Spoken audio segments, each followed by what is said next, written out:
is no.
Hold tight. He's done. It is done. Pull. Harder. Fast.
Arg.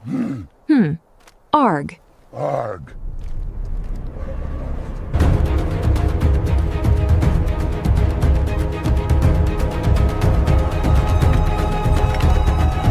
Hold on tight. Brace yourself! Don't look down.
Get out of my territory. By the roots. Find shelter. Quickly, before nightfall.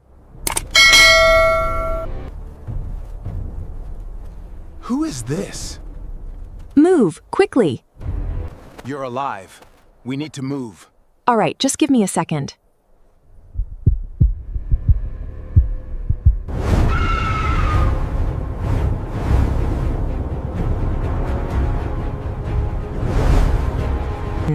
It's coming. Get down. Cover. Now. Keep back. No, no, no.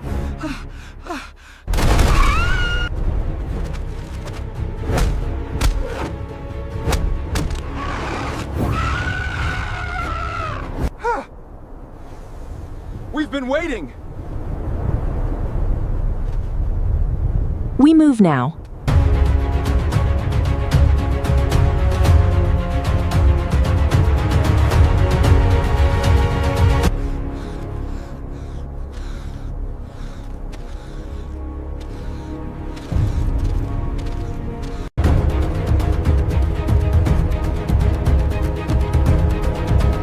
Keep your distance, beast. Take this. Snort. Snort.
We check them. Yes.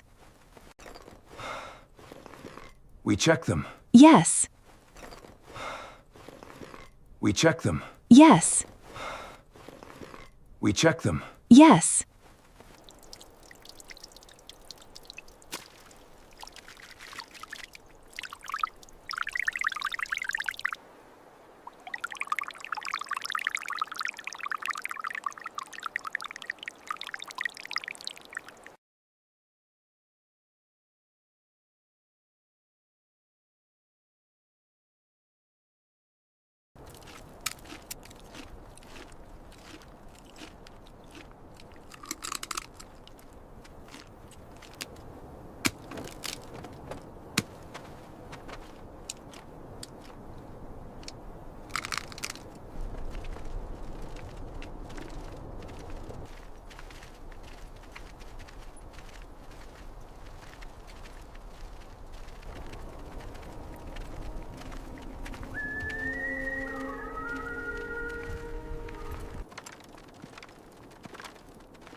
Growl.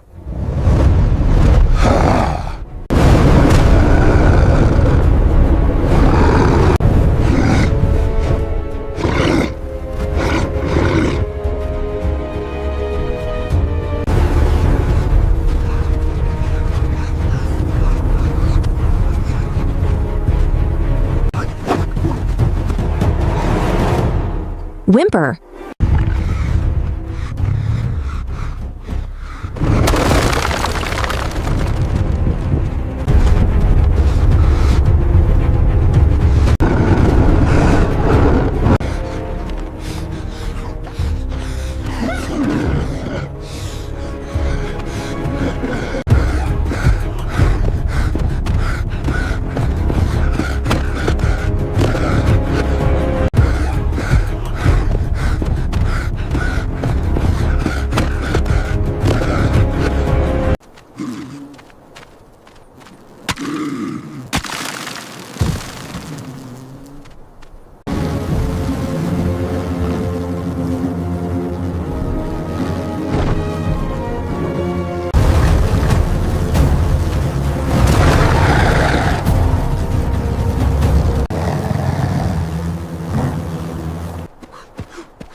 Arg.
Keep silence.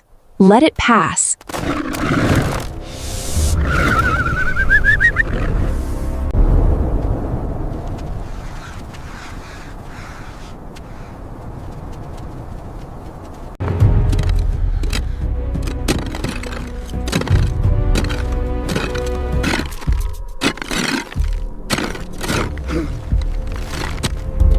Huh.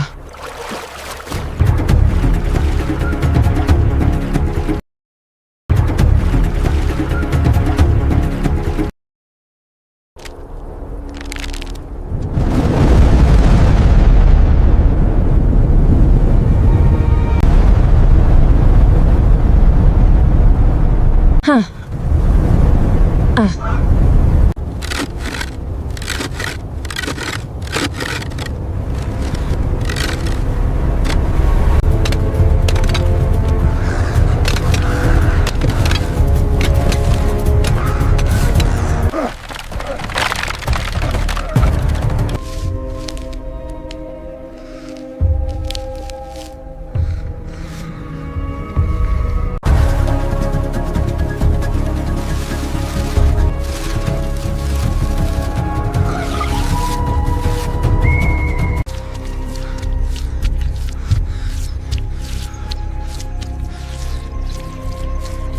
Arg.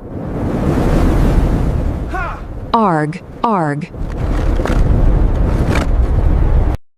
Arg. Arg, arg.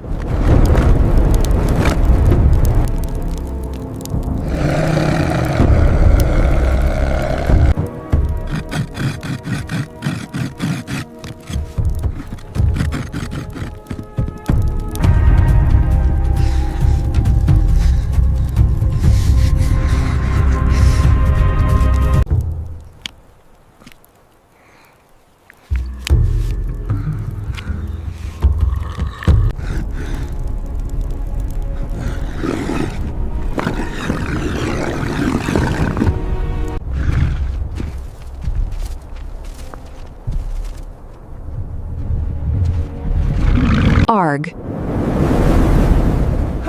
Arg, arg.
Ung.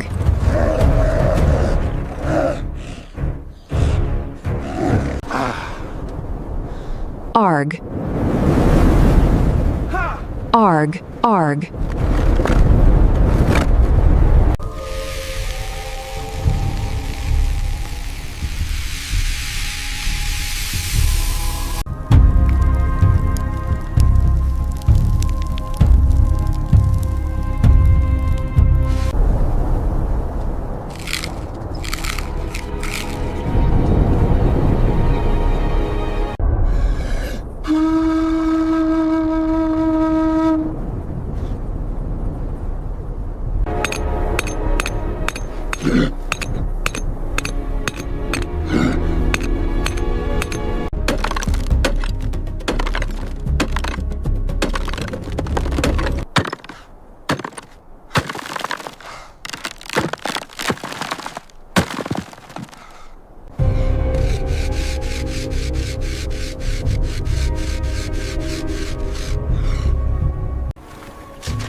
Stop. Here.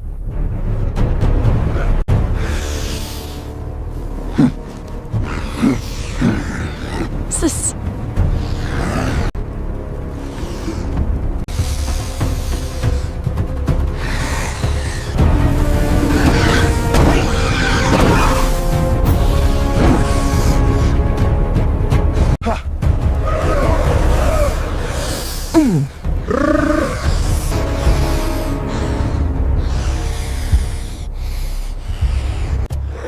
Press down! He is tiring. Press down! He is tiring. Press down!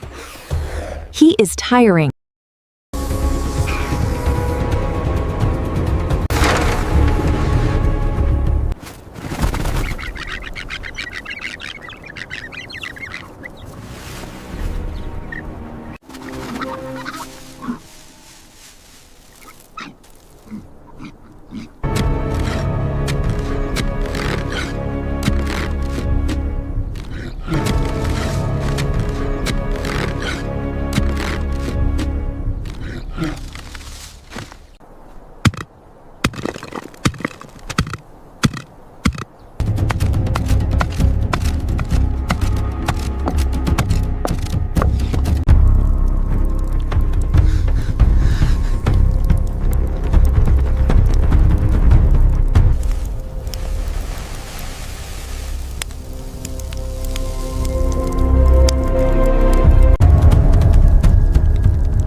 Urgh.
Horn blast! Roar!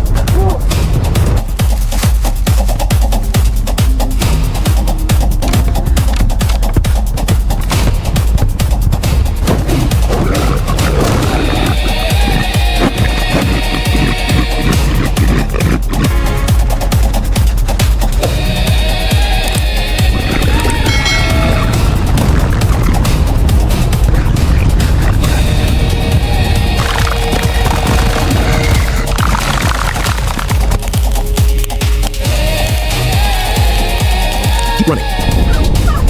Faster. Just a little further.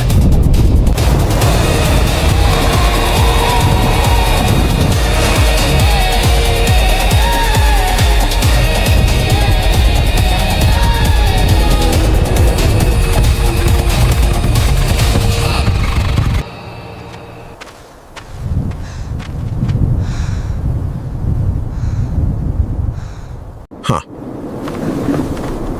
Wow.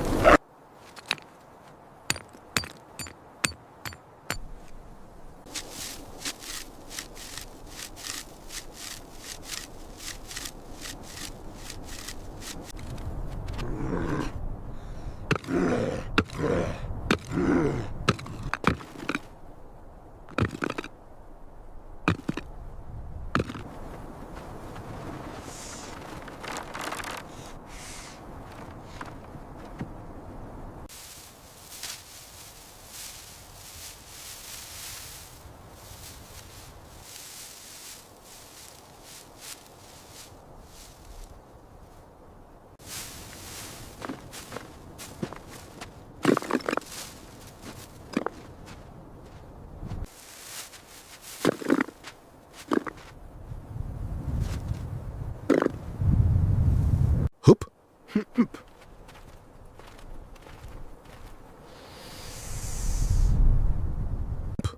Hmm.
Collect the leaves. Weave them like this. Yes, you understand. Now, everyone start.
To the west.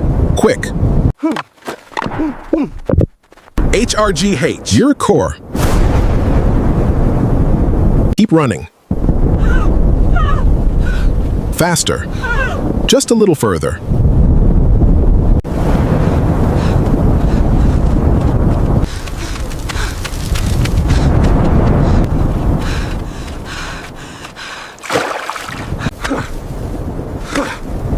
Tighter. Must hold. Keep it dry. Fast. Lift, lift. There! Hang it high. Hurry.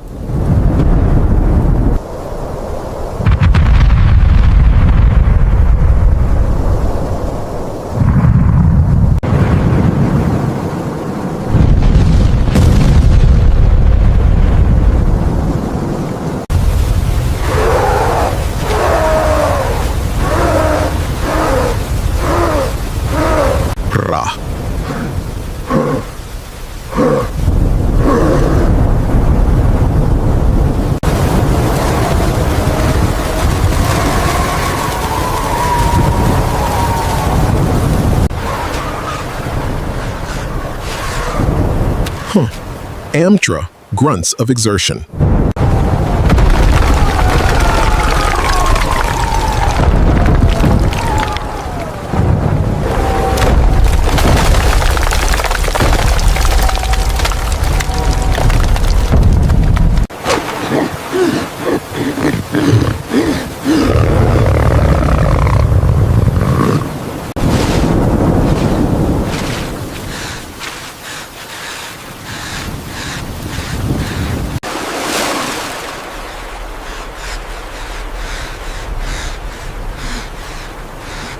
Arg!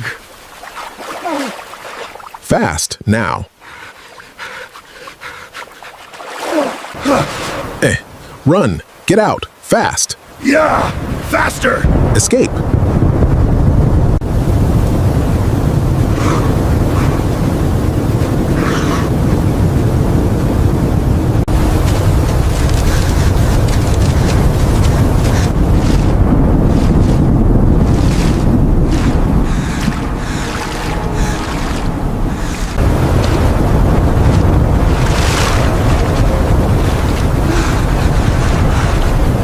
Keep back.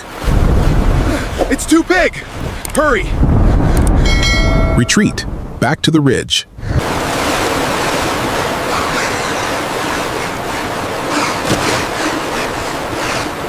Drop the food! Almost there. Keep moving.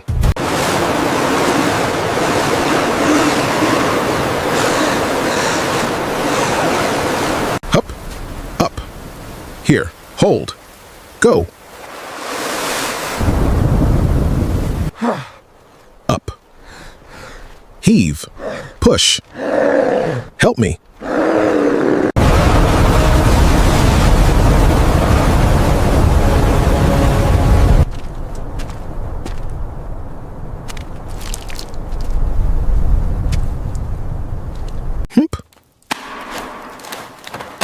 Ugh.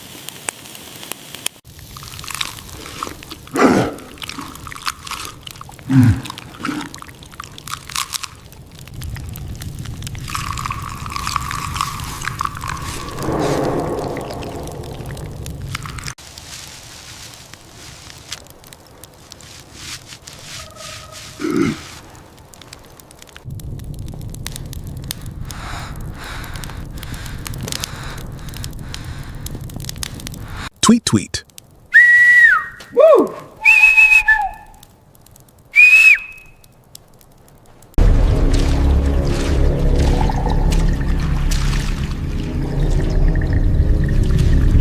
Help!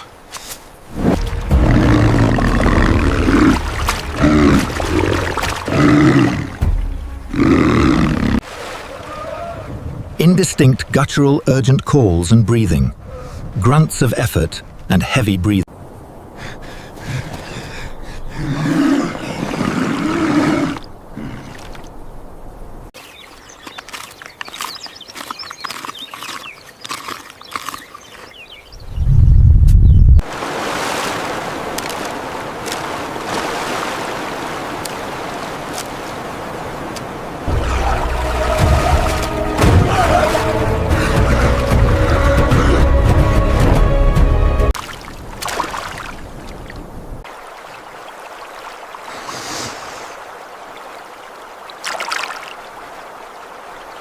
Together!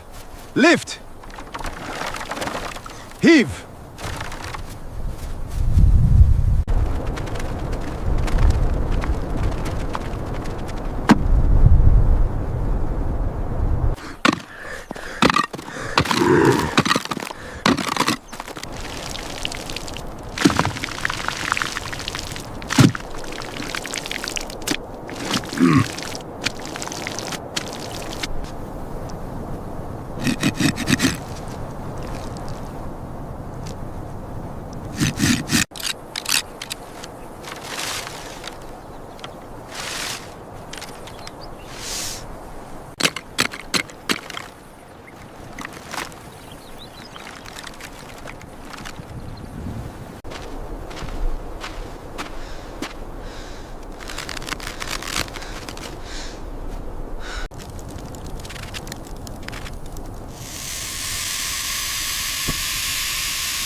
Keep still. Mro? Be quiet.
Come on, little one. Time to go inside. Be safe now. Soft purring.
Horn blast! Roar!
Almost!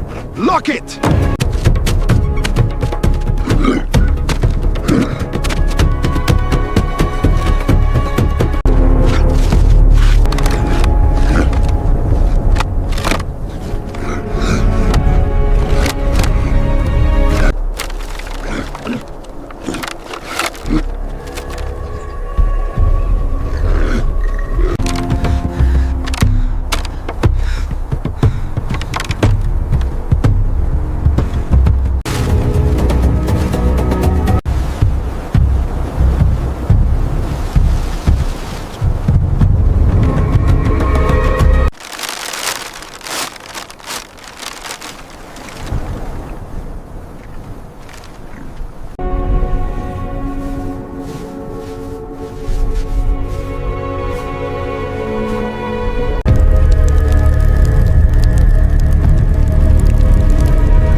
Keep back!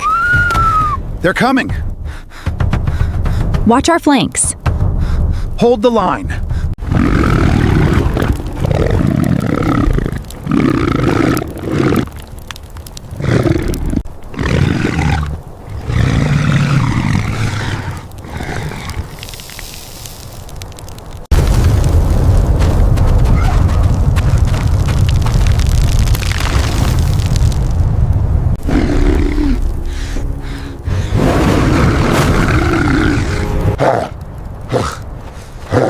Ugh.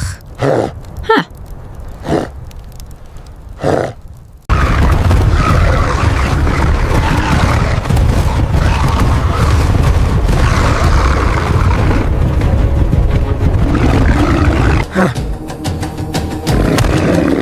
Groove.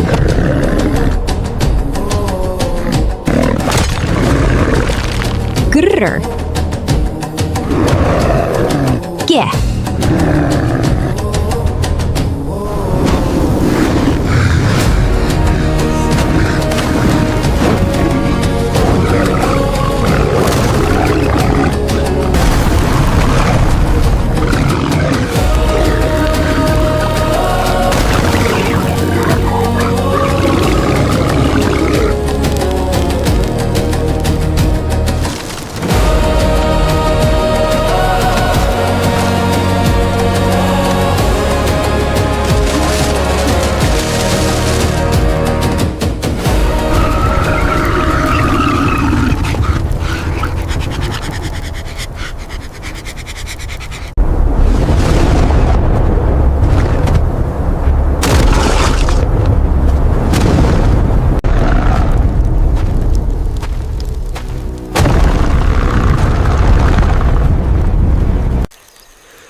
the strap is loose. I see it. It is done. Now the pole. Here, take it.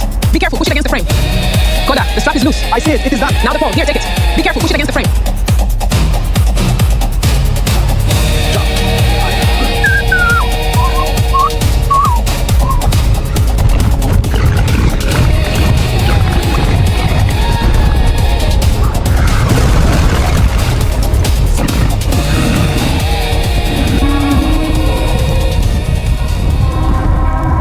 In the arid prehistoric wasteland, death always lurks beneath every layer of burning sand. Hunger is an invisible enemy, relentlessly eroding the body and devouring the will to survive. Yet the boundary between life and death often hides unexpected secrets.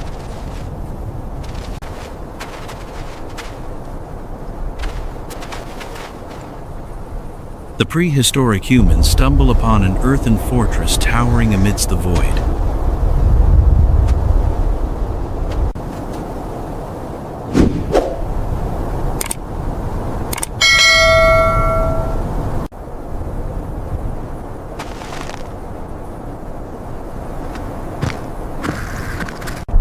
A giant termite mound, rising like a beacon of life in the barren land.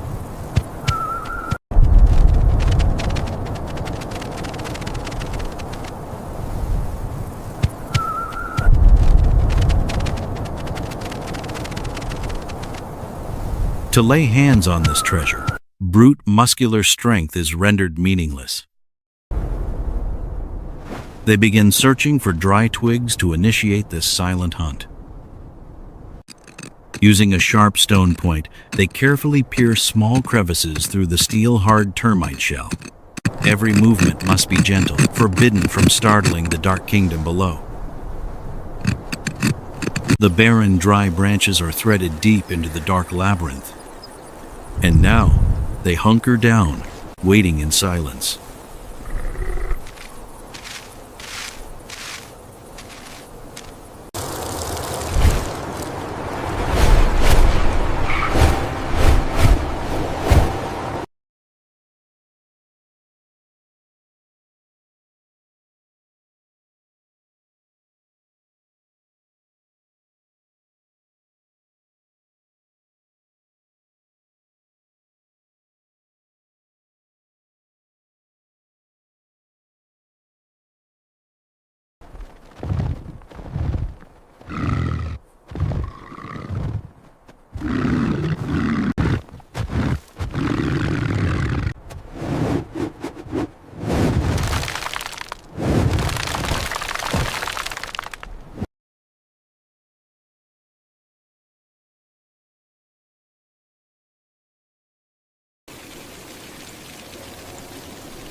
Patience is the sharpest weapon bestowed upon humanity by nature.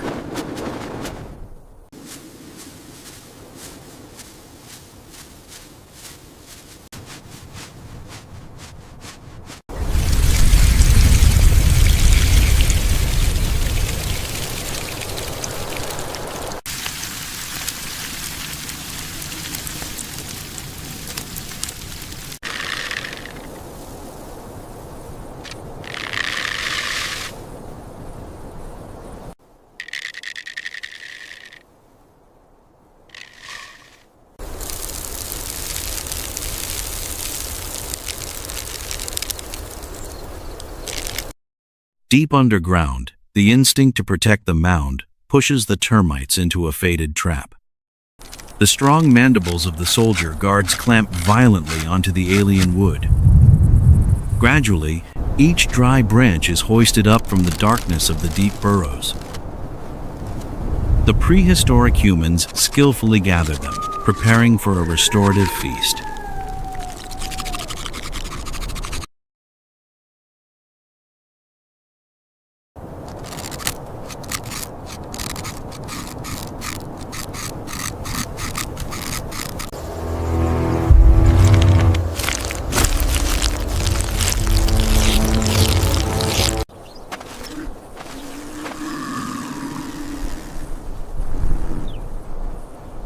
Just a small handful of spoils is enough to rekindle the flickering flame of life.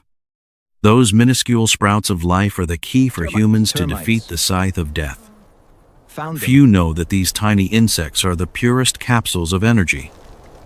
In every crevice of the branch, dozens of tiny lives cling on desperately.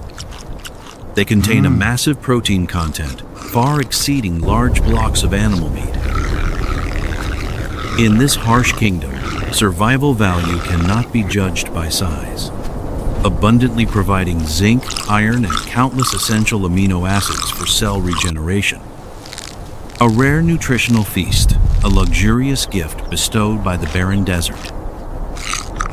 The termites are chewed and crushed, bursting with a flavor of life. The primal richness spreads, soothing the stomach, screaming from emptiness. They have salvaged weak bodies, helping them escape the scythe of hunger through the long day.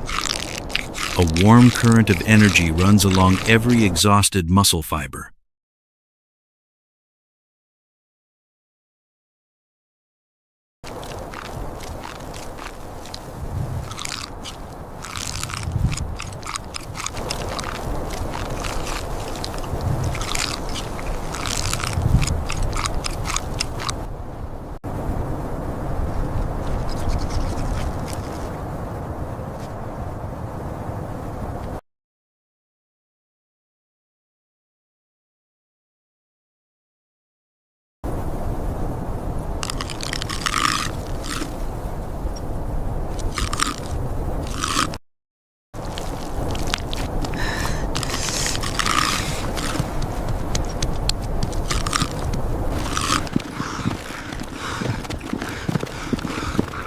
They carefully transfer the remaining termites into leather pouches as reserves for the road ahead. Energy fully recharged, their footsteps become steadier on the white sand.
On the way back to the rest stop, the air suddenly thickens with murderous intent.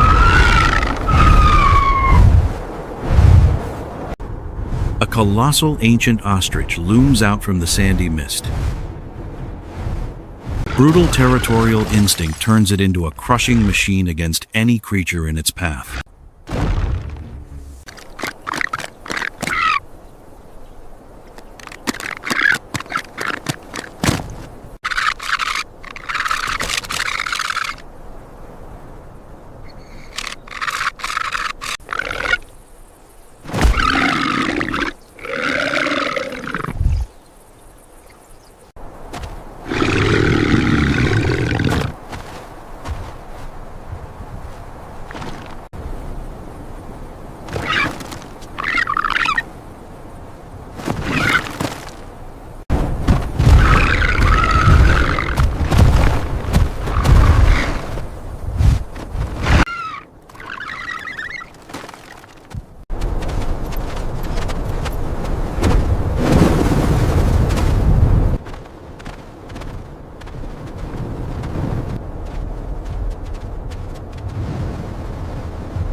The beast's bloodshot eyes lock onto the small hunters.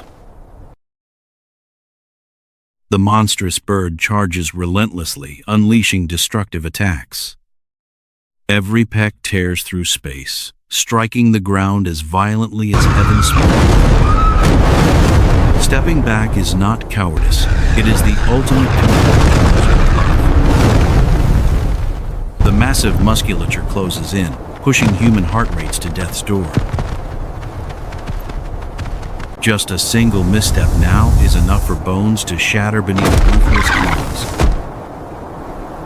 On the boundary of survival, human intellect shines once more. A shabby, dry gourd filled with blind dust and black smoke is hurled into the air. This weapon cannot tear flesh, but it strips away vision, the most vital asset of a predator. The pitch-black cloud erupts, thrown directly into the blood-crazed face of the ostrich.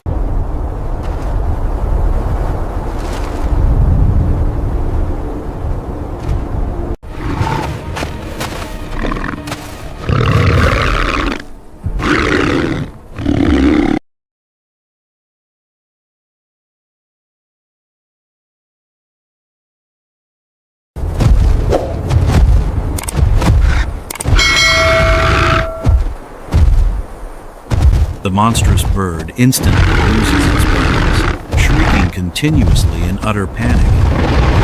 The beast's terrifying smile instantly devours. Capitalizing on this fatal flaw, the prehistoric humans retreat swiftly to escape.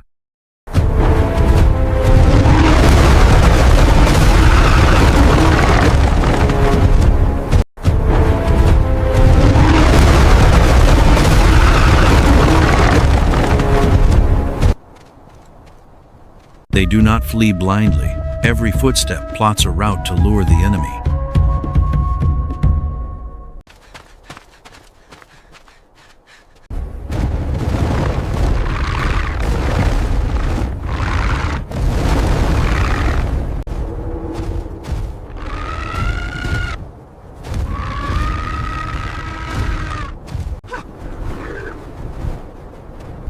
Luring that enraged mass of flesh gradually toward the preset net trap. The giant bird frantically chases the dim human shadows in a drunken haze of hatred. The prehistoric humans successfully lure the beast to step into the fated kill zone.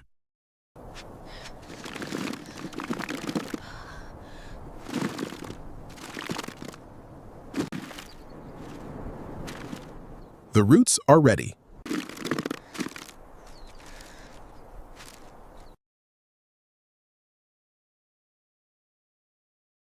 But in the natural world, no trap is absolutely perfect. The giant animal thrashes within the trap, howling and shaking an entire stretch of wasteland. After a full day and night of frantic struggling, the giant bird tears through the netting. It breaks free and runs straight into the dark, deep forest, carrying its terror. The prehistoric humans only watch from afar. They absolutely do not chase that meat grinder anymore. Silence returns. Restraining the hunting instinct is the way to preserve one's life.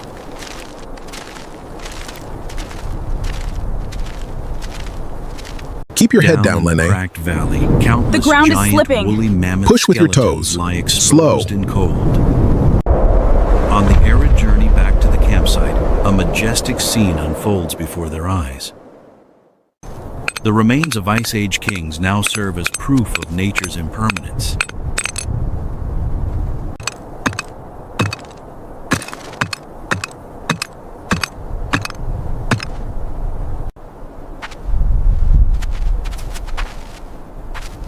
The prehistoric humans slowly climb down the abyss, their curious eyes exploring the bleached bones. But to survivalist minds, this is an invaluable architectural gift. To the faint of heart, this is a hauntingly deadly graveyard. A daring primitive idea instantly springs into the minds of the wanderers.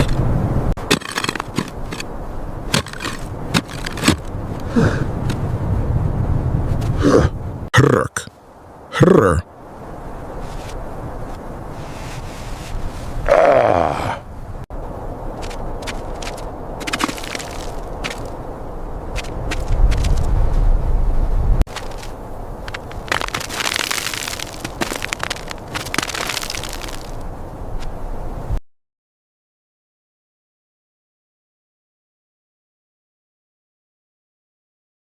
Keep They searching there. decide to use these Found it. perfectly Thick one curved here. bone segments Help pull as it the free. structural frame for a hut. Together now. Without hesitation, they agree to make camp right upon this sacred land tinged with death. They exert strength to gather massive rib bones alongside countless tough vines from withered tree trunks.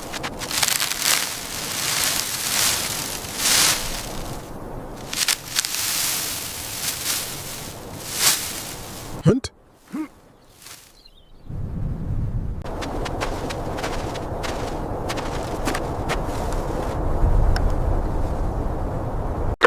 NG. Error. Herder N. Ugh.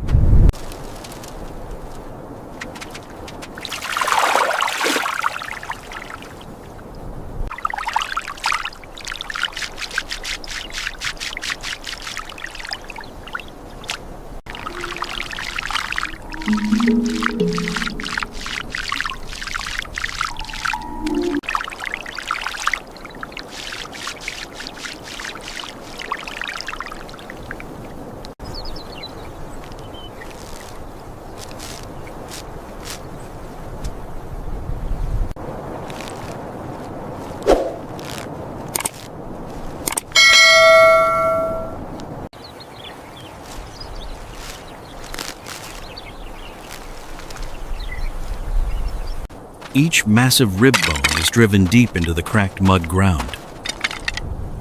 They are cross-woven, tightened with tough vines resembling sinews and tendons.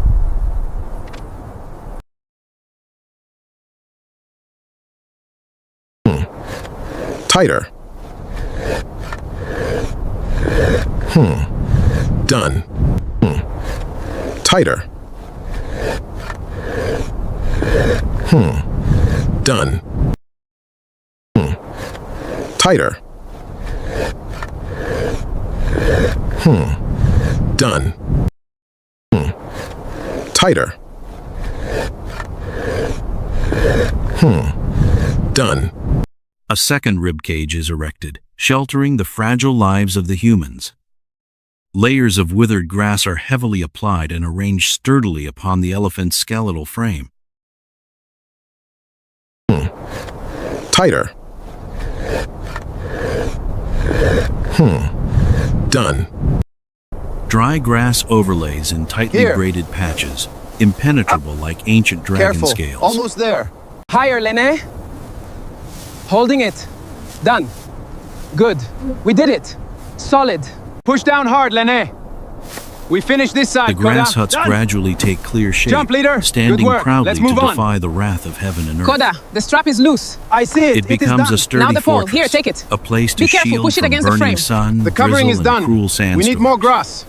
Gather the bundles. Yes, leader. Keeping them Secure the ridge. absolutely Keep the safe sun to out. drop their Keep it guard and tight. sleep through the night. Give me the grass. Inside the bone dome, warmth soothes Keep it all tight, the Line. gnawing physical pains. Almost there. Press down A hard. rare, Secure it. peaceful sleep is the sweet reward after Push down moments here. spent near the scythe of death. Step careful. Tied well. Push harder. Tie it fast. Almost done. Watch your step, Koda. The roof is done. Now for the entrance. The offering. Go ahead, Koda. For the spirits. Be safe.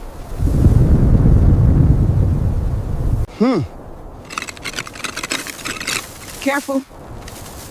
Almost done. It is secure. Good. Let's rest. Keep climbing. Yes. Done. Good. Now come down.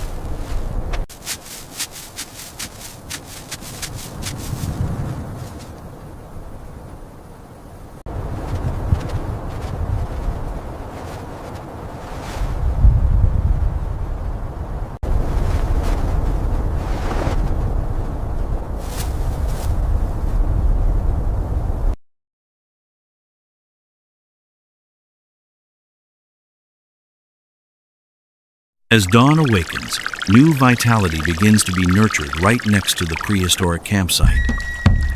The survivors carefully plant pumpkin seeds into the moist, porous soil. Sowing seeds is Vast not and just quiet, seeking the food, African steppe but planting endures. the seeds for sustainable survival hope.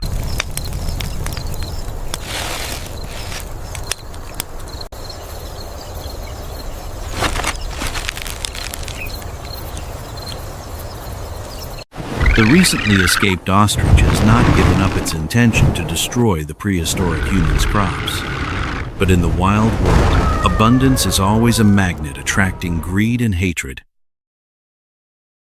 The newly sprouted green catches the eye of a resentful old enemy.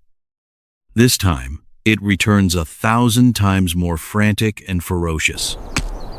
It wants to trample all the effort and the final hope of its tiny adversaries. But mercy has run out. This time, the prehistoric humans absolutely will not spare it either.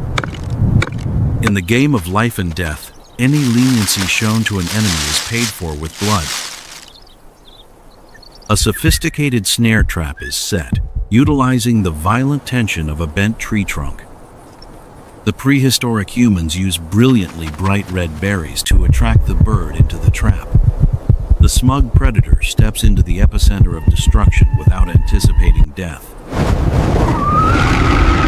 The threat eliminated, after a highly nutritious meal, the prehistoric humans continue their survival journey. The massive block of meat hangs suspended, struggling hopelessly. It is officially Quiet. forever.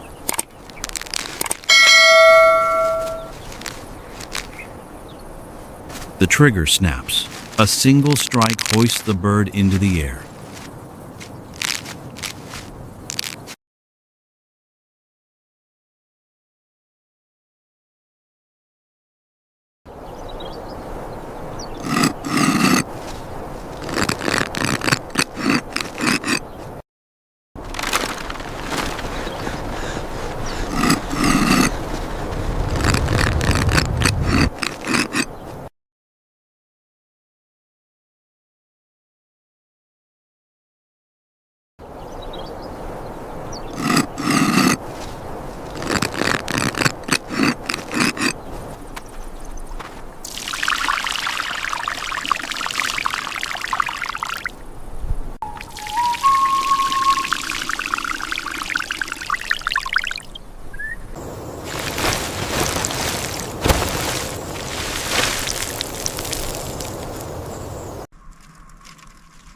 Under patient care, the pumpkins rapidly grow as if blown by the wind. Lush vines crawl across the ground, draping a vibrant green patch of life over the barrenness. Olga. The recently escaped ostrich has not given up its intention to destroy the prehistoric humans' crops. Huh.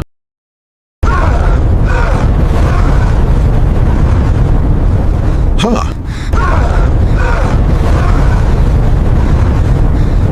Huh.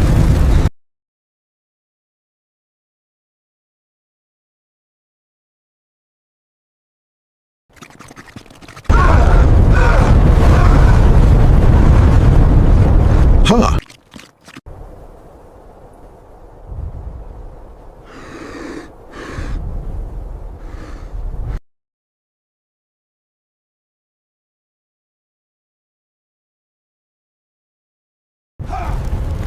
Cha.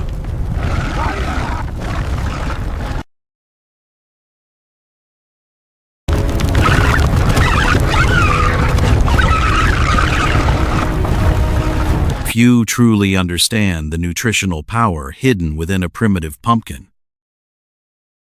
The radiantly golden flesh is a massive engine providing vitamin A and beta-carotene, helping the hunter's eyes pierce the night and healing damages at the cellular level.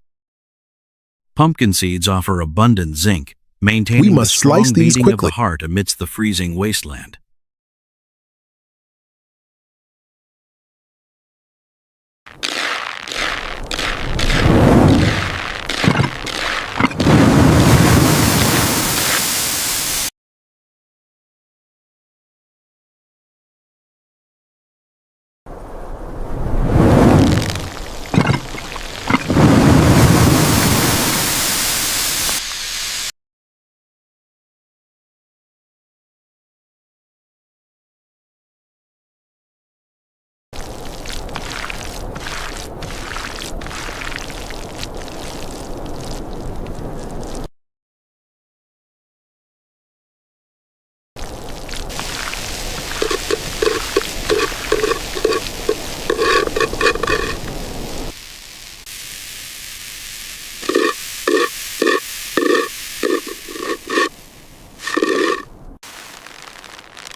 The predator's blood calls again.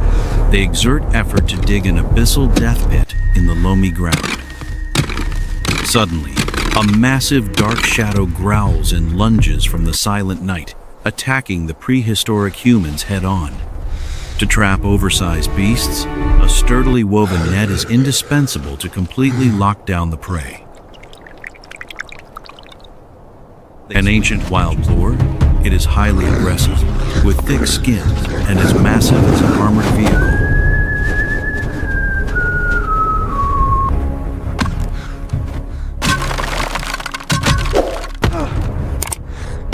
T-test.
Divide! Its long, curved tusks Now, can pierce through any weak defense. Form the trap.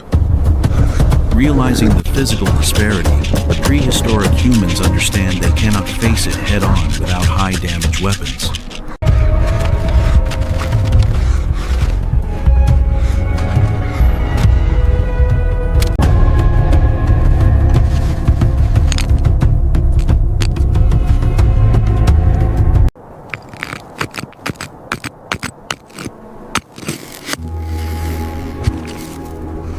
They quick-wittedly set fire to dry branches to fend off the bloodthirsty beast. They swing torches to form a fire, using the terrifying heat to suppress them. Fire is always the primal obsession pinned deep into the subconscious of all wild species. Toi. Cree.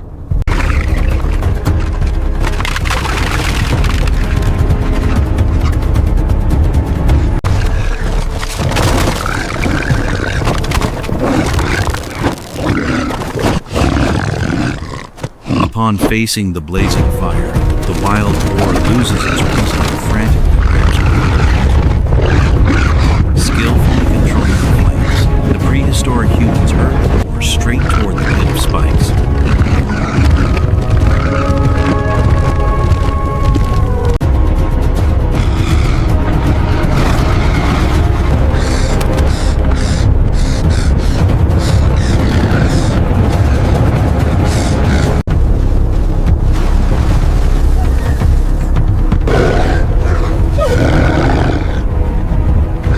Close tightly on both flanks of the prey. Cluster together.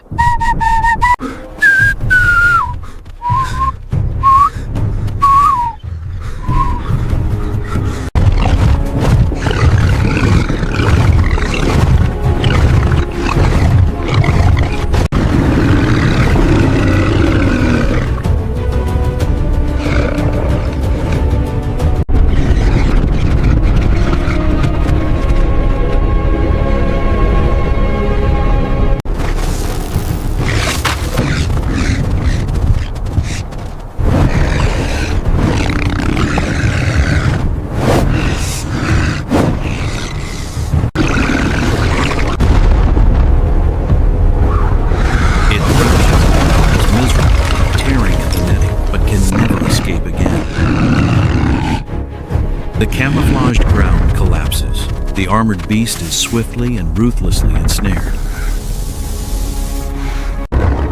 The deep abyss and sturdily woven net lock tightly, completely embracing the oversized boar.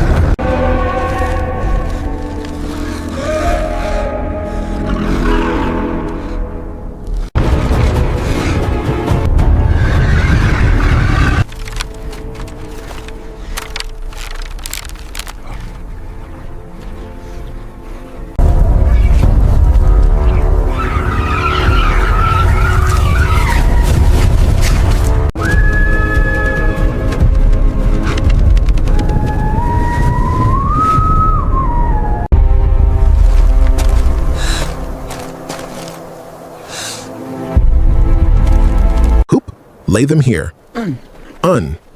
Heave. Push closer. Good. Wah.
Night falls, the radiant rosy fire dispels the bone-chilling cold of the cruel wasteland.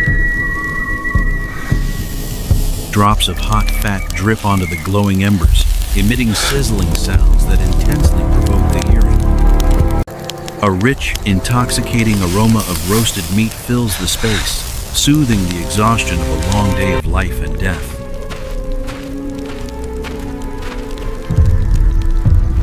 The rough outer skin is roasted by the flames to a golden brown, blistering and crispy like an amber shell. A razor-sharp stone knife glides through, cutting deep into the surface of the roast meat, revealing Use the ash to tell if they are steaming done. muscle fibers. Yes, like this. Cook them lightly over the Sparkling meat flames. juices ooze out under the firelight, intertwining with the salty flavor of sweat and wild herbs. Every tearing bite of the roasted meat is an explosion of original flavor, awakening all enjoyment instincts of mankind. A searing current of energy flows through every vein, fully replenishing the calories burned in the brutal fire. This grand barbecue feast is not just filling food, but a glorious epic honoring the magnificent survivors. This meat is hot.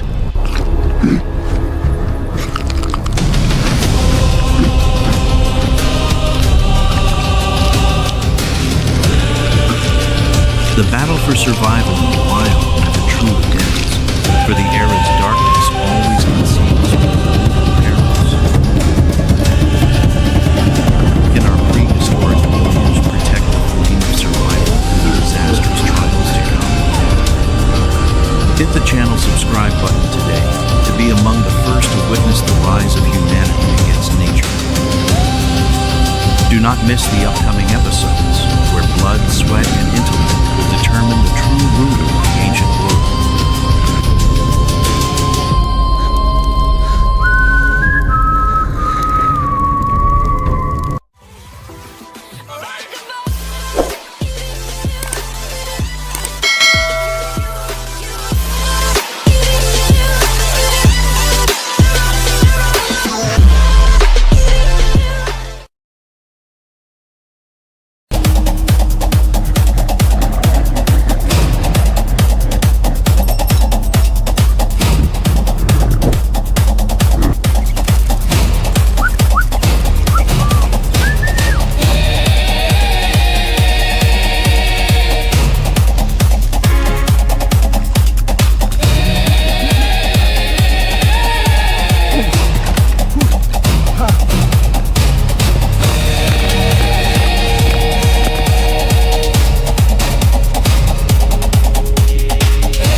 In the arid prehistoric wasteland, the sun is not merely light, it is a fire that incinerates all hope.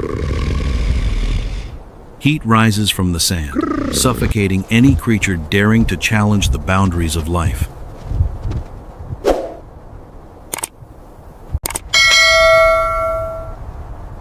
Yet there, a solitary figure marches on. The prehistoric man, small, isolated, yet carrying the fierce survival instinct of his species. Walking beside him is not one of his own, but a creature of stillness. A mature camel, stepping with heavy, yet incredibly steady strides. Its breath synchronizes with the heartbeat of the desert. It does not complain, does not surrender. It only plods forward. Suddenly, the camel halts. Its ears twitch, its nostrils flare, tasting the hot air. It tosses its head, emitting a deep, guttural warning from its throat.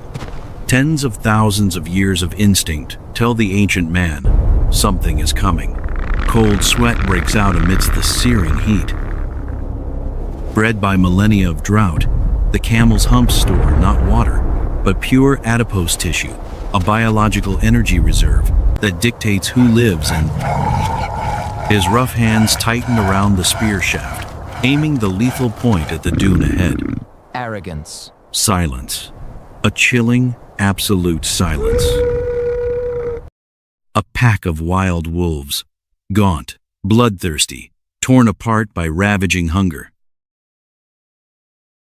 Leading them is an alpha female, her eyes flashing with the red glint of desperation. Her belly hangs heavy. She is pregnant. Her hunger is not just for one life, but for an entire generation about to be born. Overcoming exhaustion, her maternal instinct turns her into a fearless killing machine. She growls, her eyes locked onto the leather pouch at the man's waist. Inside that pouch is dried meat, is hope, is life itself. The massive muscular frame of the camel swings into action. A lethal kick, the force of hundreds of pounds slamming directly into the pack. The predators are thrown back, their howls of pain echoing across the wasteland. The subordinate wolves retreat in panic, fleeing into the shadows of the dunes. Only the alpha female remains. She lies slumped on the sand, gasping. Her hind leg is severely broken. Her eyes cloud over. She is going into premature labor. The man's spear is raised high, pointed straight at the beast's throat. Setting aside his guard, he steps forward, not as a hunter, but as a savior. His rough hands scoop precious drops of water, pouring them over bloody fangs. He opens the leather pouch, tears off dried meat, places it in the mother wolf's snout, and tosses the rest to the pack hiding afar.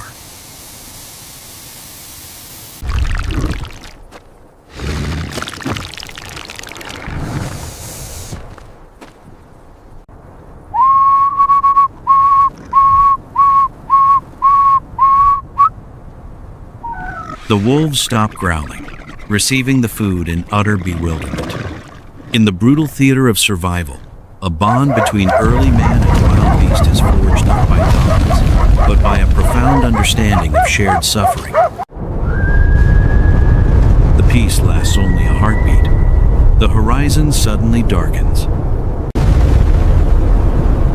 The wind begins to howl. The sand starts to roll like waves.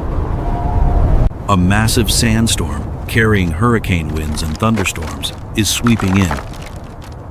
In the desert, the wrath of the heavens will bury anything without shelter. The flying sand lashes against their skin like thousands of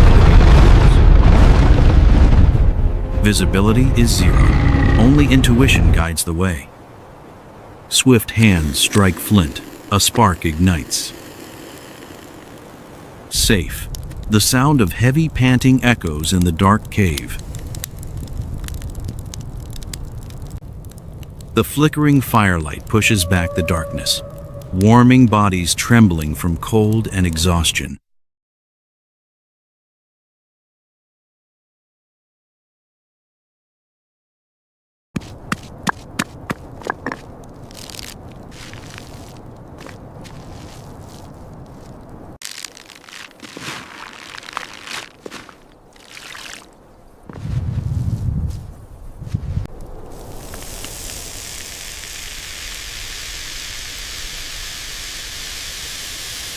Here, girl. The chill of the storm is blocked at the cave's entrance.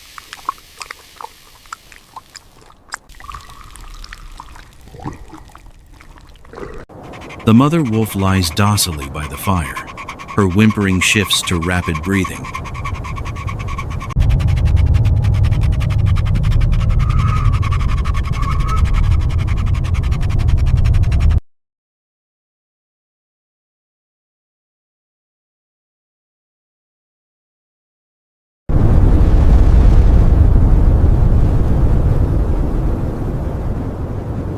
The prehistoric man kneels, his large, clumsy but gentle hands catching each new life.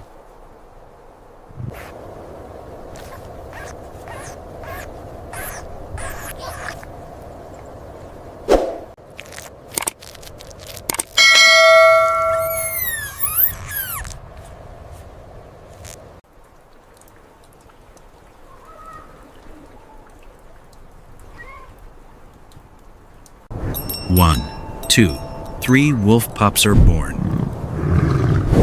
Blind, soaked little beings squeaking amidst the deadly wasteland. They eagerly nuzzle into their mother's chest, seeking the warm first milk of life. He smiles, a primal happiness creeping into his wild heart.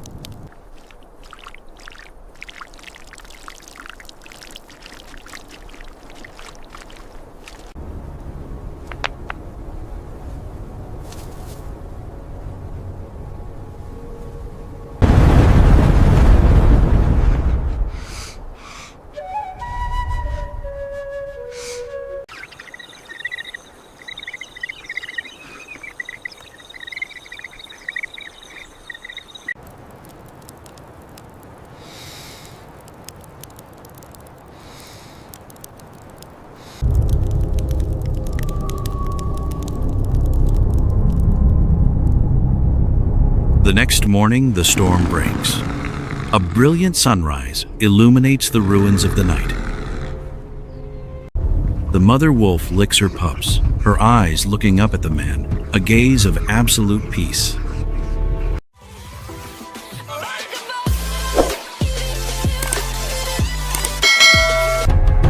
It is time to return to the camp.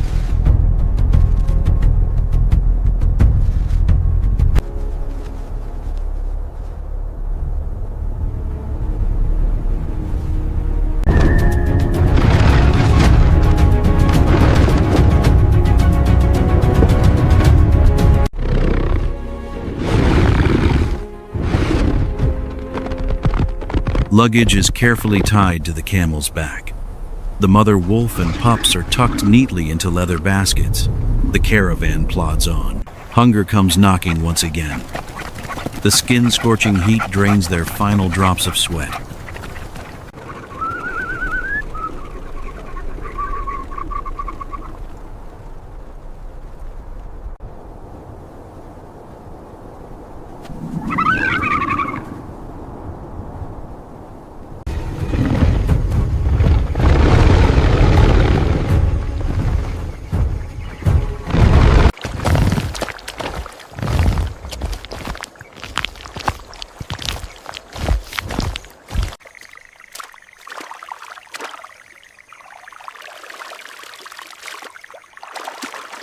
But the desert always grants favors to those who observe.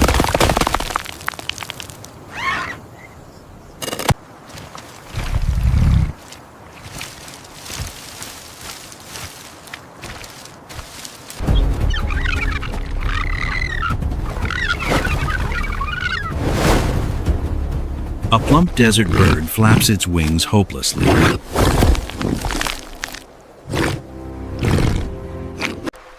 The fire is lit once more. The smell of roasting meat fills the nose, awakening every sense. A meager meal, but enough to keep their biological machines running.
Finally, the animal skin tents appear on the horizon.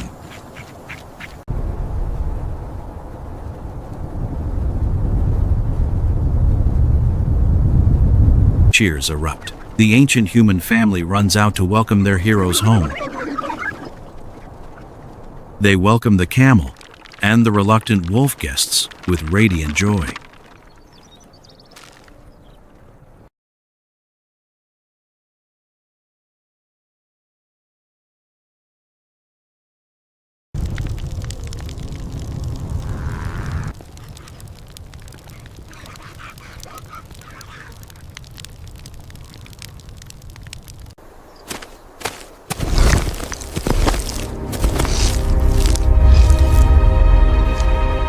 But the day is not over. To survive, they must work relentlessly. The tribe scatters, their sharp eyes scanning every inch of earth.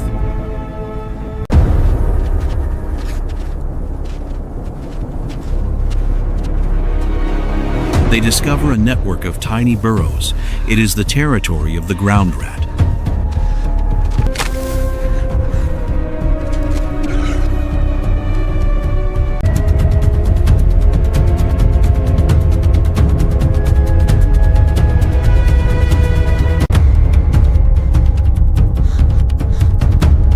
Baskets woven from sharp grass are pinned tightly over the burrow exits.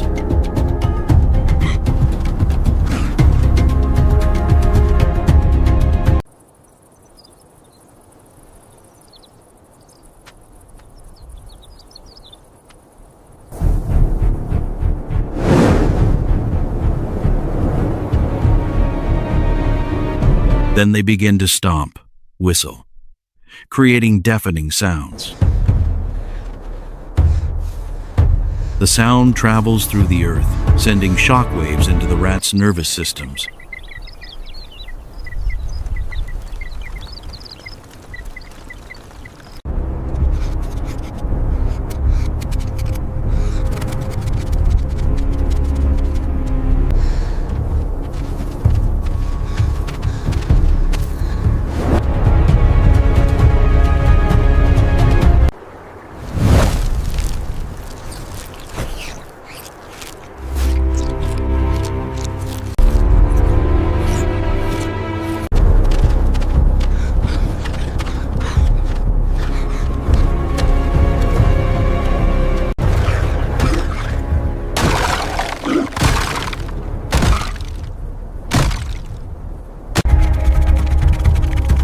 In utter panic, the rodents dart up to the surface, plunging straight into the waiting basket traps. Desert ground rats, surviving entirely on dry seeds, possess highly concentrated, protein-rich meat, a crucial evolutionary fuel for ancient human brain development. A rare feast of roasted meat is about to begin again.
Today is truly blessed by the spirits. Luck follows luck.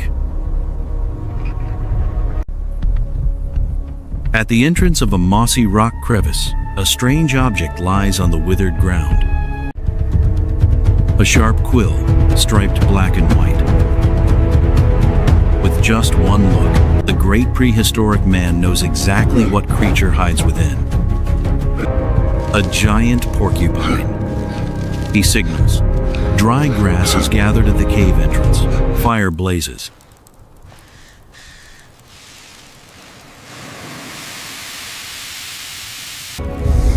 Damp leaves are thrown in, creating thick, suffocating plumes of white smoke.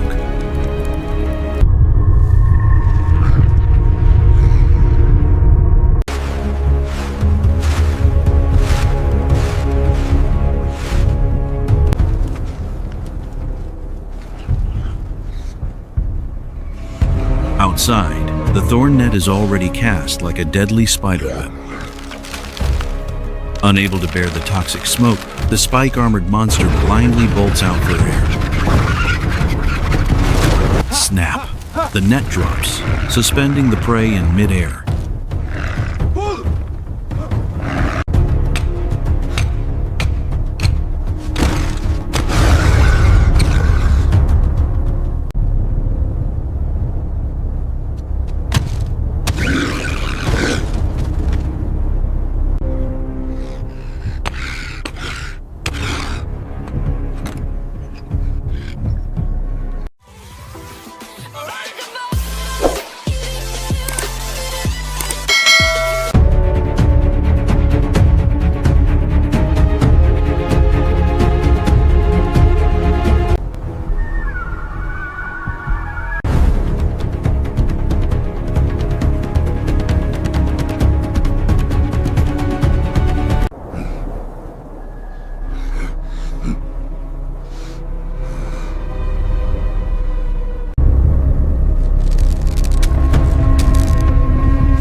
The porcupine meat sizzling on the red fire soothes their roaring stomachs, while its quills are stripped to crispy. make piercing So arrowheads.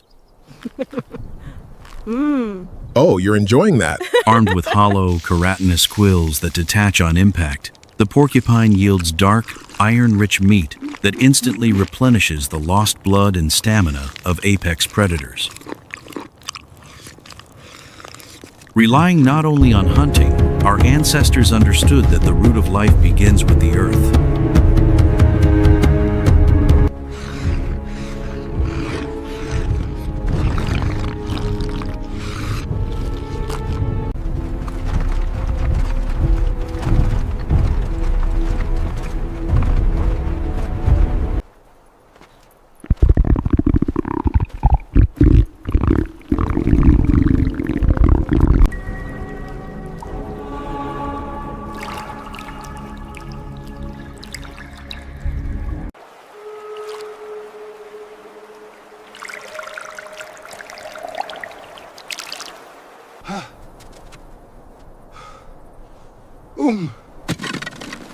They overturn the barren soil, planting seeds with the utmost care.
Scoop by scoop, water is poured. A lush green garden slowly forms amidst the wasteland.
But nature is a dictatorial god, fond of playing with human hope. The sky tears open again with lightning. Torrential rain crashes down like a waterfall.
The water sweeps away the barriers, drowning all the labor of passing days in red mud. They stand there, helplessly watching their vegetable garden vanish. Despair looms.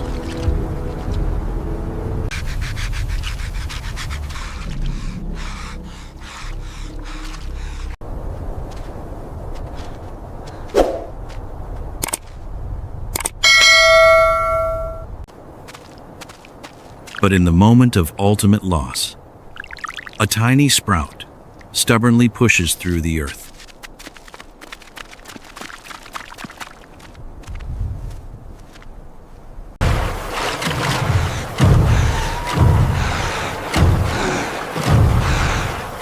Just like humans themselves, devastation cannot break them. They decide to start over.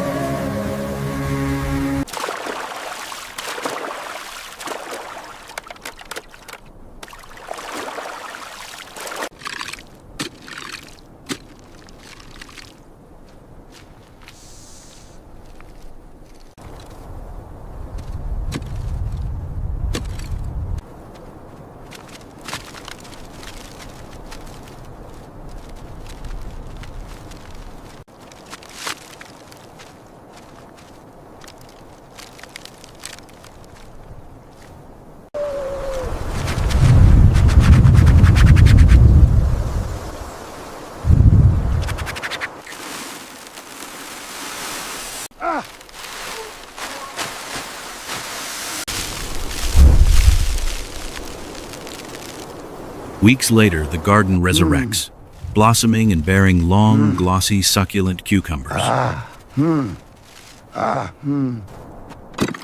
The cucumber, a miraculous oasis of vegetation, consists of 95% water and essential electrolytes, acting as nature's perfect antidote to severe dehydration.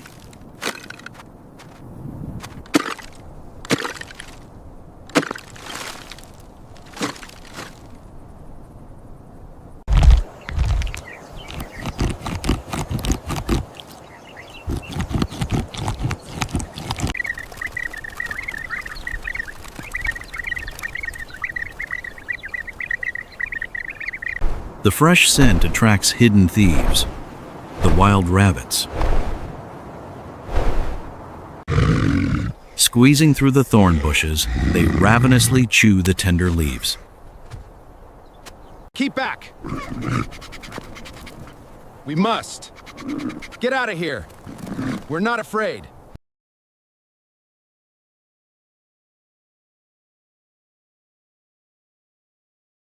Keep back!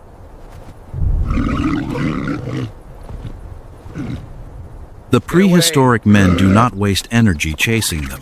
With brilliant ingenuity, they string snail shells together, hanging them in the wind.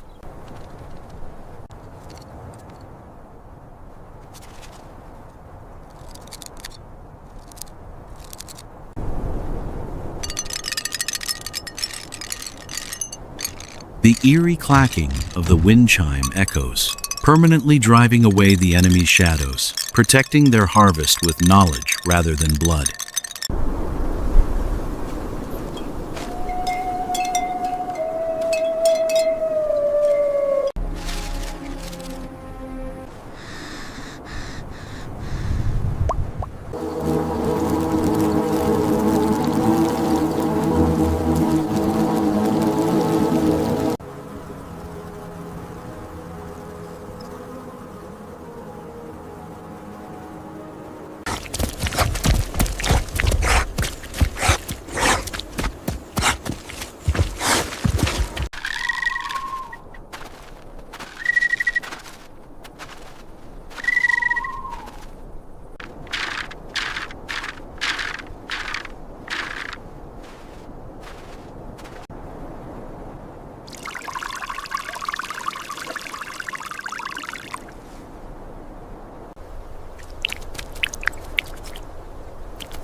Keep pushing.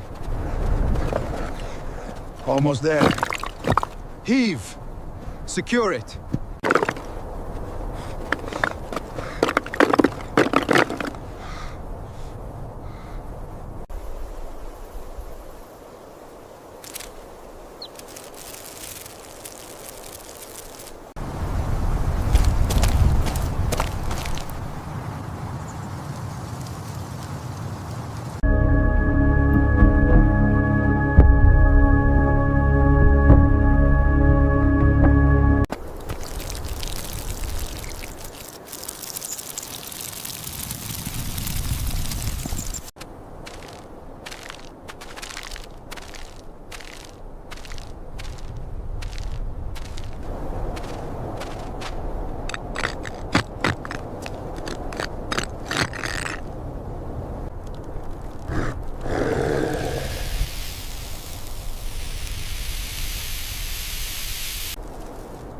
A day closes by the warm fire, but what will survival look like tomorrow? What beasts lie in wait? Do not forget to hit subscribe to join us in the incredibly thrilling challenges to come.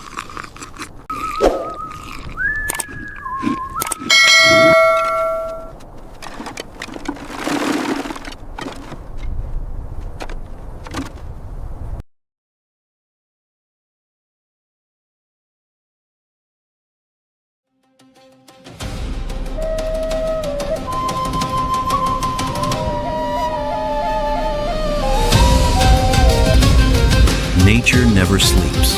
and neither does the fight for survival. Hit subscribe now so you won't miss the most brutal next chapter in humanity's epic. Does the primal instinct still course through your veins?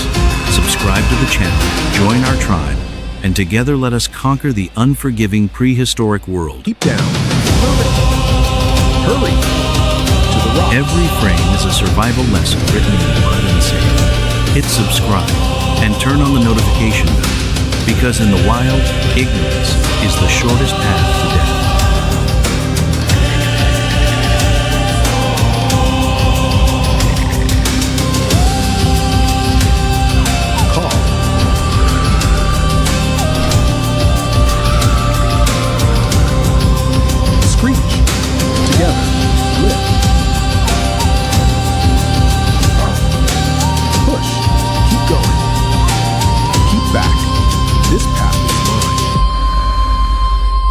Pass.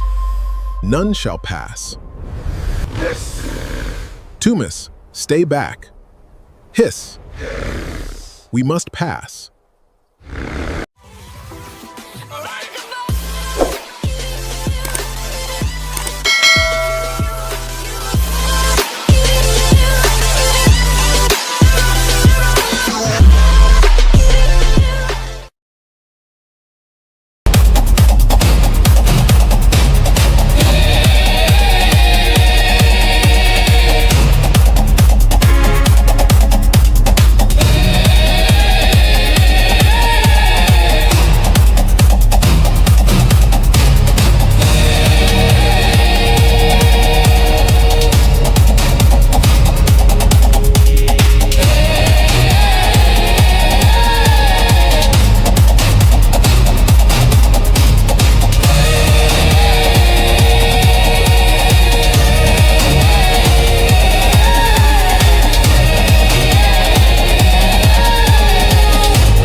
Nature does not negotiate, it does not pity. When the sky fractures, to stand tall is to invite death.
Rapid rhythmic hand tapping sound.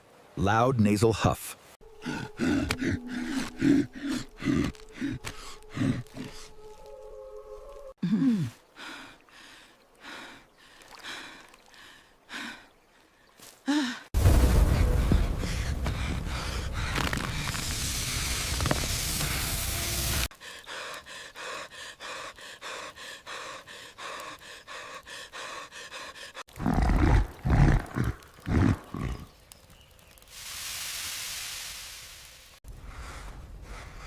Take.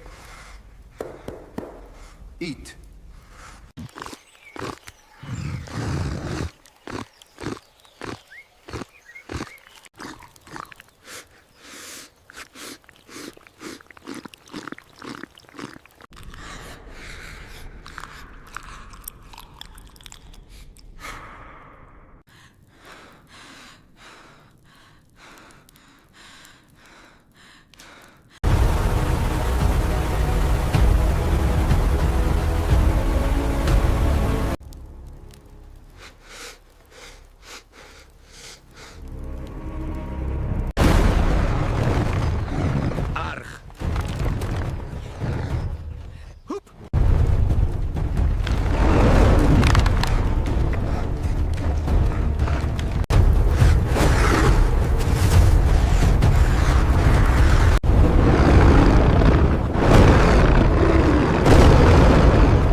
Move!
Huh? Huh?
There, behind the water, a path.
The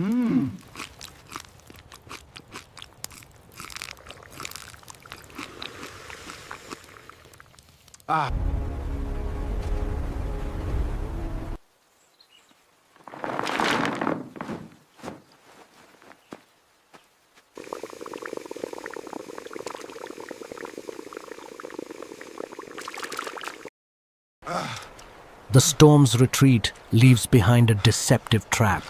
A single misstep means drowning in earth. The Arapema, a living torpedo stranded in the shallows. But strength without leverage is useless.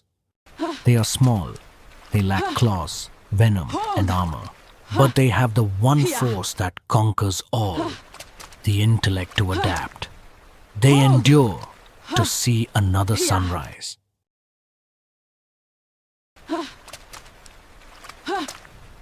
Hold! Here! Hold! Here!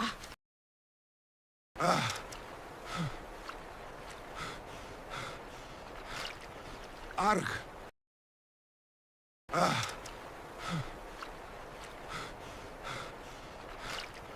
Arg.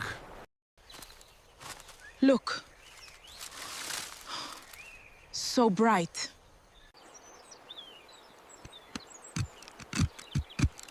To ascend is to defy gravity.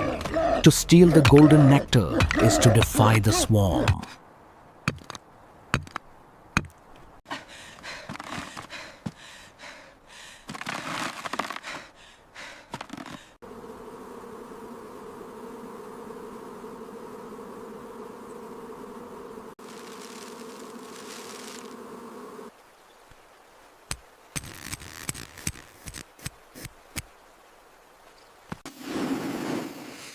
Smoke, the great pacifier. It masks the chemical alarms, plunging the hive into a confused stupor, a calculated theft. But the sweet scent of victory often awakens sleeping giants. Weighing over 200 pounds, the Megalodapus is a primate titan, with a jaw capable of crushing thick fibrous roots with hundreds of pounds of bite force.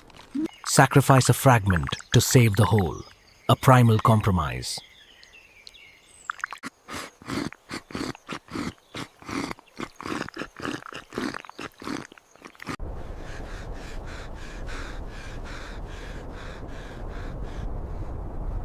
Nature cares nothing for the struggles of flesh. The static storm is the ultimate erasure.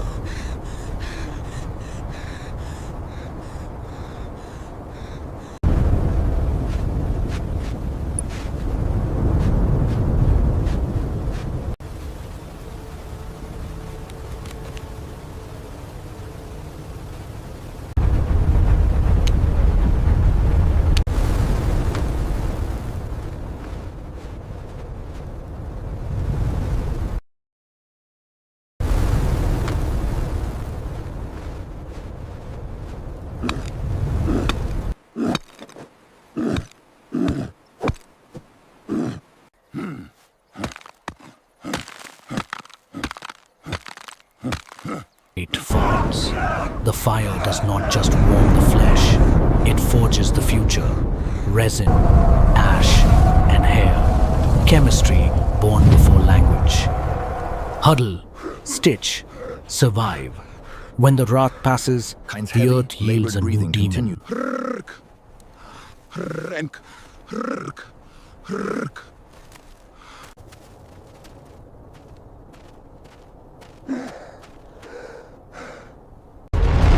Tipping the scales at 2 tons, the Doedicurus is a living fortress, wielding a spiked tail club that can pulverize solid sandstone with thousands of pounds of kinetic force.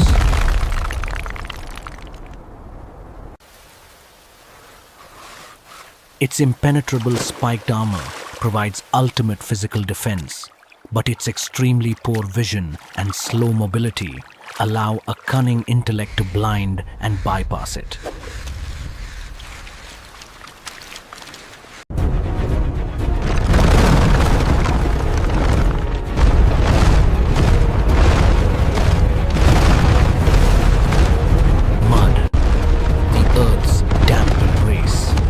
It blinds the eyes, suffocates the scent. The fortress seals itself. A bloodless victory. To rest in the wild is to invite death, unless you build teeth of your own. Yeah.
Fall back! Move to the river! Now! Gray! Gray! I've got to find it quickly. Ha! Almost there! Take that! Ha!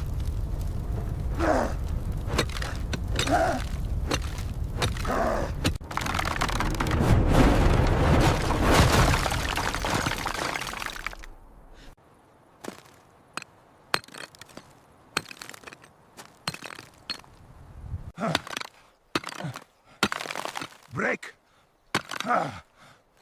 Smash!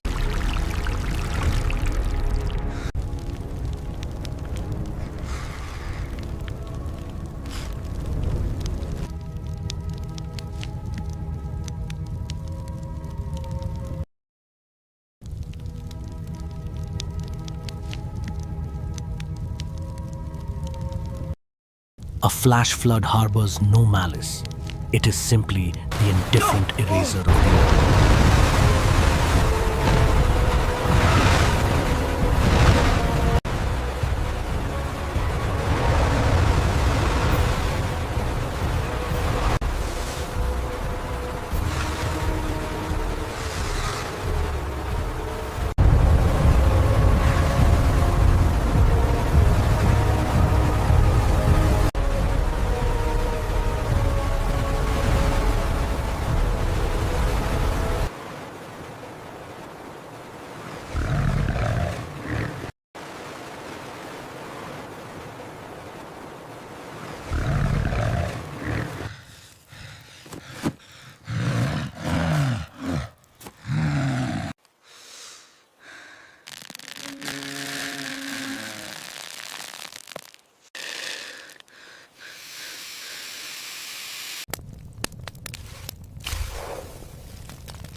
Stone, water, fire, the holy trinity of early culinary science.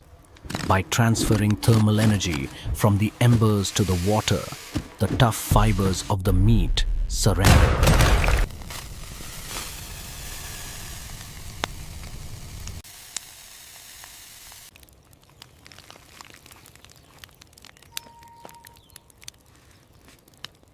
It plumps, it yields, a reward not given, but earned.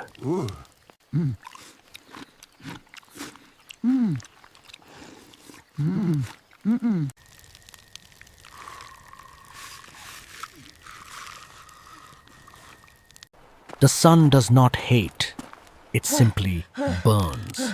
To survive the golden wasteland, flesh alone is not enough.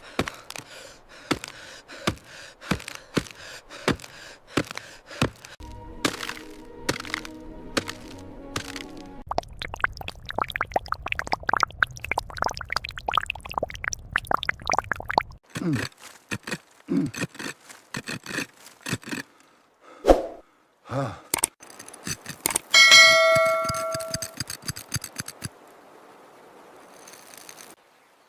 sap and mineral salt, a primitive chemical reaction. As the salt dissolves, it violently absorbs heat from the skin.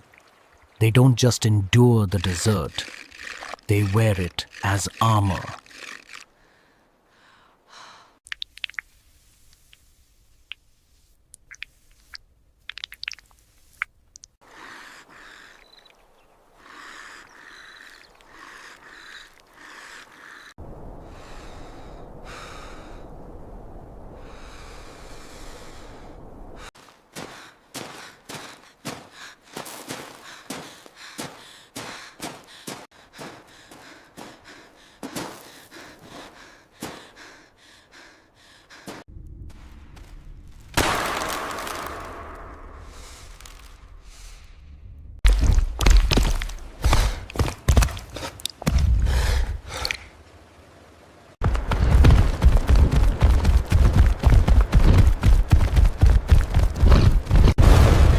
Narrow veins of the red earth, speed is useless if you are the prey.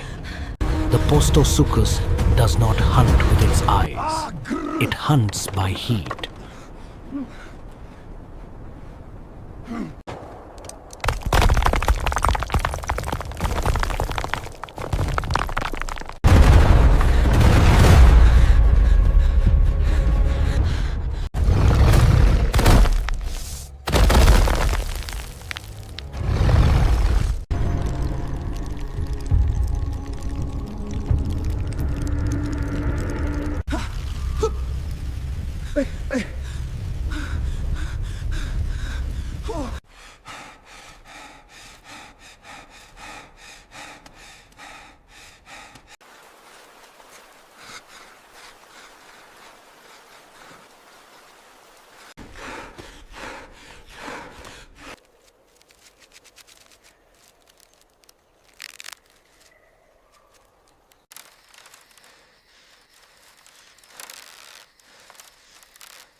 Barely weighing a few grams, the desert scorpion packs a neurotoxic sting, far deadlier than its minuscule, pinching bite.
Black basalt, heated by the dawn, sears the translucent flesh. Golden, sweet, and rich, they have survived the long night. They have earned the sun.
An unclaimed giant egg, a capsule of pure, dormant energy.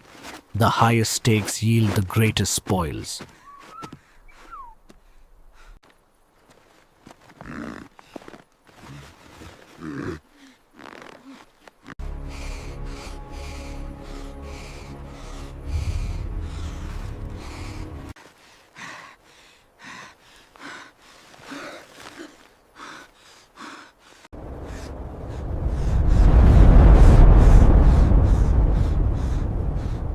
The sky does not weep, it swallows.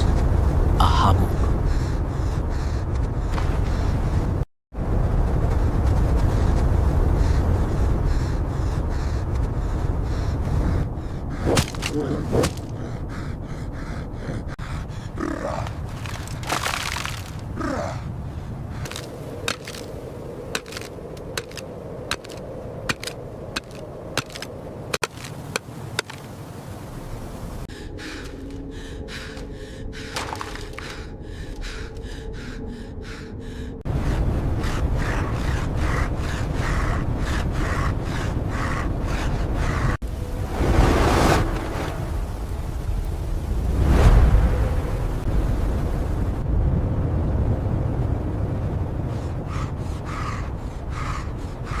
Inside a fortress of cactus and leather, the storm's fury is inverted. The buried sand acts as a natural pressure oven. The rich, golden yolk slowly solidifies, restoring broken muscles. In the epicenter of chaos, they find absolute peace.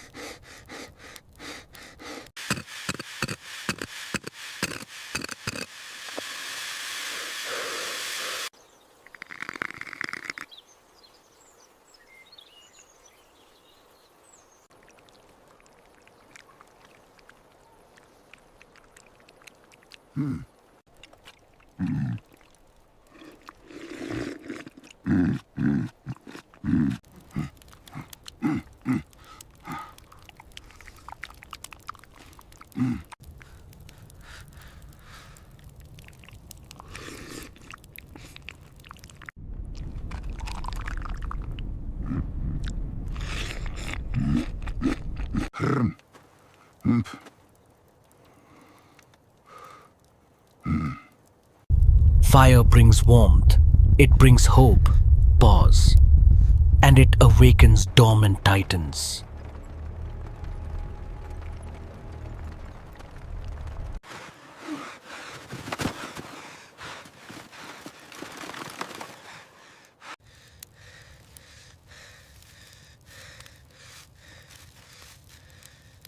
Smother the scent, blind the predator.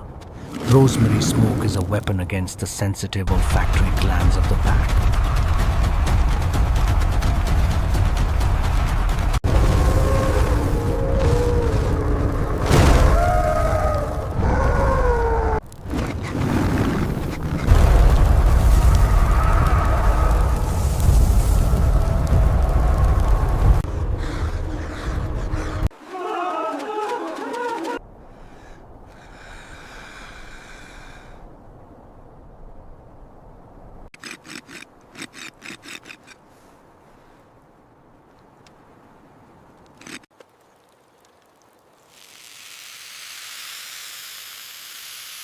The steam, the tender, juicy flesh, the rich marrow broth melting the cold away.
Water gives life, but it is also nature's great eraser.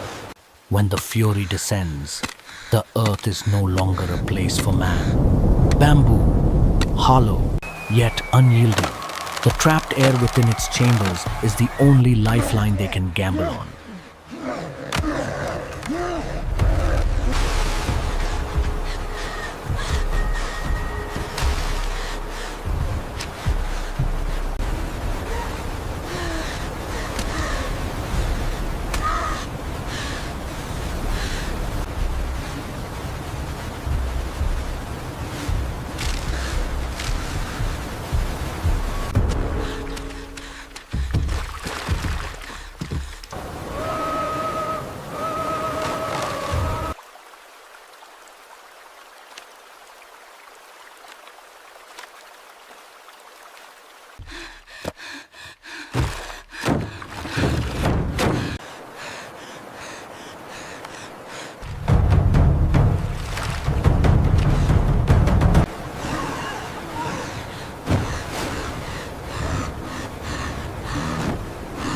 To stay is certain death. To entrust their lives to the furious river is a gamble with the gods.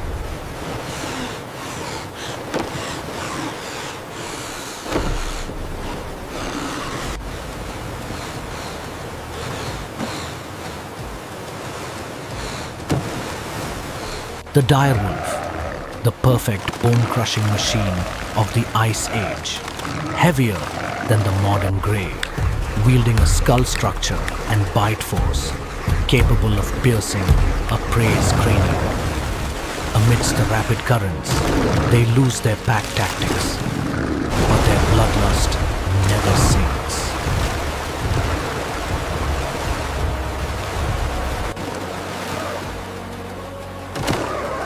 Sound of wolf claws scraping bamboo. On a cramped raft, there is no room for retreat. Victory belongs to whoever controls the center of gravity.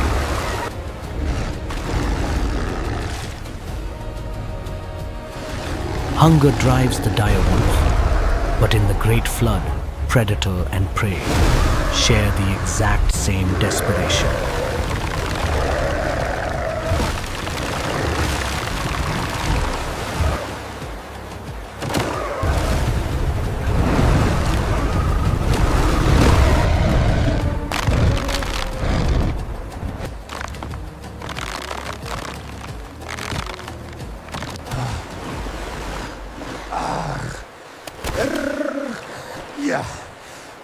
Do not meet strength with strength. A precise lever of the pole, using the beast's own momentum to turn it into a suicidal projectile. The giant megatherium, 40 centimeters of razor-sharp keratin, not for hunting, but to hook onto cliffs. Silence, claws piercing wood, or to tear flesh to the bone.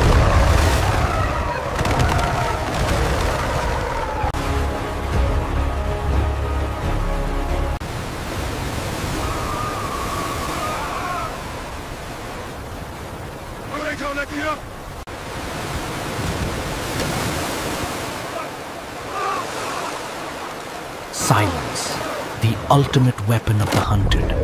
In this moment, a skipped heartbeat can be a death sentence.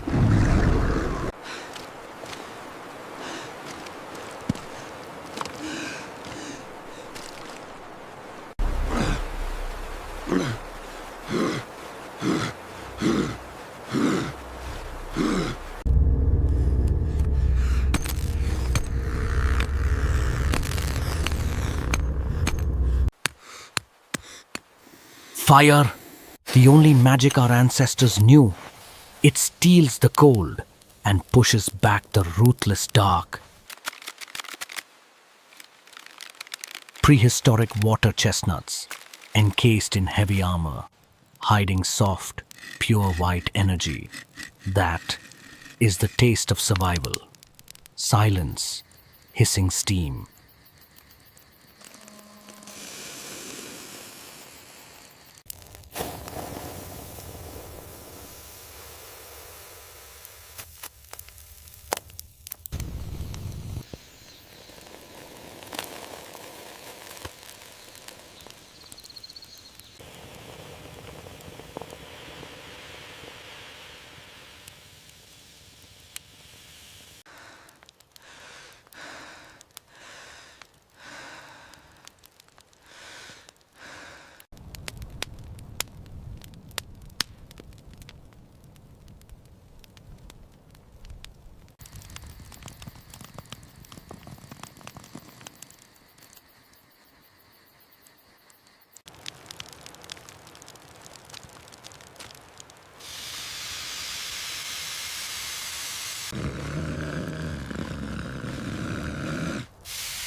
For a brief, fleeting moment, the roar of the river is reduced to a lullaby outside a warm wooden wall. But nature never sleeps, and it absolutely does not forgive complacency. The water continues to rise. The safest shelter suddenly becomes the darkest tomb. The river is claiming its due.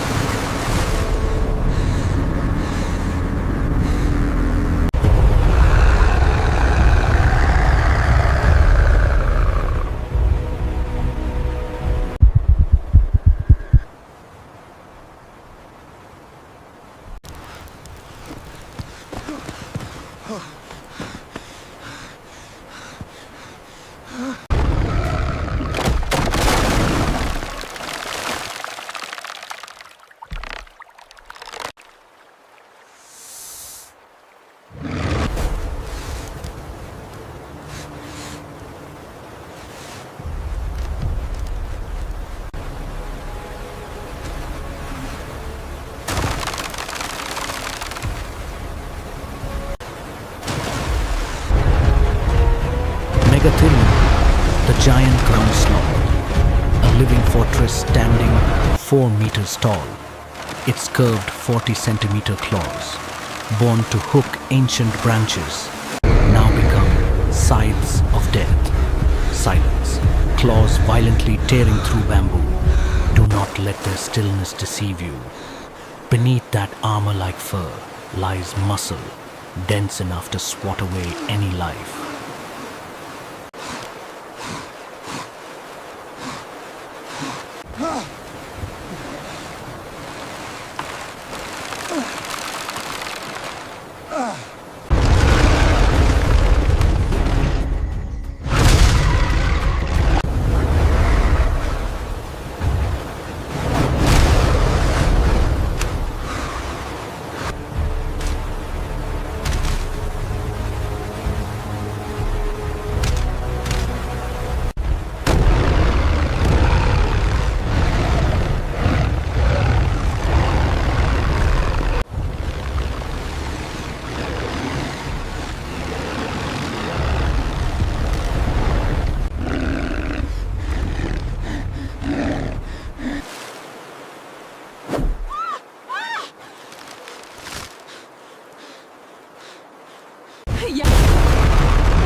Popping out of water and massive gasping.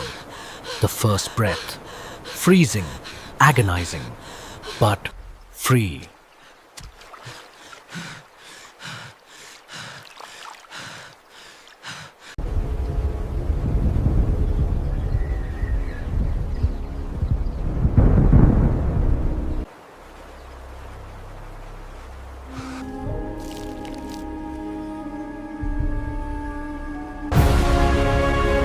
A fury strong enough to uproot a 1,000-year titan. The very thing meant to destroy them ultimately becomes their vessel of salvation.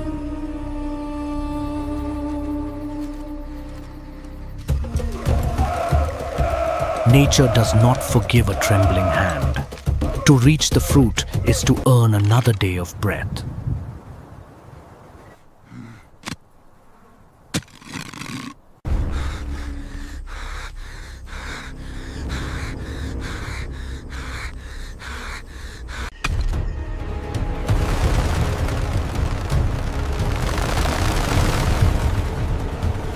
There. Tap.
Oh my God! Get ready! Keep back! It's coming! Run! Faster! There it is.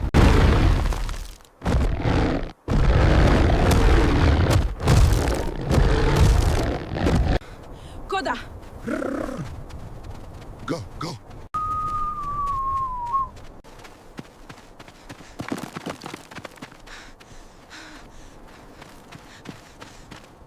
Ha! Ha! Gri! Ung!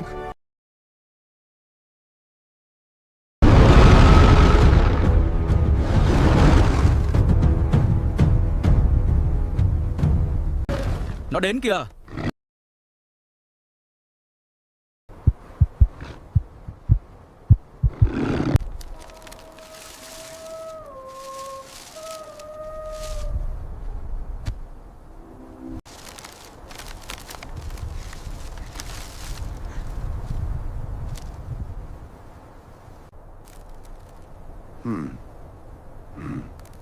Watch the others. Yes. Focus.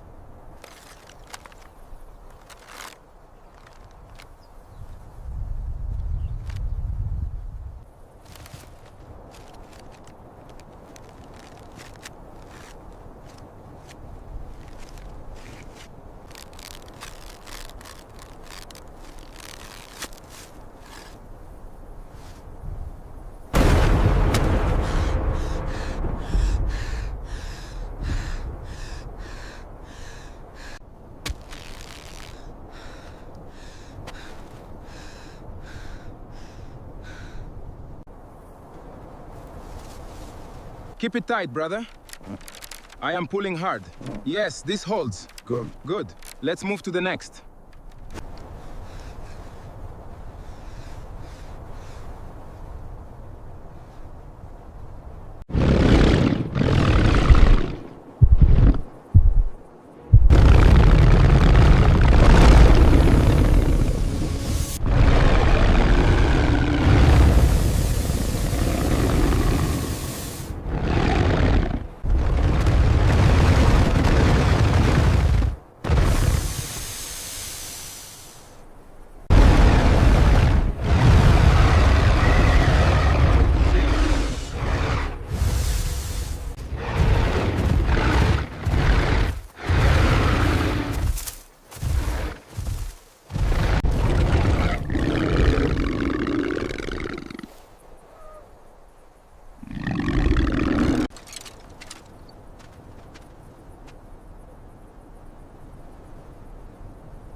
Taste it.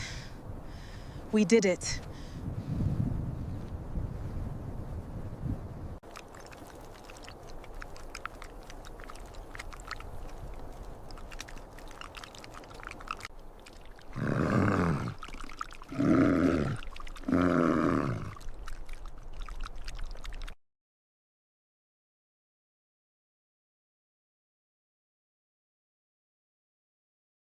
Wet leaves, a paradox of fire. Koda knows that heat is useless here. He needs smoke, dense, blinding smoke, to paralyze the primal instincts of the megapiece titan.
Boiling sugar on scorching stone, the amber honey caramelizes. locking the pure survival energy within a glossy, crispy crust, a temporary feast in an unforgiving world.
But nature is a brutal scale. A victory on one side triggers a nightmare on the other.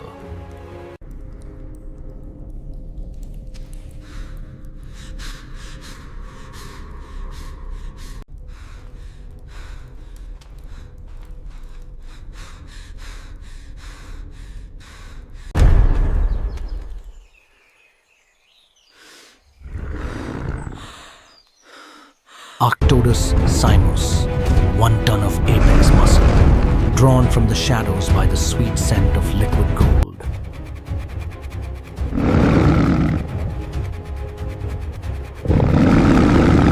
Sanctuary.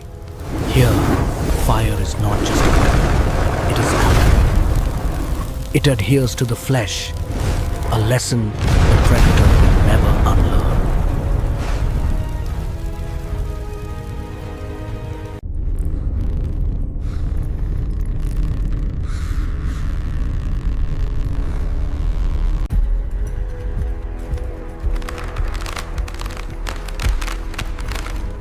Into the abyss of the earth to find the sky, a cenote, an oasis forged by 1,000,000 years of solitude.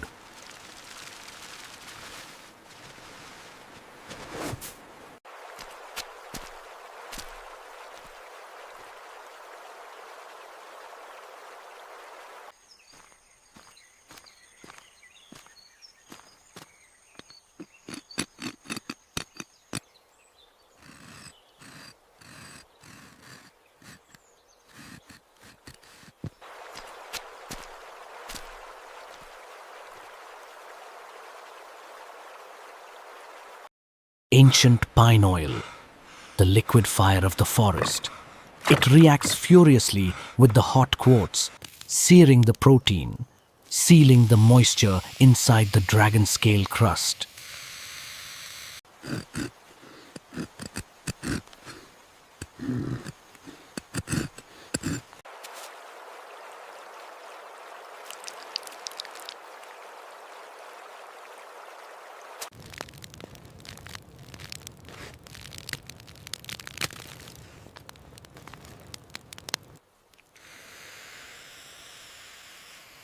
Sharp nasal huff, deeper nasal huff.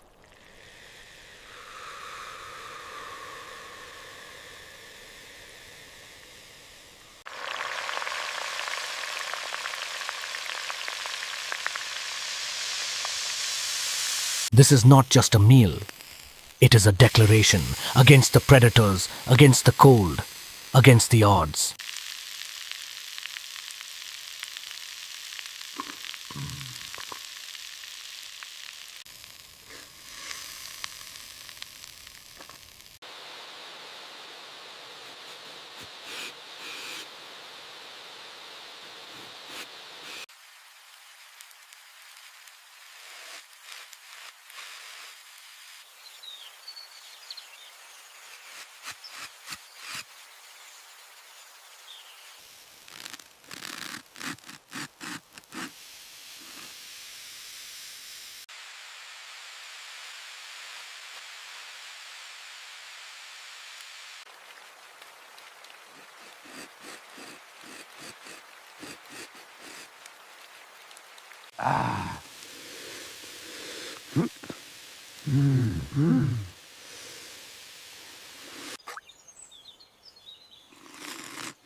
They did not just survive the wild, they mastered it.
Chased men! Faster! Sharp inhale! Found them! Go!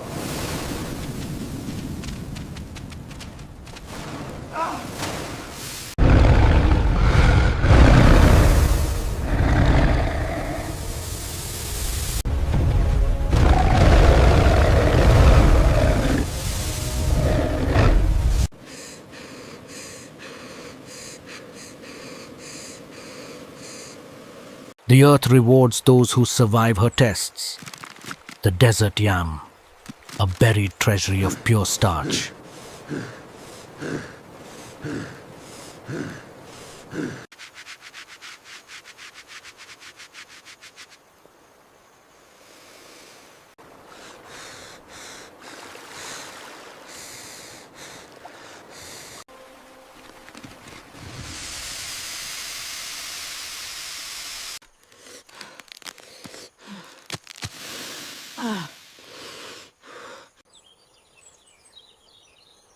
Golden sugar of wild honey, pemmican, the first energy bar of mankind, a sweet rebellion against the storm.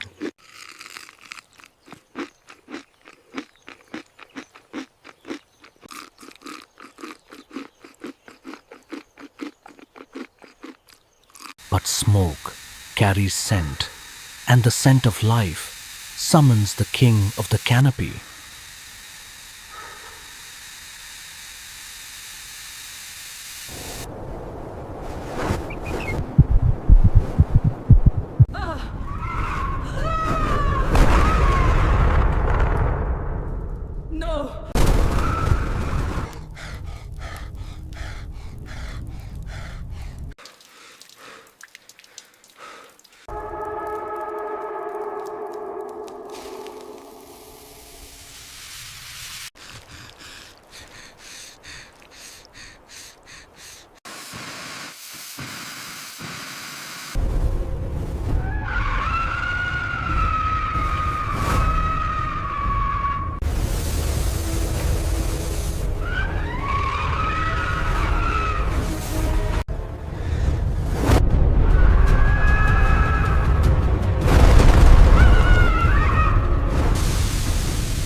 Audible sharp nasal inhale.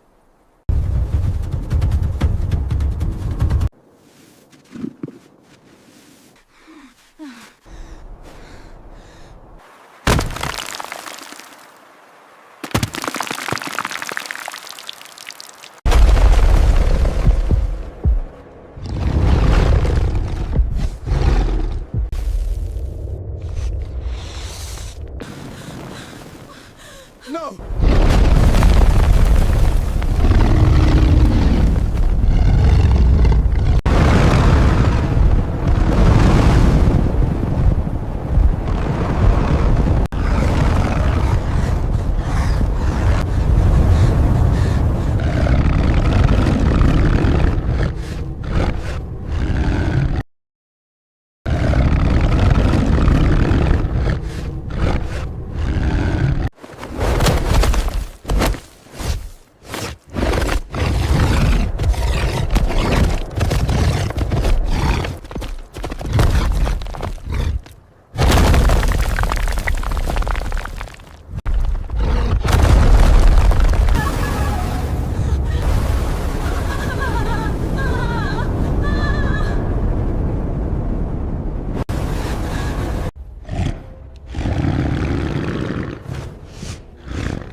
They leave the light behind, plunging into the cold unknown, not out of fear, but because the pulse of humanity never stops beating.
Pull. Yes!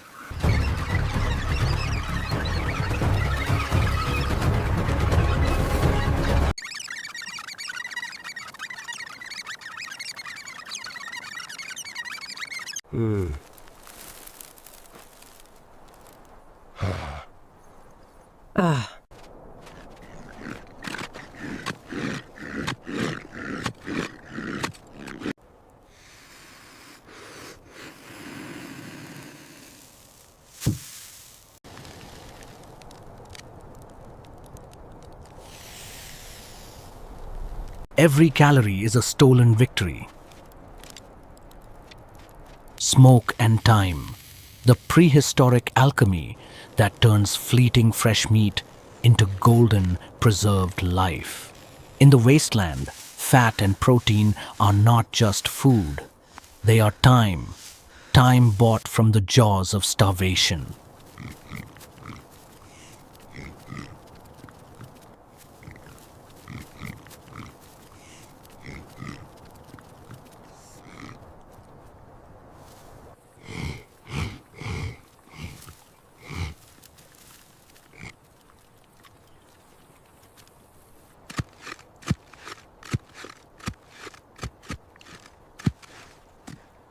Black earth, crystal water, the endless wandering is over.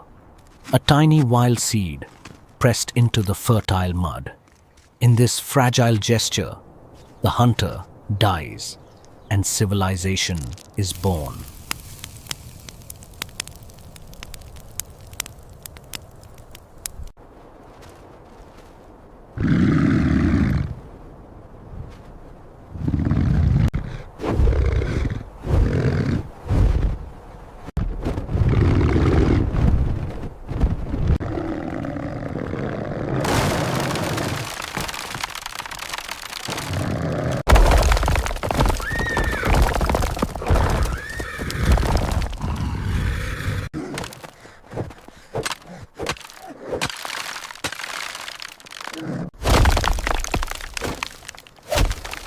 Flesh and bone must yield to gravity. A severed vine, a swinging log. The The pendulum is a masterpiece of primitive mechanics, defeating a 300-kilo predator without shedding a single drop of blood.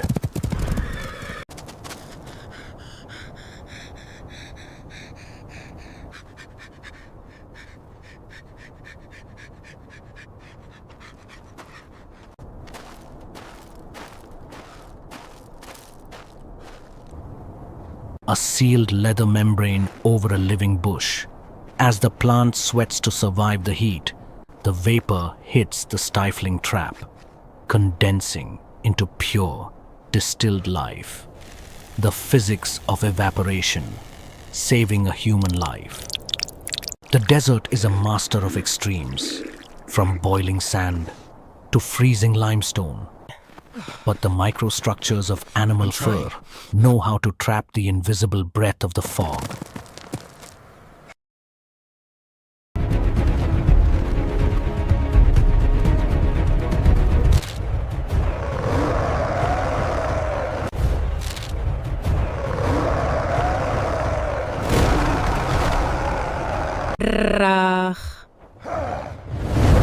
Arg.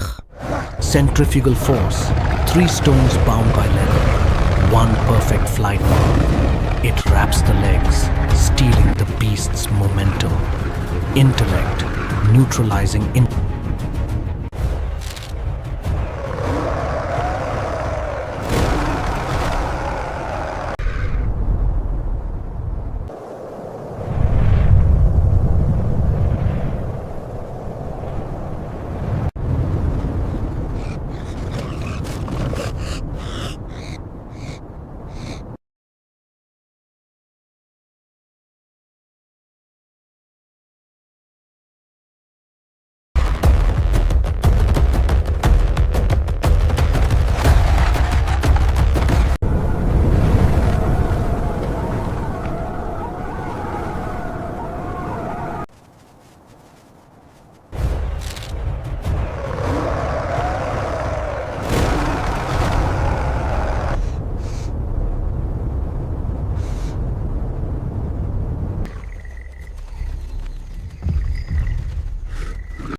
Smoke disorients the hive.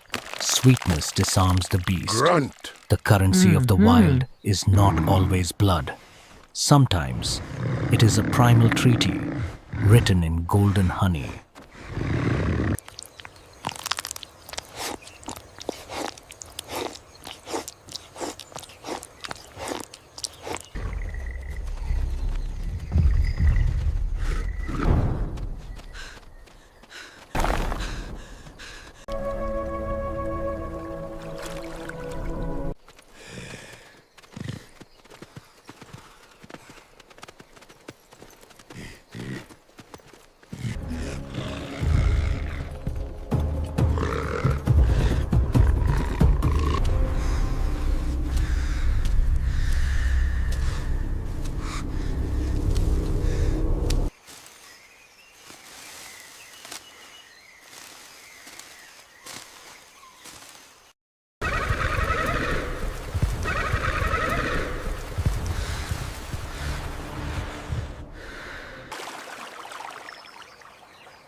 Stop.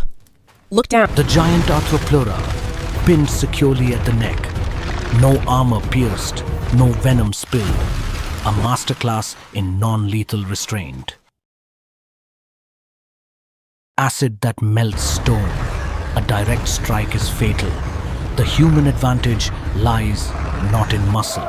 It lies Push in the mechanical down. precision Harder. of a lever. Trap it. A Now. It's Y-shaped caught. branch. Hold it. Physics against armor.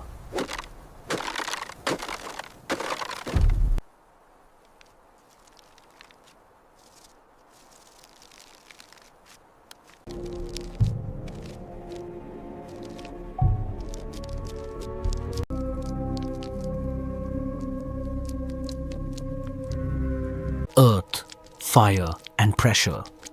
The bamboo locks the moisture within. When it breaks, the reward is absolute.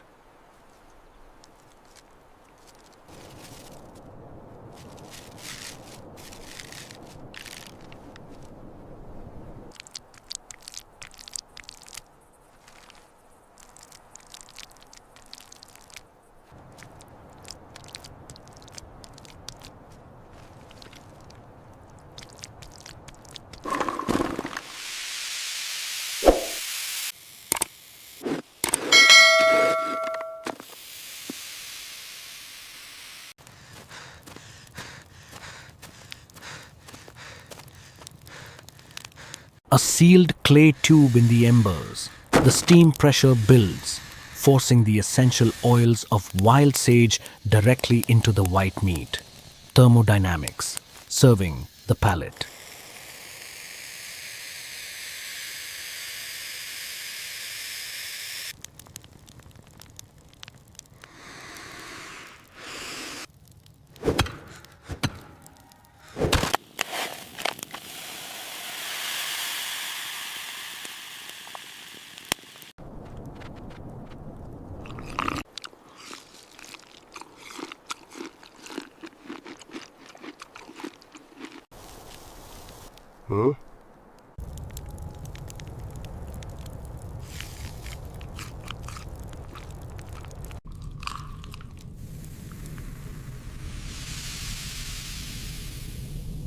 The aroma of cooked food nourishes the body, but it is also a beacon for assassins.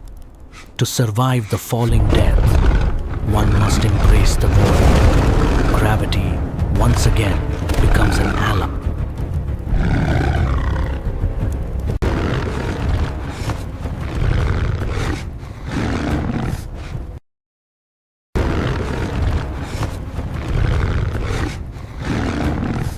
Hold fast. Almost there! Push, Line. Hold fast. Almost there! Push, Line. Hold fast. Almost there! Push, Line. I'm coming back.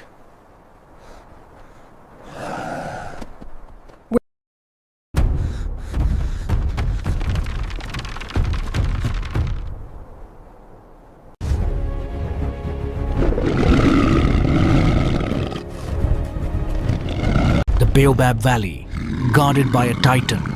6 meters of sheer muscle and keratin claws that can split boulders. Weapons are useless here.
Get, get.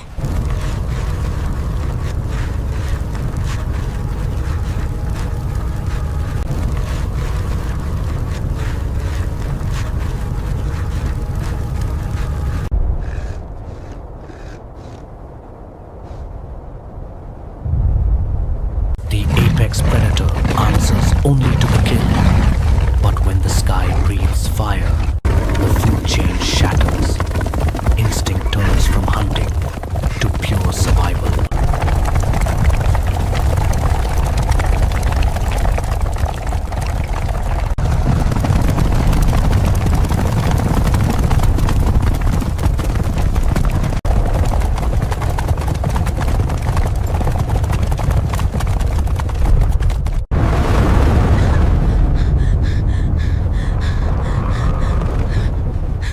This is a world that does not forgive.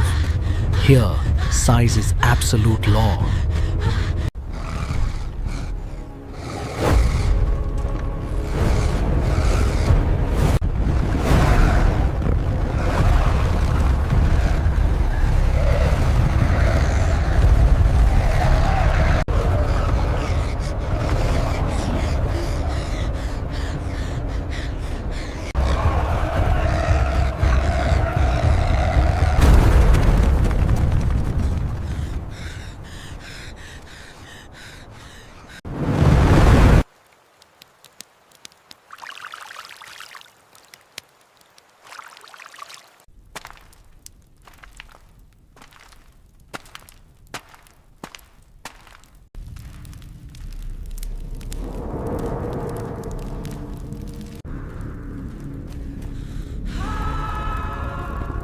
Bioluminescence, ancient algae, adapted to absorb the faint thermal energy from the underground spring. For the thirsty, this isn't just a discovery, it's a guide to the veins of the earth. Deep within the earth lie the hidden veins of the world, the cenote, guarded by the casteroids, the ancient engineer of the deep.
It does not crave human flesh. It desires timber to build its fortress. A quiet exchange of resources. Respect, granted through understanding.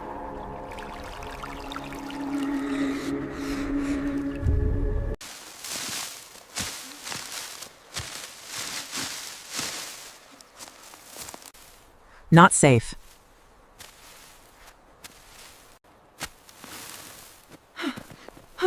Whoa. Whoa. Whoa.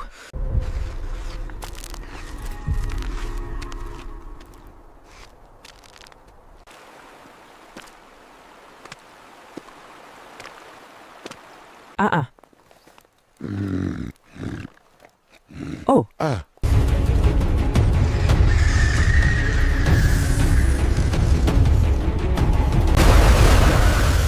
Ha. Ooh. Ha. Ooh. Flesh and bone cannot fight prehistoric scale. Muscle will fail, but intellect uses the earth's own weight.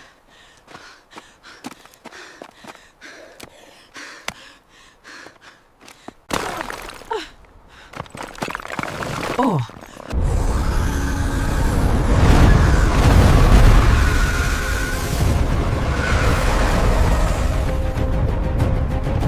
Survival is not just about the body. It is a burden carried by the hands that have taken energy. life to sustain it. Washing away the ash is a ritual, a silent plea to remember the human soul inside the hunter.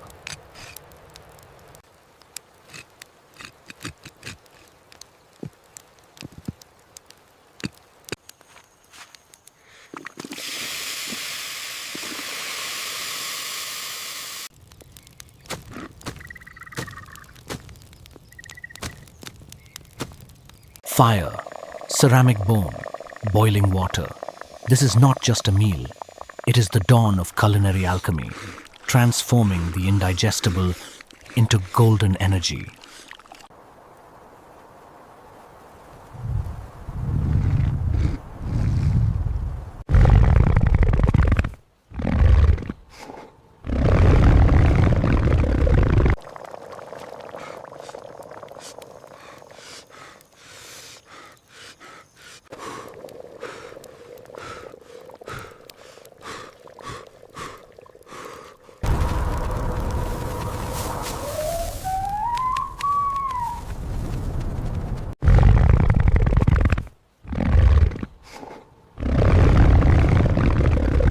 Huh. Ung. Huh. Ung. We're almost there.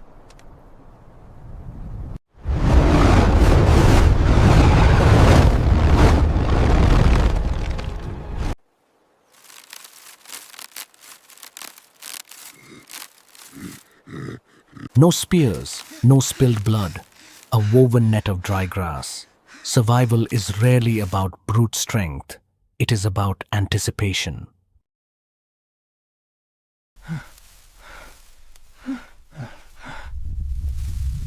Ra.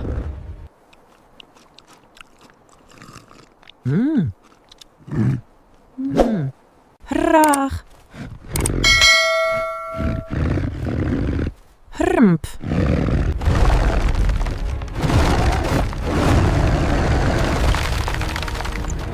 Strength alone cannot fell giants, but nature has its own armies.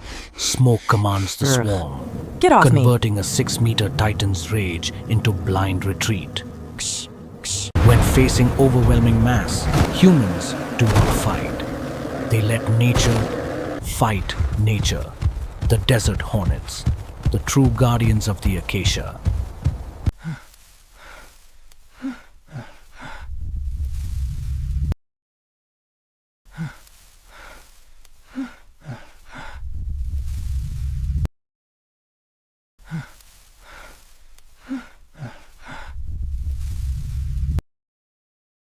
The ashes cool, but the abyss waits. 800 kilograms of muscle and bone. Brute force cannot be met with brute force.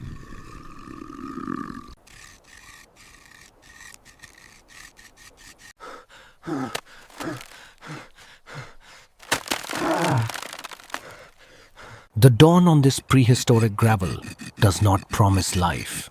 It only offers a chance to fight for it.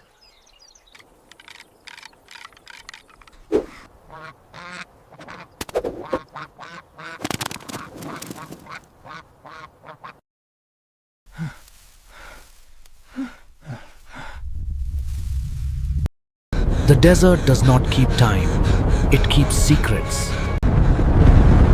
Running is not cowardice. It is the raw mathematics of survival.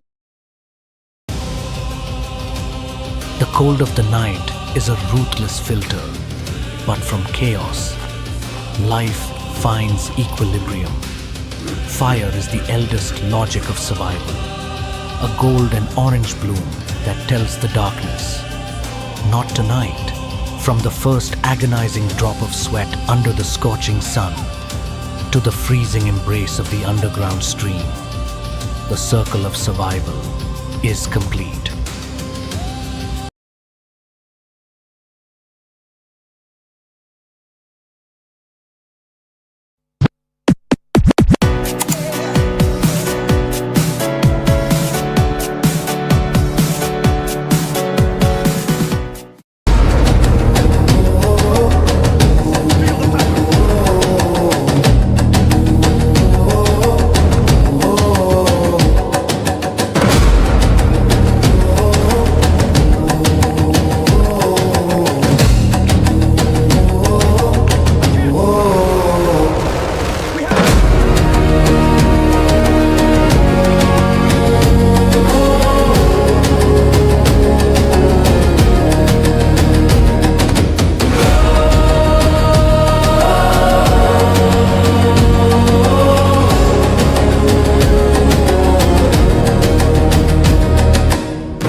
river is a silent god, ancient and boundless.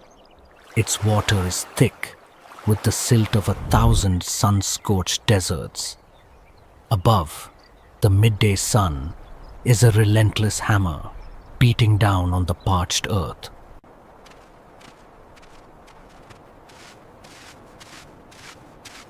Hey! Hey! Hey! Hey! Hey! Hey! Hey! Hey! NJ! Fleeing the doom of a harsh and unforgiving climate, amidst the thunderous roar of the great river, those crude logs, lashed together by unyielding resilience, became a raft of hope, carrying prehistoric pioneers across the vast waters to sow the seeds of a new life in the promised land.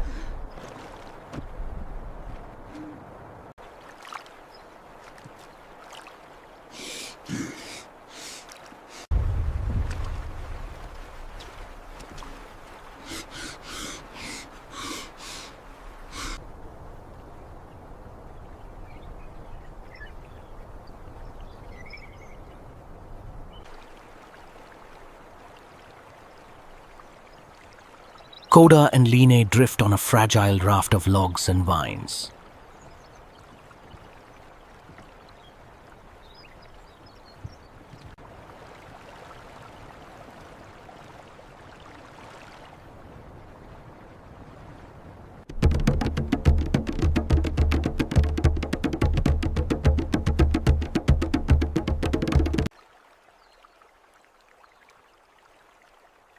Their hands grip the textured bark, knuckles white with the weight of survival.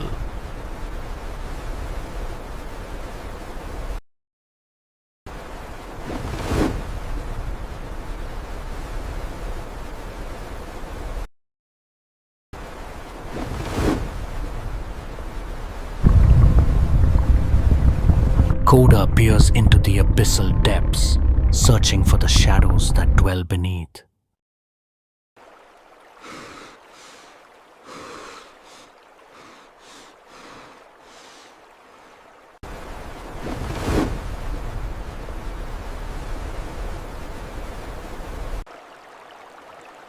In this realm, the air is thick with dust and the scent of distant rain.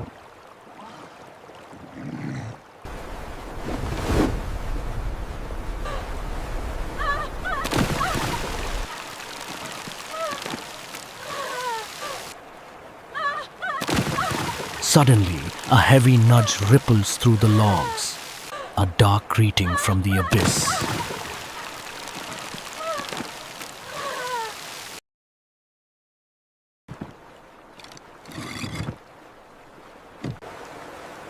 Eyes lock in a stare of shared dread. Lips are sealed, but the heart screams.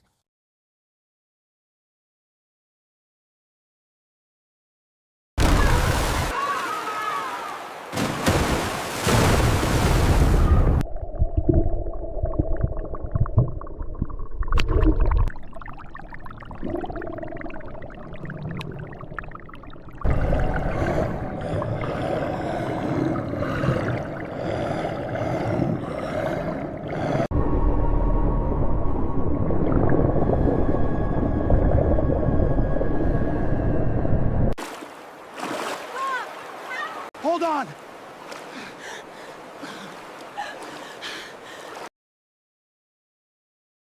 The raft shatters, sending them into the cold, murky embrace of the river.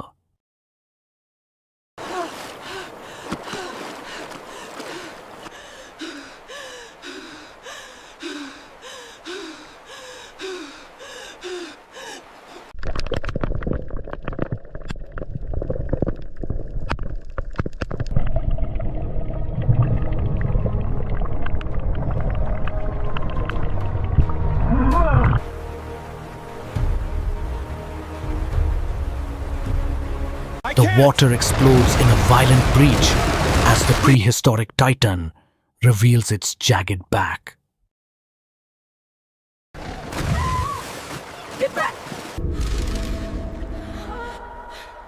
The incarnation of a nightmare from a long-lost geological age, this beast possesses a colossal frame, over 12 meters long, with gaping jaws of death, powerful enough to swallow a primeval bison, or even the bravest warrior, in a single, fateful snap.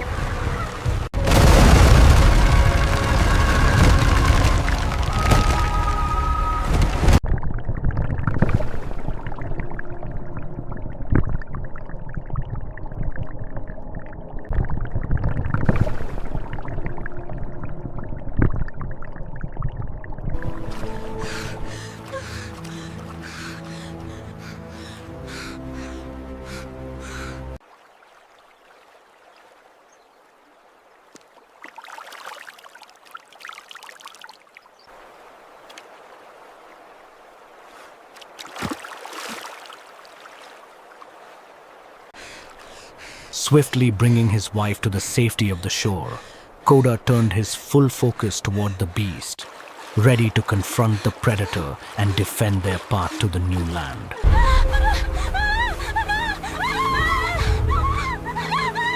Between the annihilation of his people and a brutal battle for survival, Koda chose the latter, standing his ground against the monster to carve a path out of the barren desert toward a future.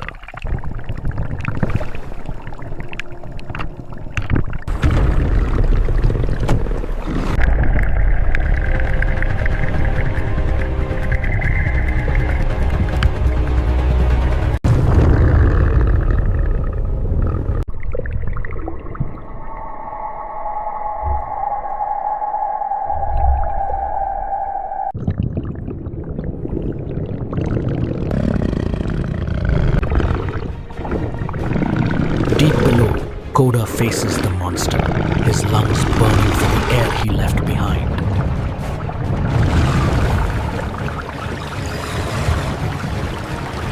A desperate struggle in a world of bubbles and silt, where blood remains a secret.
Roar.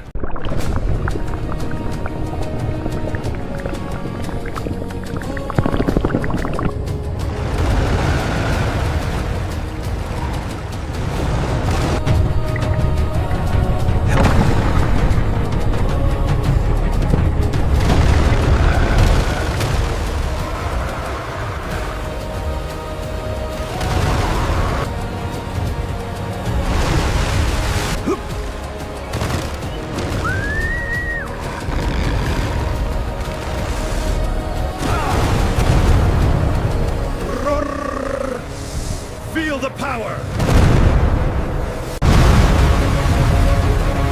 With a primal roar of effort, Koda lunges, driving the stone tip home.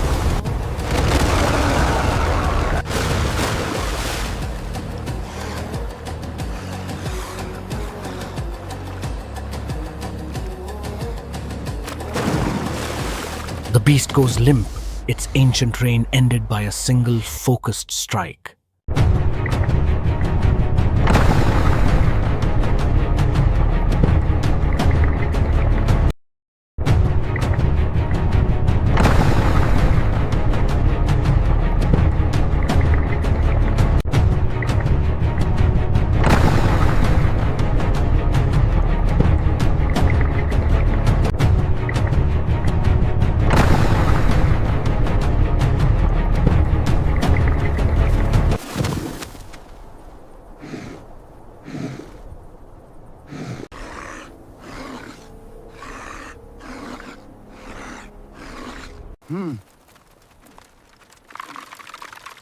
Good. Sparks Over there? fly from Yes. flint, birthing a fire that defies the encroaching dusk. The fat sizzles on the hot stones, a golden nectar dripping into the flames. They eat in a sacred silence, tasting the victory of those who refuse to die. As the embers fade, Koda drifts into a dreamless sleep, guarded by the river's song.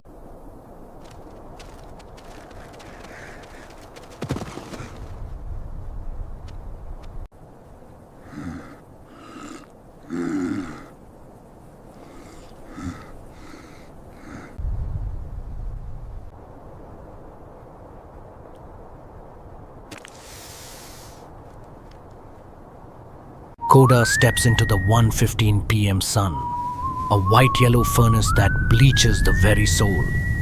The 1:15 p.m. sun is not a star, but a white-hot furnace stripping the tribe of their last breath.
After the ritual of sand, the search for survival leads Koda to a protein fortress, the termite mound. Termite mounds are the skyscrapers of the savannah, housing millions of tiny protein cells.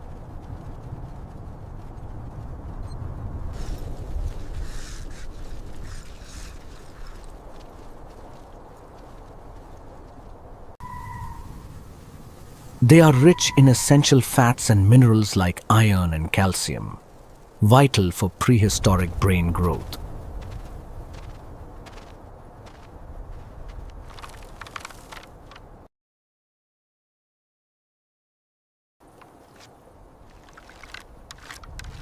Lean applies wild honey to a fern twig, a golden lure that mimics the termites' food pheromones.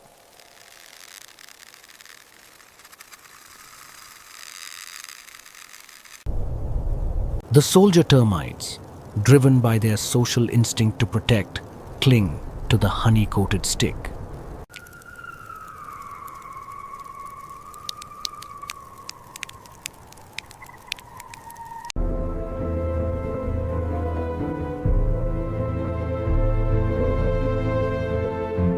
A white waterfall of life is harvested, a high-calorie reward with zero risk of injury to the hunter.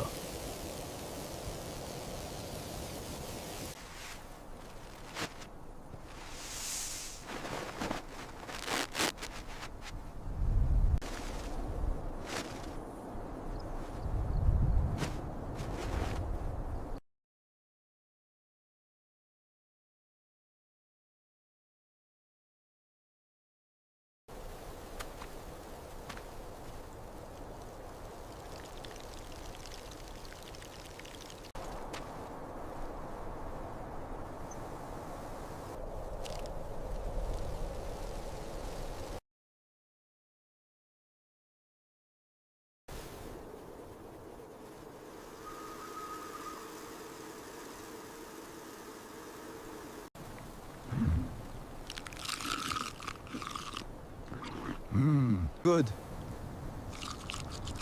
For the Tumus tribe, termites are a superfood containing up to 36% protein, higher than beef.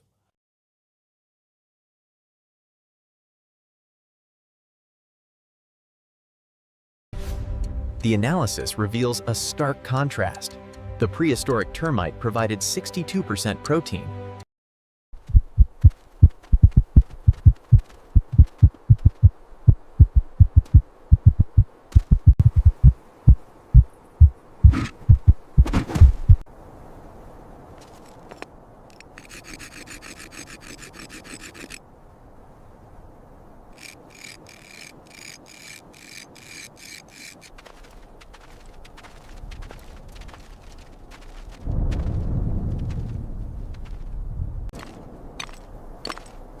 But the forest offers a larger prize. The prehistoric kangaroo, a fast and powerful marsupial.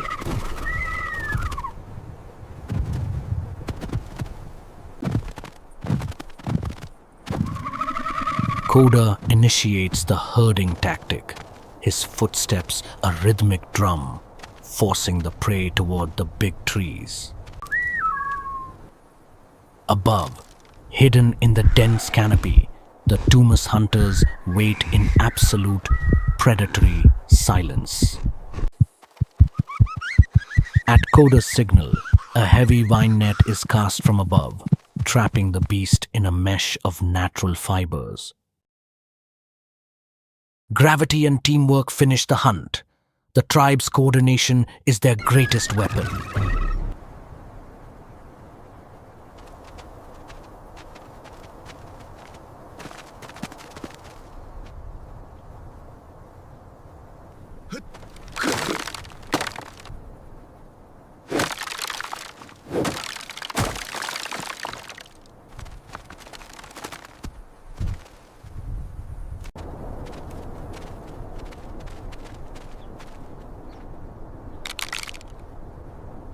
They carry the heavy harvest back to the campsite, their shoulders bearing the weight of future survival.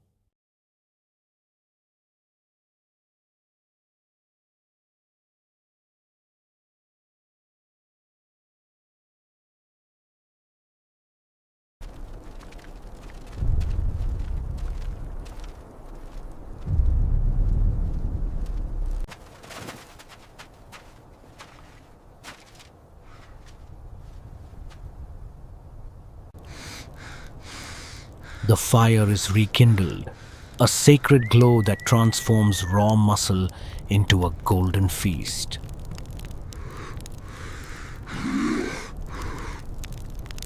The smell of roasting fat fills the air, signaling safety and abundance to the weary tribe.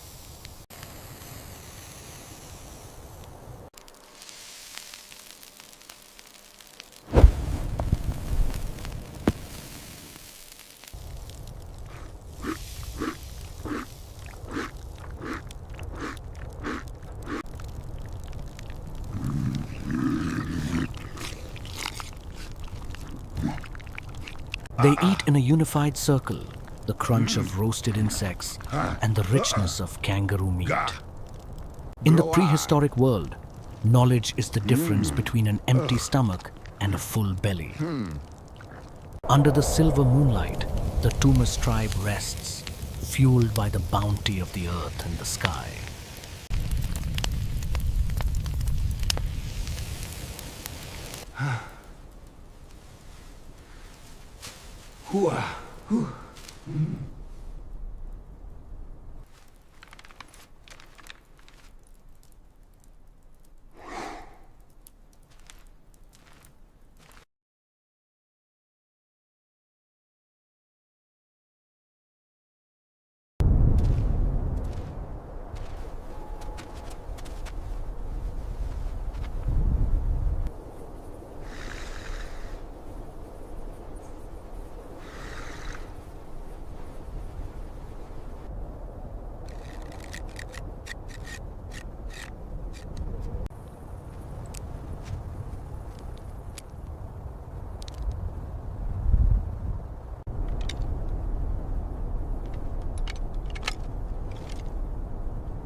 Its forelimbs are built like oak trunks, capable of pinning down a one-ton bison.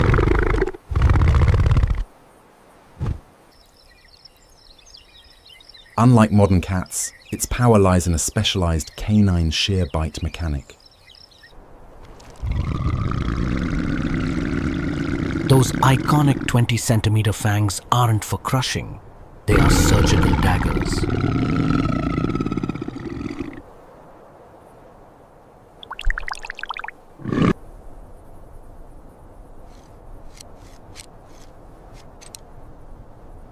A 400-kilogram titan of pure muscle, the saber-toothed cat utilized its immense body weight to pin down prey before unleashing a lightning-fast bite that channeled hundreds of kilograms of force through its iconic daggers, ending the hunt before the victim could even scream.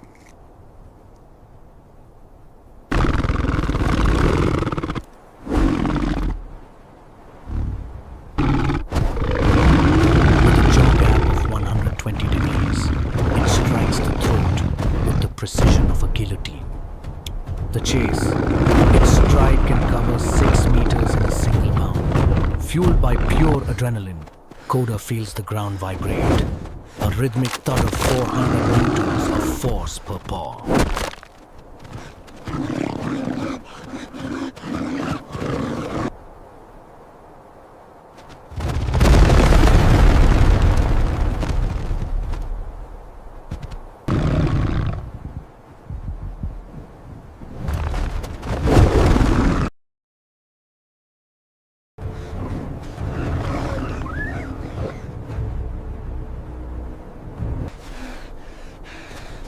Death is 2 meters away, exhaling the heat of 1,000 kills.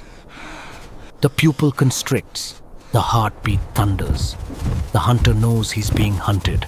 The canyon becomes a funnel, a trap where ancient ivory fangs gleam in the sun.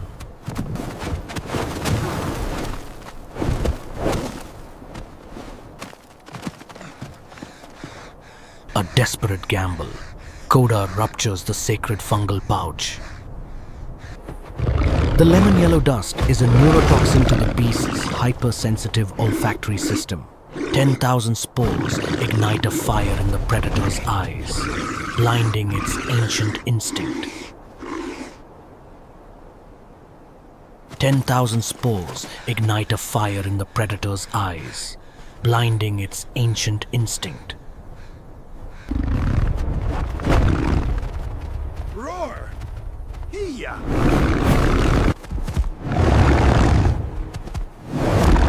Roar! Ra! Ra!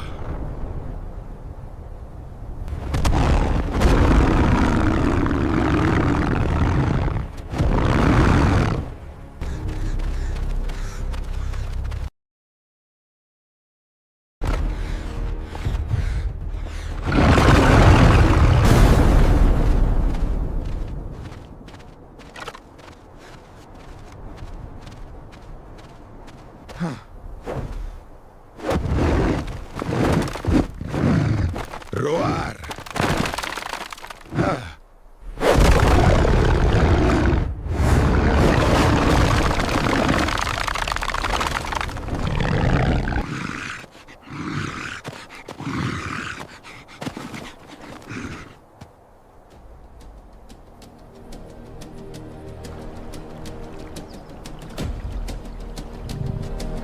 The predator refuses to yield. Instead of a leap of faith, the saber-toothed tiger finds a treacherous path, charging down like a whirlwind to intercept its prey at the base of the cliff. The ultimate race against time has begun. Hit subscribe now to witness this breathtaking journey in the next episode.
Suspended between earth and sky, their target is a colossal, ancient beehive, a natural fortress of wax and venom, guarding the forest's most energy-dense golden nectar.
To scale this vertical terror is to embrace the ruthless economics of the wild, proving that the greatest life-sustaining rewards demand the absolute highest mortal risks.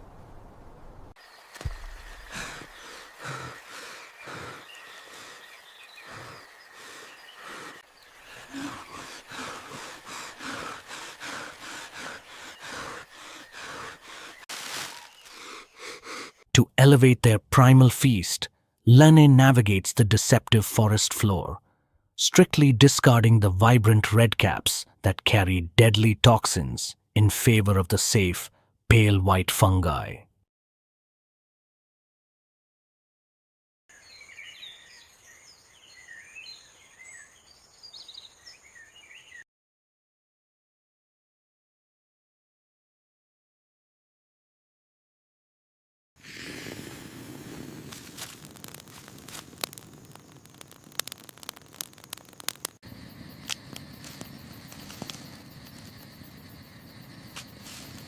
Placed directly over the glowing embers, the pristine white flesh blisters and releases a rich, earthy aroma, transforming a simple survival ration into a deeply satisfying culinary triumph.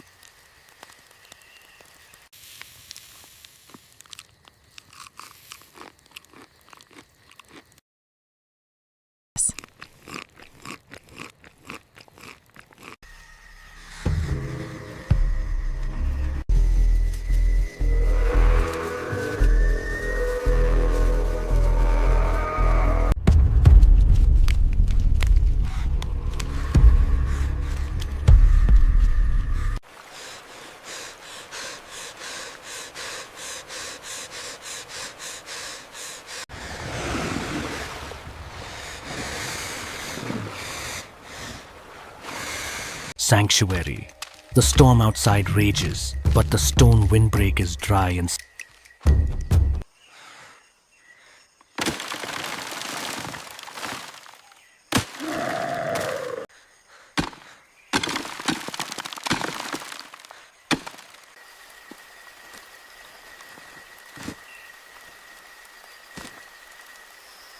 in the brutal ancient world, survival is inherently selfish. Yet, mercy is a rare, expensive currency. Today, the tribe paid it in full.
Urg.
Grr.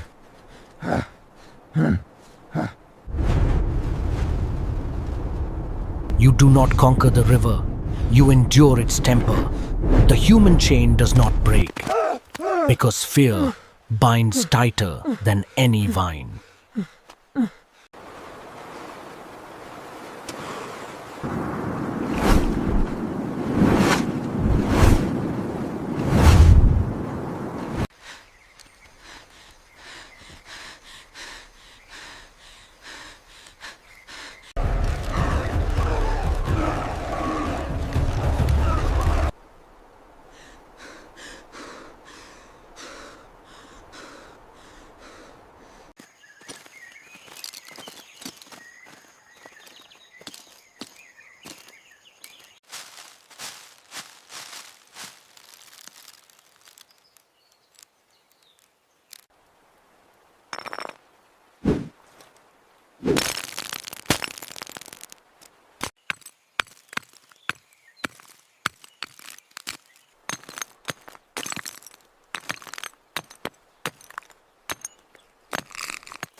Black slate, a perfect thermal conductor, no fire needed. The merciless sun turns desperation into a golden, protein-rich feast.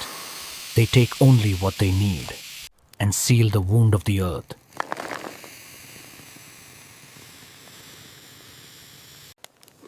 The black basalt acts as a natural skillet, fern leaves, a non-stick barrier.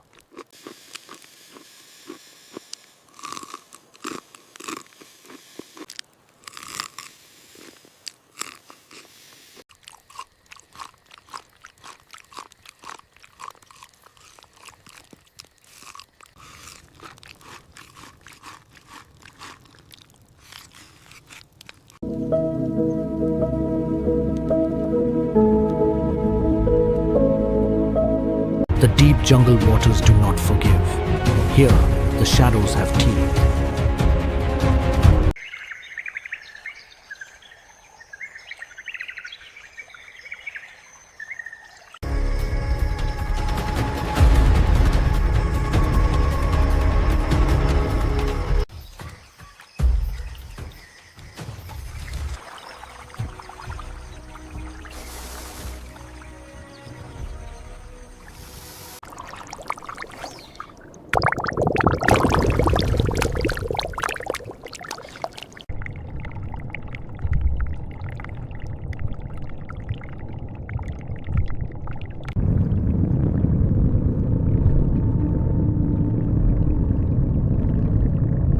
Two apex predators navigate the same narrow hunting ground. The armored titan.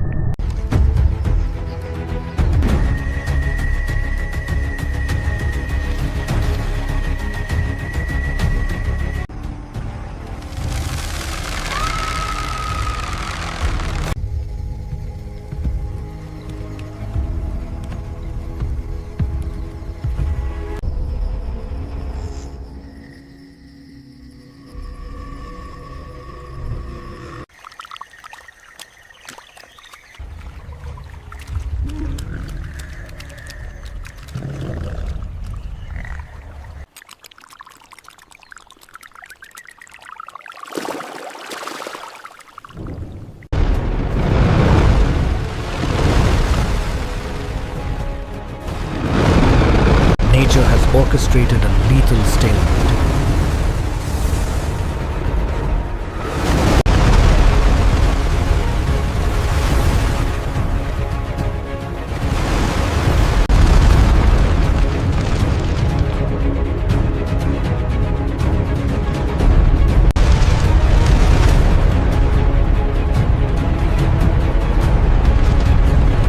Armor meets pure muscle.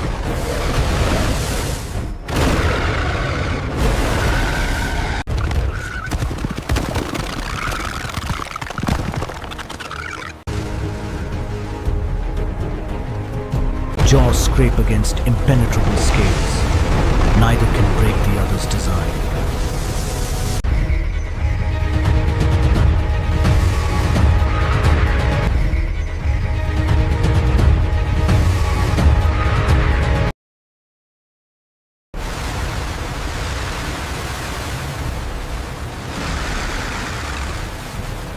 The python calculates the cost. A war with no flesh to consume. It uncoils. It slips back into the abyss. This is not cowardice. Walking away from an unwinnable war is the ultimate mastery of survival. Two kings live to reign another day.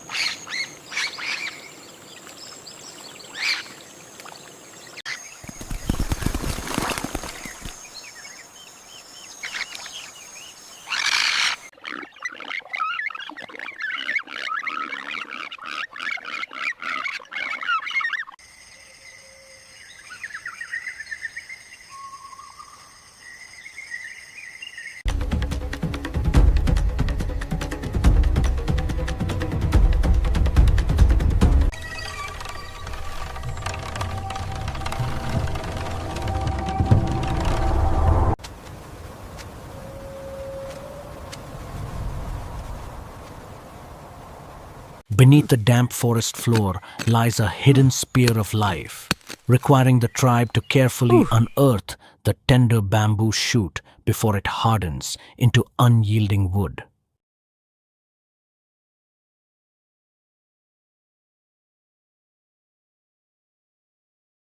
Rather than exposing its delicate flesh directly to the destroying flames, the primal mind utilizes nature's own pressure cooker by sealing the harvest inside a fresh, hollow bamboo tube.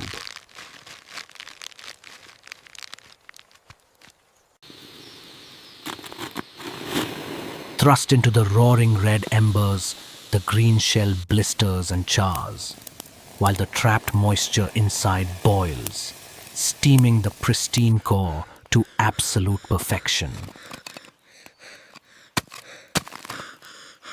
Splitting the scorched vessel releases a sweet, steaming bounty of the earth, a masterful display of ancient culinary engineering that transforms a raw root into a sustaining feast.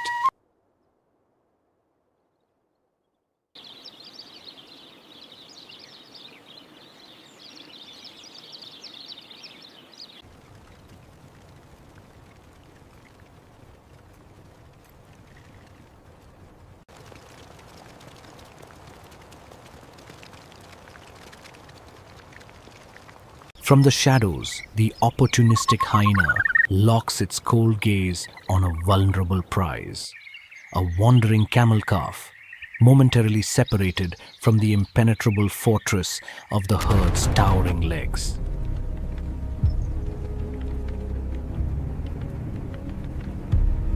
The predator launches a ruthless pursuit, driving the exhausted calf to the very edge of the abyss, where a single misstep dictates the brutal law of survival. Yet, in the final fraction of a heartbeat, the mother camel intervenes with a bone-shattering headbutt, forcing the thwarted scavenger to surrender its feast and fade back into the wasteland.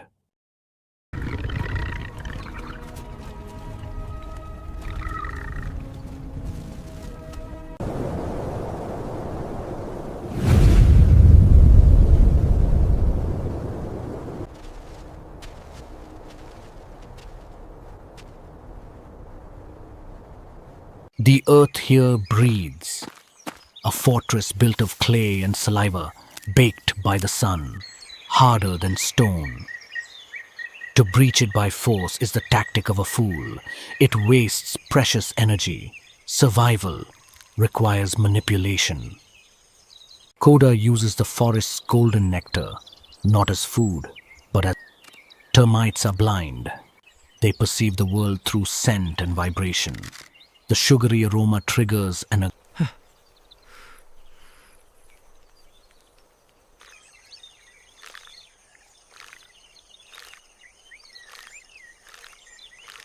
The stalk is pulled out, revealing a massive cluster of fat, white termites. Patience yields the harvest, a cluster of subterranean life.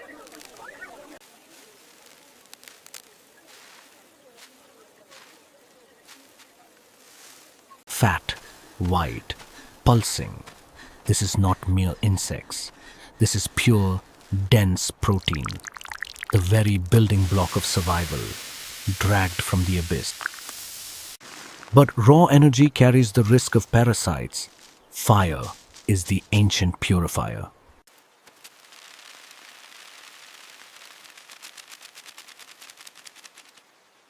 Over the glowing red embers, the moisture evaporates. The soft white bodies golden, crispy, a feast of earthy flavor and crackling fat, to outsmart nature and feast upon its hidden treasures.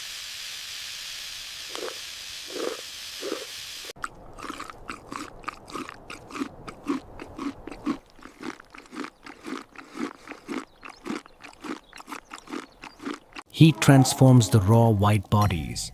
Fats bubble, proteins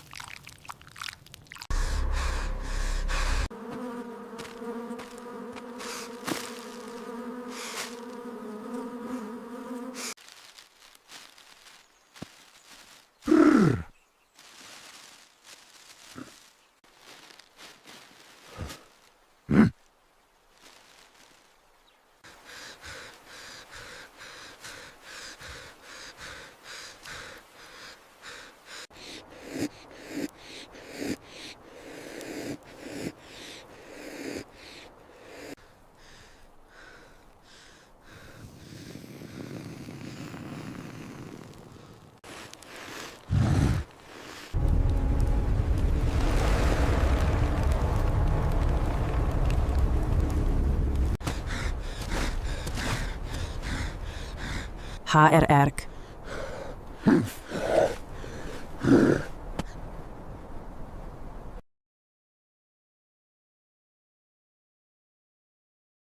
Instead, they harness the pacifying power of thick smoke, a primitive chemical weapon that masks the insect's alarm pheromones and subdues the angry guardians.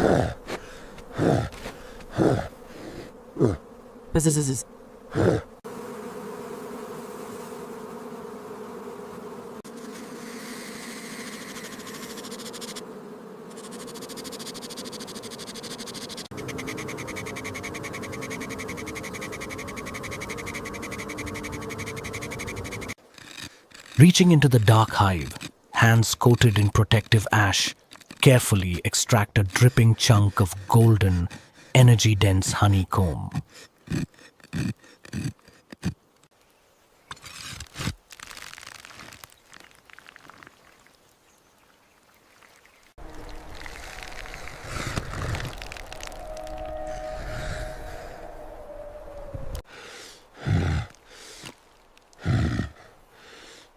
Yet, driven by the wisdom of the wild, they do not pillage the entire horde, deliberately leaving the vast majority of the sweet reserve untouched.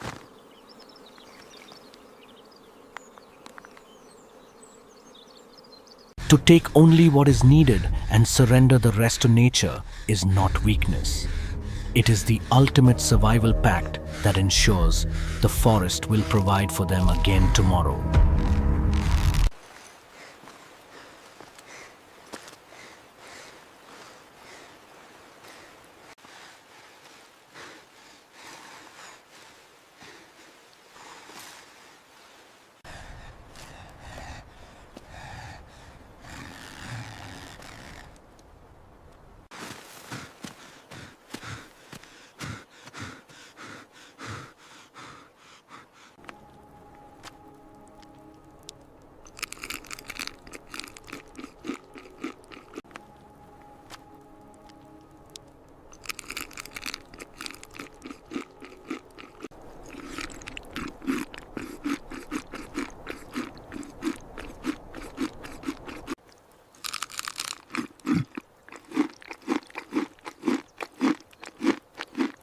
The Haboob, a black wall that erases the horizon.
Sinew and mud, the mortar of the ancients. Outside, the world ends. Inside, man makes fire.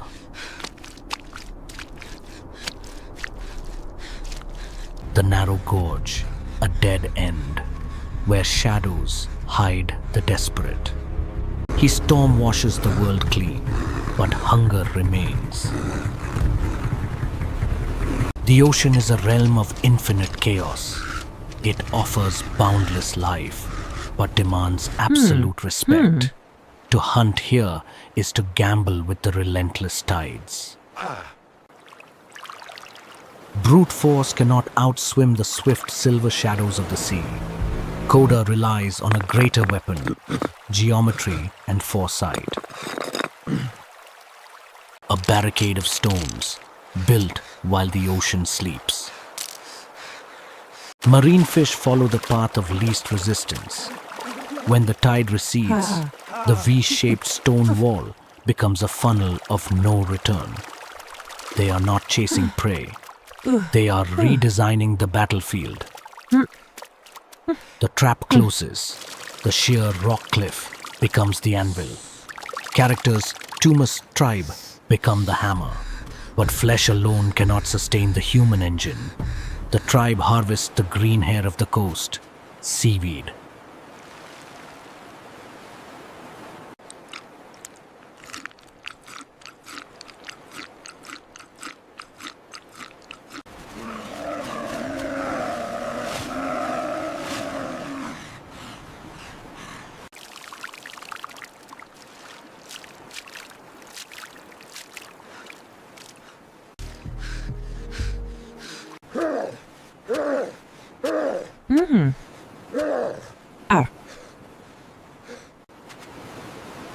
Under the punishing sun, the ocean water evaporates. What remains on the drying fronds is a rich coating of sodium and essential iodine, the ancient preserver, the very first salt.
Fire reclaims the ocean's cold catch.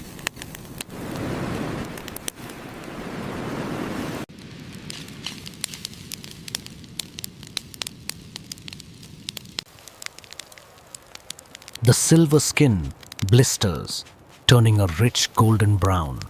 The sweet fat hisses against the red embers. Combined with the crunch of the salty sun-dried seaweed, the roasted flesh delivers a massive surge of dense nourishment.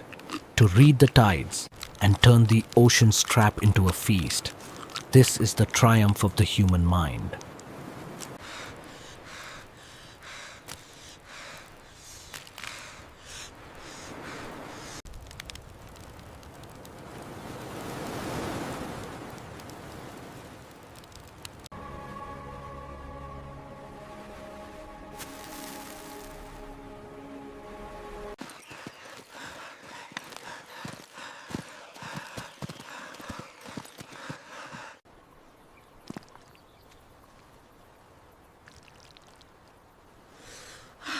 Fire is a ruthless destroyer, but wrapped tightly in layers of thick green banana leaves, the fresh catch is shielded from the incinerating flames.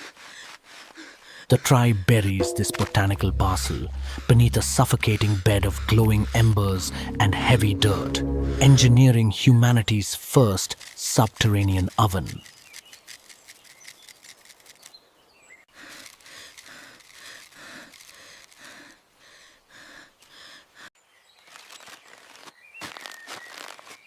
Unearthing and peeling back the scorched leaves reveals a steaming, golden treasure, a masterpiece of primitive culinary art, radiating an intoxicating, rich aroma that guarantees their survival for another day. The sun retreats, leaving behind a fragile illusion of safety. For today, the heavy debt of survival has been paid in blood, sweat, and fire. What brutal trials await them as the embers fade? Subscribe to the channel and walk with us through the ashes of time. Join the journey to witness the extraordinary, relentless evolution of mankind in the next chapter.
Help!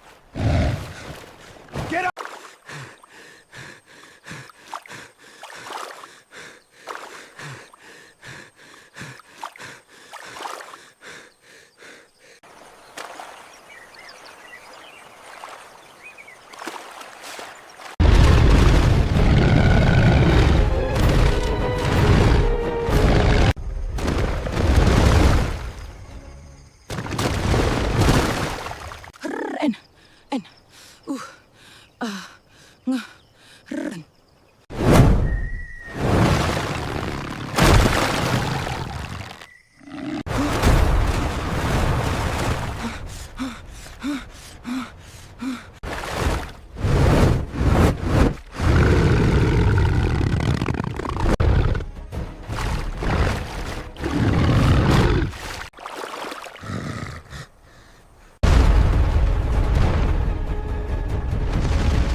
it! Arg!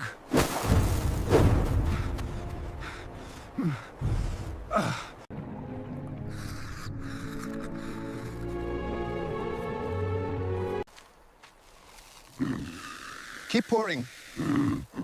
Almost done.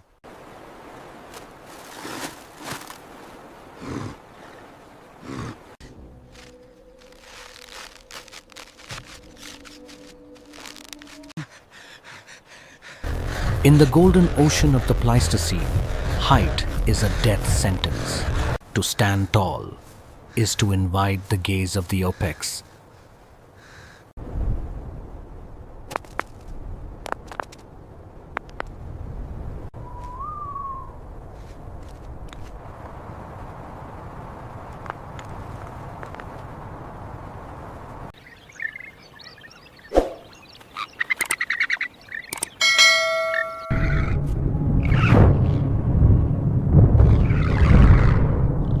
Keep your eyes on the horizon. We're close.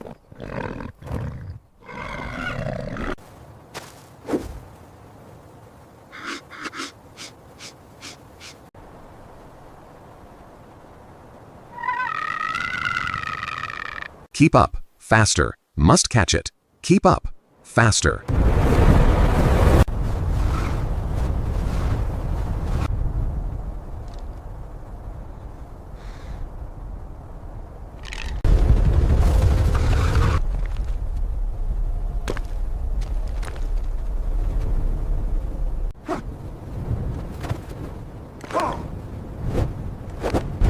Terror bird. 3 meters of armor and predatory instinct. It doesn't need to chew. Its axe-shaped beak is designed to sever a human spine in a single strike. Pause. But man possesses a weapon far deadlier than claws.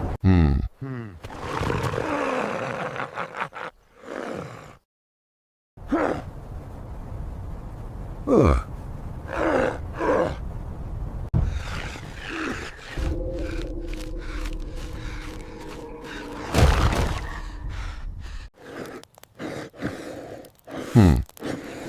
Oh. Ah.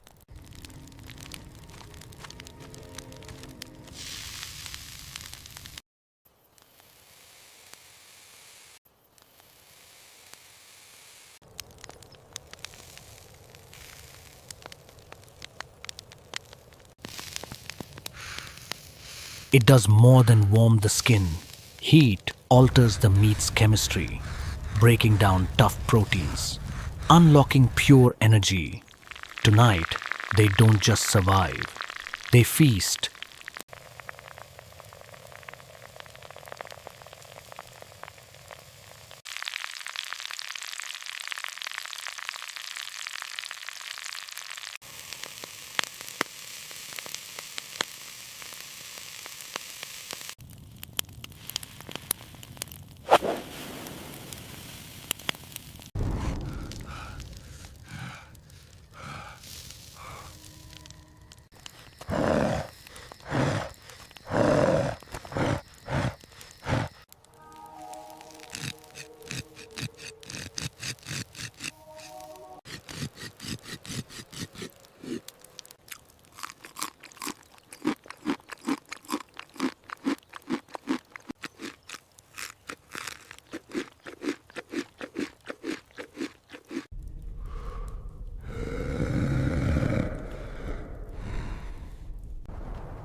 In the primal theater of existence, the ocean is both the ultimate cradle and the deepest grave.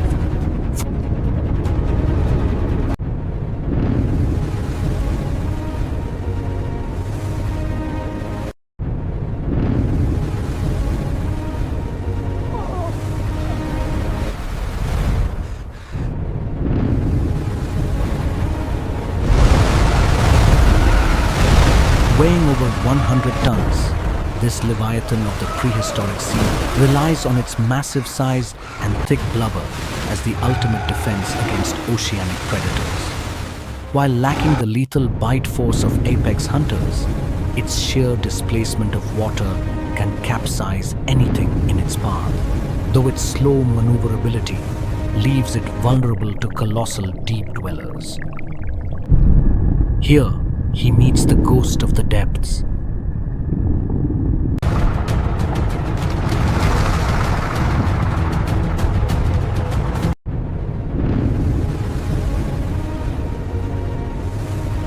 To save a god, one must willingly step into the dark. Koda plunges into the freezing void, where light surrenders to the crushing pressure.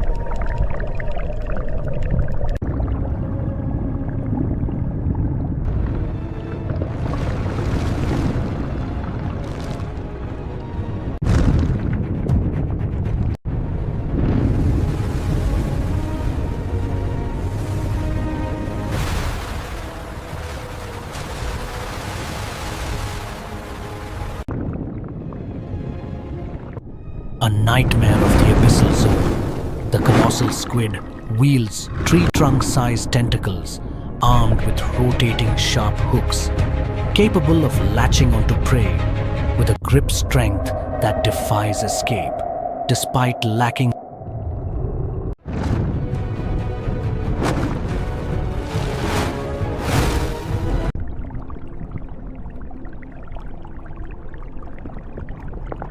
a moment of pure catharsis. The opaque fluid from the indigo robe isn't just sustenance. It is pure, raw, biological energy. In an environment that constantly drains heat and calories, this rich liquid is the ultimate antidote to exhaustion.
Weapons are drawn, bloodshed is imminent, but deep within the ancient roots, life finds a way to bridge the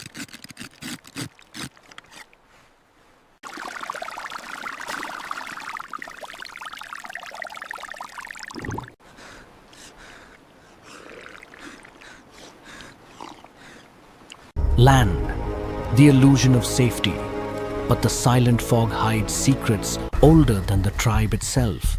A translucent green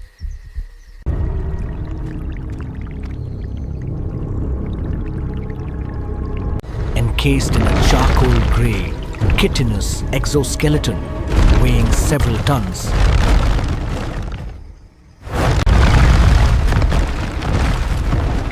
Running from a predator triggers its chase instinct. Standing your ground creates hesitation. Wet sand against highly sensitive eye stalks. A masterstroke of primal physics. Blind the sensor, paralyze the machine.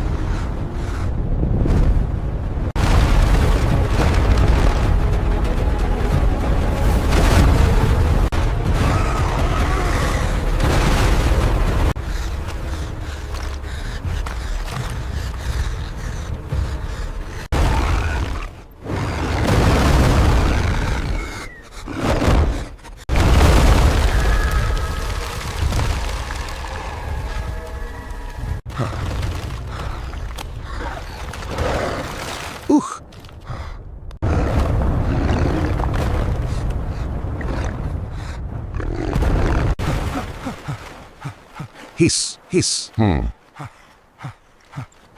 Against impenetrable armor, blunt force fails. But nature...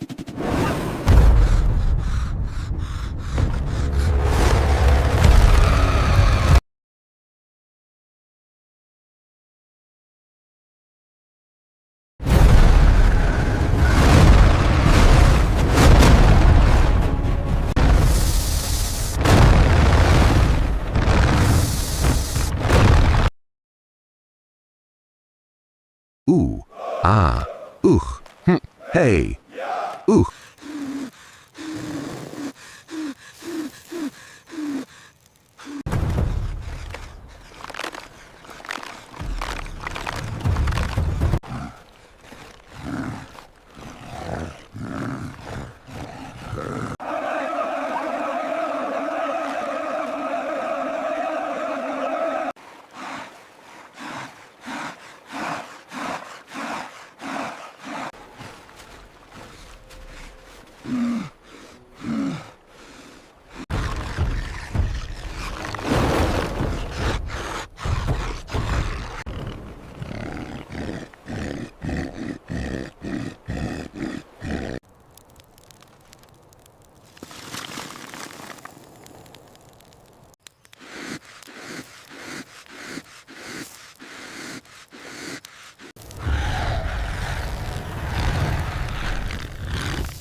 Tap, tap, tap. Hoof.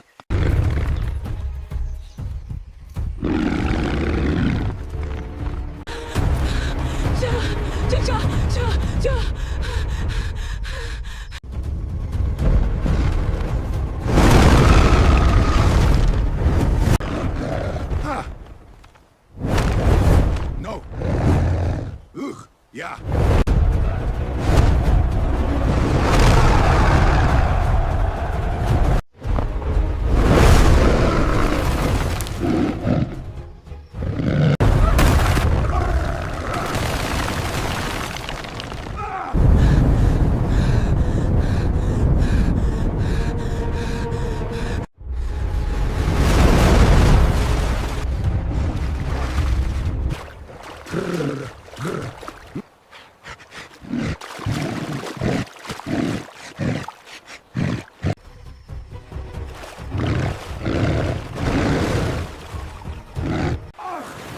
grunts of effort, snarls, heavy breathing and gasps.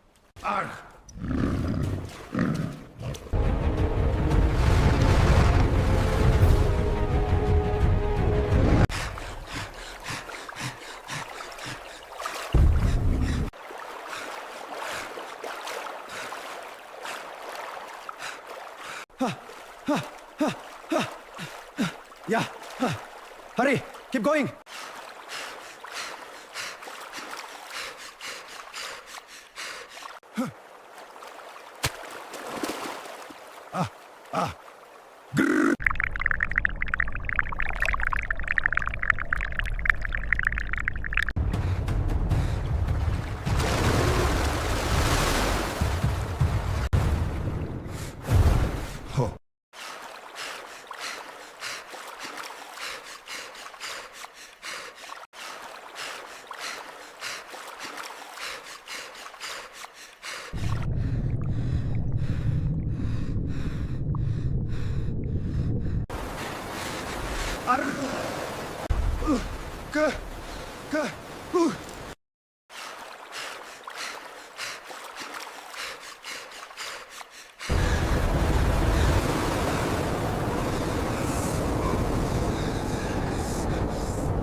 Come, look. We see it.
In the crucible of the limestone desert, the sun is not a life giver, it is an executioner.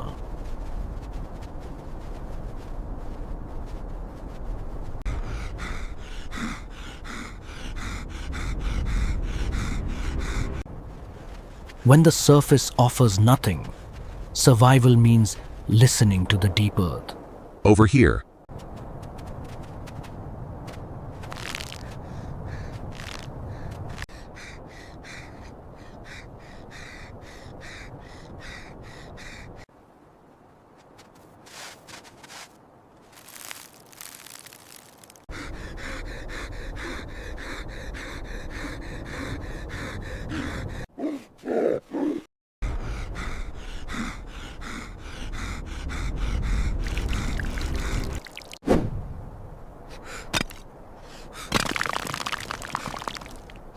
To share the first drop of water is not just compassion.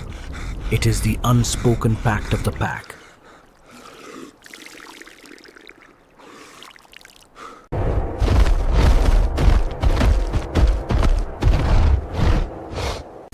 The Daeodon, a prehistoric titan weighing over a ton, boasts a crushing bite force.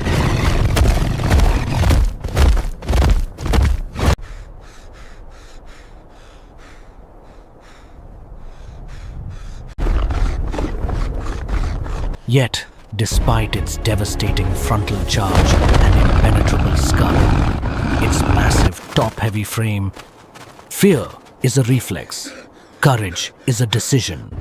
When the alpha falls, the collective must become the predator.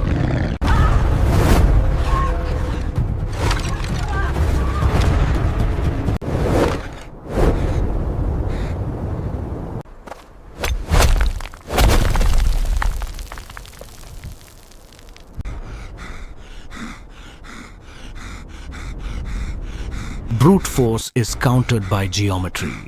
A wall of sharpened stone leaves no angle for attack. Grurk.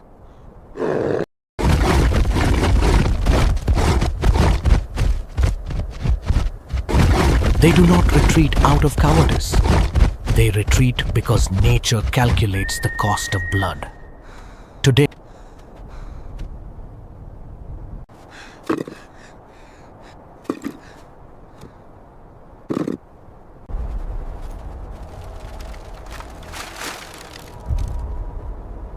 night in the desert steals the heat of the living.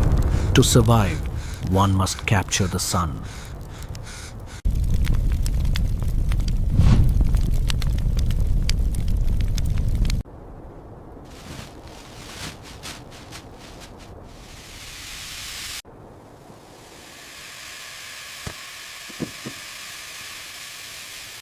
The earth oven.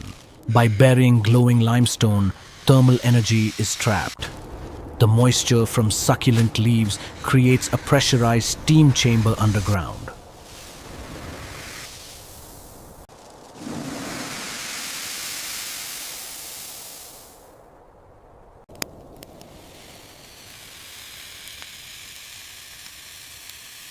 The heat breaks down the tough fibers, turning the underground tuber into a sweet, golden nectar.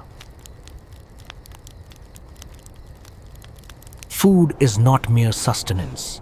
It is the physical manifestation of tomorrow, and a cool desert leaf draws the stagnation from bruised flesh. Healing begins with trust. The stars map the way out of the abyss. The desert tries to erase their existence with shifting sands, but a human chain does not break.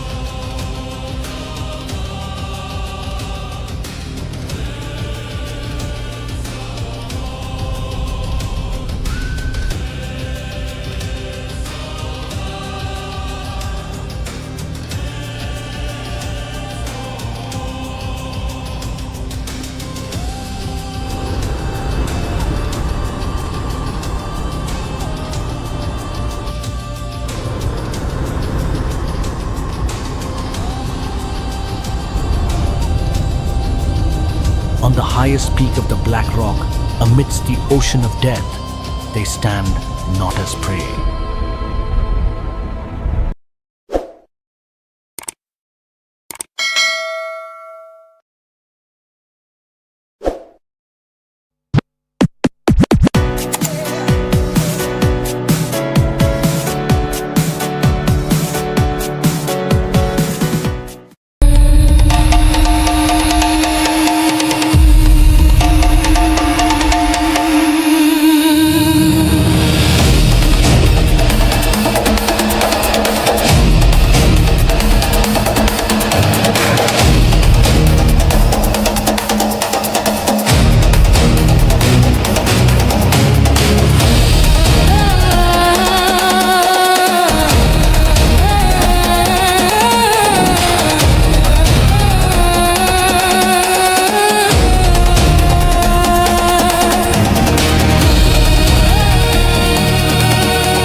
Amidst the scorching heat of the prehistoric wasteland, life is always a brutal gamble.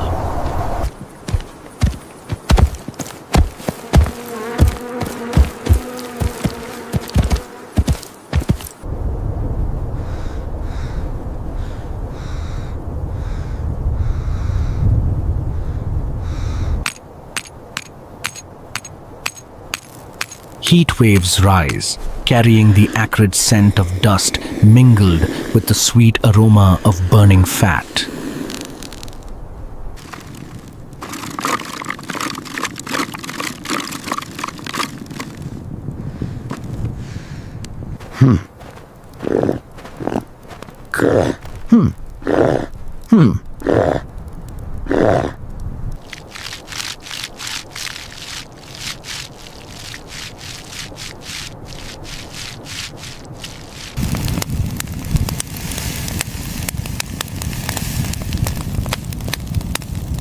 The early humans share their spoils of the hunt, crackling pieces of fire-seared meat, a rare grace from Mother Earth.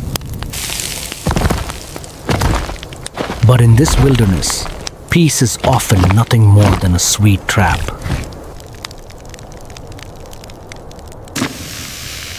High above, hidden within the dense foliage, an uninvited guest slithers forward.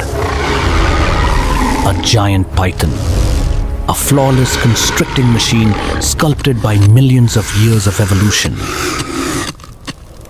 The predator makes no sound. It waits, as patient and silent as time itself.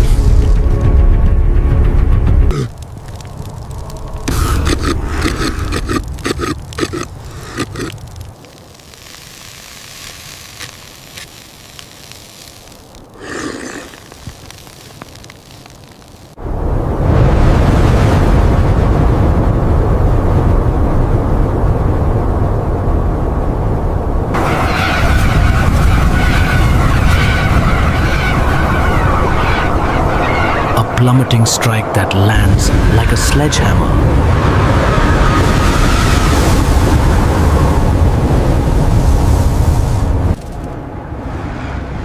Coils of rippling muscle wrap tightly around an unlucky victim, denying him even a second to scream. Fleeing in nature is an instinct, but being caught is a death sentence. This is no swift demise. It is the art of suffocation. With every exhale of the victim, the python tightens. The monstrous pressure obliterates the boundaries of the lungs. Joints dislocate, surrendering to absolute pressure.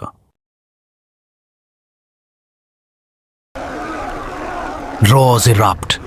Herd instinct awakens. The tribe charges straight into the boundary of life and death. Using bare hands, digging nails into steel-like scales, they desperately try to tear the monster away from their brother. But the beast has its own rules. External pulling only triggers a reflex contraction, making the grip even more brutal. Muscular strength is useless now. Desperation breeds clarity.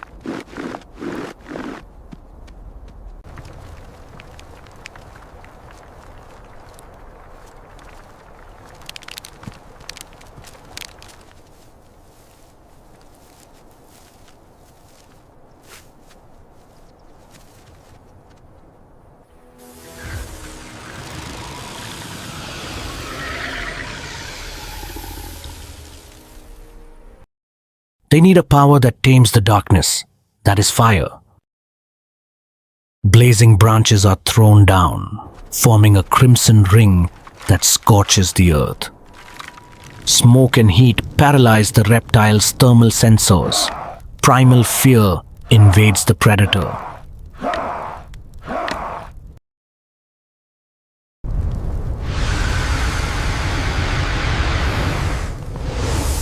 The cold-blooded killer panics. It drops its prey sprawling onto the fragmented earth, frantically slithering away from the infernal barrier.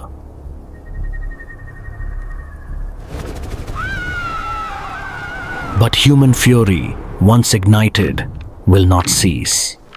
The most ruthless hunter has now become the hunted.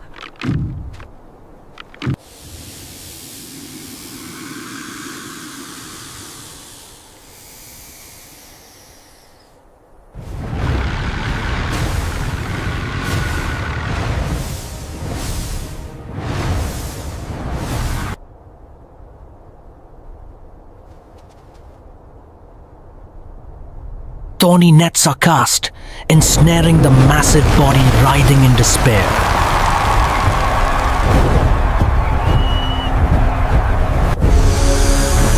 The killing machine is finally trapped, falling to human wrath and intellect.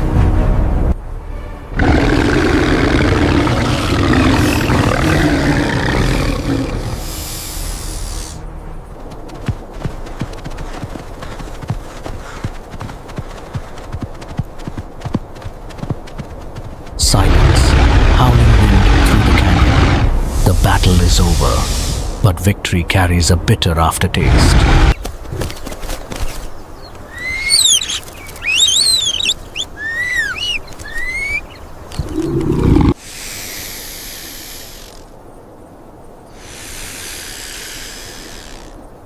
The brave warrior has closed his eyes forever. Dust returns to dust. Mother Earth silently opens her arms to embrace her unfortunate son. A silent farewell ritual. Grief is buried beneath the stones, making way for the instinct to survive.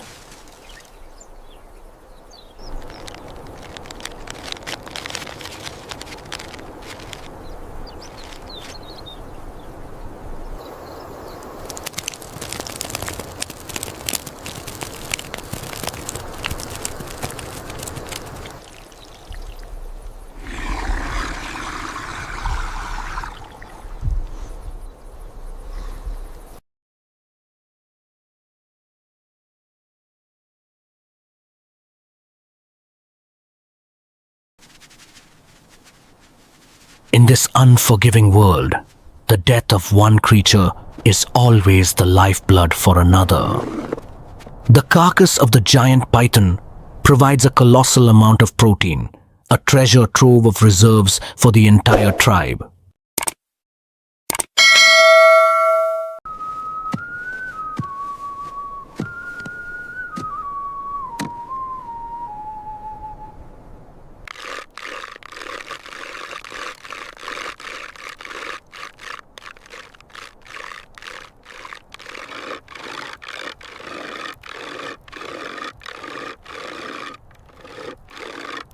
Chunks of meat are rubbed with rock salt. The harsh desert sun becomes a natural dehydrator, stripping all moisture to halt decay.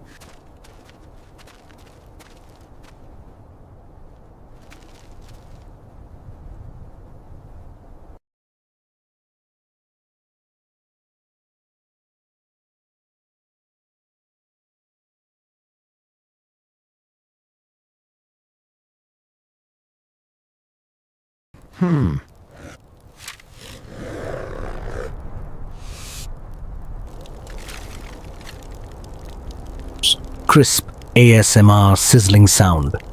Python meat glows pink over the charcoal. The fat drips out, golden and rich. They glaze it with thick, wild honey. The intense sweetness is not just an indulgence.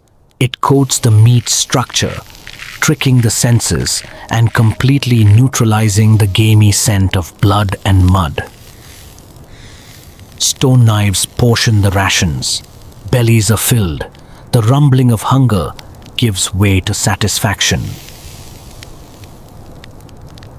Every muscle relaxes. A strangely peaceful night envelops those who have just returned from the brink of death. Darkness falls. The fires are lit once more, purifying the chill of death.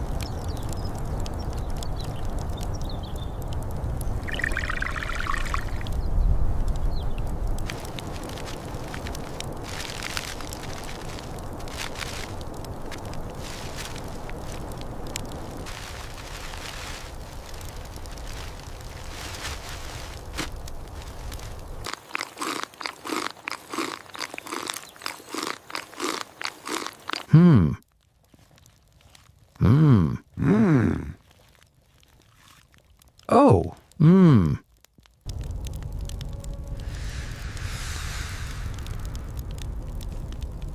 But as the first ray of sunlight tears through the night, the brutal cycle turns again.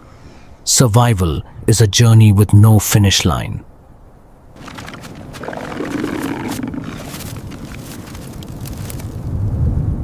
An agile hunter clings to the towering trunk of an areca palm, hoisting his bare body into the air.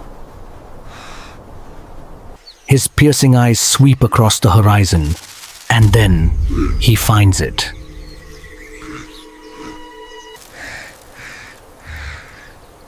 A hidden giant bird's nest, concealing massive goose eggs, a block of pure, dense nutrition. He climbs straight into the lair of the sky, his rough hands embracing the unborn lives. But he has forgotten one truth. No mother in this world stands idle as her children are taken. From the highest clouds, the giant mother goose folds her wings and dives like a wrathful god, her sharp beak aimed straight at the intruder, initiating a new bloody battle. Gravity pulls him down. Fleeing now is not cowardice.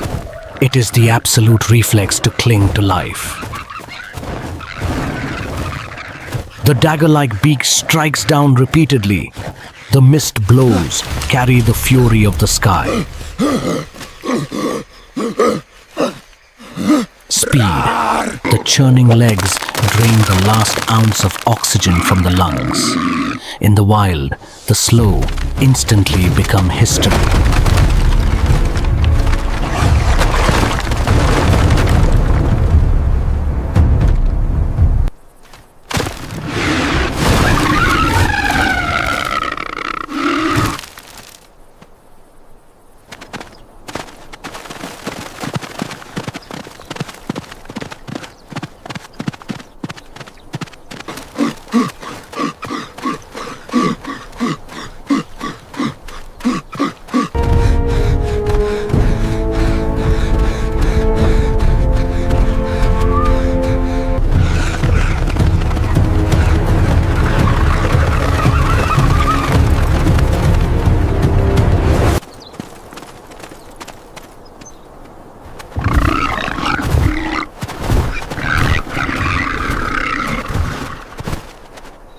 The wasteland falls behind.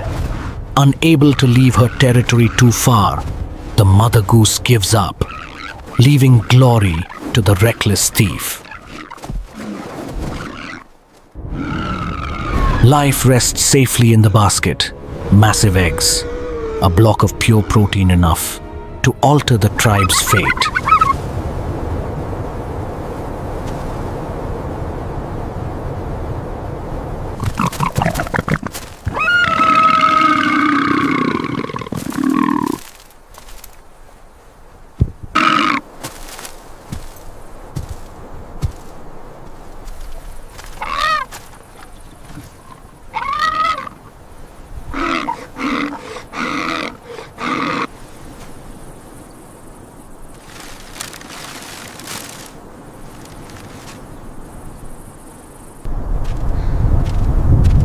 The man hands the spoils to his wife, Rough hands cradle each egg, receiving a priceless gift from the edge of death.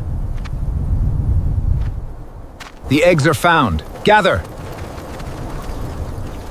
Come closer. What strange creatures they must be.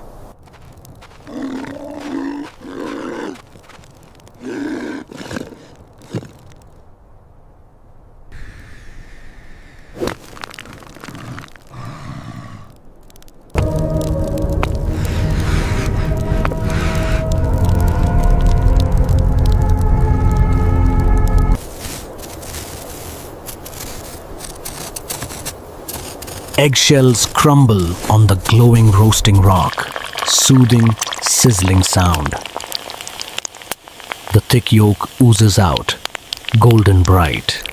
The heat breaks down the protein structure, awakening a rich aroma that soothes all extreme tension.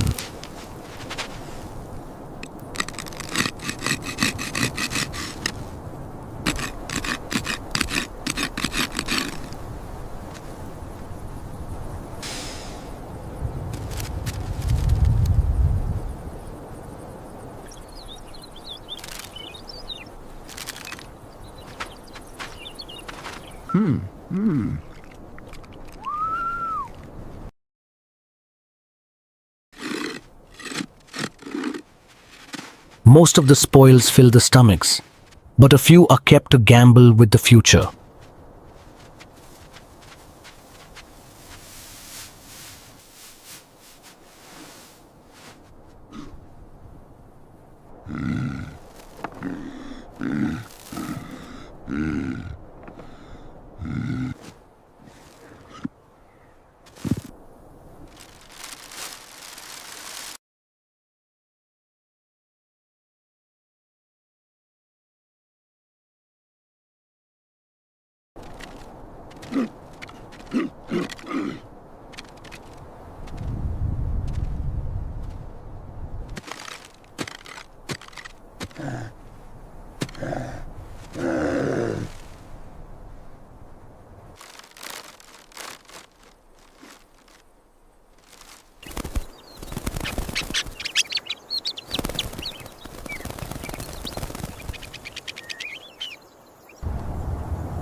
Patient incubation deceives nature. Tiny creatures peck through their shells, bringing seeds of proliferation amidst the barren wasteland.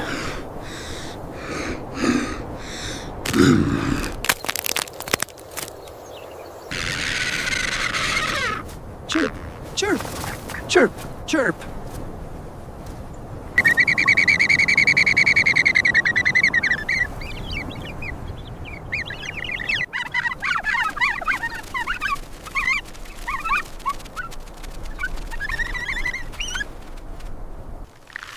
Mashed insects mixed with wild grass.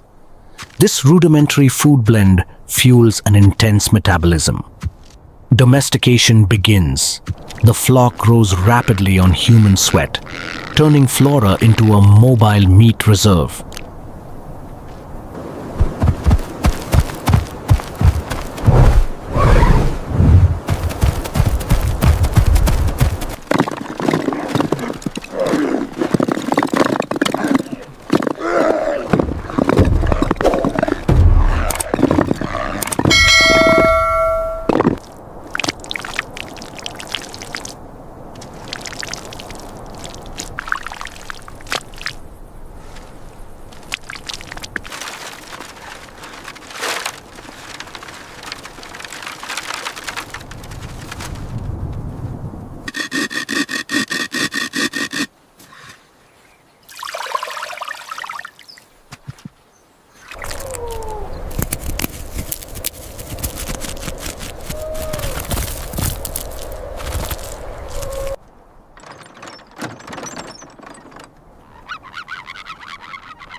The Thanksgiving feast. The first roasted goose meat sizzles with fat, its crispy skin wrapping the glossy, steaming brown flesh.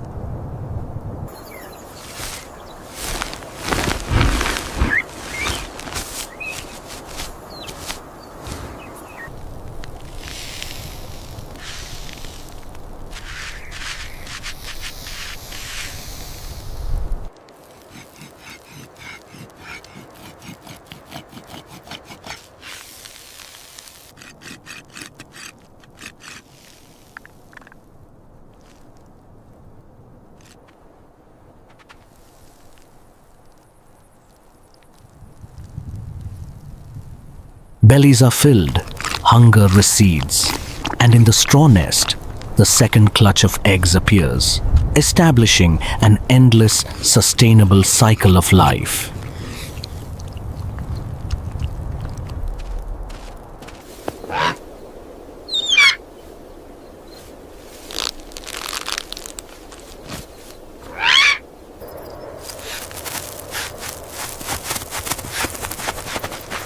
Tonight, they sleep a profound sleep.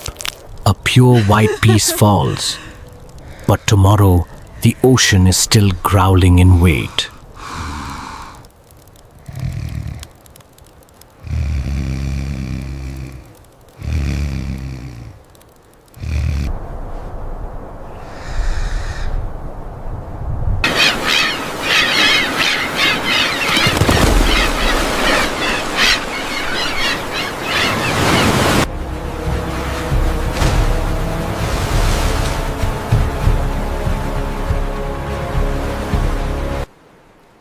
Careful. Tight. Pull.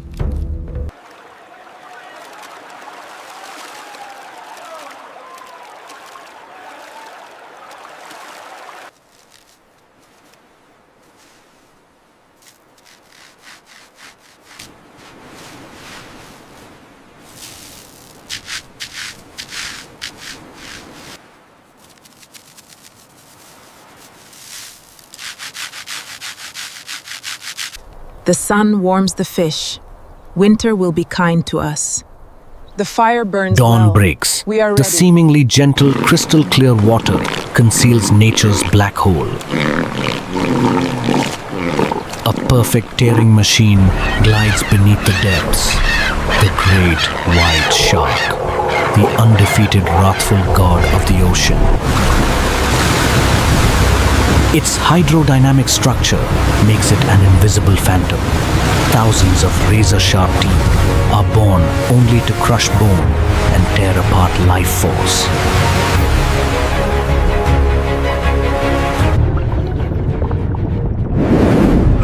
The black shadow lunges from the water. The scythe of death snaps wildly against the sharp rocks. Thanks to ancestral survival reflexes, the humans frantically cling to the cliff, hoisting their bodies from the abyss by a hair's breadth. Fear makes them flinch, but to master nature, humans cannot run away. Intellect must manipulate beastly instinct.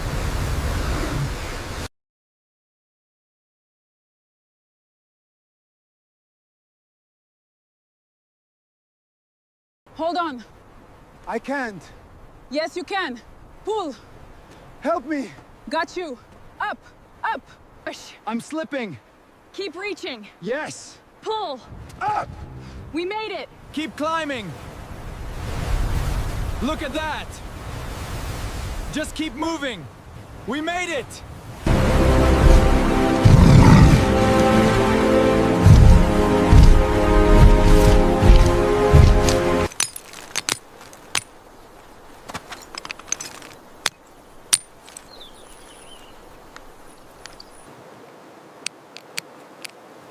A shark's olfaction can sniff out a single drop of blood miles away. The humans decide to exploit that very radar system. A foul-smelling chum mixture is mashed and packed tightly into a hollow pumpkin shell. It is not just bait, but a biological bomb, dispersing concentrated scent particles along the ocean currents.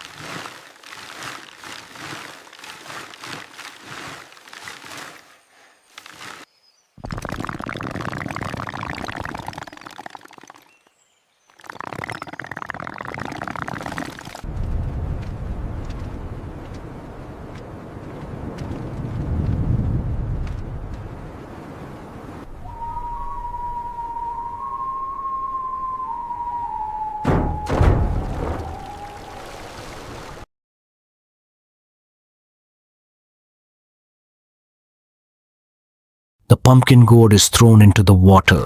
Scent molecules diffuse into the cold silence, tracing a path straight to the death zone.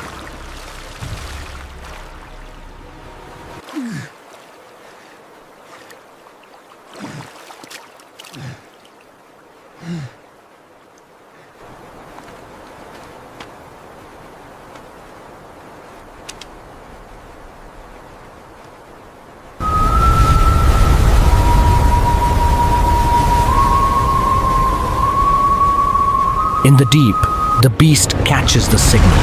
Starvation blurs its caution. It cleaves the waves, charging toward the shoals.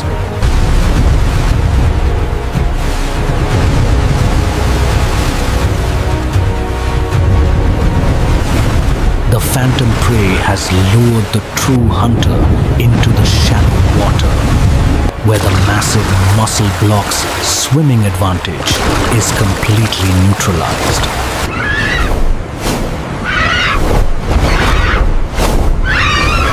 High on the cliff, human statues stand motionless, holding bated breath with massive boulders in hand.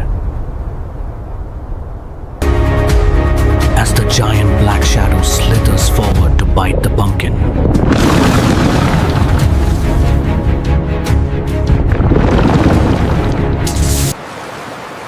the command rings out. Boulders avalanche like heavy rain, completely blocking the exit, eternally imprisoning the ocean's wrathful god in a narrow, shallow tomb. Let them crash! The ocean's apex predator is stripped of freedom. The frantic tail thrashes are now just waves of futility.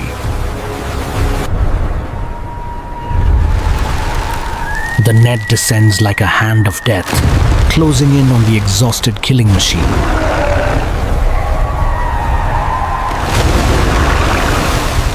Hold fast! Together! Physical might has been nullified by human intellect.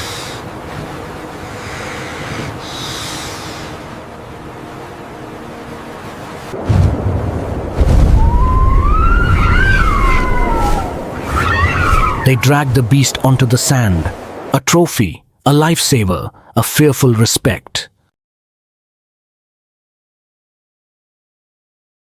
The stone blade rises. Slabs of pink-white meat are carved out, a massive block of protein for the tribe. Salt crystallized from sun and sea is rubbed into the meat. Mind the wind. This is the key to halting decay. Ready for the next one.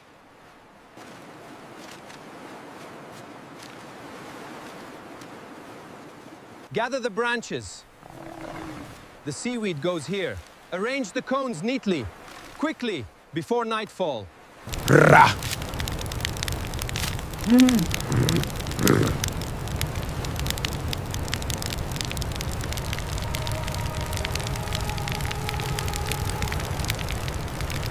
Bamboo skewers pierce the flesh, introducing them to the roaring fire. The aroma of grilled shark drifts in the wind, washing away the exhaustion from the long battle with the ocean. Satiety is a luxury. They eat not for pleasure, but to refuel the essence of life.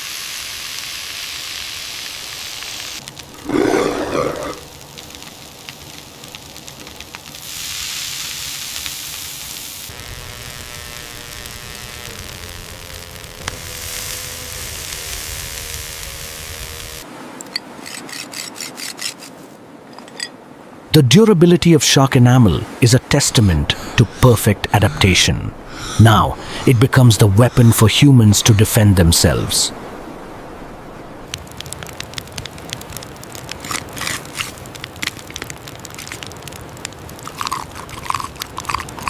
Good. Seaweed is dropped into boiling water, a nutrient-rich soup, replenishing minerals lost during days of harsh survival.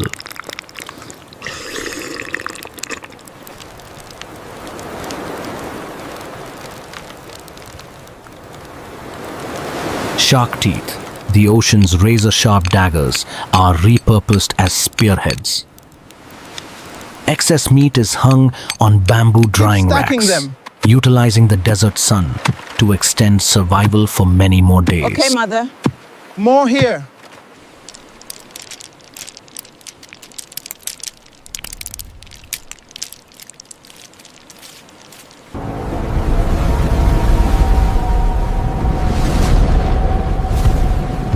Everything seems stable, but nature never ceases its trials. The sky shifts. The vibrant blue is replaced by the leaden gray of storm clouds. The wind begins to howl, sweeping across the wasteland, carrying the chill of death. Panic has no place. Only agility remains. They frantically gather supplies before the storm strikes.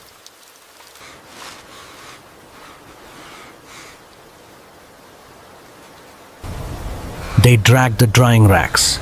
The tribe's treasure must keep this source of vital energy at all costs. But the most important thing remains the fire. The fire is carefully placed inside a giant seashell, a sanctuary protecting life from the gale force winds. They race against the night. Bare feet pound on gravel, searching for a shelter. A cave entrance appears amidst the sheer cliff.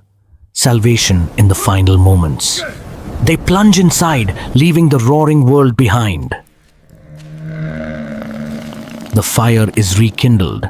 Amber light dances on the stone walls, driving away the encroaching darkness.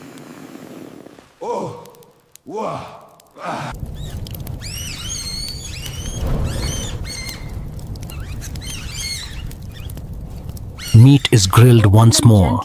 The sizzling sound becomes an anthem of safety within the cold cave. They are ready. Primitive tools are sharpened. Evolution doesn't stop at muscle. It lies in the dexterity of prehistoric hands. The storm outside tries to tear everything apart, but inside the cave, a flame of hope continues to smolder. This journey is not over. It has only begun a new, treacherous chapter. Nature is the harshest teacher. Every day, they learn how to tame it.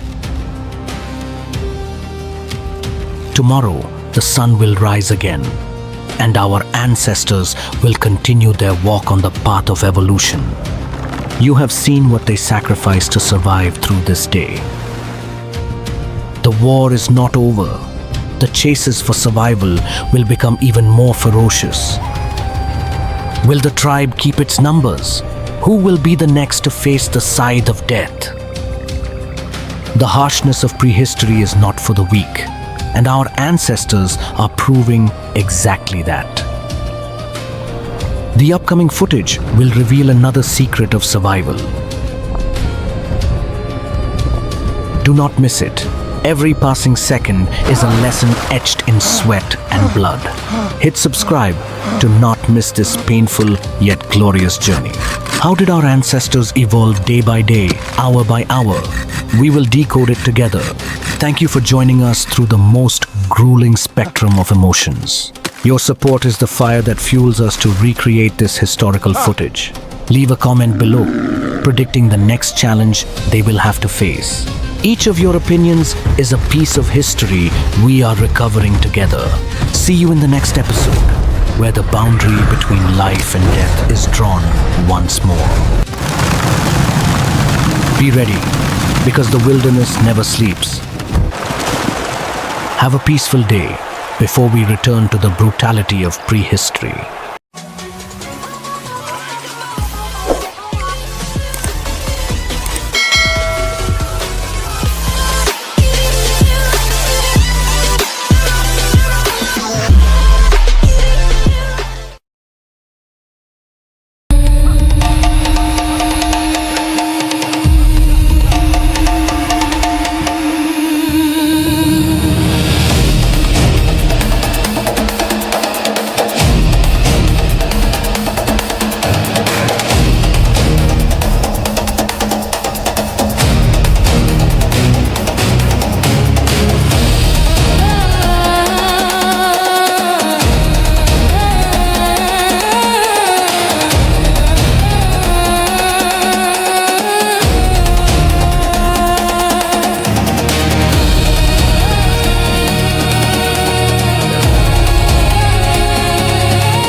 Amidst the barren and scorched desert, our ancestors began a journey to conquer nature.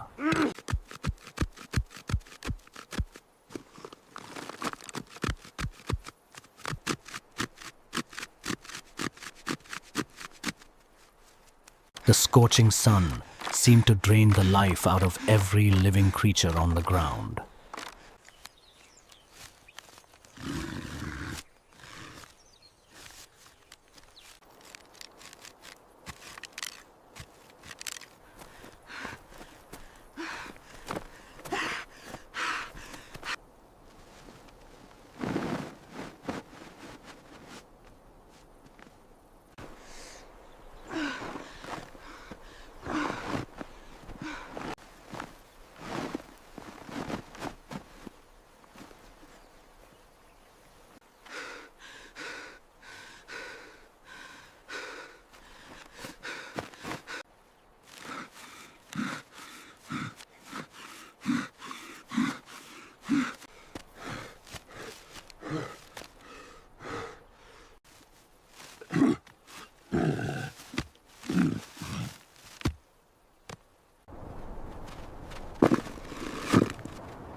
Push!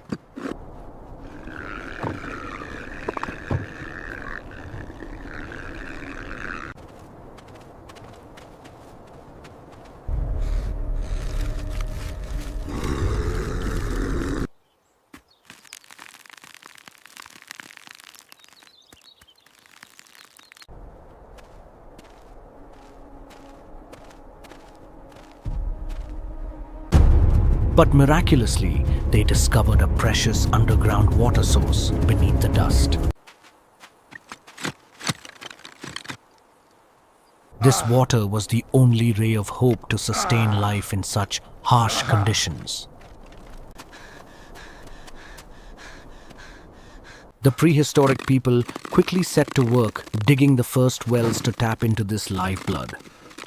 Layers of earth and rock were pried open with bare hands and crude stone tools.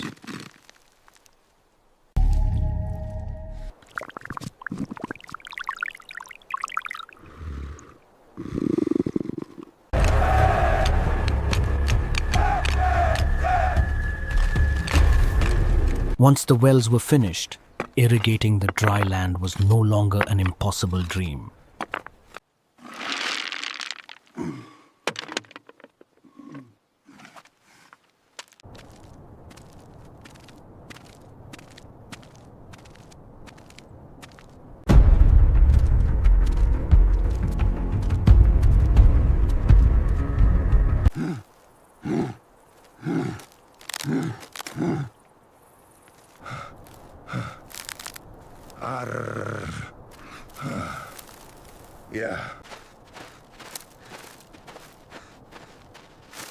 They gathered dry branches and weeds into large piles across the field.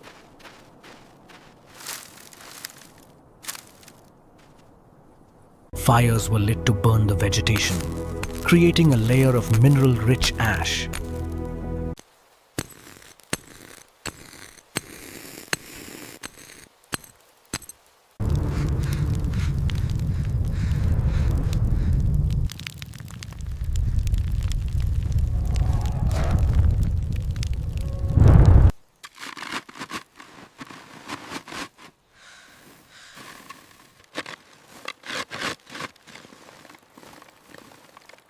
This grey ash was spread evenly over the ground as a miraculous natural fertilizer.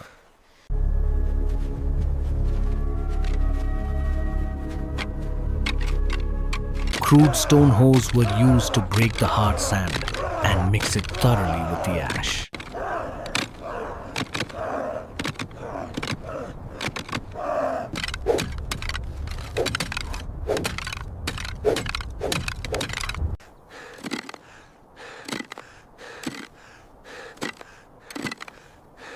They meticulously shaped the earth into neat,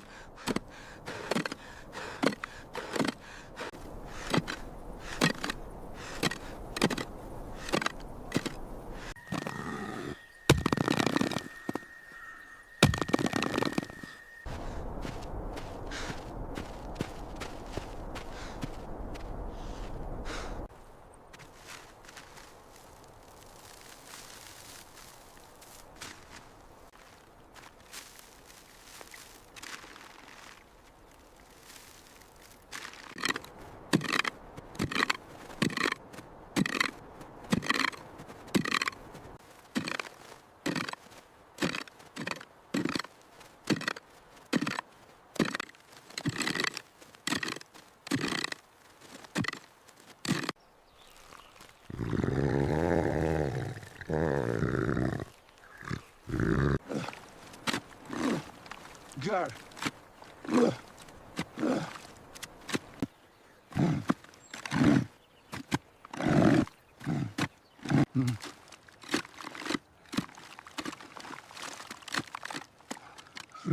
Herka. Herka.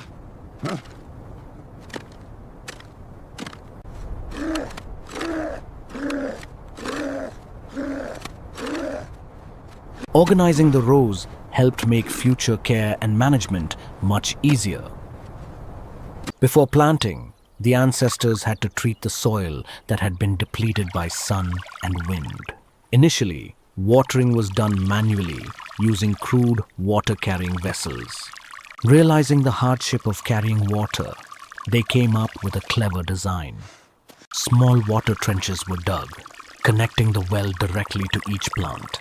Now the cool water could flow through the ditches to reach deep into the ground.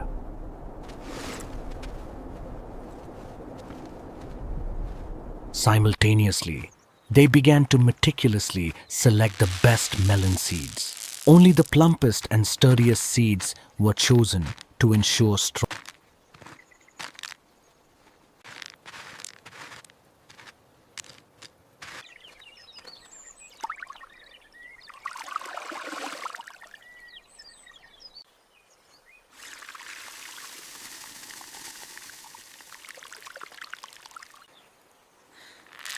To stimulate faster growth, they soaked the seeds in water throughout a long night.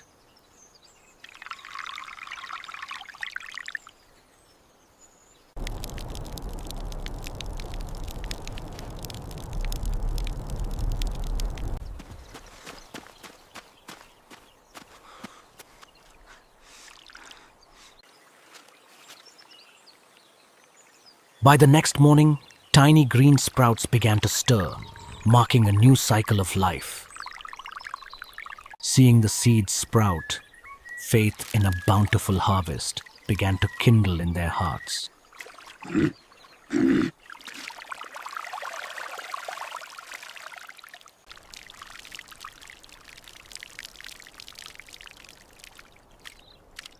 Each small seedling was placed into the earth with great care and tenderness.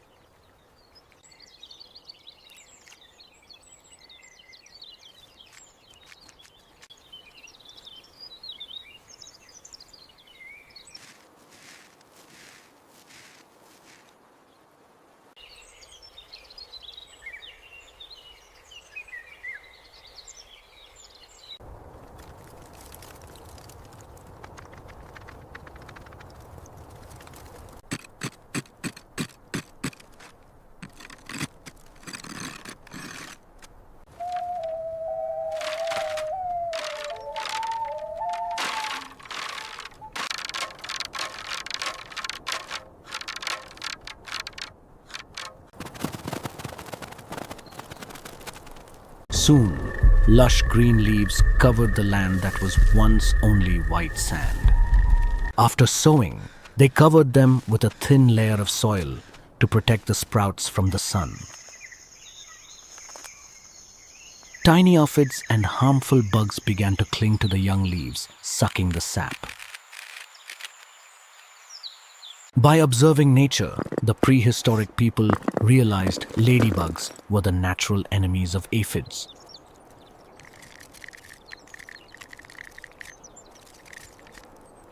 They skillfully caught the ladybugs and kept them safely in bamboo tubes with air holes.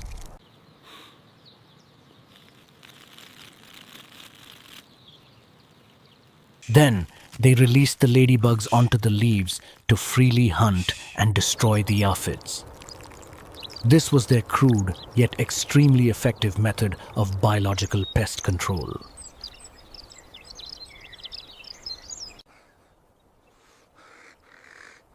The watermelon roots eagerly absorbed every precious drop to grow strong. Day by day, the watermelon plants grew sturdier under the devoted care of humans. The water trenches remained full, nourishing a vibrant green amidst the barren desert. The prehistoric people tirelessly monitored every small change from dawn to dusk. Finally, the most anticipated moment appeared, peeking through the green foliage. The first watermelon flowers began to bloom, bringing bright yellow petals under the morning sun.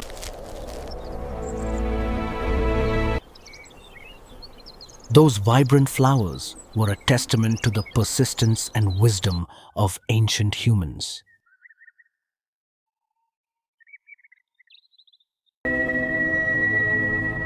These blossoms were not just beautiful, they were a promise of sweet fruits to come.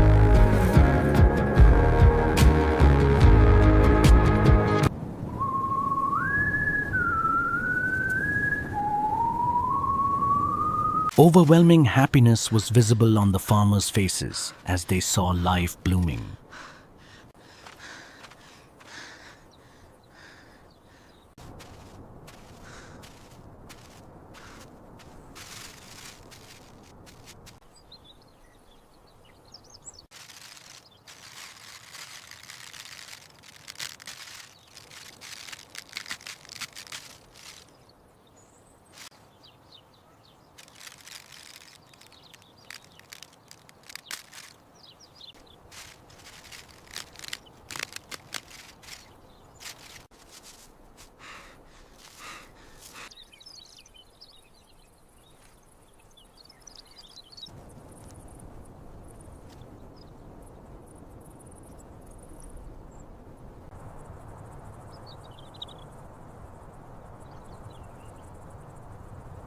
Under the careful care of character-lean mother, emerald green melons take shape on a rustic wooden trellis. The weight of the young melons pulls the trellis down, signaling a promising harvest.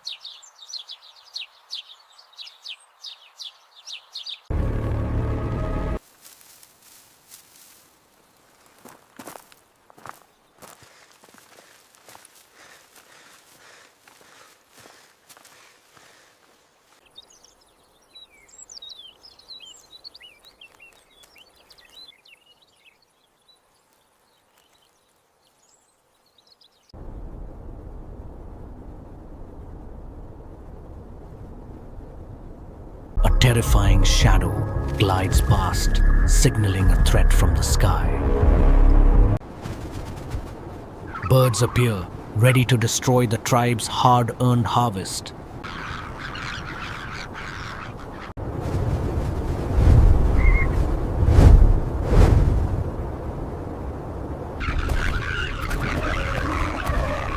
Coda immediately signals an alarm, mobilizing everyone to prepare weapons.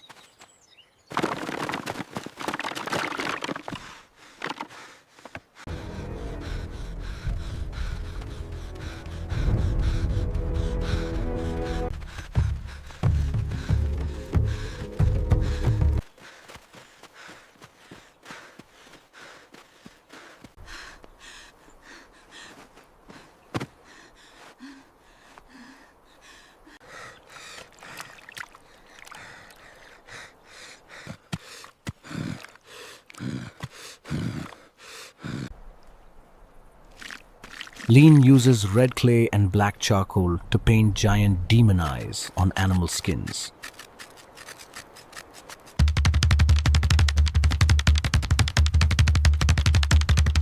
These effigies are hung high, fluttering violently in the wind to scare away the fierce birds.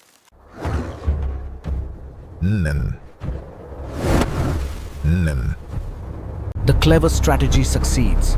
The birds flee in terror, much to everyone's relief.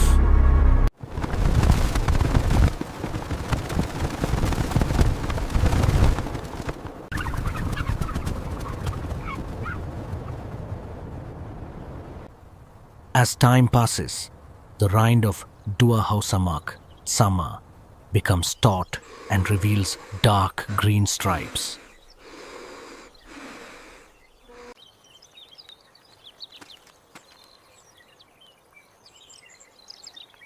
Lean checks for ripeness by flicking a fingernail against the hard rind. Her proud gaze toward Koda signals that the harvest time has come.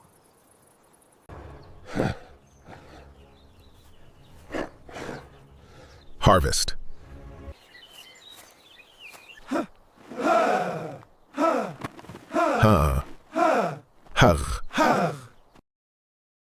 Sipleveni. Tribe transport the melons back to camp in baskets made of gnarly roots.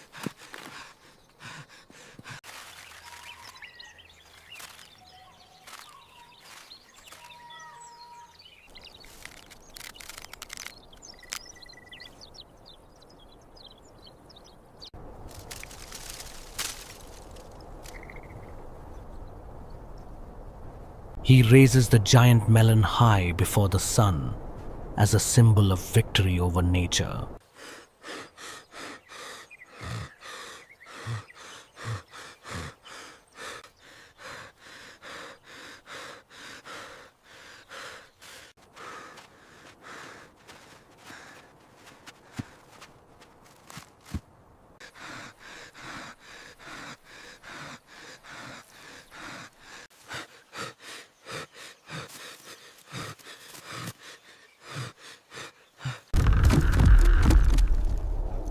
A massive mound of melons is built in the camp center, glowing under the summer sun.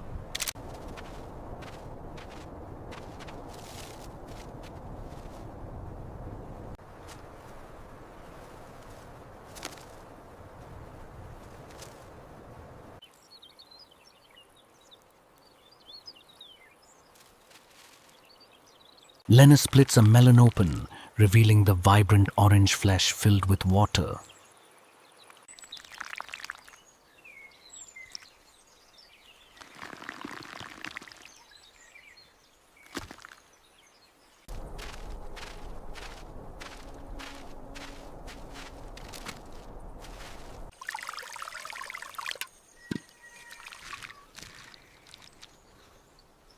Shiny black seeds are separated and spread on stones to dry under the morning sun.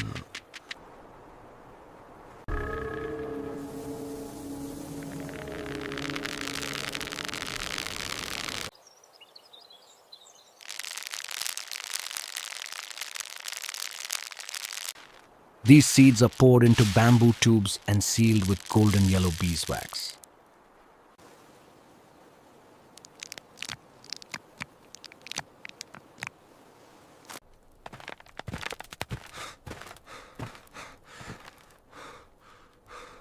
Koda hides this seed treasure deep within a secret rock crevice.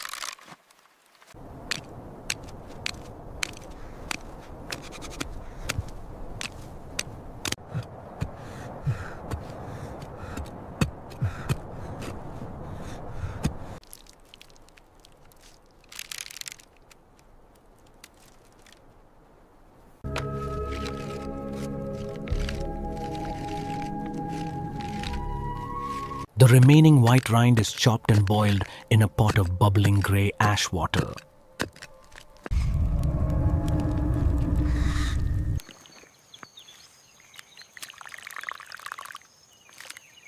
Once translucent, Koda kneads the rind with creamy white animal fat.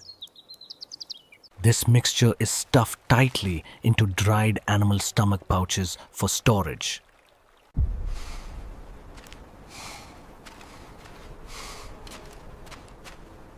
To preserve melons, the tribe digs a deep cellar beneath the cool base of a rock wall. Layers of sand and ash are poured to create a perfect insulating environment.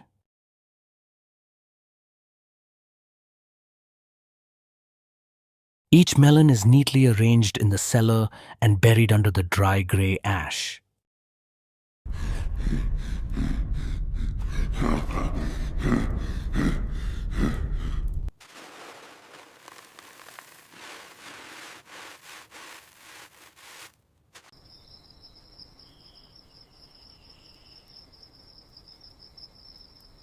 A massive stone slab is pushed into place to seal the cellar completely.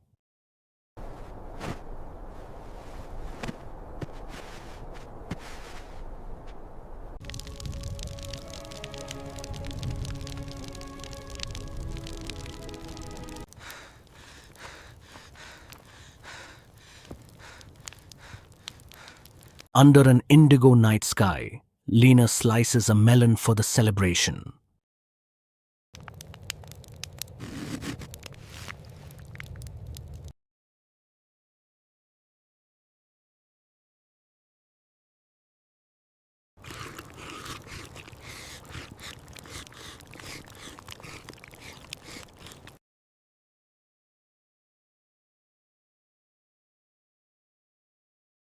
Koda bites deep into a slice, quenching his desert thirst.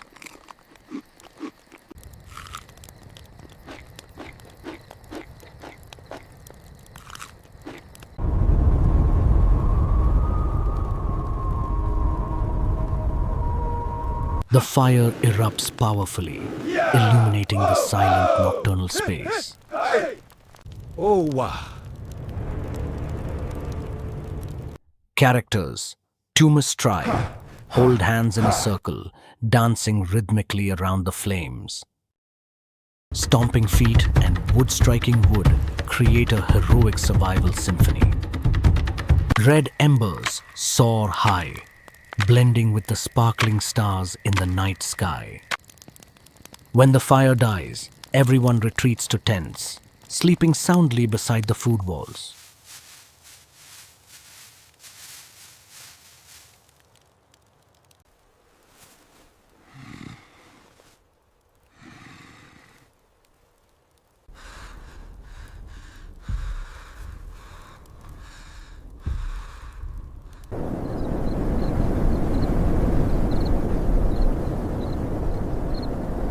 The next dawn brings brilliant yellow sunlight, waking the tribe after a peaceful night.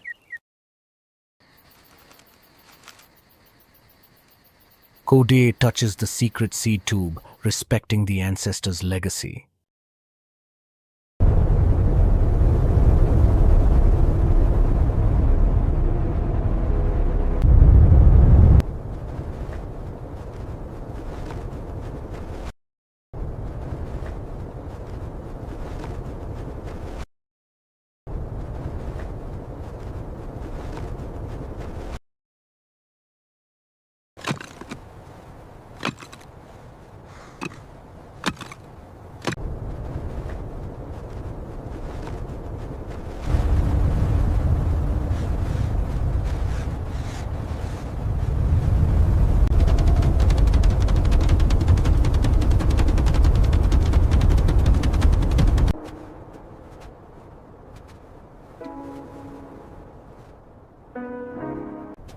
Laughter echoed through the valley as heavy baskets of melons were brought home. The prehistoric people had just finished their biggest harvest of the year.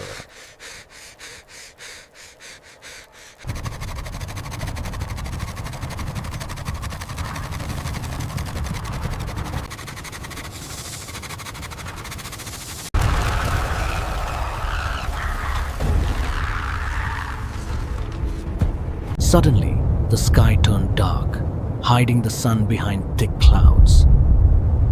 A deafening roar from upstream signaled the arrival of a historic flood.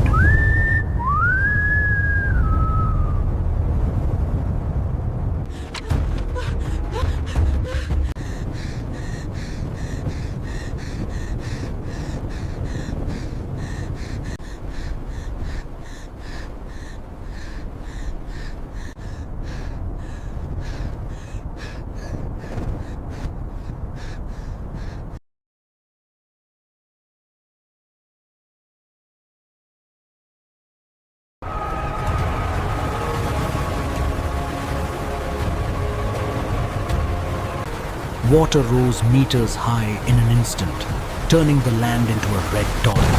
The force of the water was so strong, it uprooted ancient trees and boulders. They scrambled up the high mountains with bare feet on jagged rocks.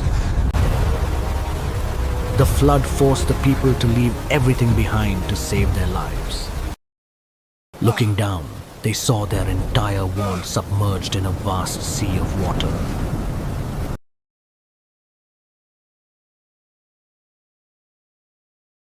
Heavy rains made the cliffs unstable, threatening landslides at any moment. Rocks began to tumble down like giants trying to crush everything.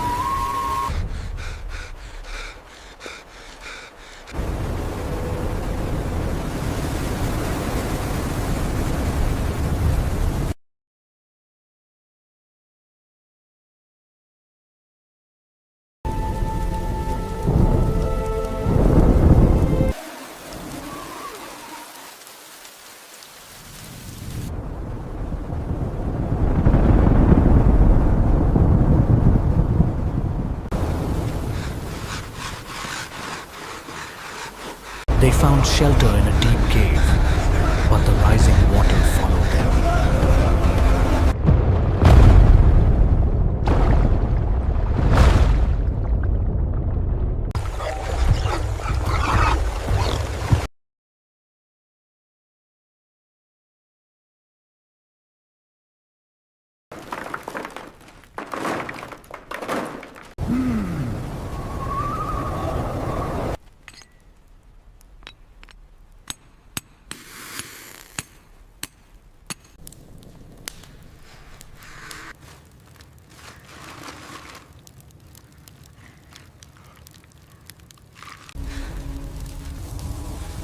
Water began to pour through the narrow cracks in the cave walls. The cold and dampness threatened to extinguish their hope of survival. They mixed the mud with clay to create a thick, waterproof sealant. Quickly, they gathered mud and clay from the corners of the cave. Their hands were covered in mud, but their hearts were full of determination. Mud! Too much mud! Get For inside. days and nights, they guarded and reinforced their muddy barriers.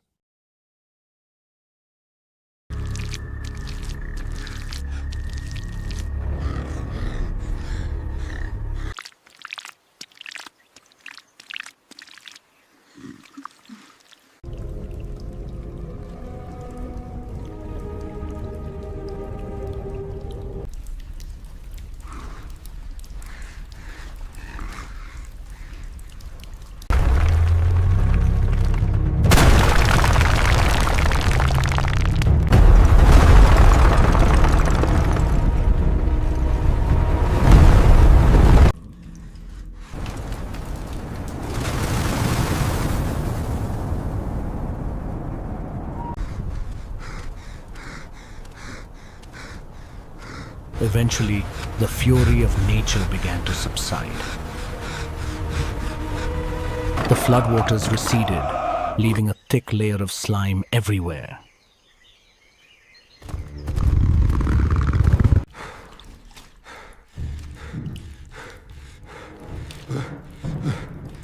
From the heights, they spotted a large raft drifting near the cliffs.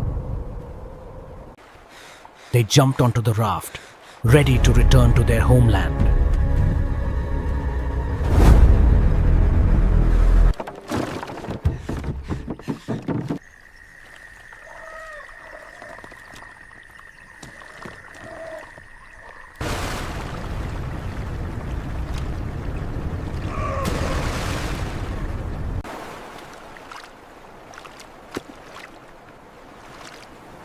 Navigating the murky waters was difficult, but they didn't give up.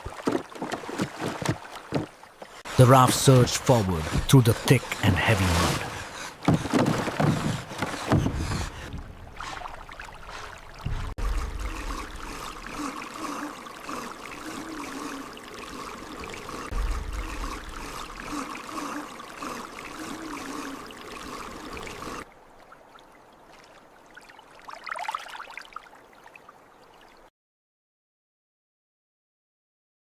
When they reached the village, a scene of devastation met their eyes. The once vibrant watermelon fields were buried under heaps of silt. Seeing their hard work destroyed was a bitter and painful sight. However, they knew that mourning wouldn't fill their empty bellies. With resilient spirits, they decided to start all over again. They picked up their primitive stone hoes and began to plow the silt.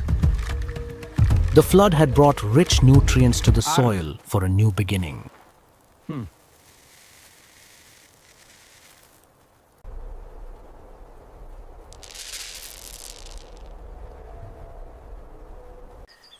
They carefully sowed the remaining watermelon seeds into the earth.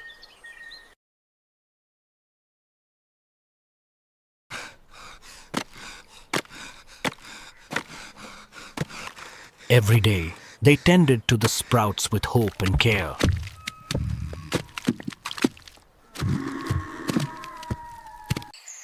Thanks to the fertile soil, the plants grew faster than ever before.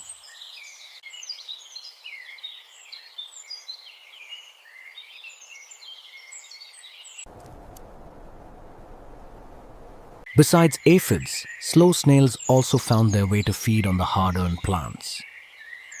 Instead of violent destruction, they patiently picked each snail clinging to the leaves.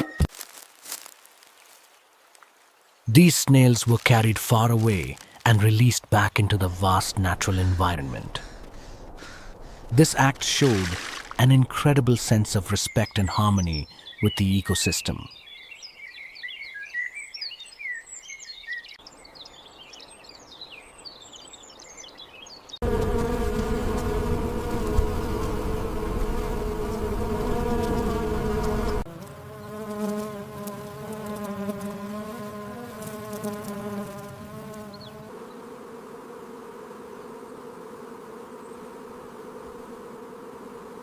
Tiny green melons soon appeared, swelling under the summer sun.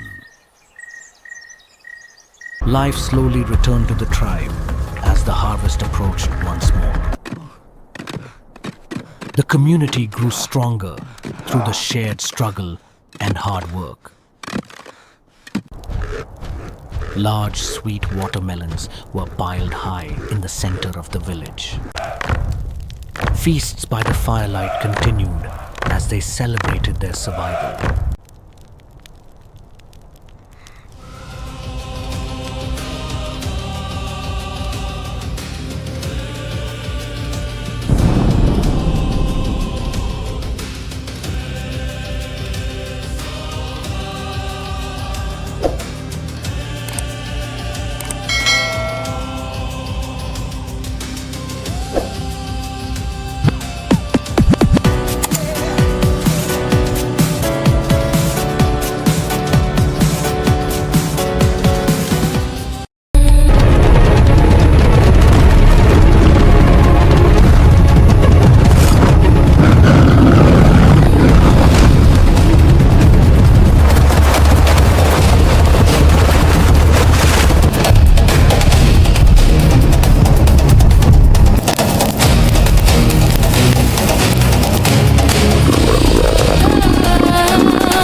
Woo!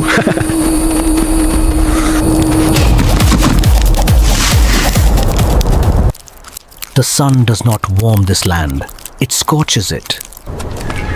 In this unforgiving wasteland, hunger is the ultimate dictator.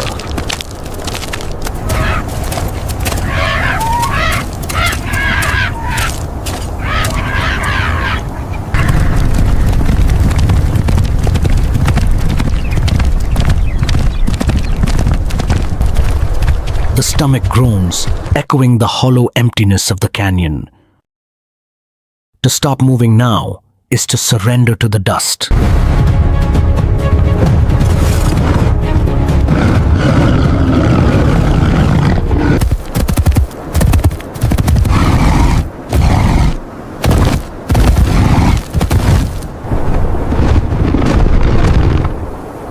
The Smilodon, a marvel of evolution, possessing 8-inch canine teeth, designed specifically to slash the throats of megafauna. Ahead, a master of death is feasting.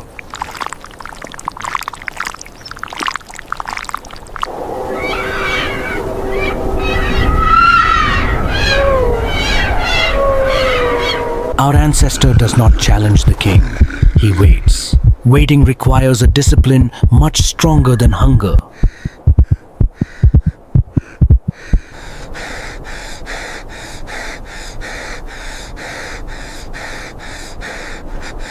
Once the apex predator is satiated and vanishes, the scavenger makes his move.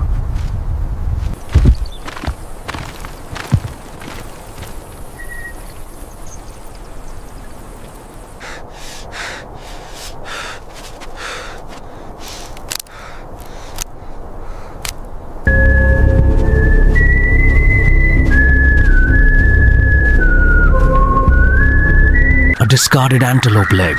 Garbage to the beast, absolute salvation for the man.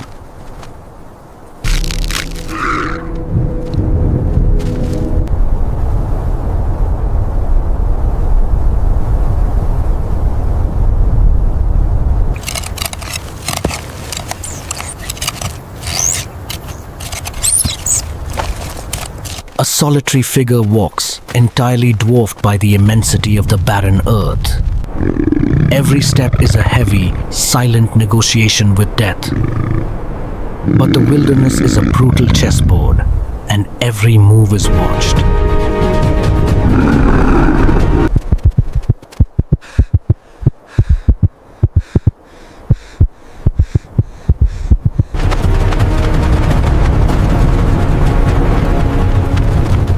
Above, on the sun-baked rock, a shadow detaches from the stone. The prehistoric cave lion, 20% larger than modern lions, an apex ambush predator with muscles forged for explosive power. Run!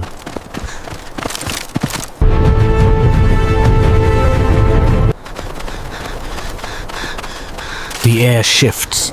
The primal instinct of prey kicks in. Roar. Crack.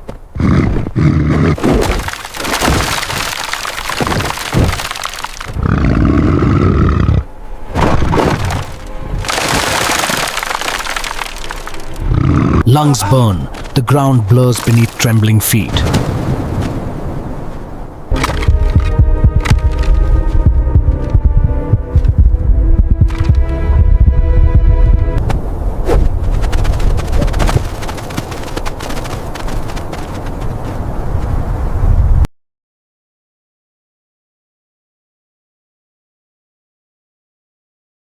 Keep moving! They're right behind us! Fast!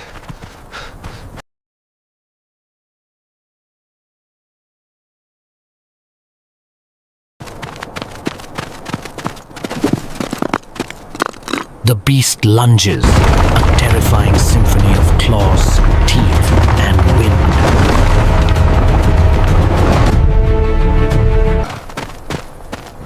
Whoop! The man scrambles up the ancient bark, defying gravity through sheer terror. The jaws snap shut, missing human flesh, but claiming the bloody prize.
The lion vanishes into the deep timber, taking the stolen salvation with it. Trapped in the canopy, the man is safe from fangs, but not from starvation.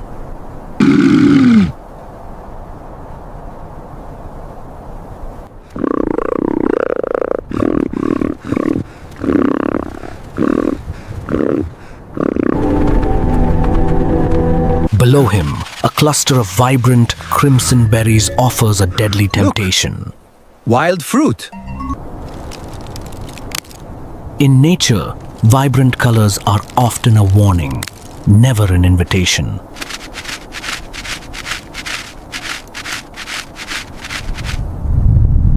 He eats, driven by the blinding fog of starvation.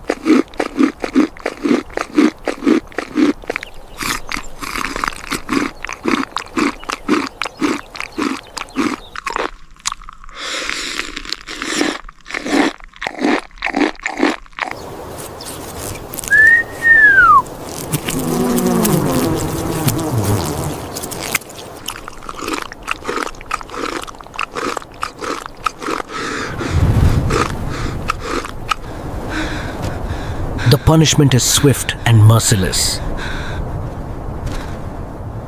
The botanical toxin immediately attacks the nervous system. His vision warps, the world spins into a nauseating blur. Pale, trembling, he's at the absolute precipice of human endurance.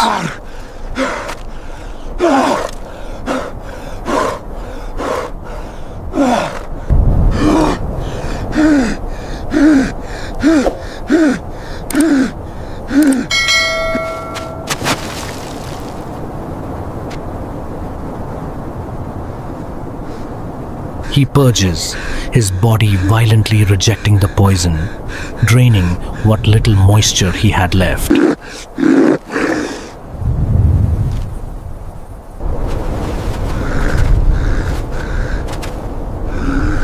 Yet, the human spirit is a remarkably stubborn flame.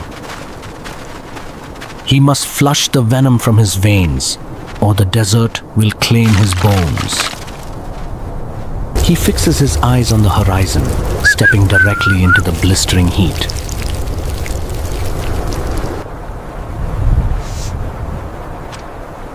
A shimmering mirage slowly solidifies into reality. Water. He collapses at the riverbank, burying his face in the life-giving current. The cold water is a reset button, diluting the poison, awakening the senses.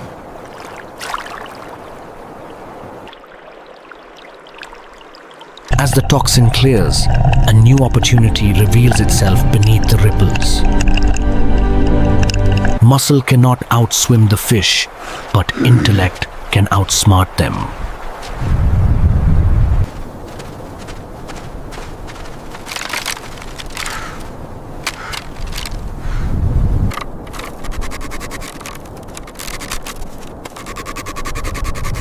Hands that once grasped desperately now weave with calculated purpose.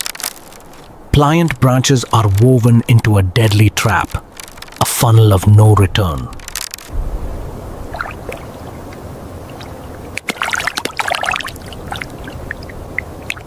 He is no longer just a survivor, he becomes the architect of his environment.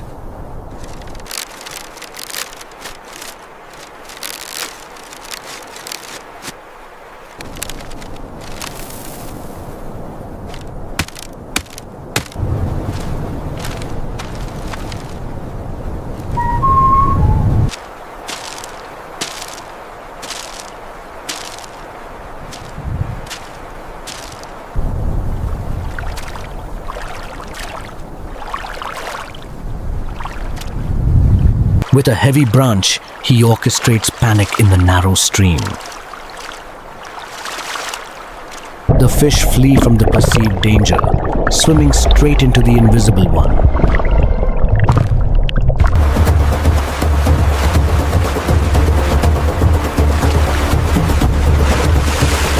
The trap thrashes with silver bodies.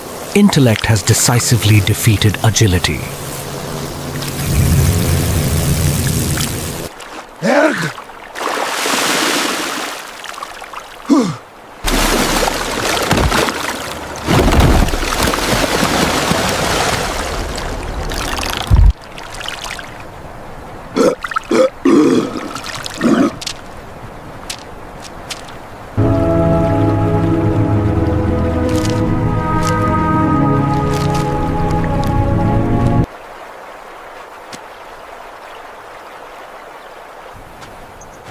Wood is gathered.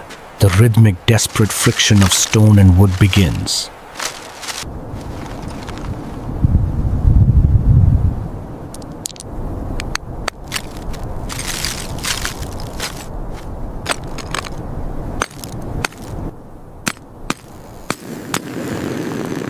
A spark, a wisp of smoke, a roaring flame.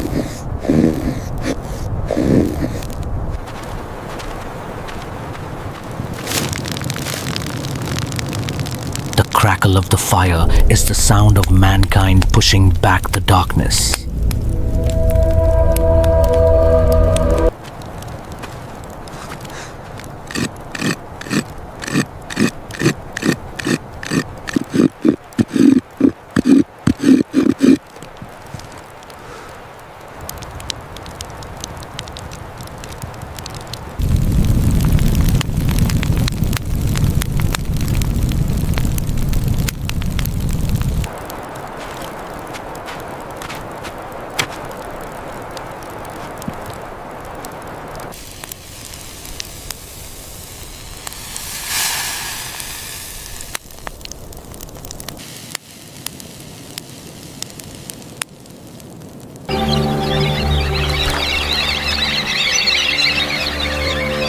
The fish crackles over the embers, the fat rendering, sealing in the life-saving calories.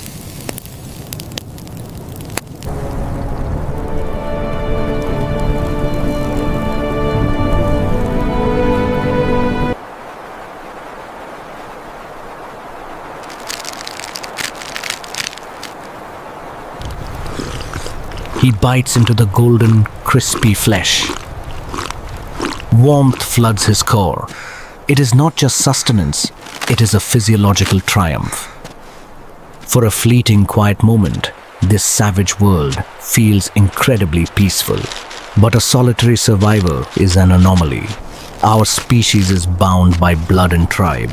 He packs the remaining bounty and begins the long trek home.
The warm, dancing glow of the tribal fire greets him through the gathering dusk.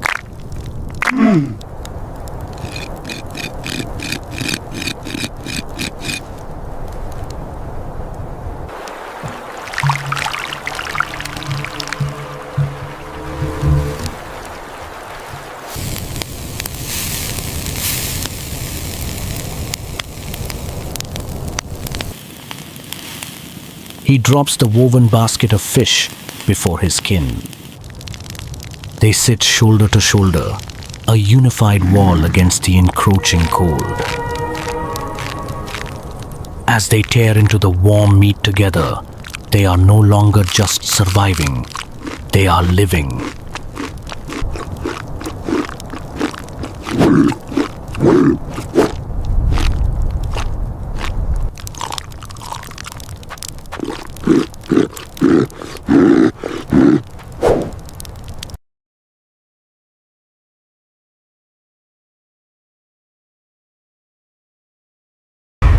The wind is calming down. Yes, it has been a long day, but we made it through. The earth has finally yielded to the hands of man.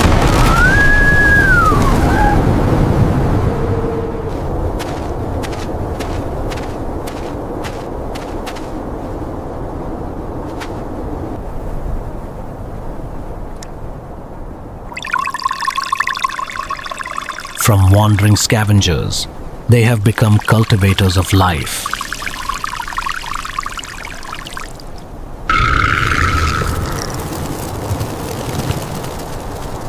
But in the wild, an abundant harvest is a beacon for thieves.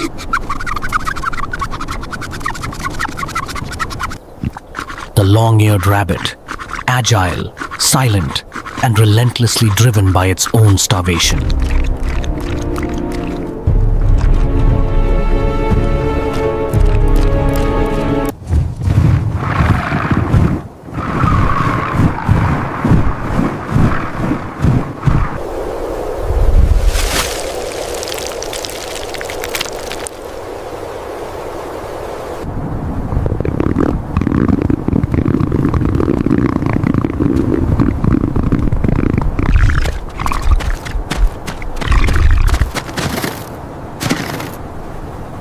It gnaws at the roots of human labor.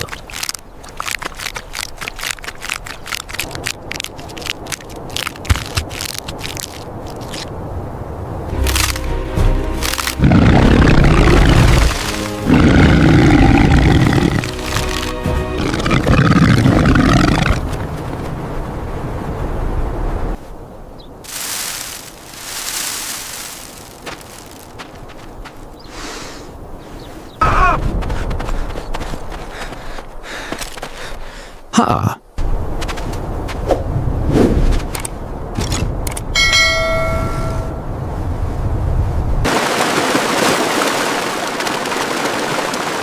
To survive, one must violently protect their claim. The mind goes to work, engineering a lethal deception.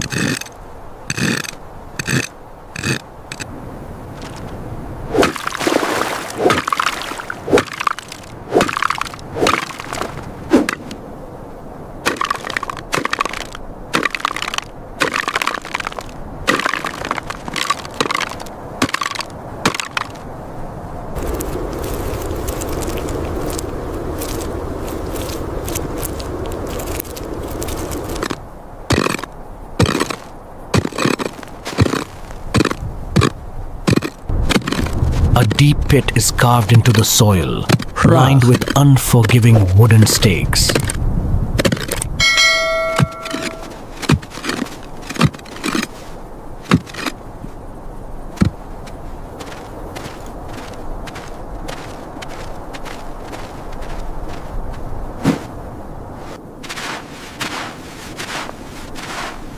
Animal skins and woven nets meticulously conceal the fatal drop.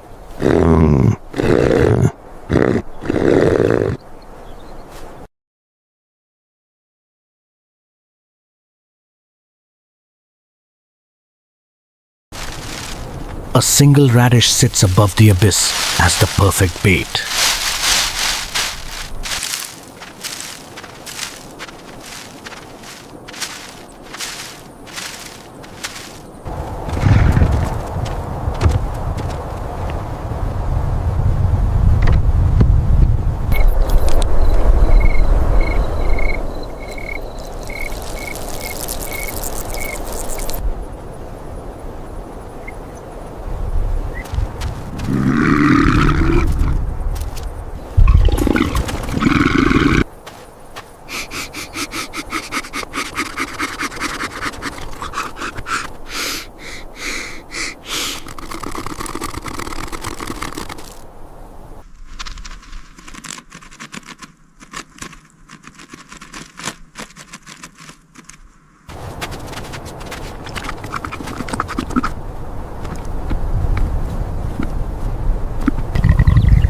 thief approaches, blinded by greed.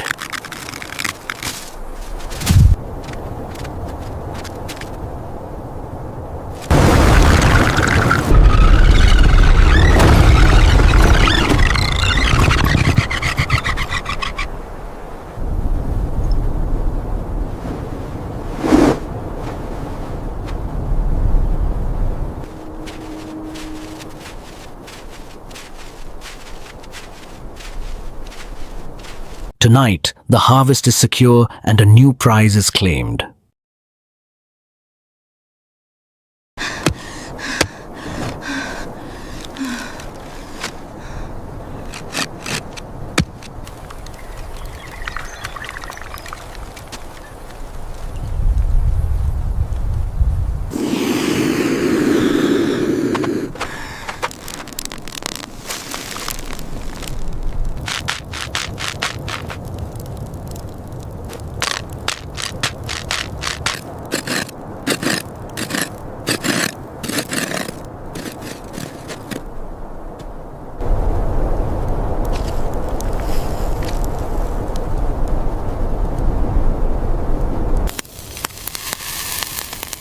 Listen to the hiss of melting fat, the ancient song of victory.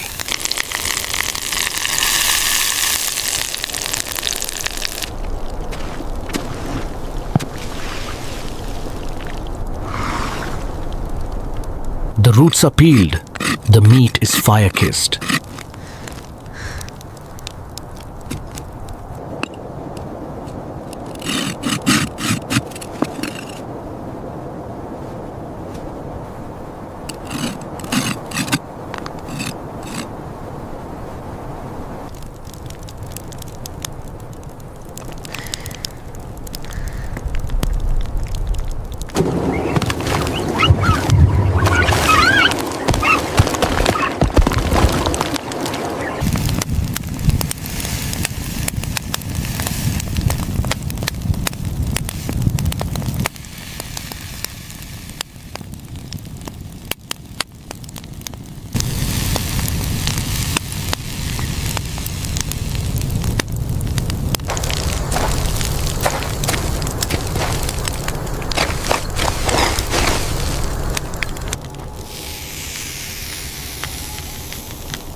Ready.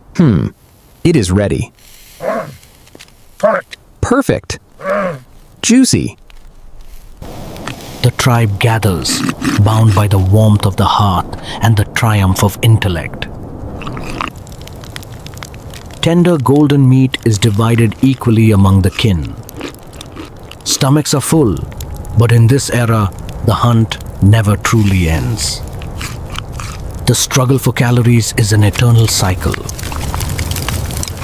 Elsewhere, the savannah plays host to a heavier violence.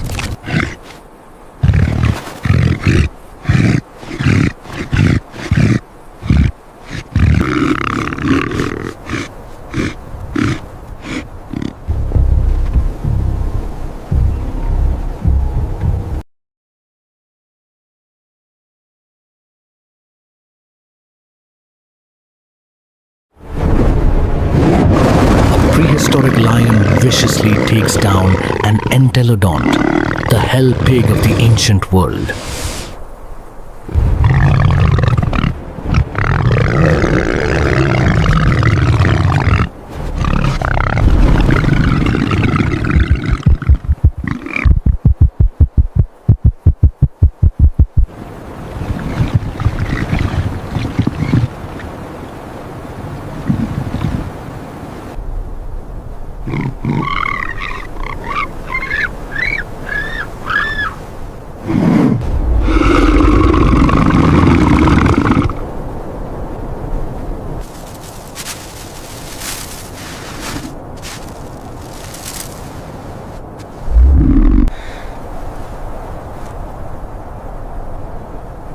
The apex predator drags its colossal prize into the shadows of its den. From a fortress of thorns, the human watches, calculating the risk.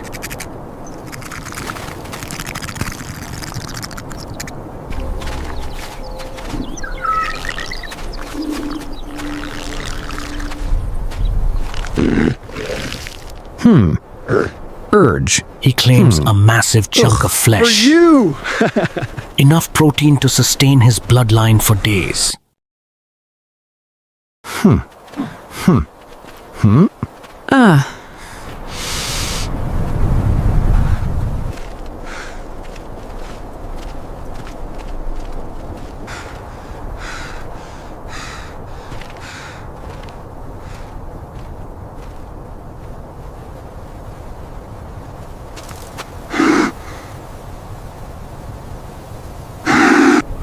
But fresh blood broadcasts a terrifying scent. The terror bird, a towering apex avian with an axe-like beak, capable of shattering skulls with a single strike. The ground trembles beneath heavy clawed footsteps. It locks eyes on the stolen meat.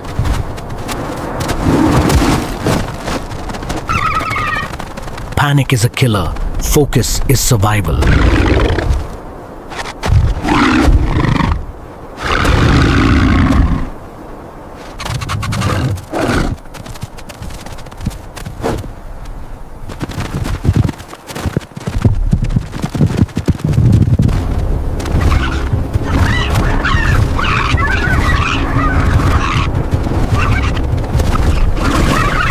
Branches snap. The monstrous beak obliterates wood and stone just inches behind his heels.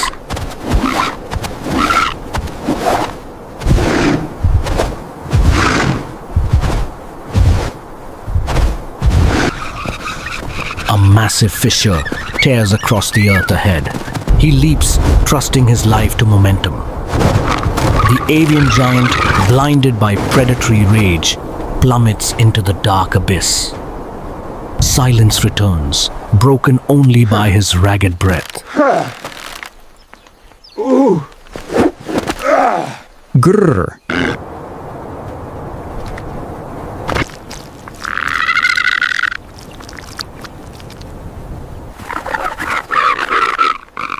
Cow.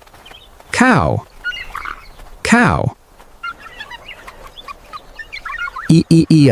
A-ea. Oh-oh.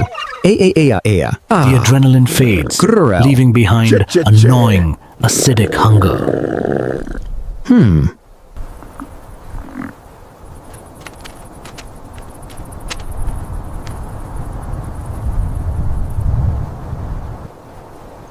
Desperation drives him to harvest wild mushrooms, clinging to damp bark.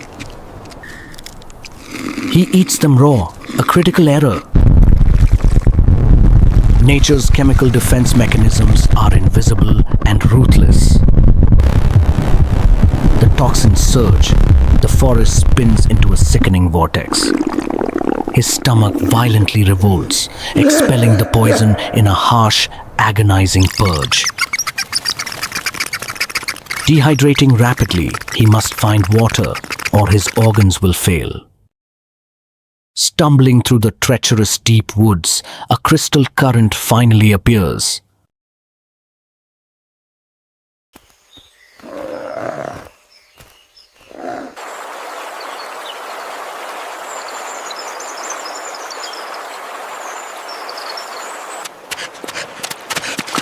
He plunges into the cool stream, cleansing the venom from his system. Need more. Oh God. Violent retching. Gasping. It's out.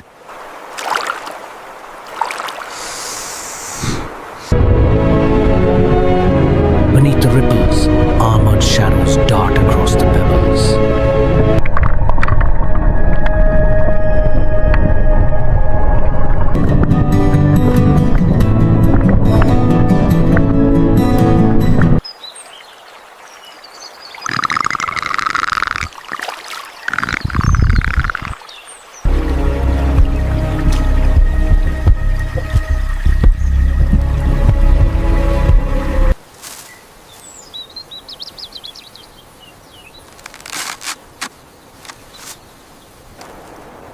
He splits a slender green bamboo pole, forging a sharp, three-pronged gig.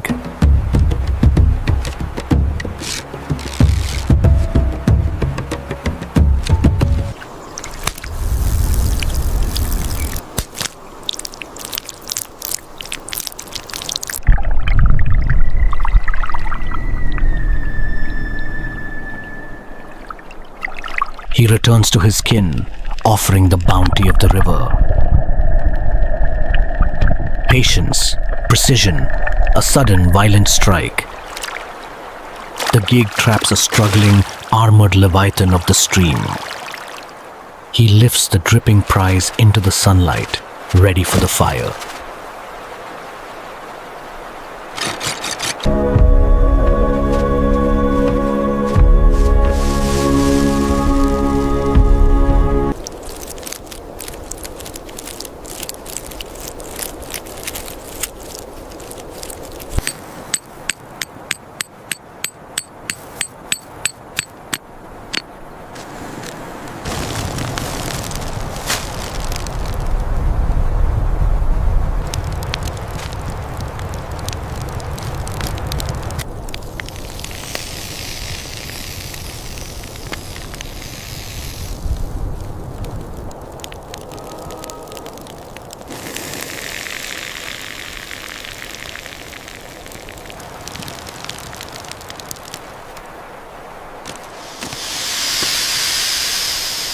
I am whole again. Use your foot to extinguish the fire. No smoke trail. Completely. Good. Keep watch.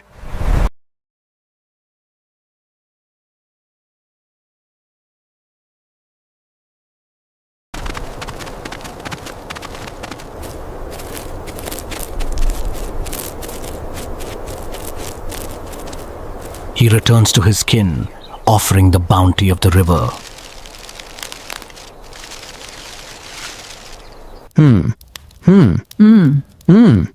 Oh. Yes. Yes. Eat. Eat. Knack. Knack. Chomp. Grog. Squeak. Whoosh. Heavy stones shatter the roasted scarlet shells, revealing the sweet, dense meat within.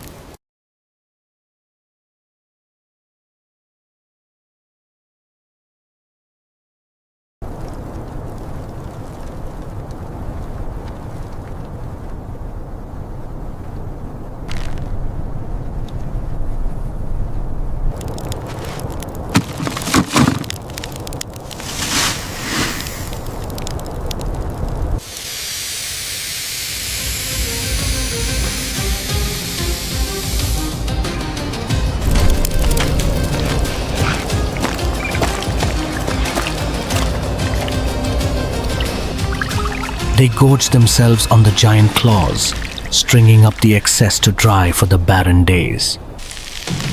A moment of profound sun-drenched tranquility washes over the resting tribe.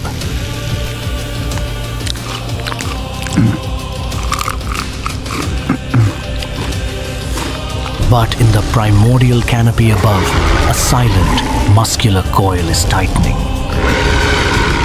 The prehistoric python, a shadow of cold-blooded death, looks down at the unfinished feast. What happens when the hunter becomes the hunted once more?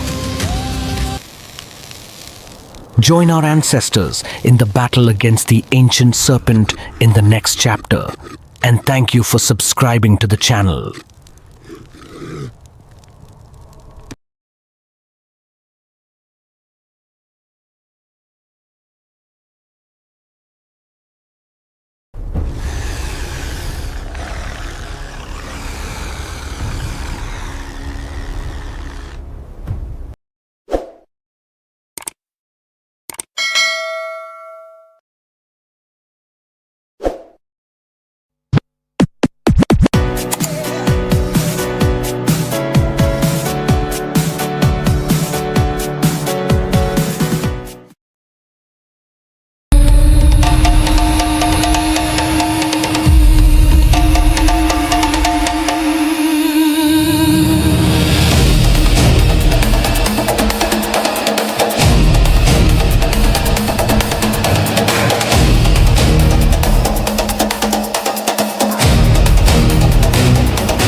amidst the vast wilderness, prehistoric life was a series of survival days full of challenges and creativity.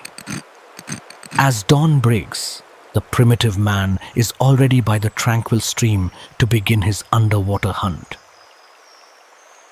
Without modern fishing rods or lines, their only tools are cords woven from sturdy tree bark.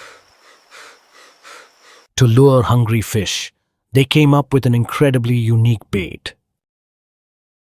Plump earthworms are skillfully hooked along with a few colorful bird feathers.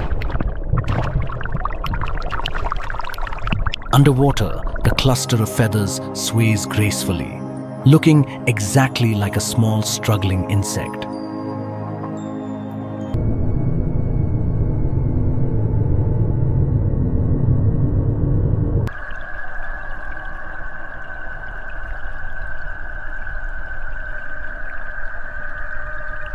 A sudden splash breaks the quiet atmosphere.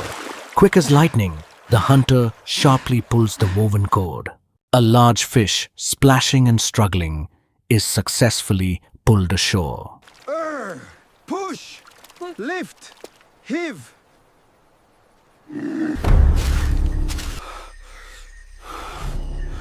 The first meal of the day is secured, but the journey to find food does not stop there.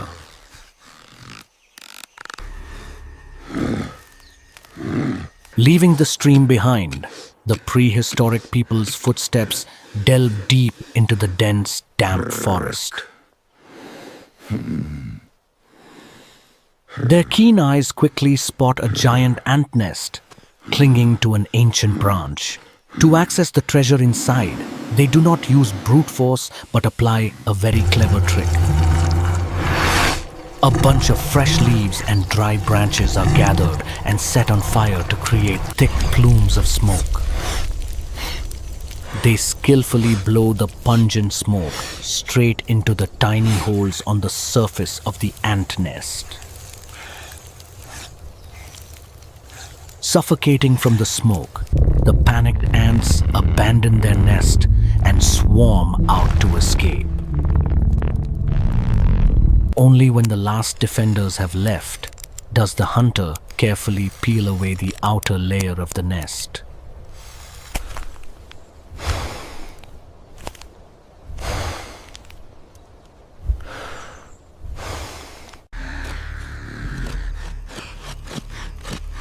A beautiful sight appears before their eyes.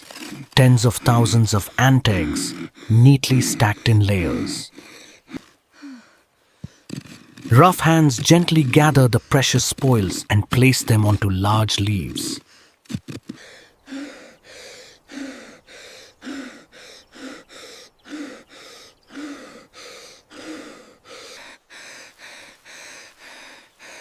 Carrying the full bundle of ant eggs, they cross the forest to find a crystal clear river nearby. Here the ant eggs are submerged in the cool water to wash away any remnants and dirt.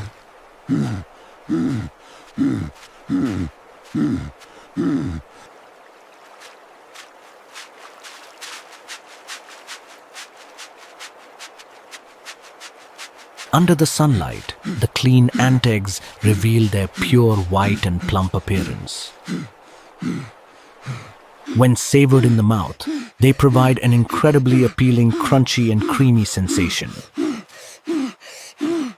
Though tiny, ant eggs provide a massive amount of high-quality protein, abundant lipids, and many essential amino acids, helping prehistoric humans maintain muscle strength and enduring energy. These foods from nature not only nourish the body, but also testify to humanity's extraordinary adaptability. From using bird feathers as fishing bait, to using smoke to fumigate ant nests, everything is the crystallization of intellect. And so, day by day, our ancestors held their ground and thrived strongly in the heart of Mother Nature. Prehistoric life, though rustic, conceals incredible survival skills etched deeply into the span of history.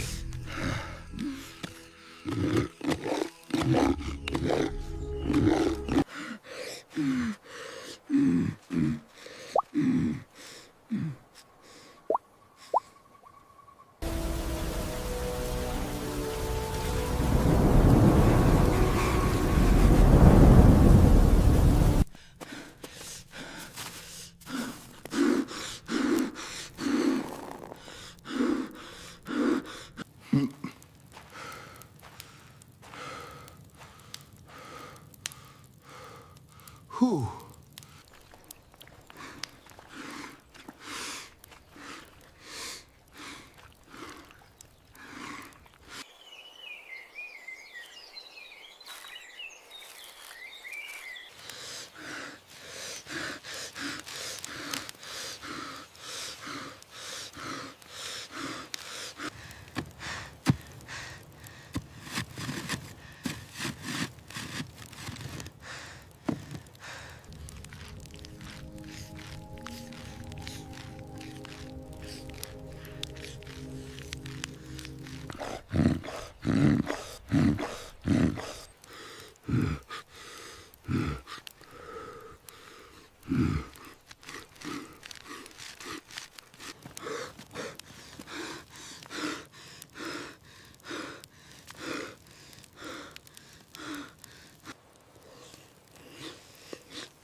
In the middle of the dense forest, prehistoric humans always knew how to make use of natural toxins for hunting.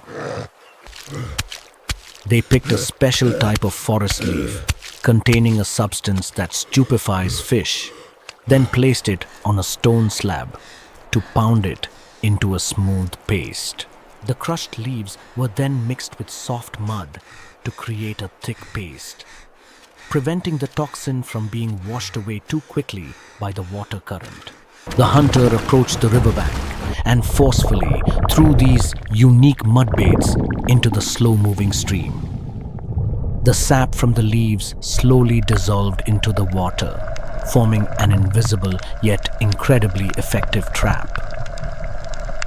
Just a moment later, the natural toxin began to take effect, leaving the fish in the river dazed and disoriented.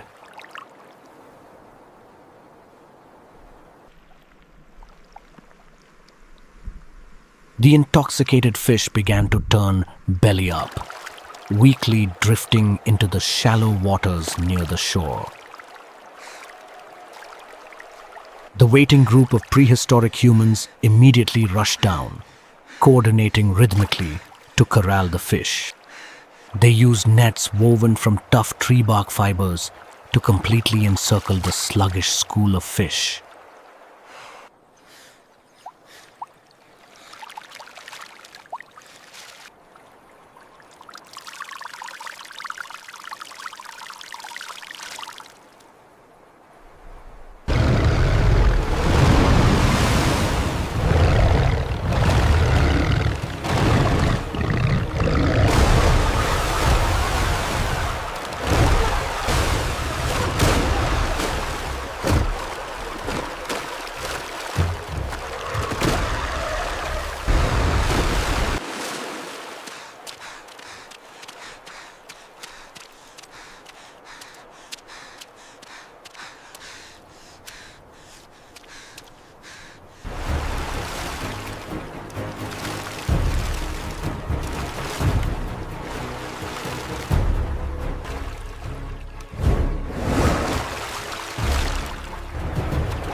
Cheers echoed across a stretch of the river as the heavy net full of fish was dragged onto the clearing. The sorting and processing of the fish were carried out quickly by skilled hands.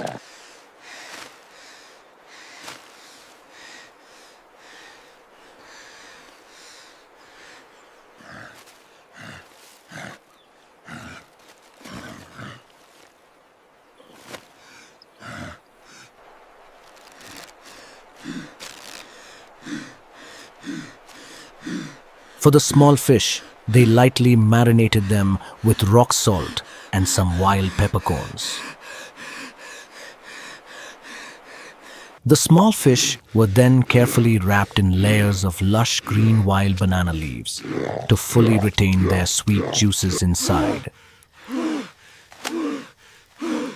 Fish meat is a golden food source, providing easily digestible protein, abundant omega-3 fatty acids good for the brain, along with essential vitamins and minerals that keep the prehistoric body agile and healthy. The larger fish were skillfully filleted, deboned, and cut into thick slices. The large fish chunks were also richly seasoned before being placed on bamboo grilling racks.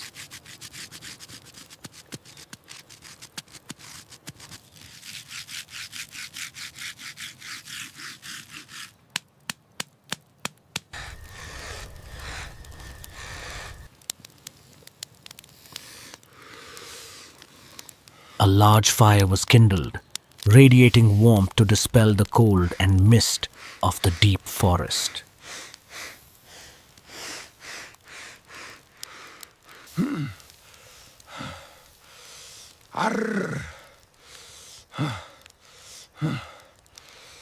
The best portion of the fish was set aside to be eaten right away, while the rest would be hung on a drying rack under the sun and wind.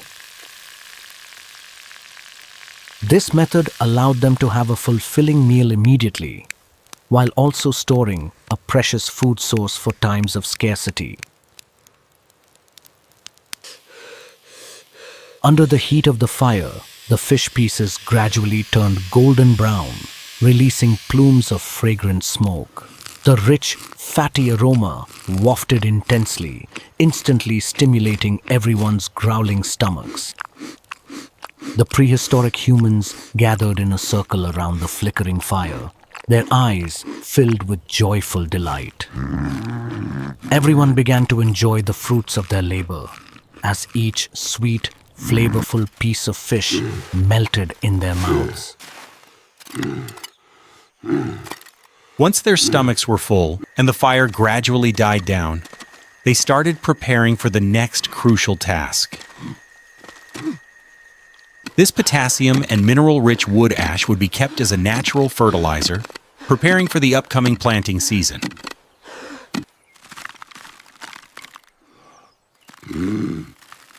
The cycle of survival closed and opened again, proving the harmonious connection and timeless wisdom of humans with nature.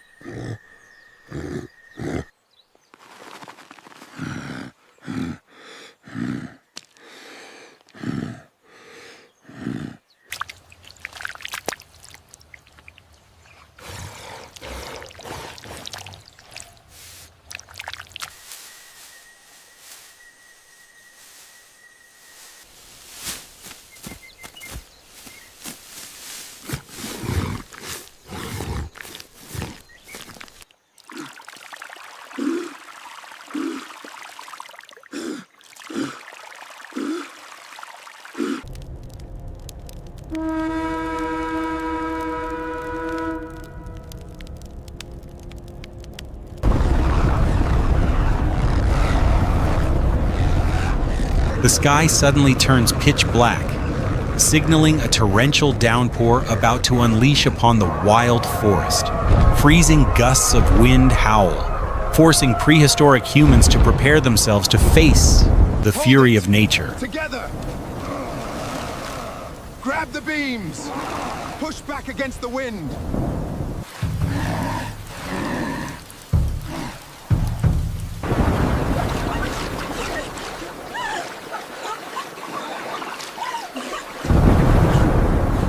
They urgently use large logs and heavy stones for shelter, trying to prevent the rushing waters from washing away their hard-earned rewards.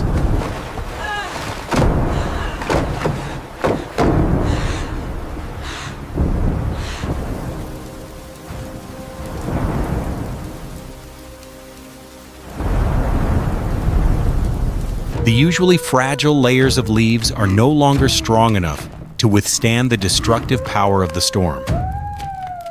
At this moment, only the deepest caves can shield them from starvation, cold, and lurking dangers.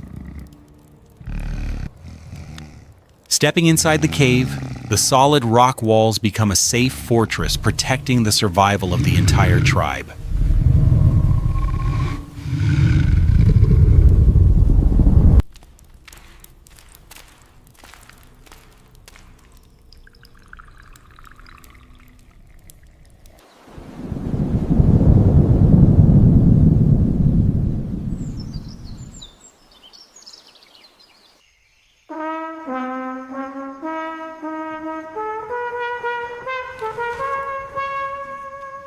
As the storm passes and the skies clear, the instinct for survival urges them to continue their hunting journey.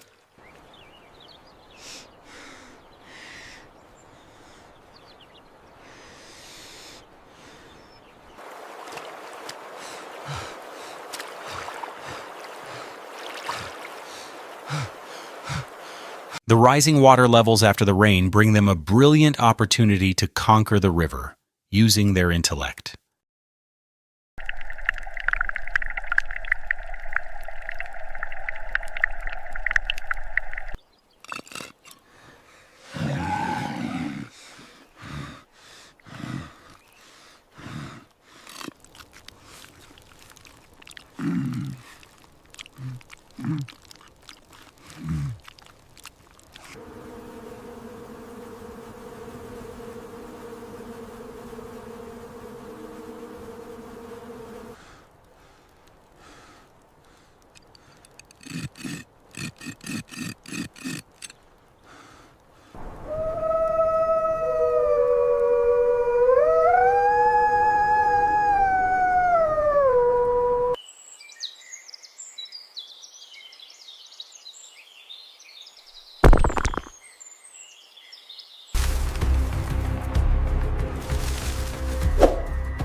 To fish more effectively, they decide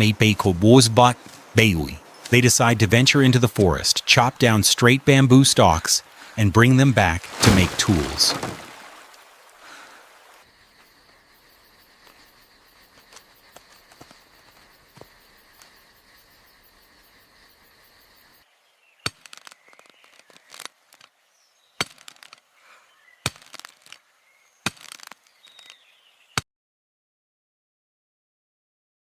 With skill and patience, they split the large bamboo tubes into small, thin, and uniform splints.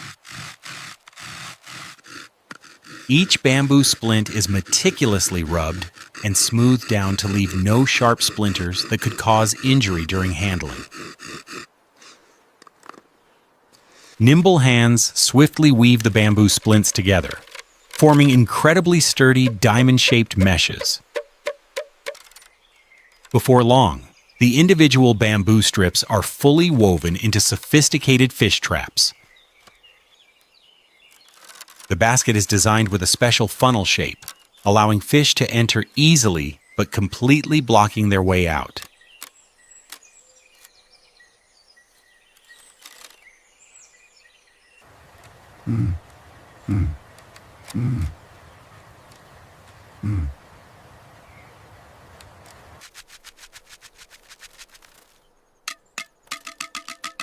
The tool is complete, but to trick the clever schools of fish, they need one more trick up their sleeve.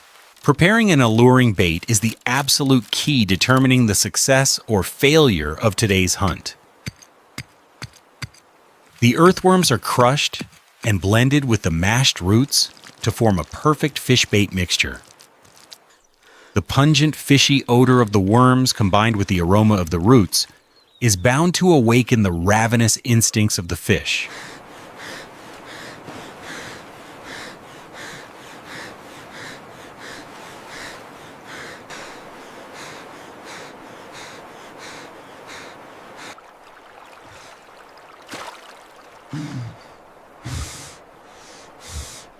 The calm water seeps through each bamboo gap, carrying the scent of the bait to every corner beneath the surface. The group of hunters quietly hides behind the riverside boulders, patiently holding their breath as they wait for the fish to swim into the trap. Intensely attracted, they slowly approach the unfamiliar trap without the slightest suspicion of danger. Overwhelmed by the temptation of food, the fish casually squeeze through the funnel mouth and swim deep into the very end of the basket.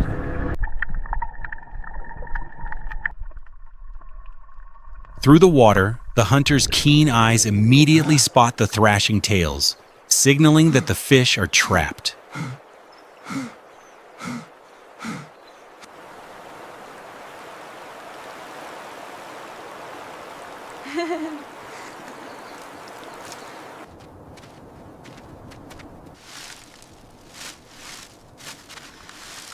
As the sun gradually sets in the west, everyone excitedly lights a roaring red fire right next to the windy riverbank.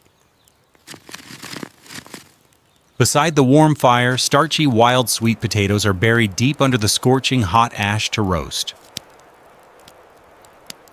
A few fresh wild mushrooms gathered after the rain are also brought out to grill along, adding to the rich food source for the meal.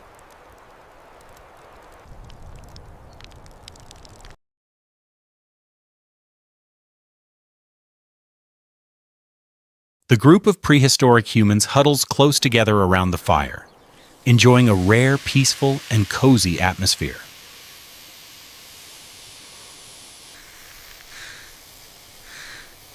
Setting to work on preparation, the large fish are skillfully sliced into thin pieces by the hunters using stone knives. A delightful sizzling sound erupts instantly as the fish fat touches the stone surface, sending up a captivating plume of misty smoke. When savored, these whole-grilled small fish offer a delightfully crispy, crunchy sensation in the mouth.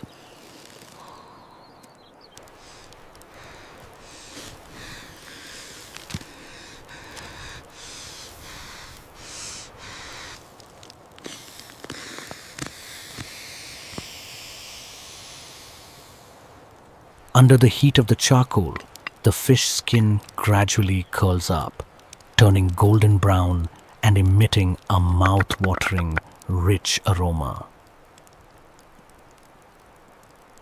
The hearty feast of stone-grilled fish, crispy fish, wild mushrooms, and nutty sweet potatoes concludes a challenging yet incredibly sweet day of survival.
To prepare for the hunt, prehistoric humans gather a large amount of pine resin clinging to ancient tree trunks.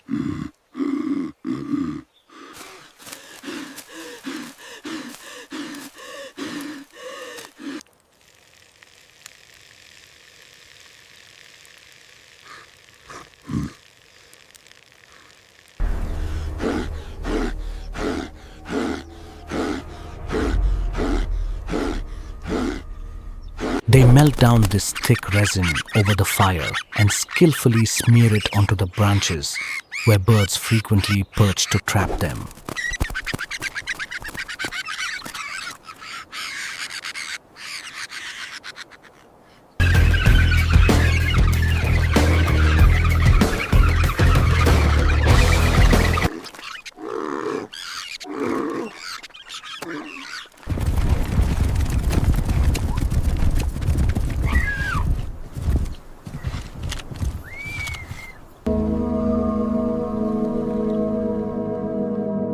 Thanks to this clever sticky trap, they easily secure delicious prey without having to fight too hard.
In addition, ripe wild oranges are harvested at great risk from towering heights.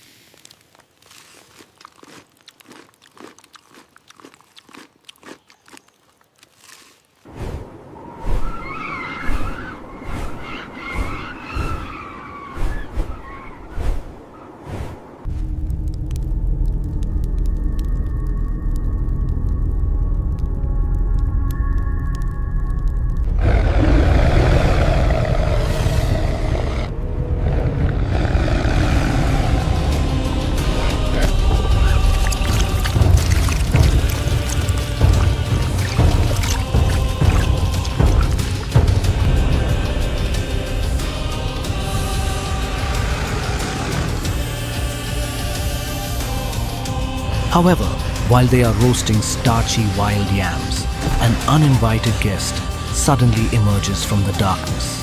Faced with this brutal life or death struggle, Should they flee or stay and fight?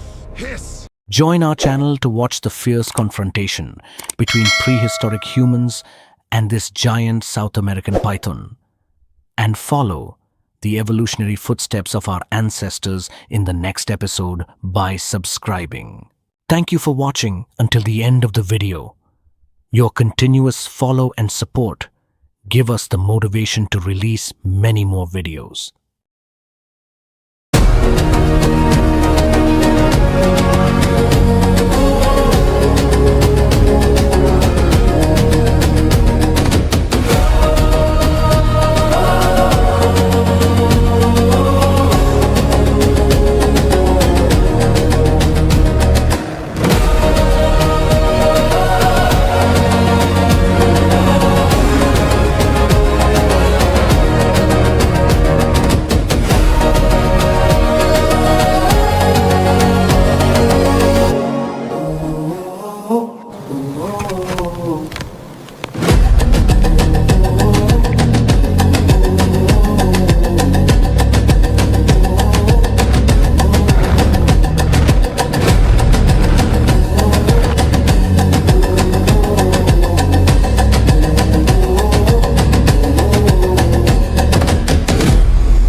Abandoning the swamps to move onto land, this armored crocodile, weighing over a ton, possessed long, high-clearance legs for rapid acceleration and a bite of immense pressure, with conical fangs that easily tore through any armor.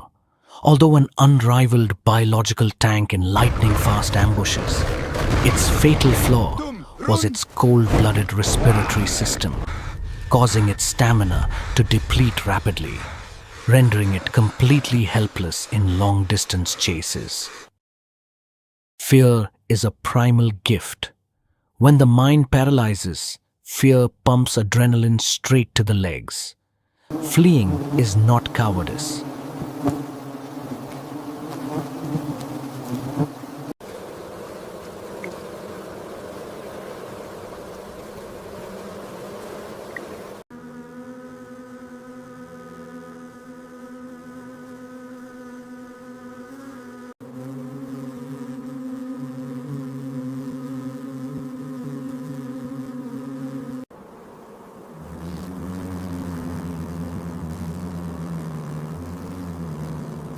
In the unforgiving wild, the weak do not overpower the strong. They weaponize nature itself. A million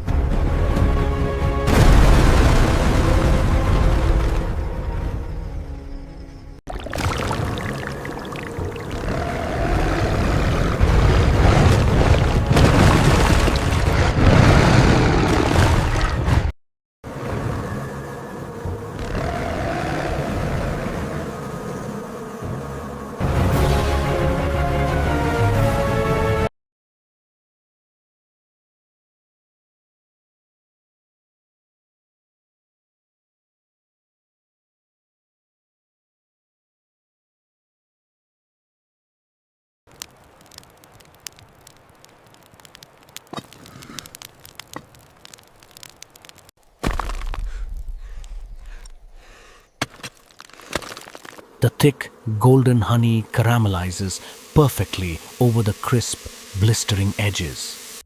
In a word,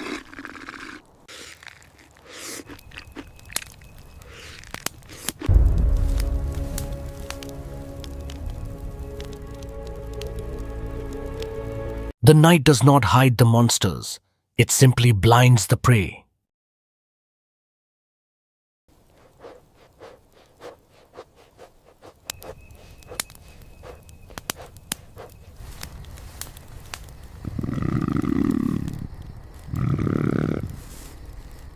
Bearing a weight of 300 kilograms and a bear-like, heavily muscled forebody, Smilodon finished off its targets with a jaw-opening mechanism of up to 120 degrees, sinking its 20-centimeter-long fangs to sever the victim's neck blood vessels.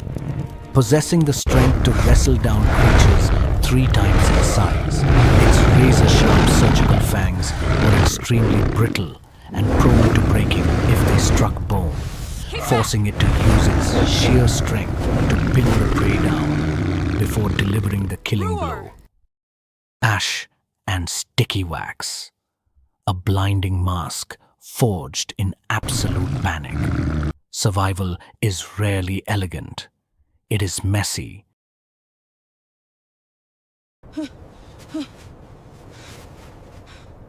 It's here. Got it.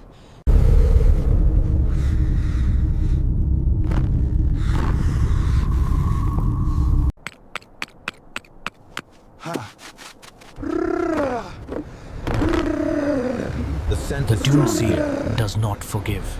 Here, life is not freely given. It must be stolen from the burning sands.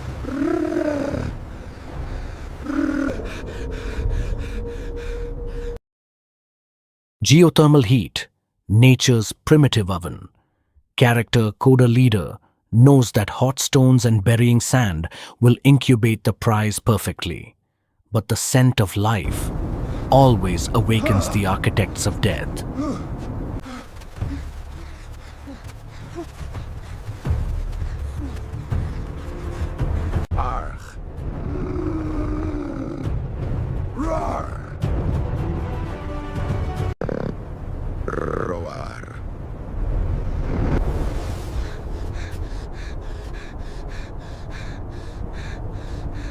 Roar. Panic is a quick death.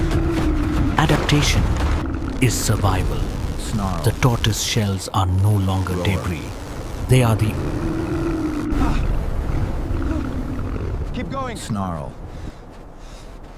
Almost there. Roar. Weighing up to 400 kilograms with muscle mass surpassing any modern big cat. The American lion dominates with terrifying speed and a fatal bite of thousands of psi, capable of shattering a bison's neck. However, its massive body and the need to consume tens of kilograms of meat daily became its fatal Achilles heel, turning this perfect predatory machine into the first victim of starvation as large prey gradually went extinct. 400 kilograms of pure muscle, a perfect apex predator, yet undone by its own mass. In the shifting quicksand, weight is the ultimate enemy. The avalanche claims the heavy, the swift survive.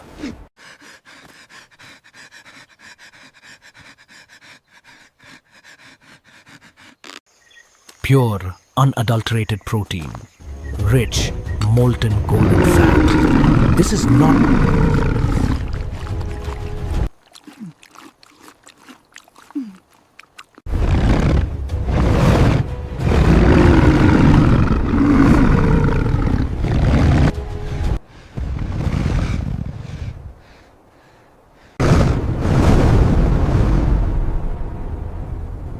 Nature never truly rests. Vengeance tracks the scent of fear.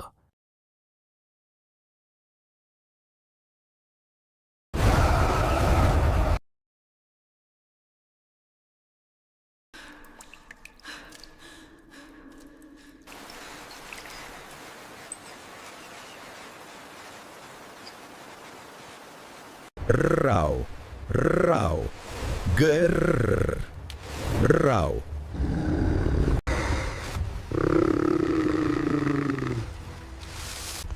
The vertical ascent is the ultimate test. One misplaced foot, and the abyss claims its toll.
Push! Faster! Move!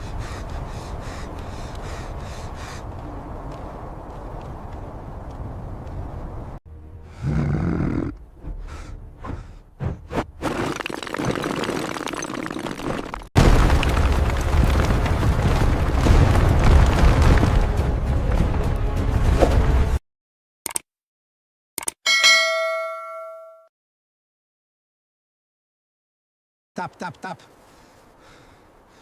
Nod.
Hold!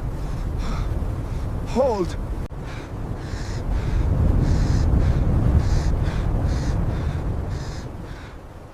Almost there. Pull. You've got it. It's coming loose.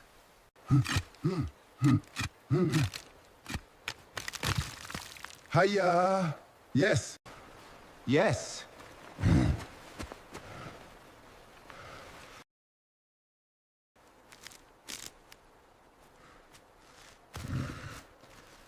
Ah, got it.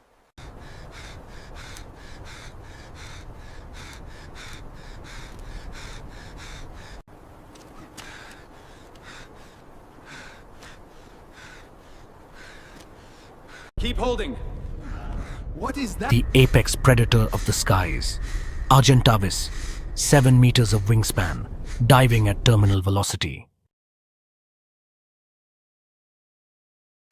With a massive 7-meter wingspan and weighing 70 kilograms, Argentavis was the lord of the skies, possessing talons powerful enough to crush a prey's spine in the blink of an eye. Keep Although a circling. perfect This gliding updraft is machine strong. with I know. unparalleled optical Prepare vision, for the dive. the fatal weakness of this giant lay on the ground, where its enormous body made it almost helpless and extremely sluggish at taking off without headwinds.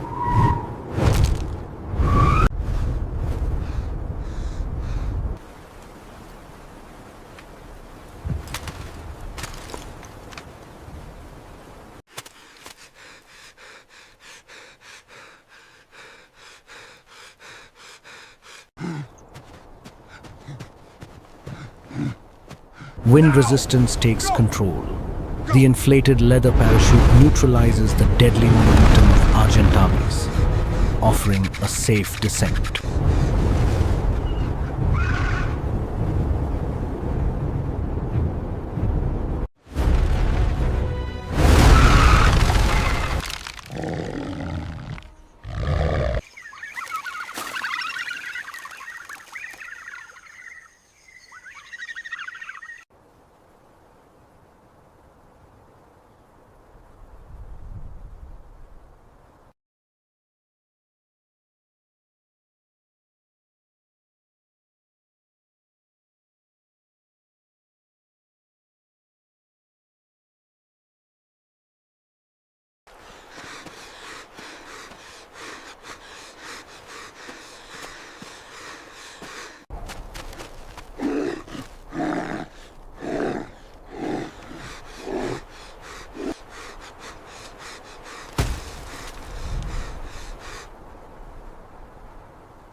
Almost there. Careful with it. Heavy. Almost there. Found something. Whew. Huh. Sparks from volcanic flint. Fire turns a cold, damp cave into a warm sanctuary.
Good.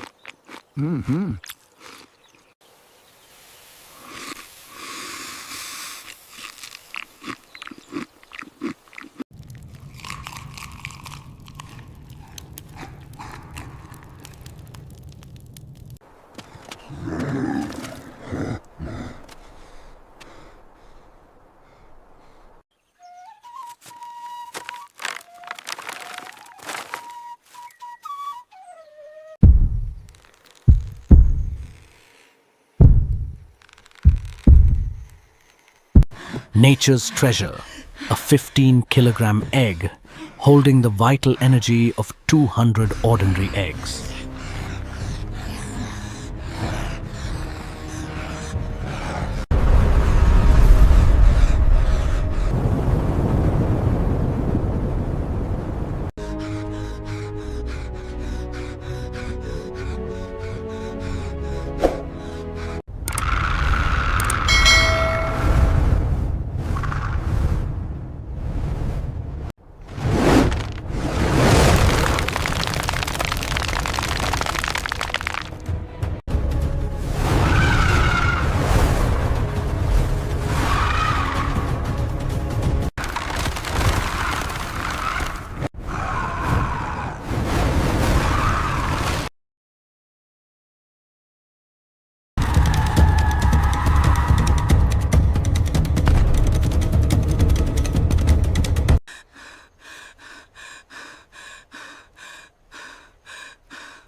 Lord of the Sky, a 7-meter wingspan devouring the light. Fleeing is not cowardice. It is the instinct to survive.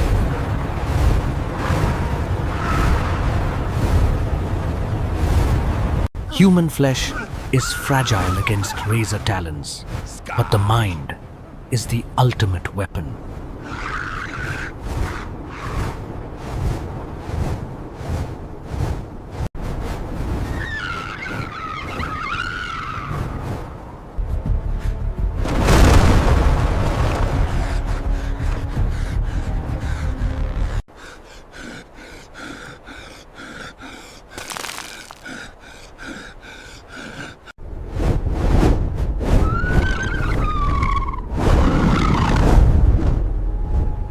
"300 meters up, thin air.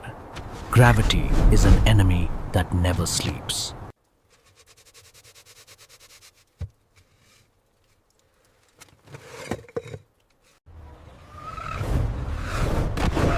Sharp distress squawk. Beak snapping shut.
A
creature nurtured by the hands of its enemies will one day grant them the power to rule the sky itself.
It's perfect!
Emerald light. It fills the sky. The sky is alive with magic.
Where the primordial ocean crashes, death always wraps itself in impenetrable armor. The tyrant of the ruthless coast. A living fortress sculpted by the deep sea.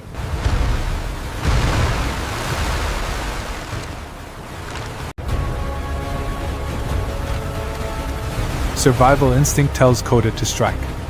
His tribe is starving, but pure brute force is sometimes just an invitation to death.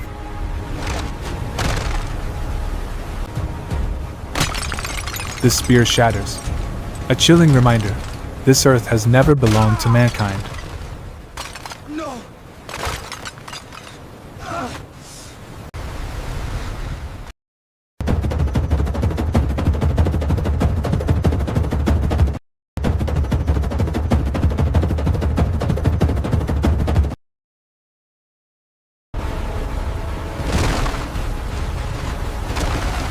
Running is not cowardice.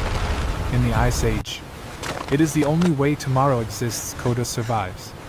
His hands may be weaker than a beast's, but mankind's ultimate weapon lies here.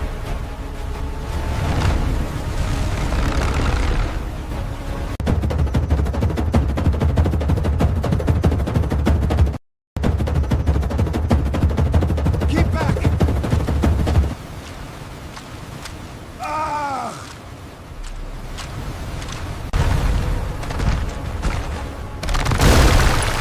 Help! Oh God! No!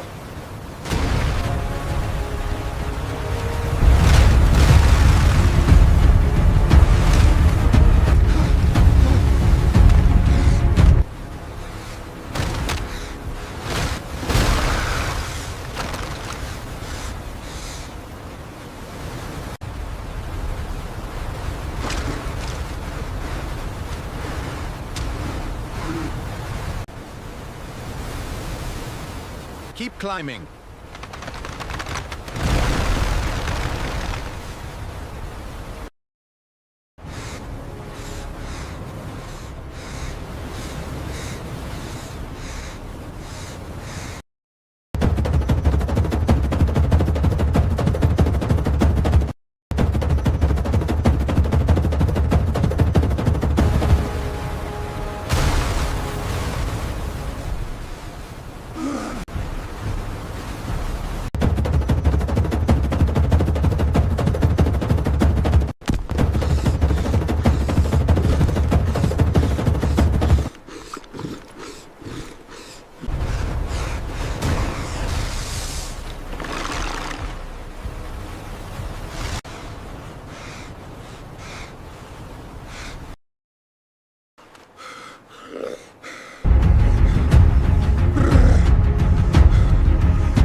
He listens to the rhythm of the tide.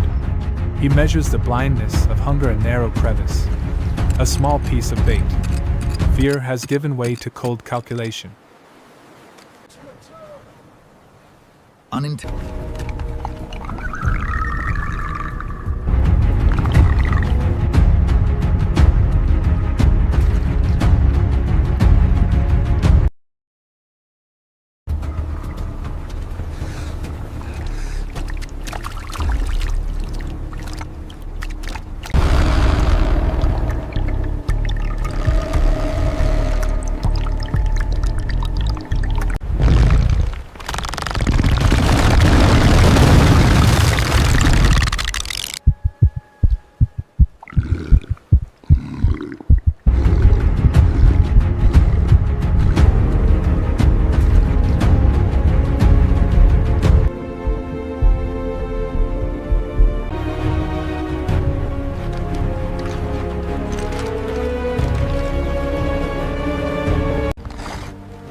The tyrant takes the bait. The massive size that was once its strength is now the very prison holding it.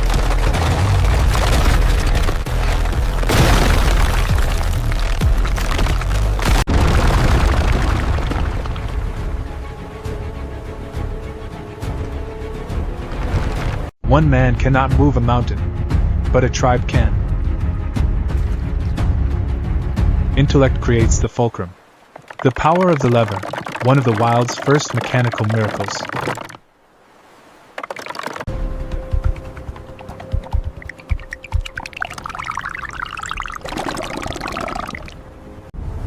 The invincible armor has been overturned.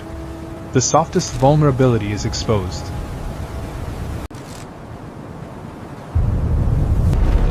The fruit of labor is heavy on their shoulders, yet their steps are weightless.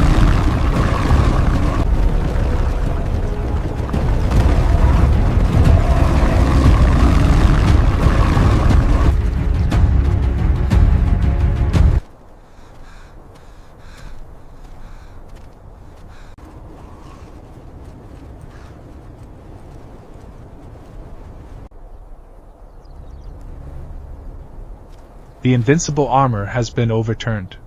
The softest vulnerability is exposed. Oh, my shoulders!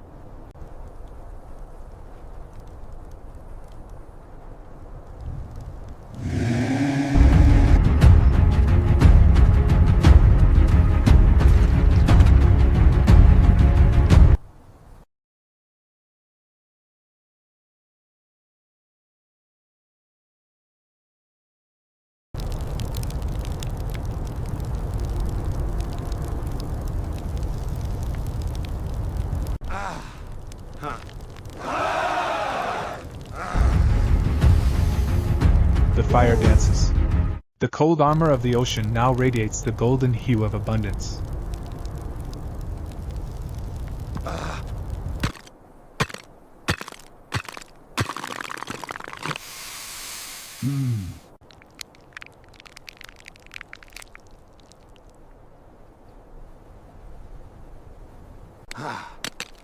Kirk.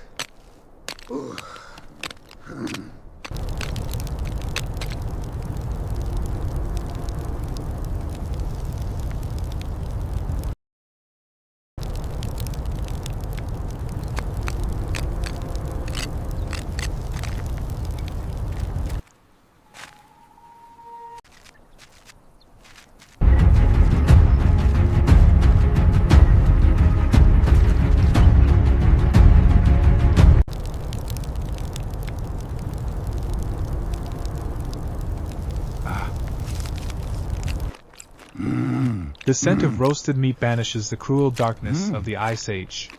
This is not just food, this is victory.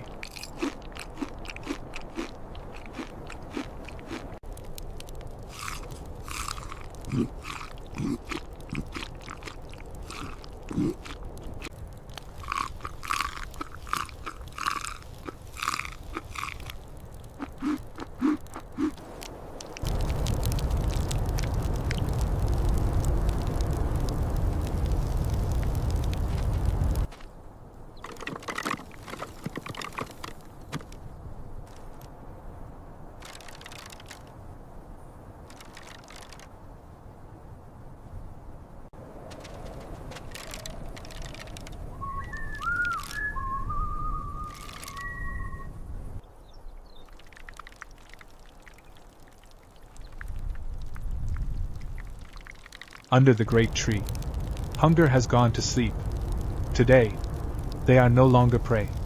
Tonight, they rest in peace. Preserved food. Now the journey can begin.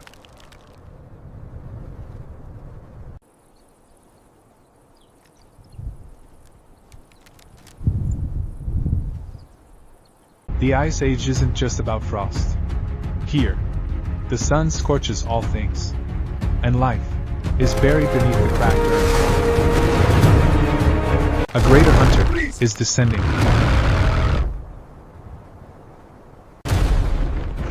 The meal is shattered. Now, they are the prey.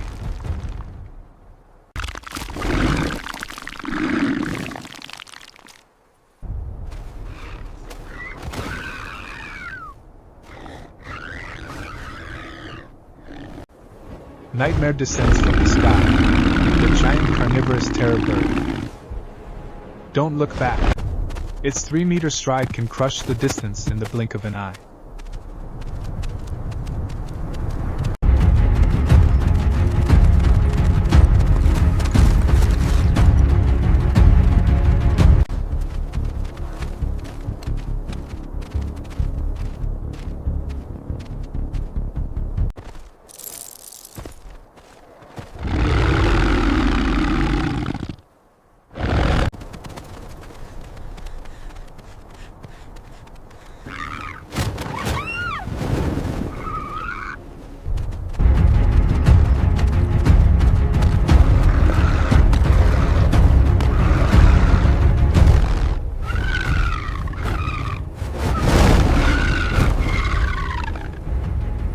The fish are ahead.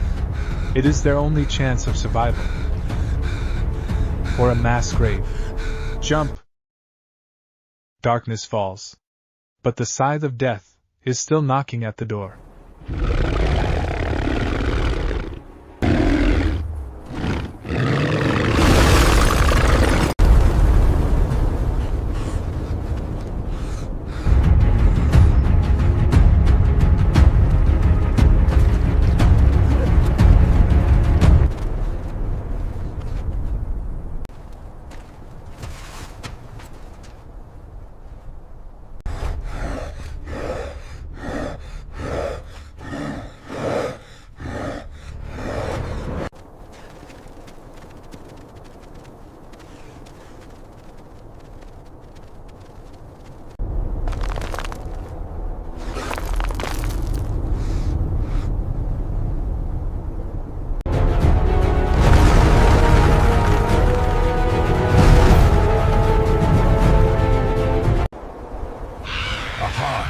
Unforgiving land.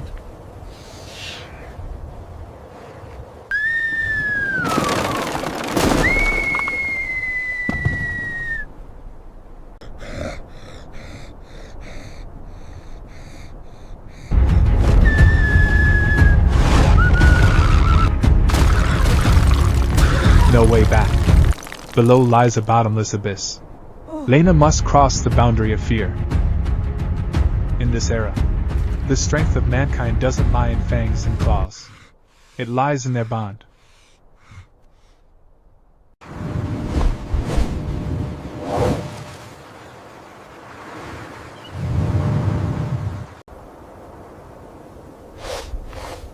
The exit. They must risk a blind leap into the deep jungle. If they slip, it all ends.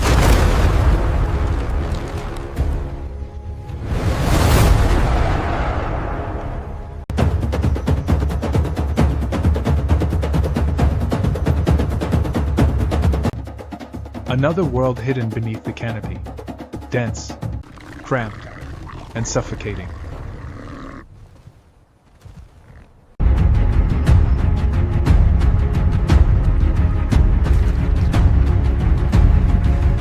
Crawling like insects. The slightest noise could awaken death.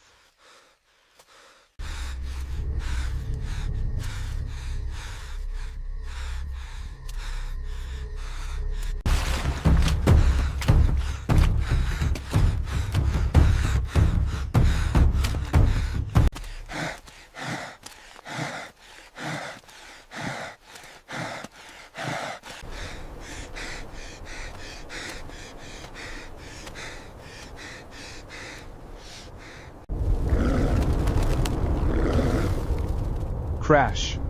The talon pierces even the ancient roots. The relentless pursuit has no end.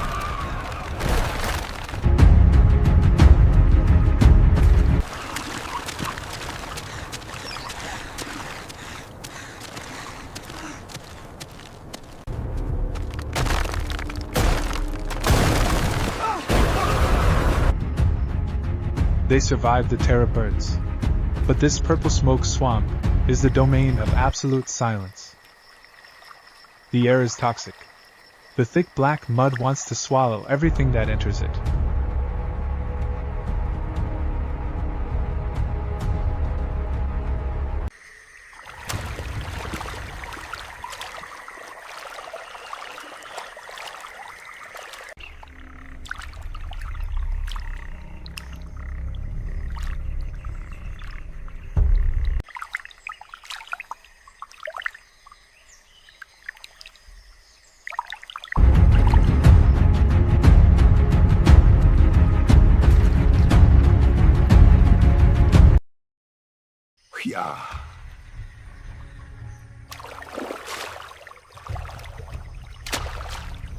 The ground is moving. A vortex of despair. The more they struggle, the deeper the abyss pulls them down. The darkness finally swallows them up. The swamp does not welcome the weak. Here, life decays to conceal hidden reapers. Water erupts. The venomous fangs have struck.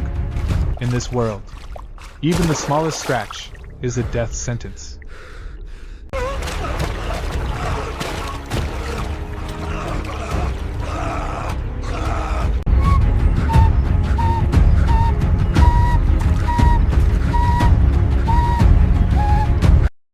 But Lena refuses that sentence. The fury of protection is greater than any beast. The enemy has retreated, but the venom is boiling in his blood. Koda's time is running out.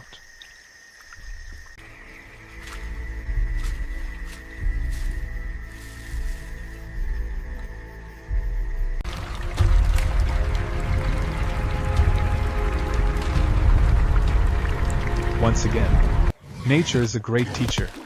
A prehistoric boar carries the secret of primal alchemy.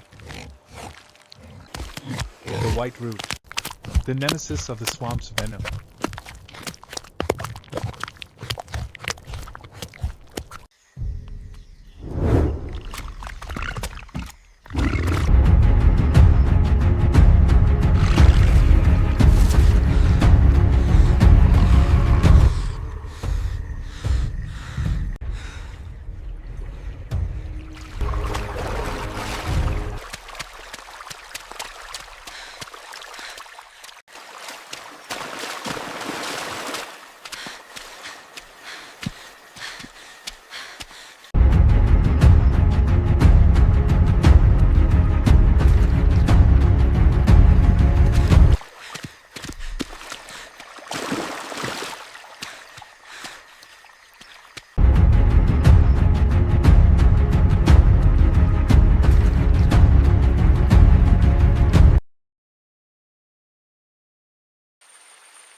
Rak.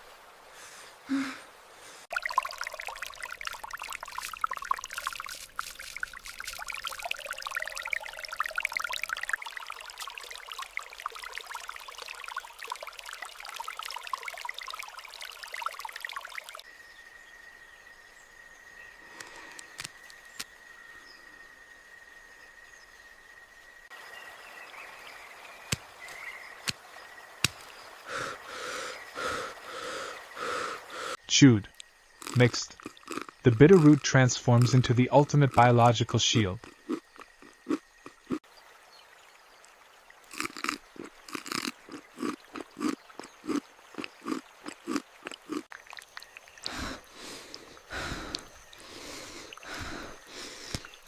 The miracles of the Ice Age do not come from gods, they come from the knowledge of survival. The boundary of life and death has been bridged. Koda awakens with a new sense.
The black mud is not just earth, it is a cloak of invisibility, erasing the scent of sweat, masking human warmth.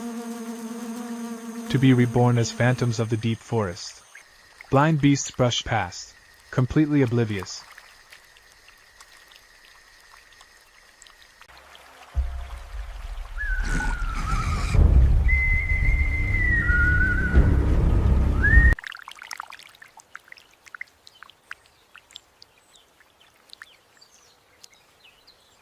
To be reborn as phantoms of the deep forest.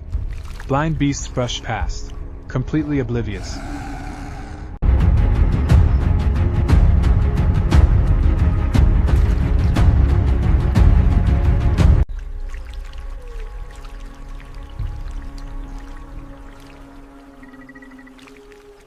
Extracting venom from the realm of the dead. A cold, ruthless, and precise ritual. Every drop of death is sealed.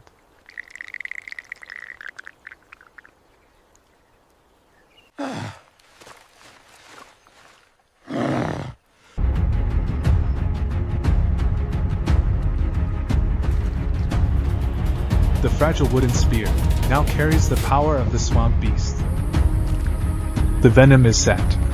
Death is closing in. Will Coda become the hunter or simply the next meal for the 100-legged demon? Hit subscribe now to witness the life or death showdown in episode 2.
The horizon stretches out as an endless ocean of shimmering sand, a brutal crucible under an unblinking sun.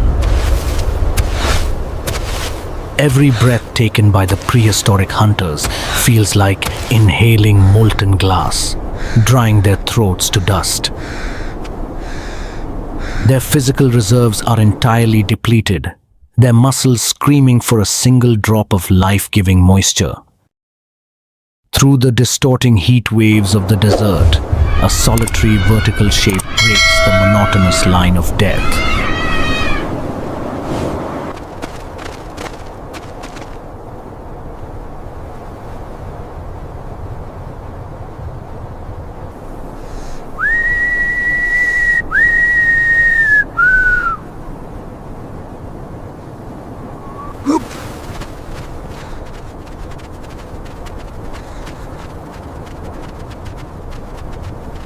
Against all ecological odds, a lone coconut palm stands anchored deep within the arid, baking wasteland.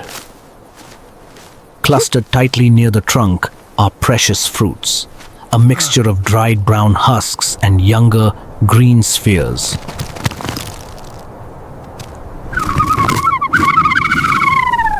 With slow, deliberate movements, he begins the agonizing climb, fighting the gravitational drag on his weakened limbs. Its upper crown tells a tragic story of survival, with leaves entirely withered and turned to brittle straw by the solar glare. Yet, beneath this crown of decay lies a vibrant, hidden testament to the stubborn resilience of nature.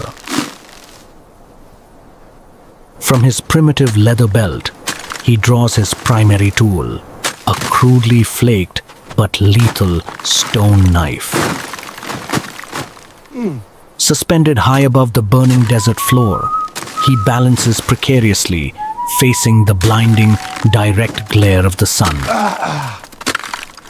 He summons the absolute final reserves of his biological strength, raising the heavy stone blade above his head.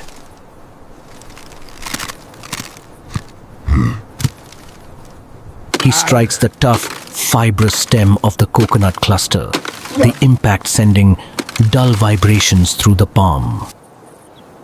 Each repeated blow under the baking, suffocating midday heat is a desperate gamble against total muscle failure. Finally, the stem severs, and the heavy, moisture-laden fruits hurtle downward, impacting the soft sand with a heavy thud.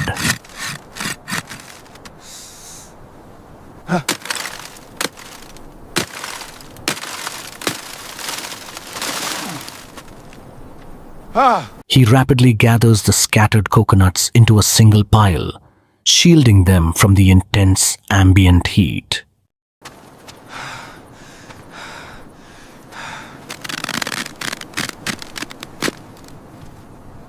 Kneeling on the hot sand, he raises his stone knife once more, driving it with precise force into the center of a fruit.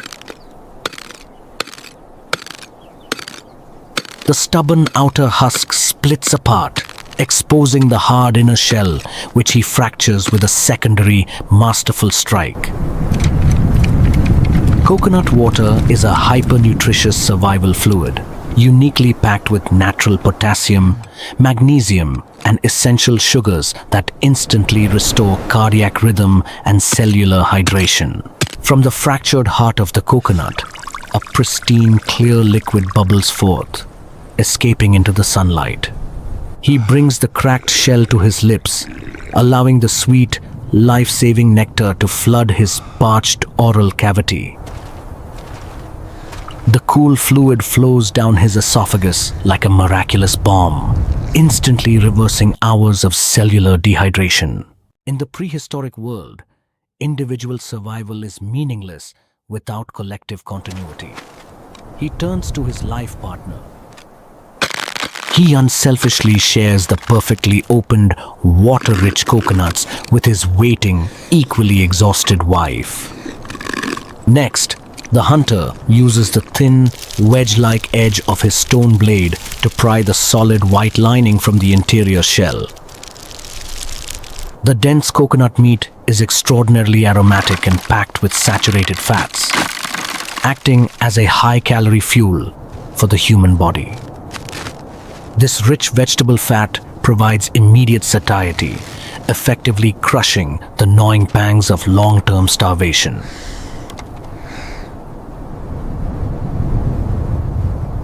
Hoisting the heavy baskets onto their backs, they resume their trek, literally carrying the heavy burden of survival.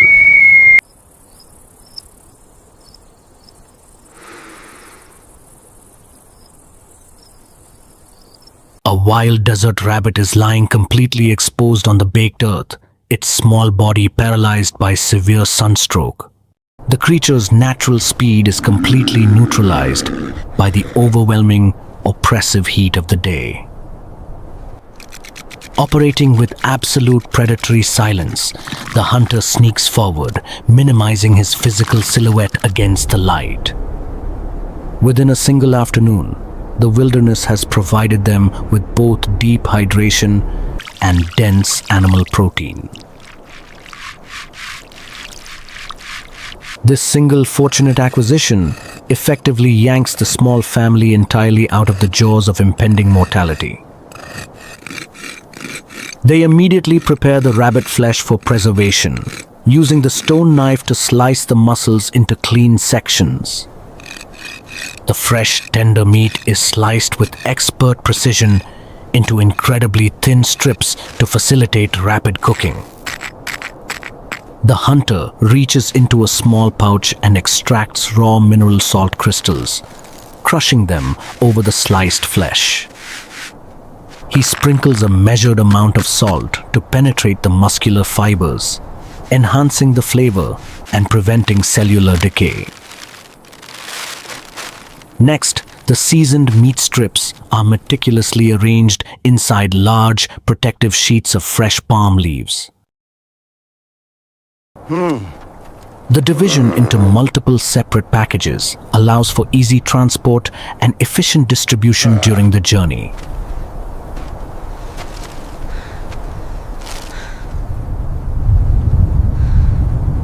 They march forward through the punishing, dry wind, fueled by the psychological triumph of a successful forage.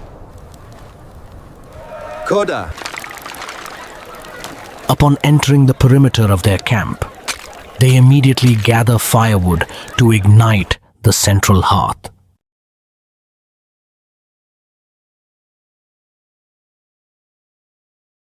The woman opens the emerald green palm leaf wrappers, exposing the perfectly salted, pristine meat to the air.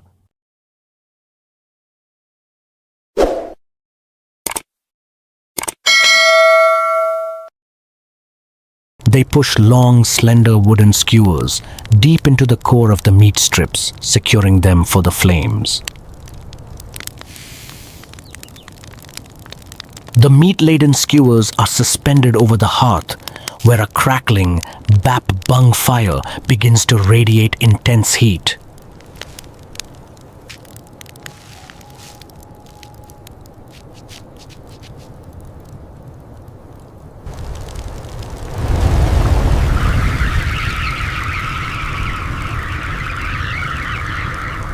As the exterior sizzles, the hunter uses a feathered brush to coat the meat with thick, golden, wild honey.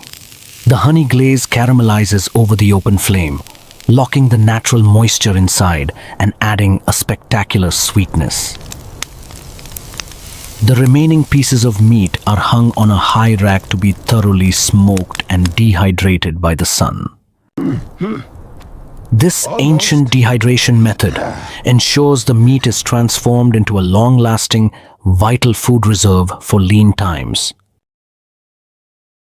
Rabbit meat is exceptionally low in fat and cholesterol, while being packed with highly bioavailable iron and essential amino acids. With primitive satisfaction, they chew ravenously on the perfectly roasted, crispy, and deeply flavored rabbit meat. The tribal family sits closely together around the flickering perimeter of the fire, their hunger reaching its peak. After the intense feast, they lie down under the massive, protective canopy of sprawling ancient trees. As dawn breaks, the brief respite concludes, and they must pack their meager belongings to continue the journey. Navigating through the untamed wilderness, wild fruits remain an absolutely critical component of their daily survival strategy. These raw botanical specimens provide the essential vitamins, minerals, and dietary fiber needed to maintain baseline health.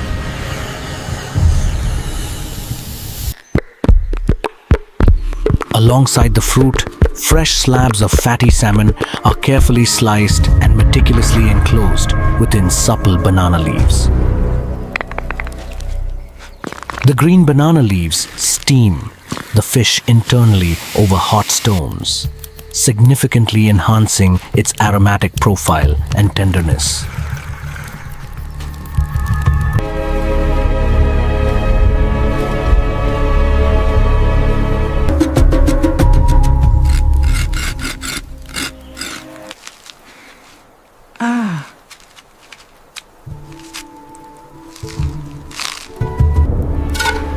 In this ancient world, however, security is a temporary illusion. The struggle for existence is never a simple affair. Before their morning meal can be completed, a massive, apocalyptic, prehistoric rainstorm suddenly detonates across the landscape. Violent, jagged arcs of electricity rip through the blackened sky, accompanied by ground-shaking explosions of thunder.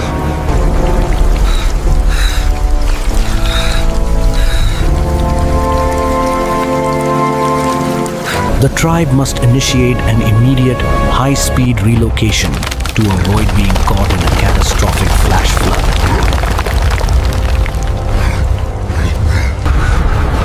The sudden torrential deluge is capable of triggering massive mudslides that can sweep away entire populations in an instant. Driven by the absolute necessity of evasion, they abandon the valley and begin ascending a treacherous mountain ridge.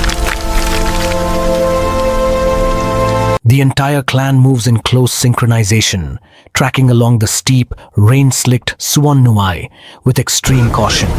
They press their bodies against the cold stone, carefully gripping the slippery rock faces and exposed tree roots for traction. A single loss of footing on this wet, unstable vertical terrain would result in an immediate, fatal plunge into the abyss. With synchronized muscle power and absolute trust, they use the rope to haul each struggling member up the vertical wall. The massive downpour has completely revitalized the previously arid rivers, transforming dry beds into rushing, fertile channels. The sudden influx of deep water naturally triggers an explosion of aquatic activity, introducing an abundance of potential prey. The hunters cautiously enter the dense, overgrown swampland bordering the river, where the vegetation grows in choked profusion. This primordial wetland is a highly unstable environment, concealing deep patches of quicksand and territorial predators. They take their tightly woven wicker baskets and smear the inner chambers with the intense, concentrated residue of wild honey. They submerge these modified traps along the shallow margins of the swamp, allowing the scent to diffuse into the current.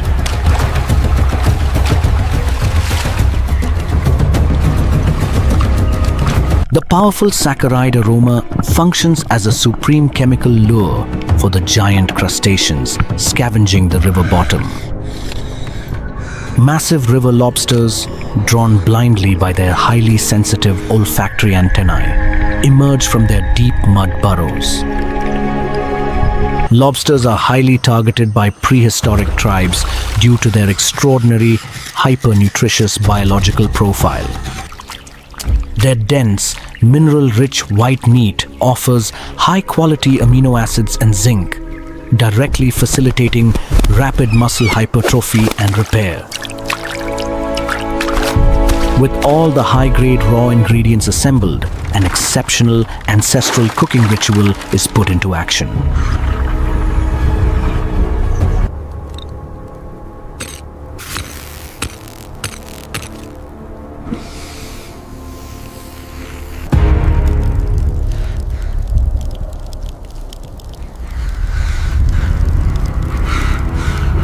The cooks split open large sections of green, living bamboo, creating a series of natural, sealed pressure vessels. They pack the raw lobster tail meat and sliced mushrooms tightly into these organic cylinders, sealing the ends with wet clay. Cooking inside green bamboo allows the natural moisture of the plant to steam the interior ingredients under light pressure. This brilliant technique significantly increases flavor retention while ensuring the delicate proteins become exceptionally soft and uniformly cooked.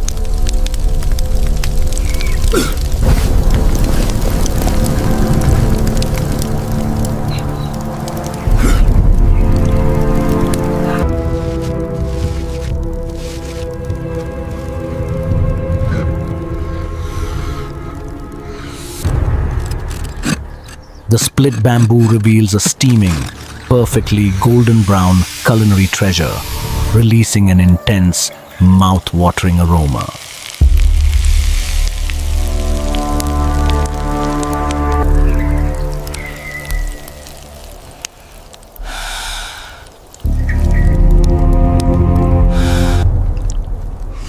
The nutrient-dense lobster flesh instantly rejuvenates their depleted systems, ensuring they survive the current evolutionary bottleneck.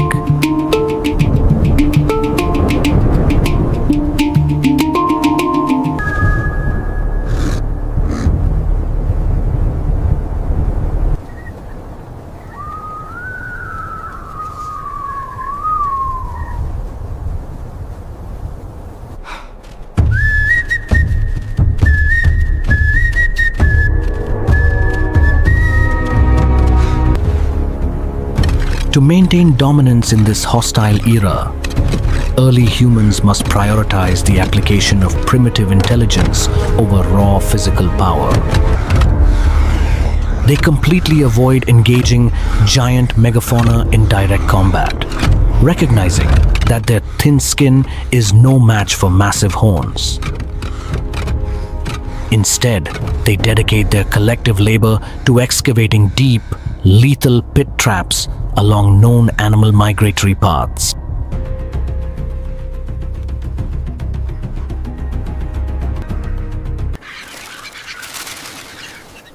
They carefully disguise the open mouth of the chasm, using a fragile structural matrix of dry tree branches and surface sand. With their hidden engineering operational, they push forward into the brush, continuing the dangerous sequence of the hunt.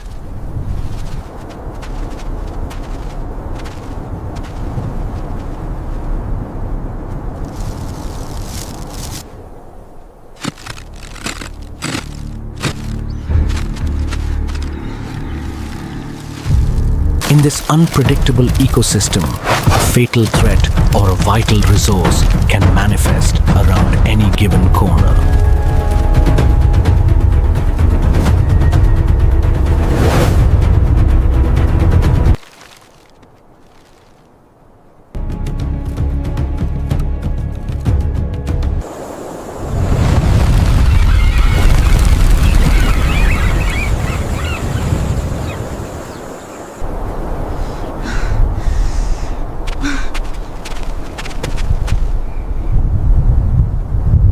Surrounded entirely by constant, shifting hazards, the absolute sensory sharpness of the prehistoric hunter is their primary survival asset.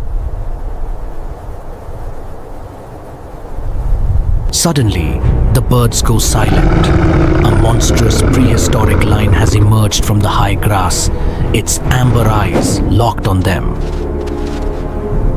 The fragile boundary between safety and extinction instantly shatters as the ultimate evolutionary confrontation begins.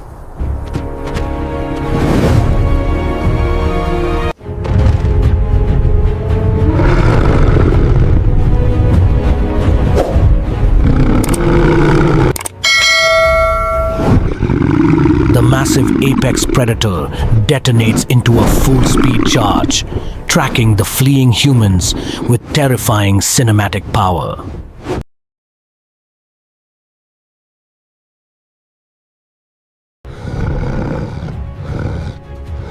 It slashes through the air with explosive fury, deploying claws that are as long and razor-sharp as flint daggers. The prehistoric mega-lion was an unmitigated engine of destruction, weighing nearly half a ton with a bite force capable of snapping an elephant's femur. Caught in the sights of this apex terror, the human hunters have no complex choices remaining. They must flee with every watt of their power or face absolute death. As the roaring beast narrows the distance, the woman executes a desperate defensive maneuver, flinging a concentrated cloud of ground wild pepper directly into the eyes of the lion.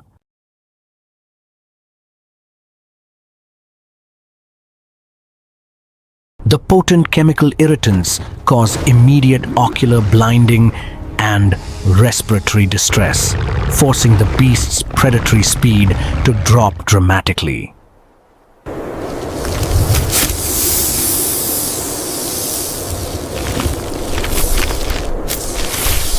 Seizing this critical fleeting window of survival, they direct their sprint toward a complex topographical matrix of high stone pillars and jagged rock faces.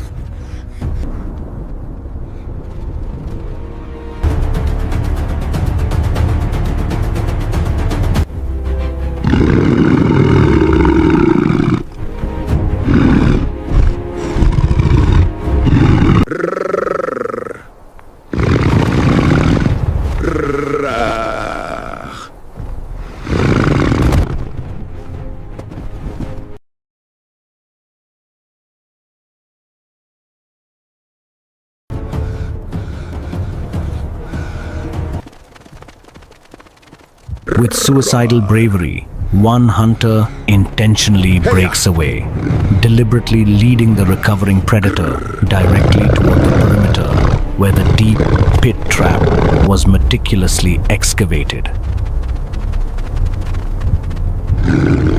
The charging beast executes a terrifying sequence of near-miss leaps, its razor claws slicing the skin mere inches from the hunter's spine. Yet, this extreme display of individual sacrifice is the exact evolutionary mechanic required to preserve the collective tribal bloodline.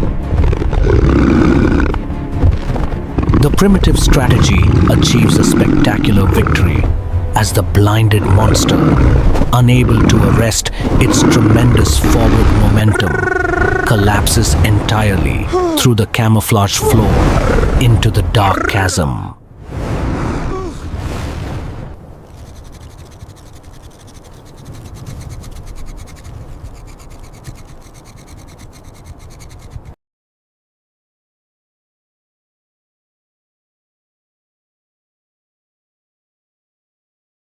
Impacted at the base of the deep, narrow stone chamber, its massive skeletal weight completely prevents it from climbing the vertical walls.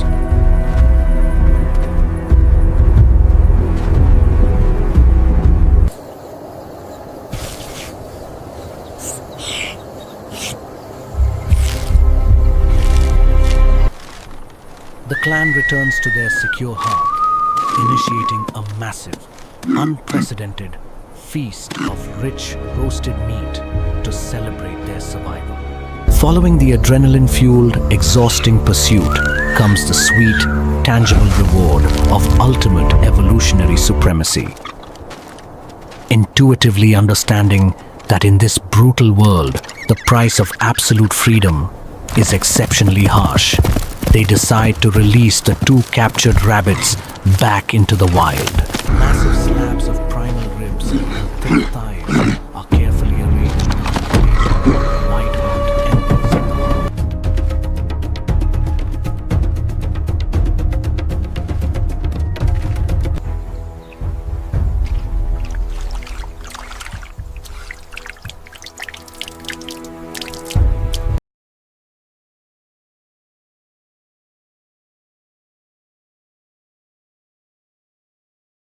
They utilize heavy stone pestles to pound ancient aromatic tree barks and stems into a coarse, deeply flavorful spice mixture.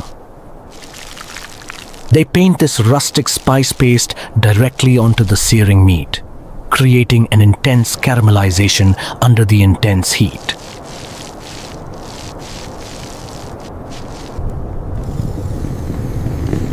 Controlled fire remains the absolute supreme weapon of the prehistoric human species, conquering darkness, predators, and raw flesh alike.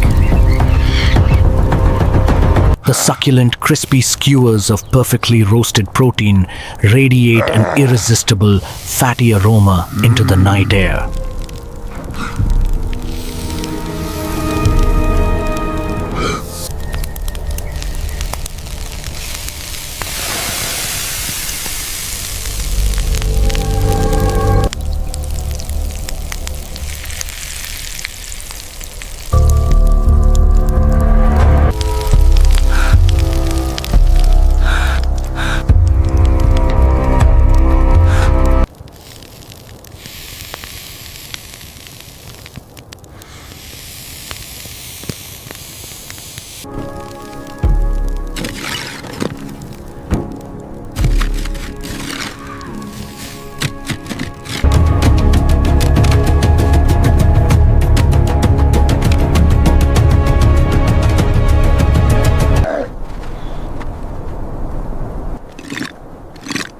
Excess meat is carefully treated with rising smoke and hung to dry under the fierce sun, securing their future against the changing seasons.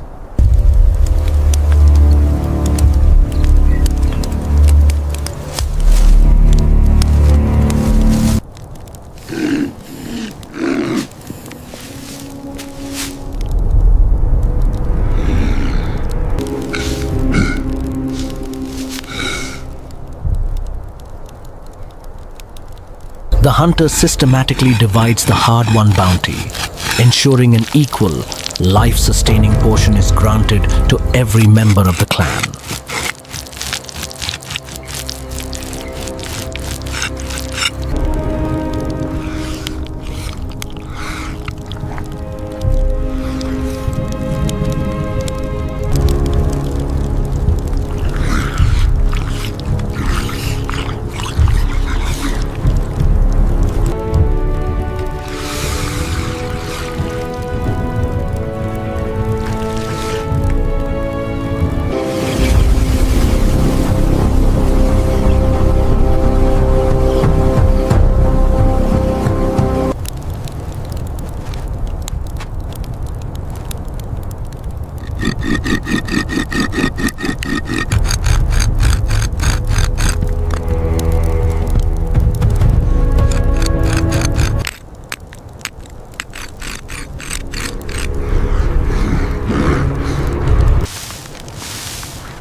The ancestral journey of survival continues across the shifting continents. To witness how our ancient ancestors conquered the primordial earth, make sure to subscribe to our channel. Your engagement keeps these forgotten cinematic chronicles alive. Thank you for watching, and stay resilient until our next epic installment.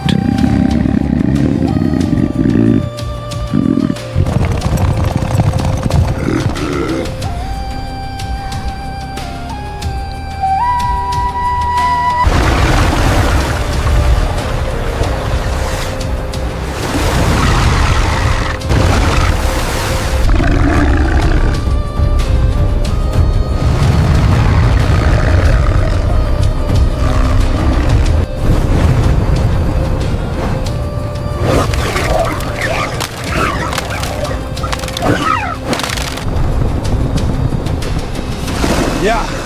Rach. Push. Ach. Keep going.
From a high mountain peak nearby, prehistoric sentries were closely monitoring the surrounding. They immediately spotted the commotion and realized their precious livestock. To sound the alarm, a watchman blew loudly into a primitive horn made of animal. The echoing sound of the horn reached the camp, alerting the rest of the tribe.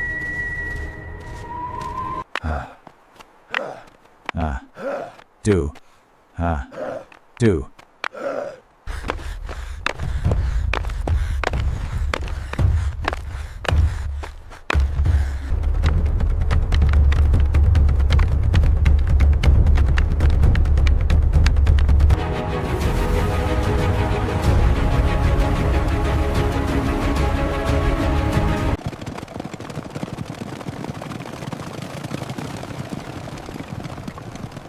Suddenly, a hungry pack of wolves emerged from the shadows and began chasing the vulnerable herd.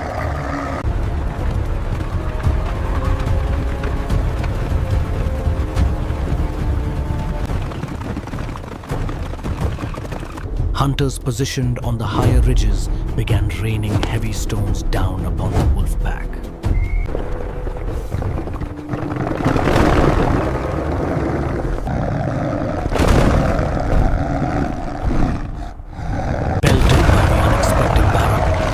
Unable to withstand the assault, the broken pack turned around and temporarily retreated.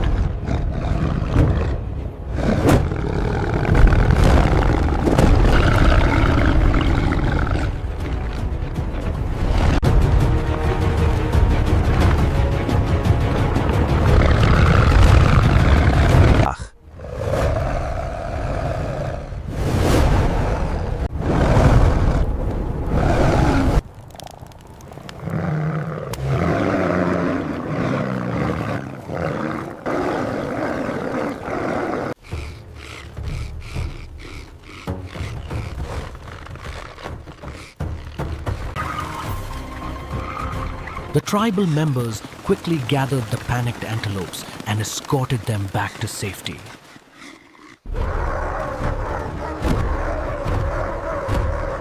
As darkness fell over the wilderness, an eerie silence enveloped the prehistoric settlement. Driven by persistent hunger, the cunning wolves refused to give up and crept back under the cover. Fortunately, early humans had already mastered the power of fire to protect them. Without hesitation, they grabbed blazing torches and fiercely waved the roaring flame.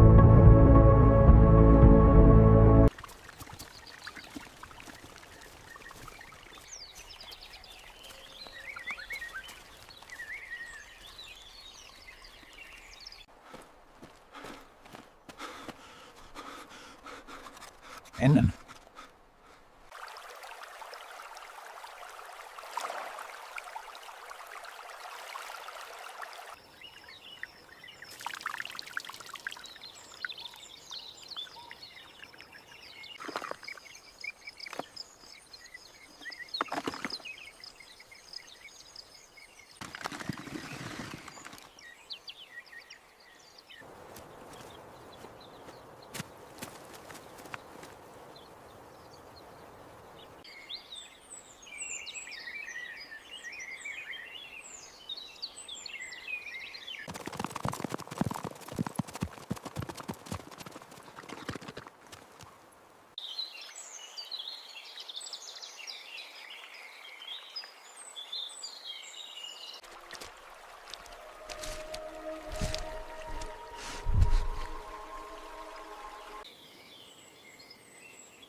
Prehistoric humans held their breath and dived deep into the water, using sharpened wooden or bone spears to strike large fish.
After bringing their catch ashore, they skillfully used sharp stone tools to quickly fillet the fresh, choice cuts of fish meat. These firm pieces of fish meat were carefully rolled inside large wild leaves to preserve all of their natural juices. The heat from the fire caused the fish fat inside to melt, thoroughly infusing the meat and releasing a highly stimulating, rich aroma.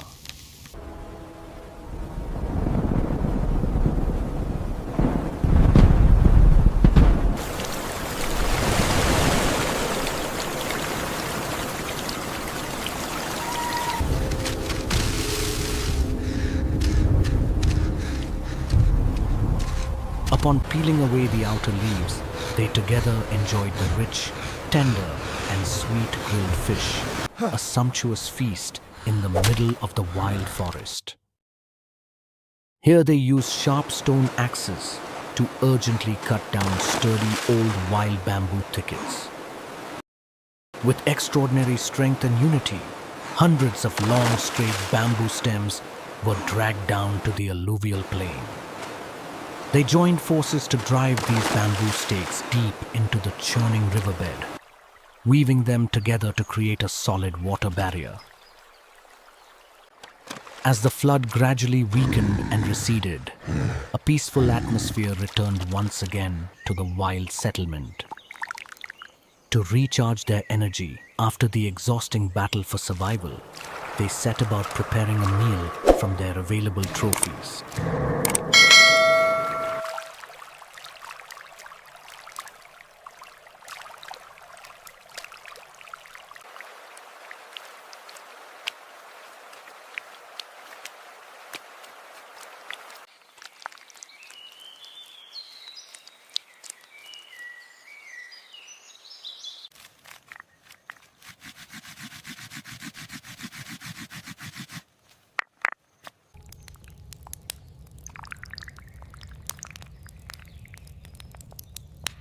One group quickly rekindled the glowing fire, placing the fragrant leaf-wrapped fish skewers onto the crackling embers.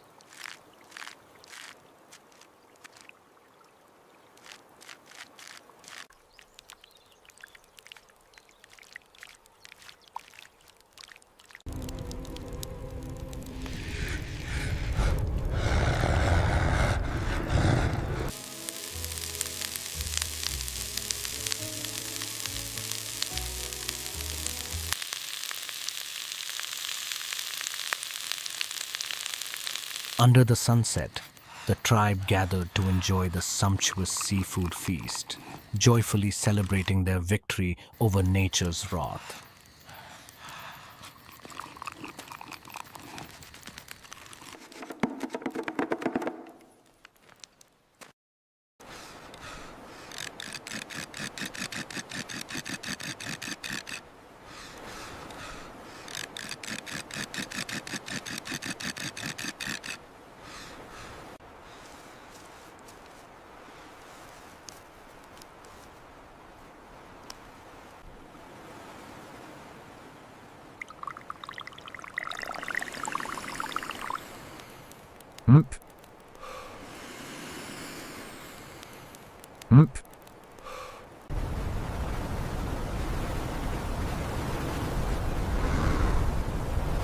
Thousands of years ago, prehistoric coastal tribes relied heavily on the ocean for their day. During low tide, early humans would venture out onto the exposed reefs to They actively searched for giant sea crabs hiding under large rocks and deep crevices. Catching these massive crustaceans required immense skill, speed, and bravery.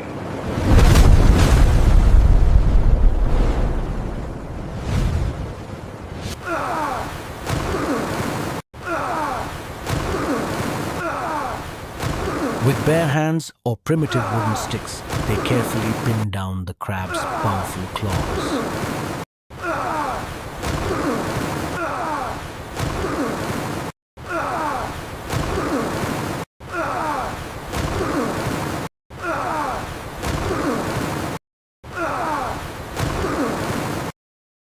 To transport their heavy catch, they use giant baskets woven from sturdy wild vines. These oversized baskets were designed to hold multiple large crabs without letting them escape.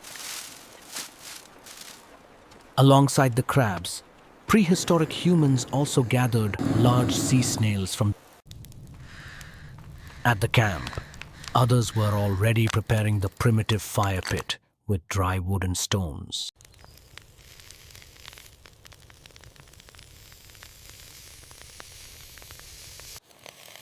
These sea snails provided an abundant and easily accessible source of protein for.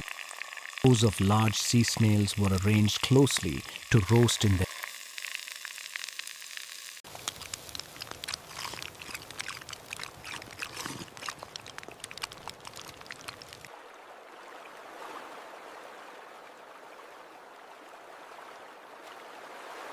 Since prehistoric times, humans have known how to dive deep into coastal waters to search for abundant food sources, especially large primitive shrimp.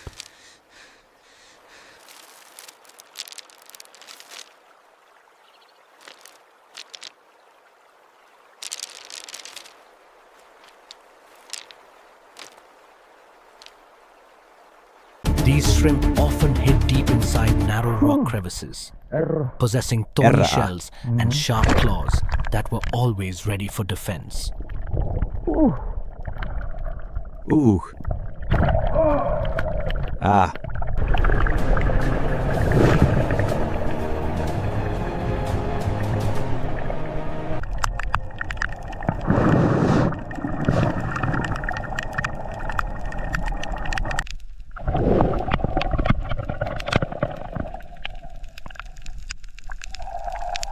To avoid hand injuries from sharp thorns or lightning-fast pinches, prehistoric humans cleverly looped a homemade bark rope around the shrimp's body. By securely looping this rope from a distance, they could safely pull the giant shrimp out of the rock caves and bring them straight ashore.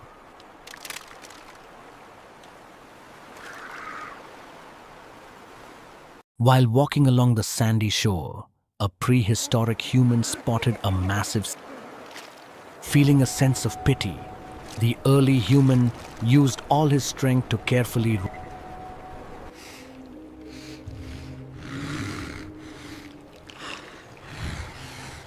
Once upright, the giant turtle slowly but steadily crawled across the sand. The prehistoric human watched with joy as the magnificent creature.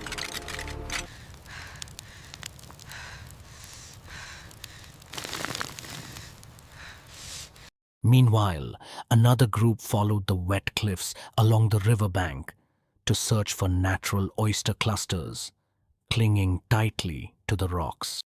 They used bone and sharp stone chisels to masterfully pry off the hard oyster shells.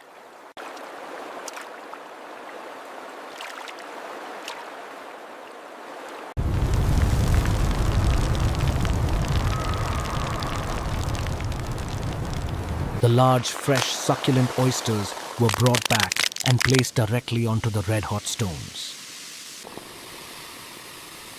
The sound of boiling oyster juice mingling with the aroma of rich grilled fish fat created an incredibly captivating wild flavor.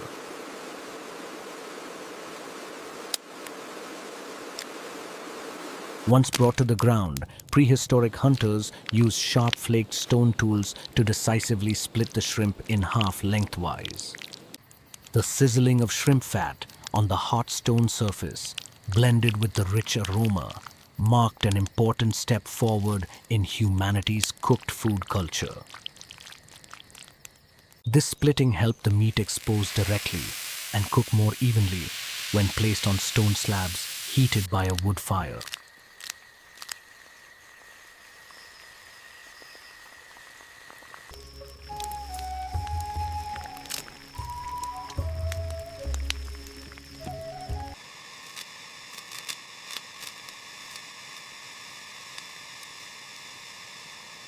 This food source was also rich in essential minerals like zinc, iron, and fatty acids, which played an important role in stimulating brain evolution.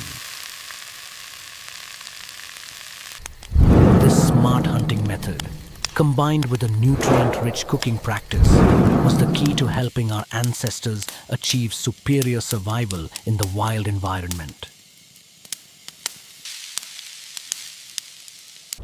The giant sea crabs were placed directly onto the glowing embers or hot flat. Next to the crabs, rows of large sea snails were arranged closely to roast in them. The dark shells of the giant crabs gradually turned into a brilliant, appetizing.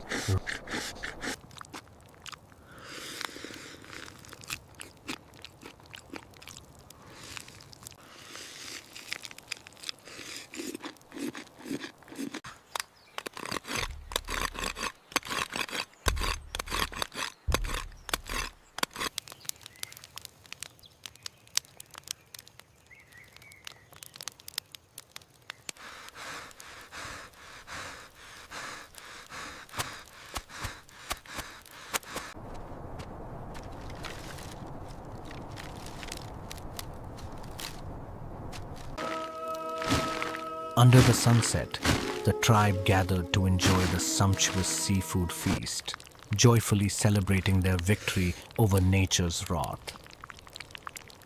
The smoky, rich meat was shared among all clan members. This nutritious diet of giant crabs and sea snails played a crucial role.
During low tide, prehistoric women and children went to the rocky shores to harvest. This marine plant was a vital source of essential nutrients and salt for the ancient tribe. They waded into the shallow waters, carefully pulling long strands of green and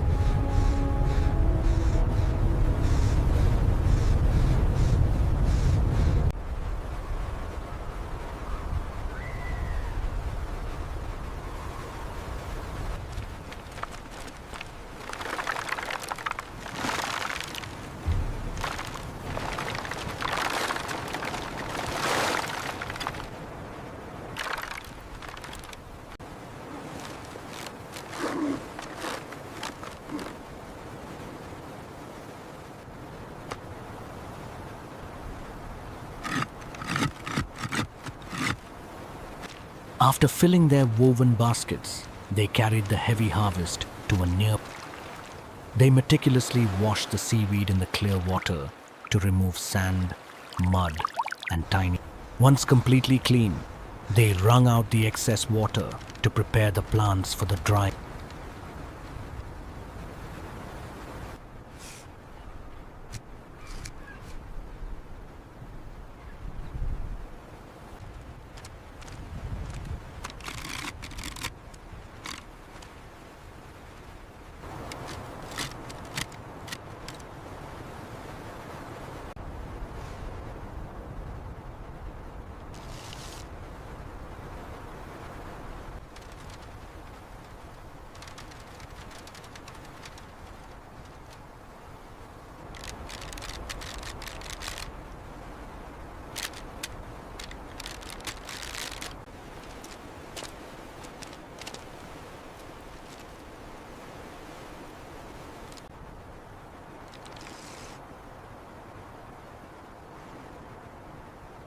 Under the intense heat of the prehistoric sun and the dry ocean breeze,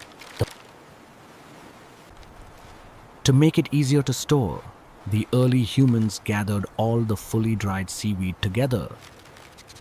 Over a few days, the soft marine plants transformed into crispy, paper-thin dry strips. Chopping the seaweed allowed them to maximize storage space and easily use. Tying the leather bags tightly kept the moisture out, ensuring a valuable food reserve.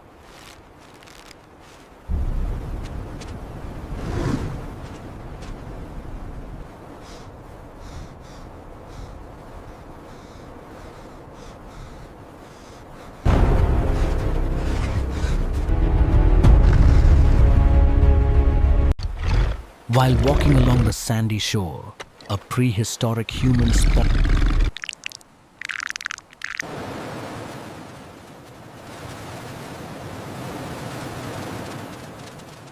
Quicker! Hurry! For it!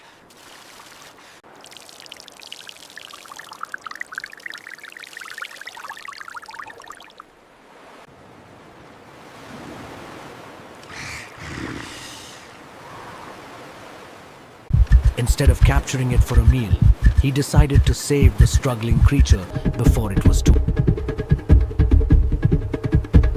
Using his bare hands and a large shell, the early human quickly dug a long trench from the shoreline to the fish. Within moments, the rushing seawater flooded into the newly made sand tunnel. Sensing the cool water, the fish instantly regained its strength and swam eagerly through the narrow channel. Following the safe path, the creature successfully escaped the treacherous beach and returned to the vast ocean.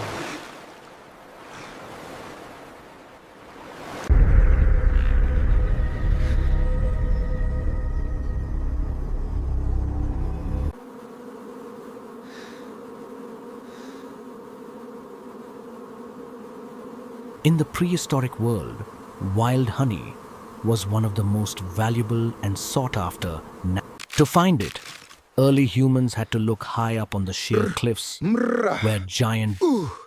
Obtaining this liquid gold required immense courage, as one wrong step could lead to a fatal fall. They also prepared sturdy ropes made from twisted wild vines to help them scale the rocky wall.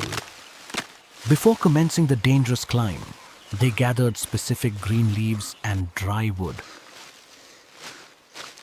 They tightly bound these materials together to fashion primitive torches that. With the equipment ready, the most agile hunters began their perilous ascent up the.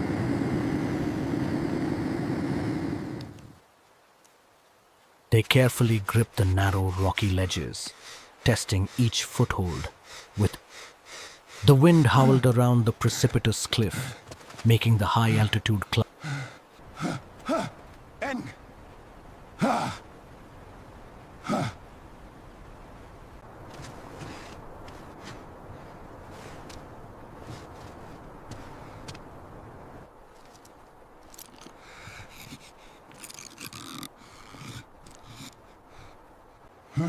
After a grueling effort, they finally reached a narrow ledge right beneath the buzzing beehive.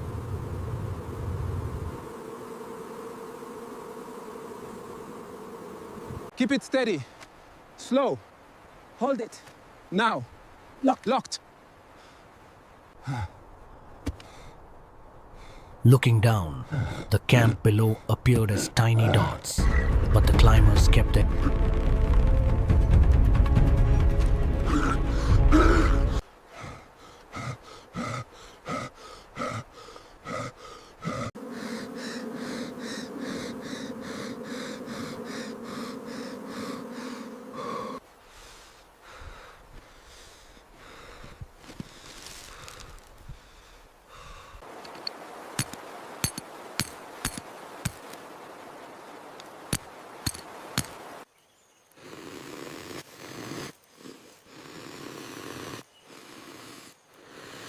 A brave gatherer ignited the primitive torch, producing a dense cloud of pungent white smoke. He carefully waved the smoking torch toward the hive to disorient and calm the aggressive wild bee. Choked by the heavy smoke, thousands of bees abandoned their home and flew away into the open air.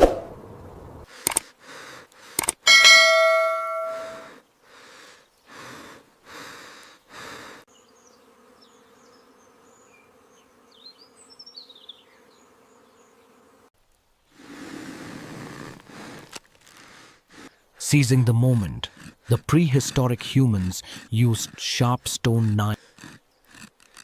They carefully placed the dripping, amber-colored honeycombs into containers. Despite receiving a few painful stings, the foragers successfully collected the entire honey harvest.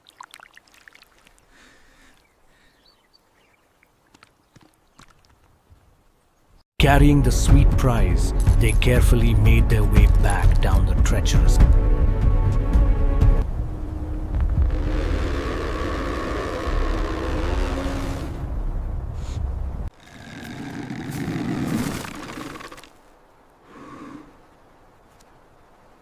Keep pressing. Need to make sure it's gone. Back at the camp, the high-calorie honey was shared among the clan, bringing immense... So sweet.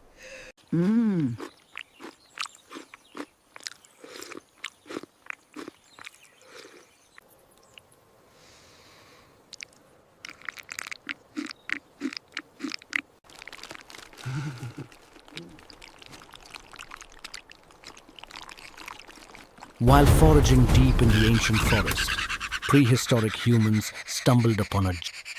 They noticed that the wild ostrich was limping heavily, suffering from a severe leg wound and... Silence! Instead of seeing it as easy prey, the early humans felt a... Hiss!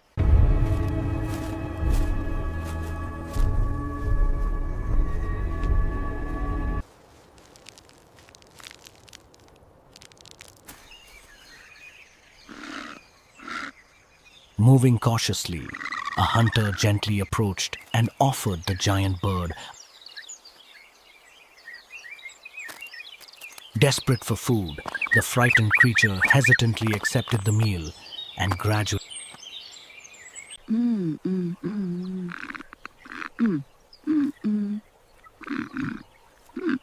With great patience, they gently guided the limping ostrich out of the dense woods. We are safe for now. Upon arrival, the entire community worked together, using sturdy branches and... Yeah. Ha. Ha. Oh. Mm-hmm.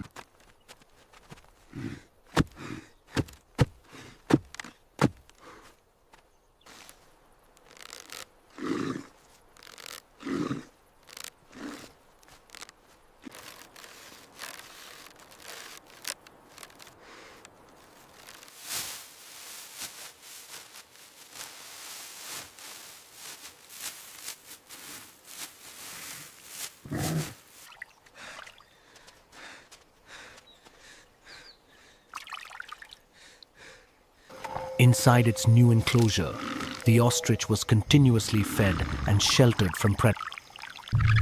This unexpected rescue and act of kindness marked the very first step in...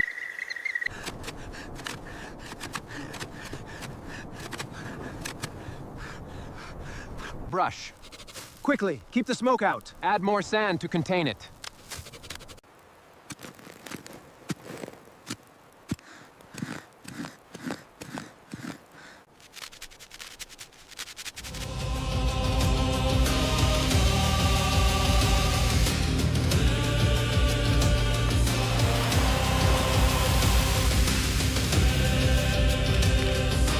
Evolution didn't stop, and neither do we. Join the tribe before the next epoch begins. Subscribe us via the link in comment. Thanks a lot for your watching.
R-O-A-R-R-R.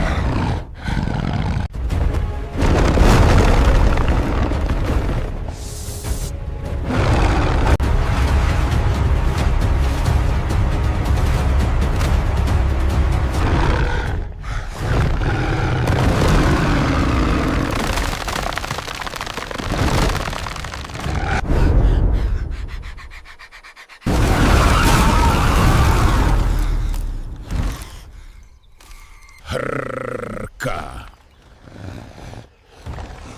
Rauch.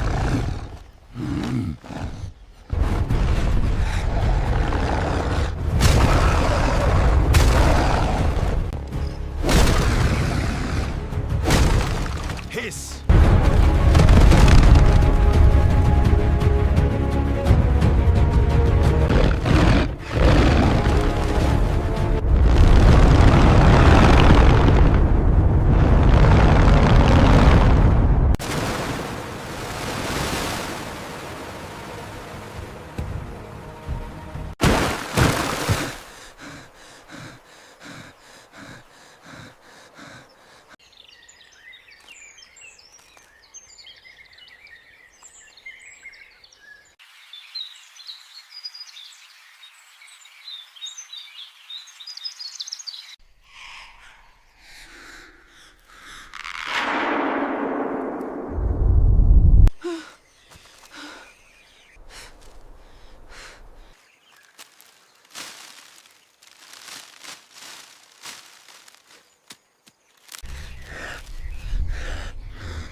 Yeah.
Grey.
The peak!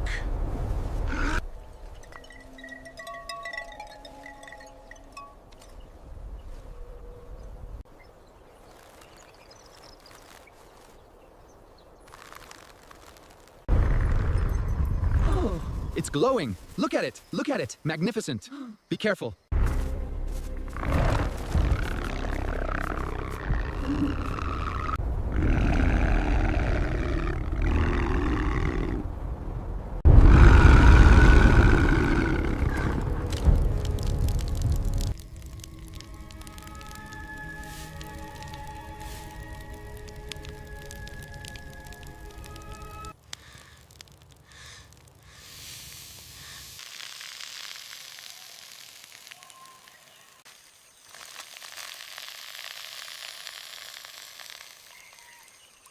Keep it.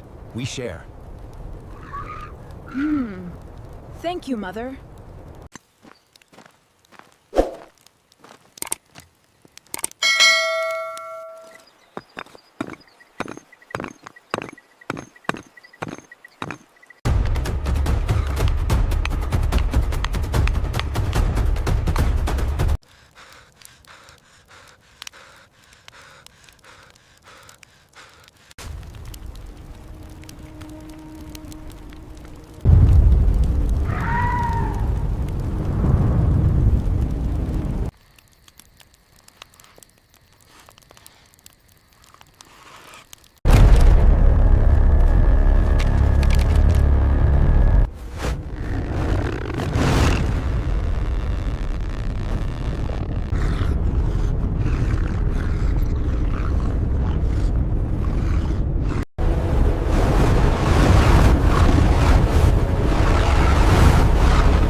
Eerie screeching. Leathery wing beats.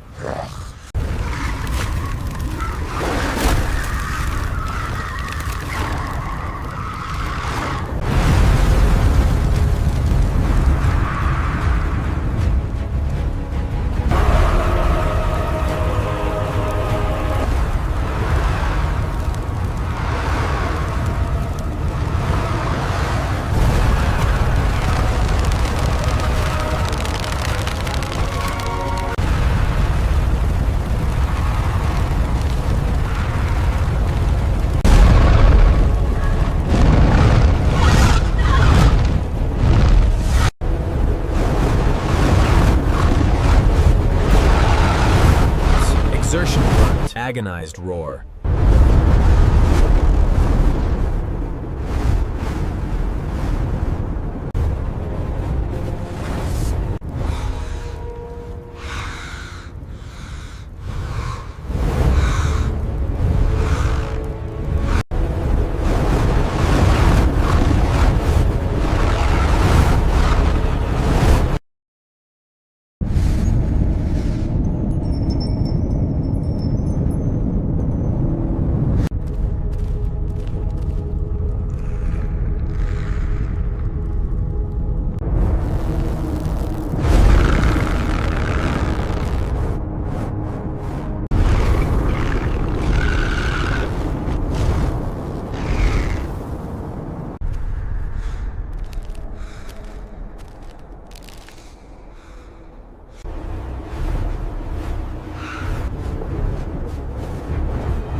flickering firelight illuminates weathered faces.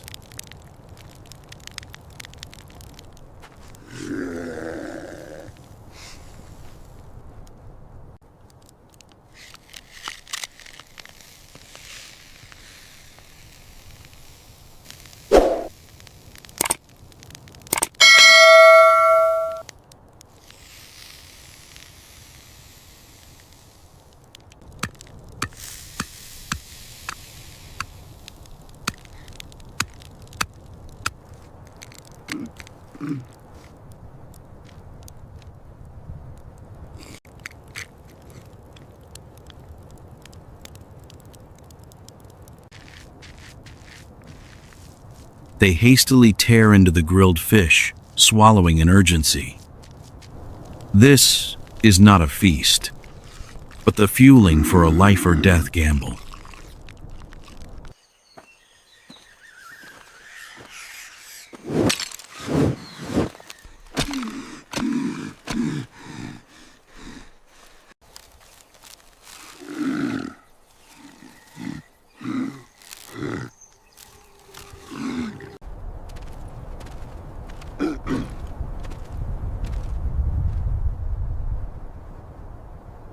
Before them, a natural boundary sweeps away all hope.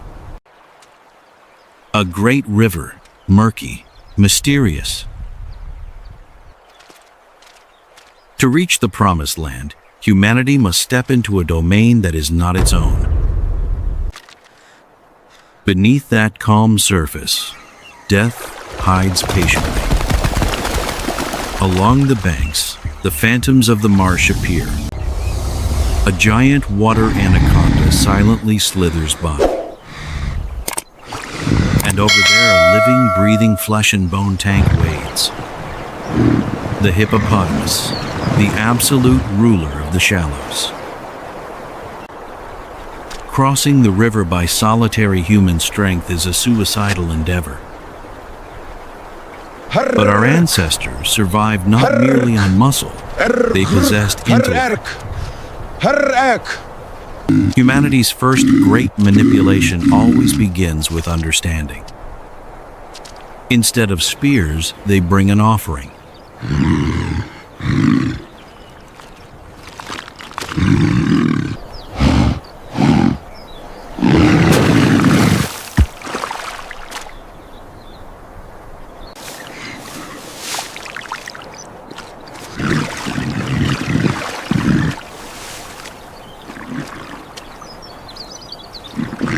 Succulent cantaloupes and bundles of dew-kissed young grass.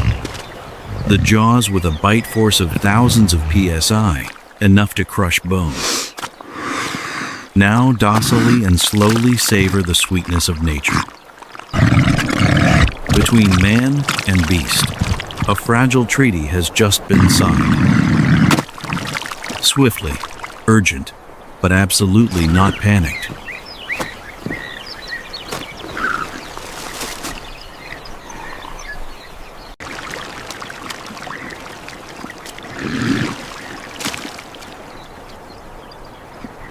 Nimble hands strip tree veins, weaving them into meters of net and wooden raft.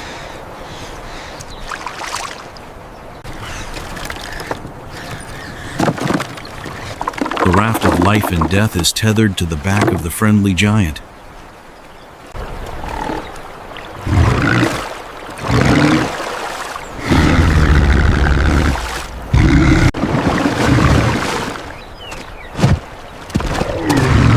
They leave the shore, entering the freezing currents.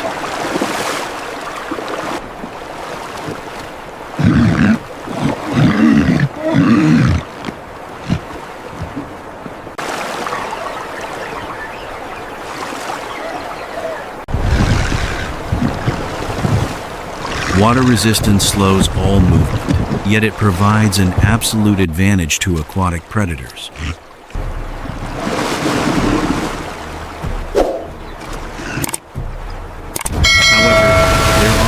Who do not welcome this treaty. The logs of death have awakened, a starving pod of crocodiles.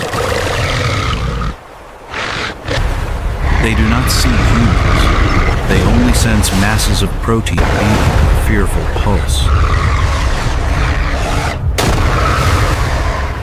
The water boils. The swarm of assassins lunges from the mud.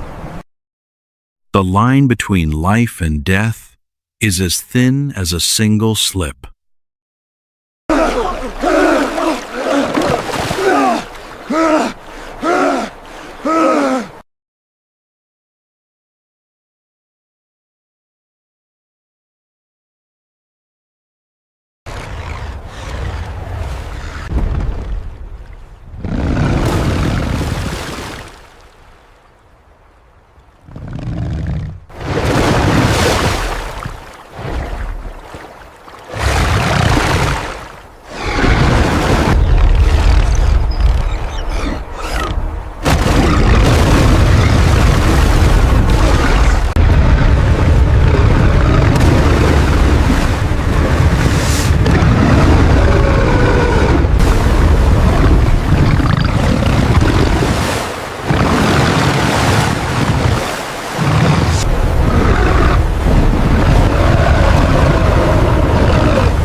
One member is nearly torn apart by the underwater meat grinder.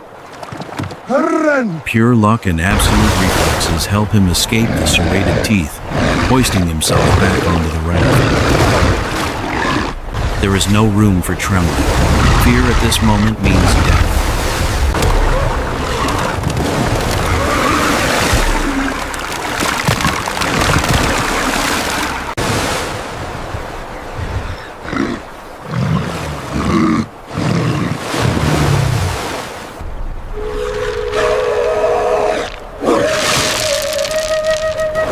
The most primal weapon is deployed from the side pouches, boulders. Kinetic energy from primate arms crashes directly into hardened keratin armor. The ferocious, survival-driven resistance forces the reptiles to falter. In the natural world, predators always calculate caloric expenditure. Too much resistance, and they retreat.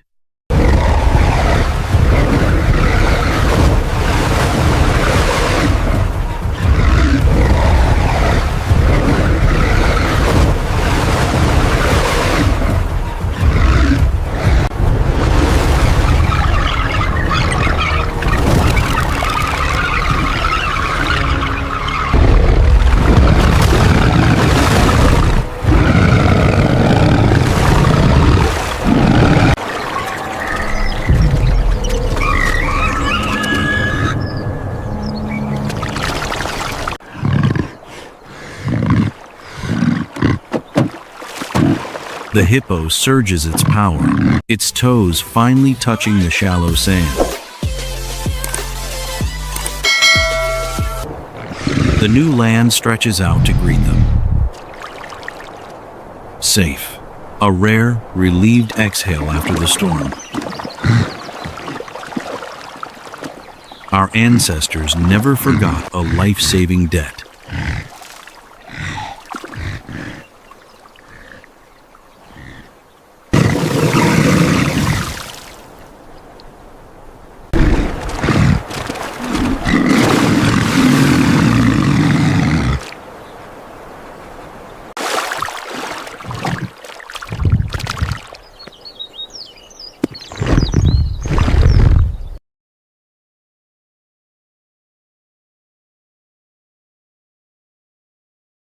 The binding nets are removed. One final sweet melon is handed over.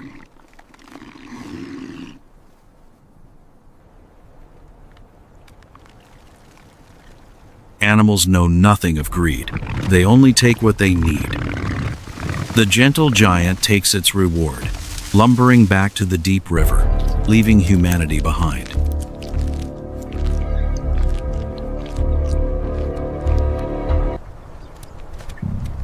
Having just crossed the boundary of death, the prehistoric eyes immediately lock onto the desert's water tower, towering against the sky, the coconut tree.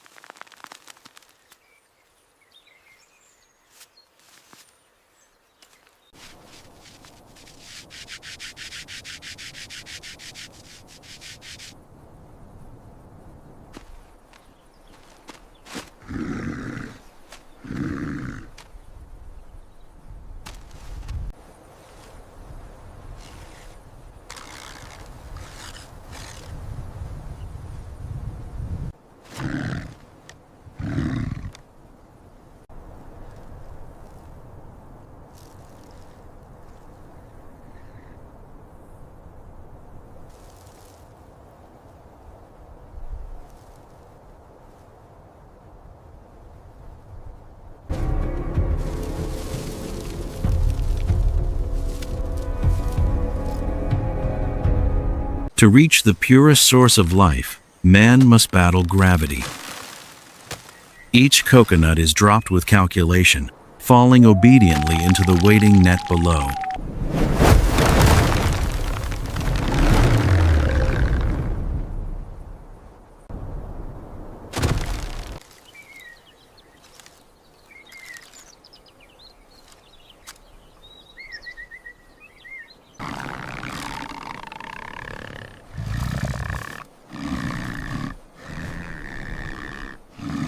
This care is not superfluous.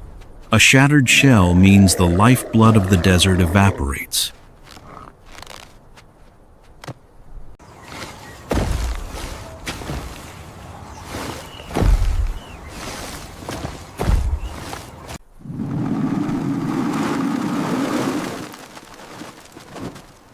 The sweet, sterile, electrolyte-rich water overflows across cracked lips. It is not just water, it is resurrection.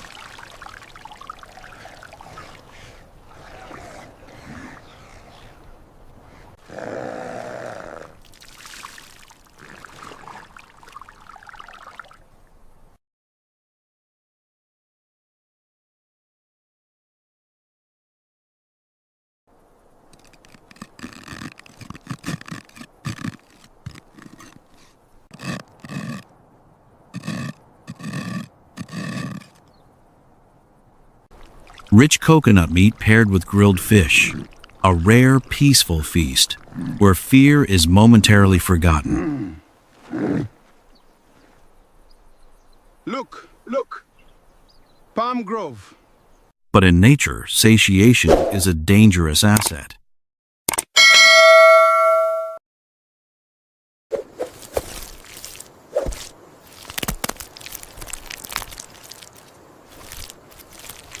Etch up! Heave! Push! Together! Now! Roll it!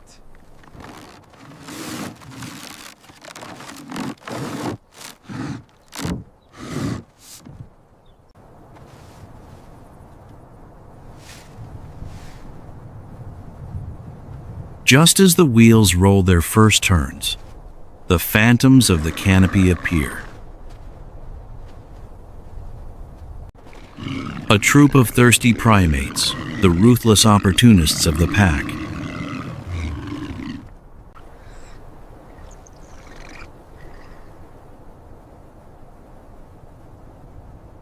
They swoop down, shrieking, snatching and smashing the coconuts into the ground. Back from the sled.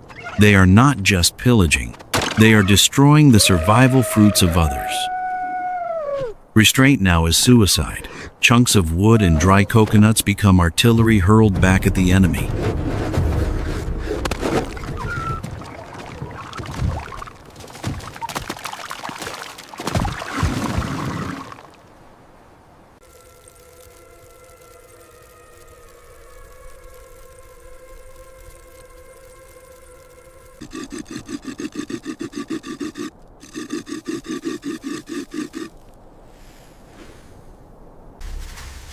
Human intellect speaks once again. They create fire. Smoke and fire, the primal terror programmed into the DNA of every wild beast, forcing the troop to retreat.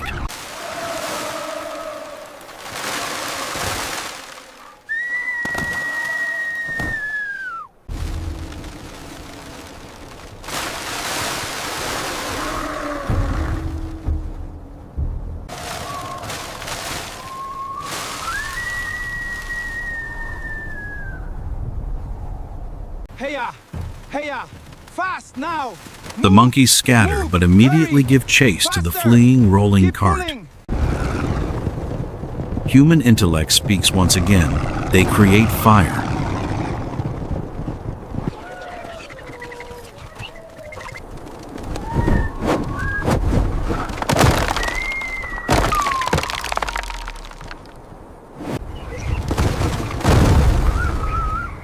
They gather round logs, crafting a rudimentary machine to roll the heavy coconut clusters back to camp.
sky suddenly darkens. A massive 3-meter shadow covers the ground. A prehistoric feathered creature. Its beak could crush a skull in a single strike. The terror bird taps the rock, demanding the richest part of the feast.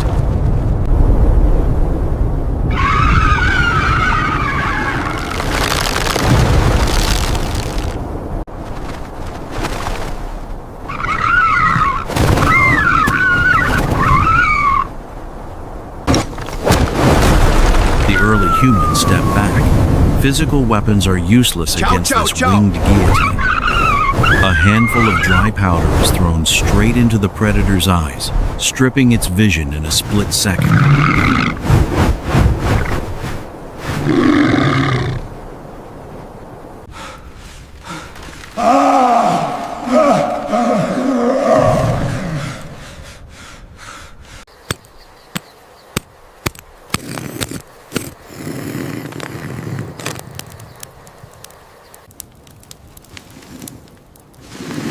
Simultaneously, they throw bundles of fresh leaves into the hot embers down in the cave.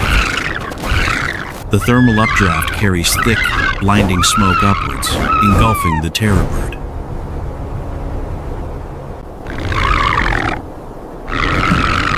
Suffocating and disoriented, the giant bird shrieks in frustration, forced to flap away in search of easier prey.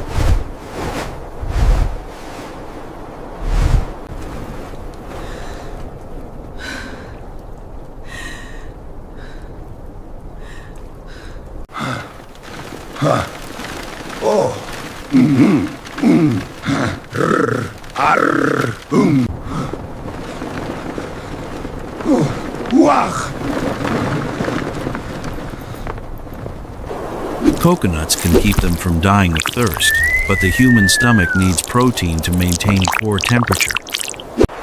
They return to the water's edge, where both life and death lurk.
Keep pushing!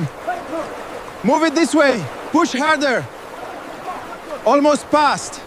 Watch the rope! Look! The bottom! Muscles!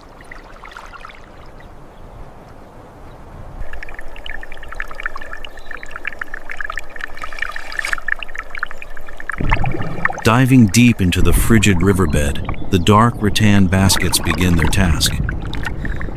Snail by snail, handfuls of clams are scraped from the silt, the spoils of those who dared cross the river of death.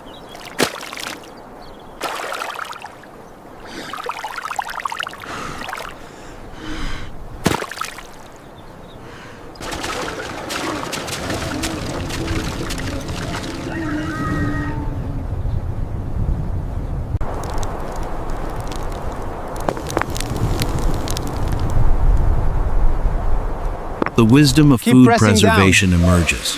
Clams are buried under water-soaked fern leaves to keep the creatures inside breathing. A few are hastily tossed onto the charcoal. They devour the chewy, resilient meat before diving into heavier labor. Beneath the dark deep water, the scent of sweat and fresh blood from crushed clams has diffused.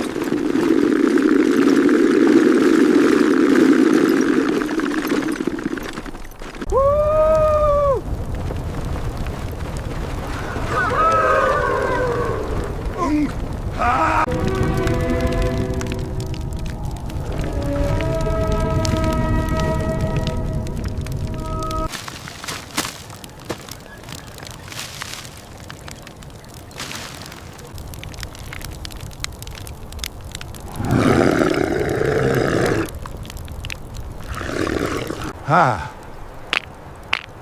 Oh. Ha.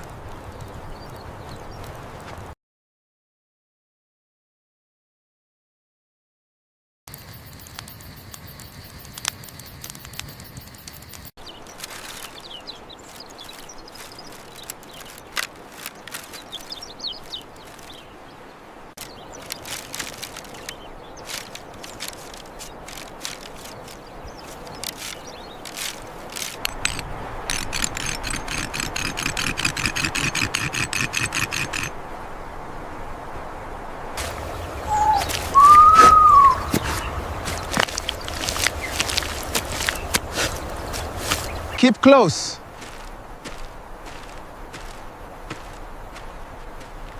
Down to the river.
The basket is heavy. I found many snails.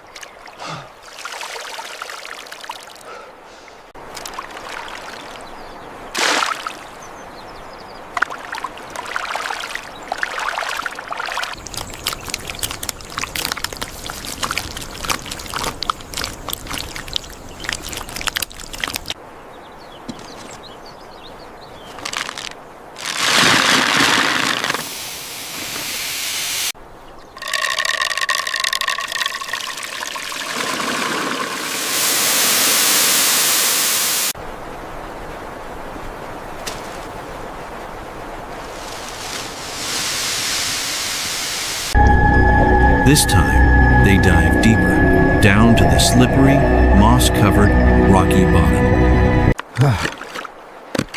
Using the principle of leverage, hard branches are wedged into rock crevices, prying open the massive shells of ancient clams.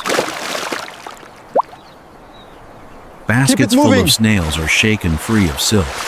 This amount of food is enough to ignite hope for days to come. Almost there.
Everything seems to be falling into perfect order. Until the law of the food chain calls their name.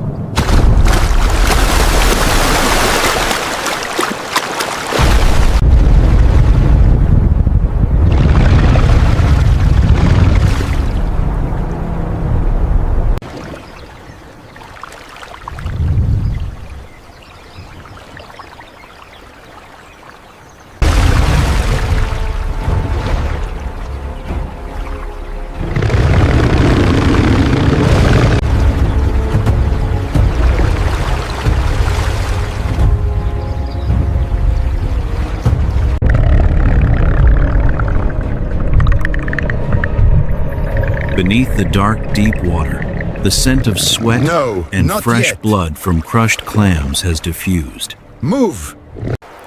It feels no rush. A colossal living log is slowly drifting upstream. Keep watch. Something moved in the shallows. Birds, they are leaving.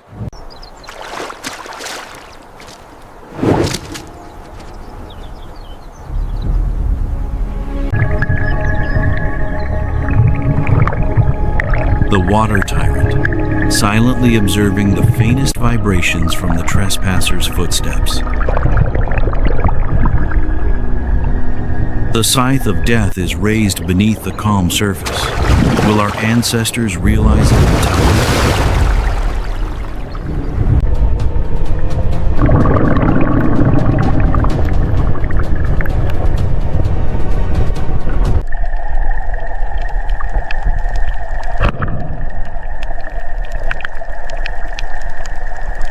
The most brutal battle between the brain and the tyrant's jaws.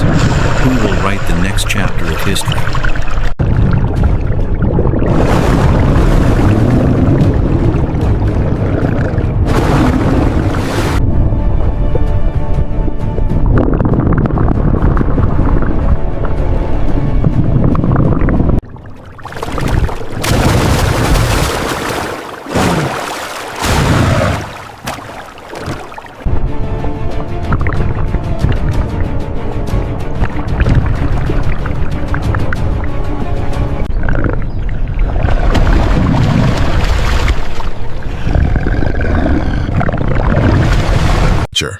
I cannot see. Hold tight, we must stop it. Get off me. Keep your grip. I will drown you.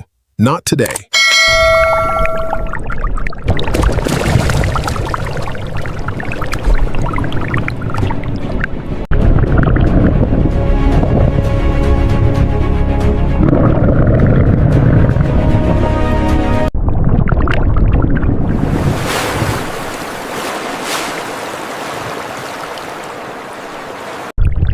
Help!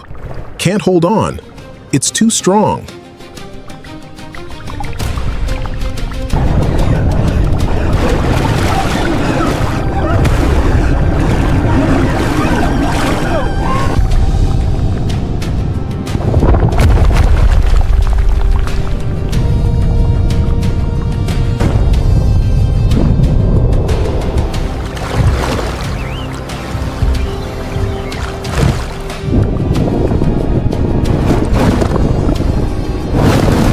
Cough, gasp, gurgle, splutter, gurgle, gurgle, gasp.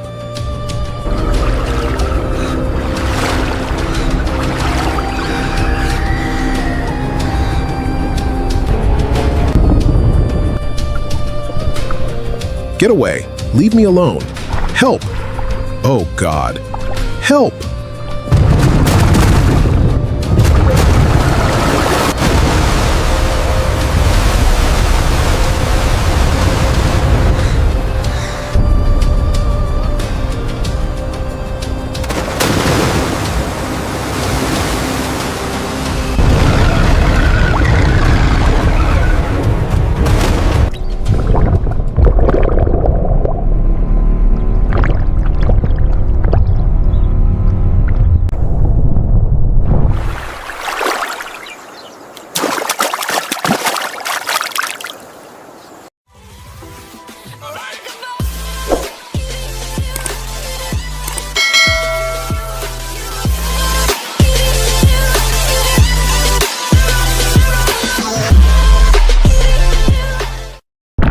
us to relive the ultimate memories of life and death in the next episode. Don't forget to subscribe to journey with the bloodline of our ancestors. Hold the line. And face the wrath of the tyrant. Until next time.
The barren desert stretches endlessly, a cruel wasteland ruled by scorching winds and absolute desolation. In this primordial arena, survival is a daily war waged against the agonizing rhythm of starvation. Driven by burning thirst, the prehistoric man scales a withered tree to scan the horizon for prey.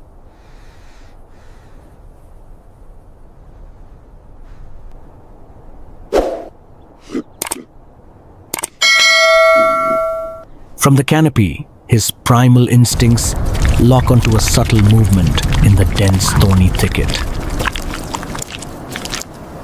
A honey badger enters his vision, nature's most relentless warrior, fearless and fiercely aggressive.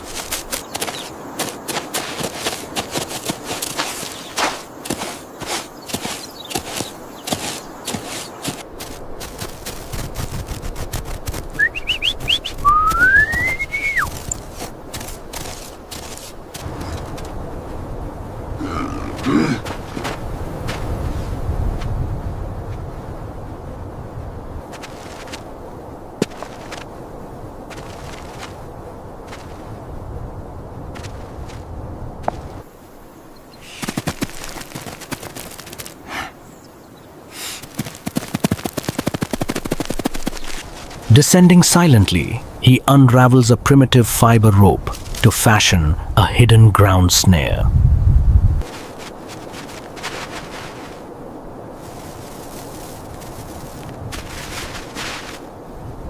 Retreating into the shadows, he violently flushes the target from its fortress of thorns. The startled badger bolts blindly along the path, its heavy paws stepping directly into the loop. The snare snaps shut, binding the beast before a heavy stone tool delivers a merciful end. Sparks from striking flint ignite the dry tinder, piercing the oppressive silence of the desert.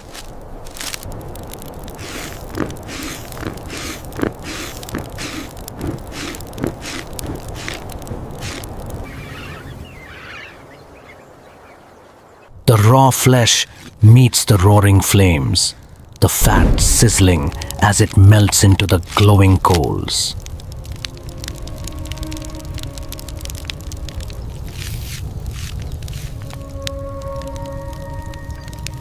Packed with dense lipids and high-density protein, honey badger meat provides an explosive surge of crucial metabolic energy.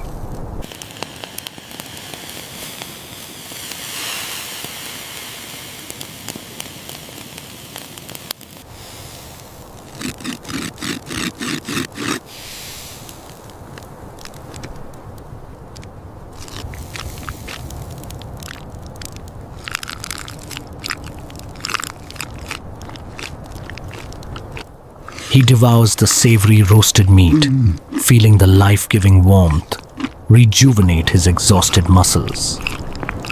Yet, a true hunter never eats alone. His survival is bound to the survival of his clan. He gathers massive leaves, carefully wrapping the leftover food to shield it from the harsh elements.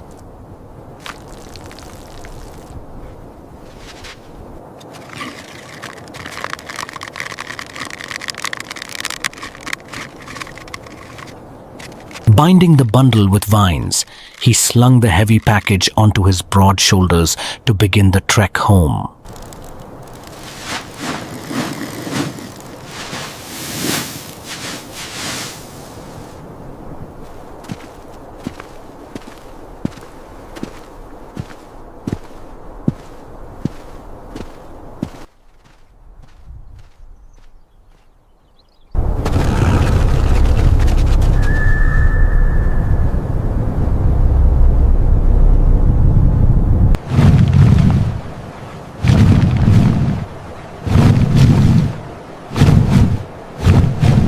On the perilous trail, a colossal silhouette abruptly halts the hunter in his tracks.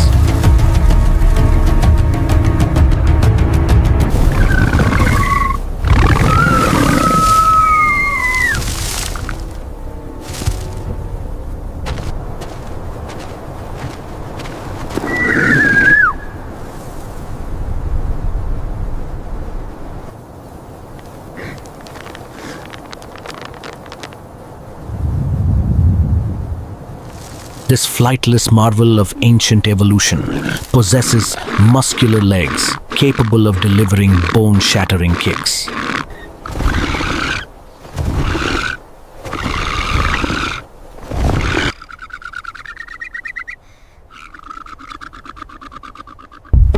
Before him stands a giant moa, an imposing avian titan, guarding a massive dirt nest. He slips behind a large boulder, holding his breath to observe the creature without detection.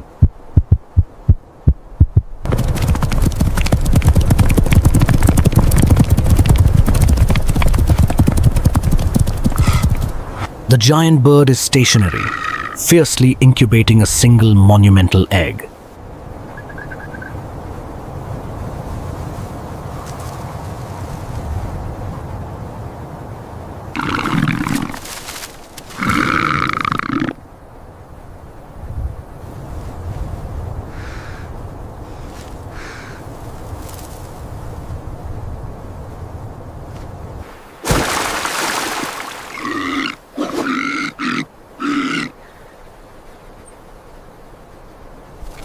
He slips behind a large boulder, holding his breath to observe the creature without detection.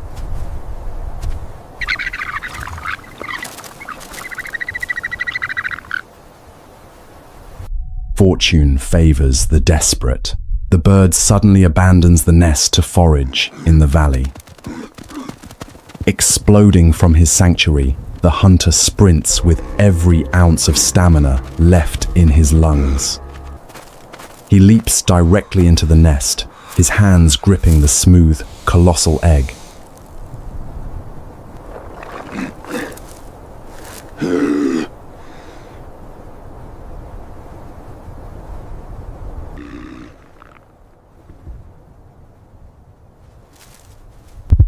Before retreating, his eyes dart frantically, scanning the perimeter for the monster's return.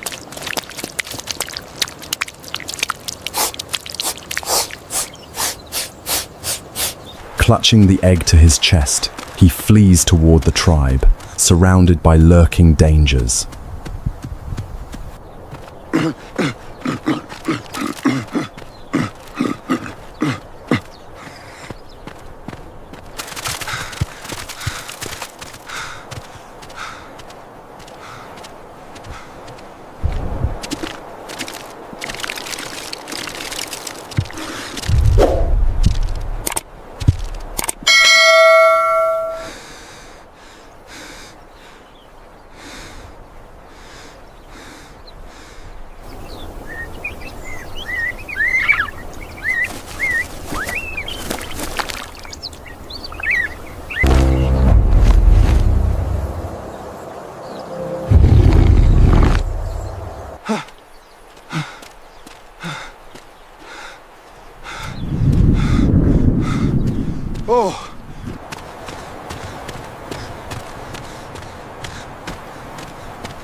He believes he has outrun death, but the wild never lets a thief escape unpunished. An uninvited guest joins the pursuit, driven by the absolute law of hunger. A dominant lion caught the rich scent of roasted meat radiating from the hunter's back.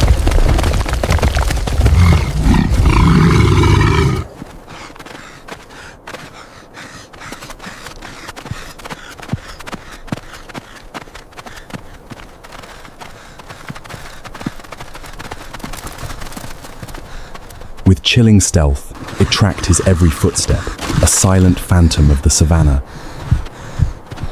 Suddenly, the illusion of safety shatters as the human turns to face the apex predator. He runs for his life, launching into a frantic sprint against the grim reaper. The heavy egg destroys his balance, forcing a split-second decision of absolute resolve. He digs his heels into the dirt, abruptly halting his momentum to confront the charging beast.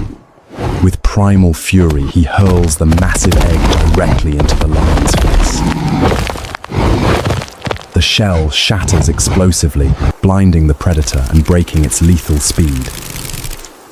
Distracted by the abundant protein, the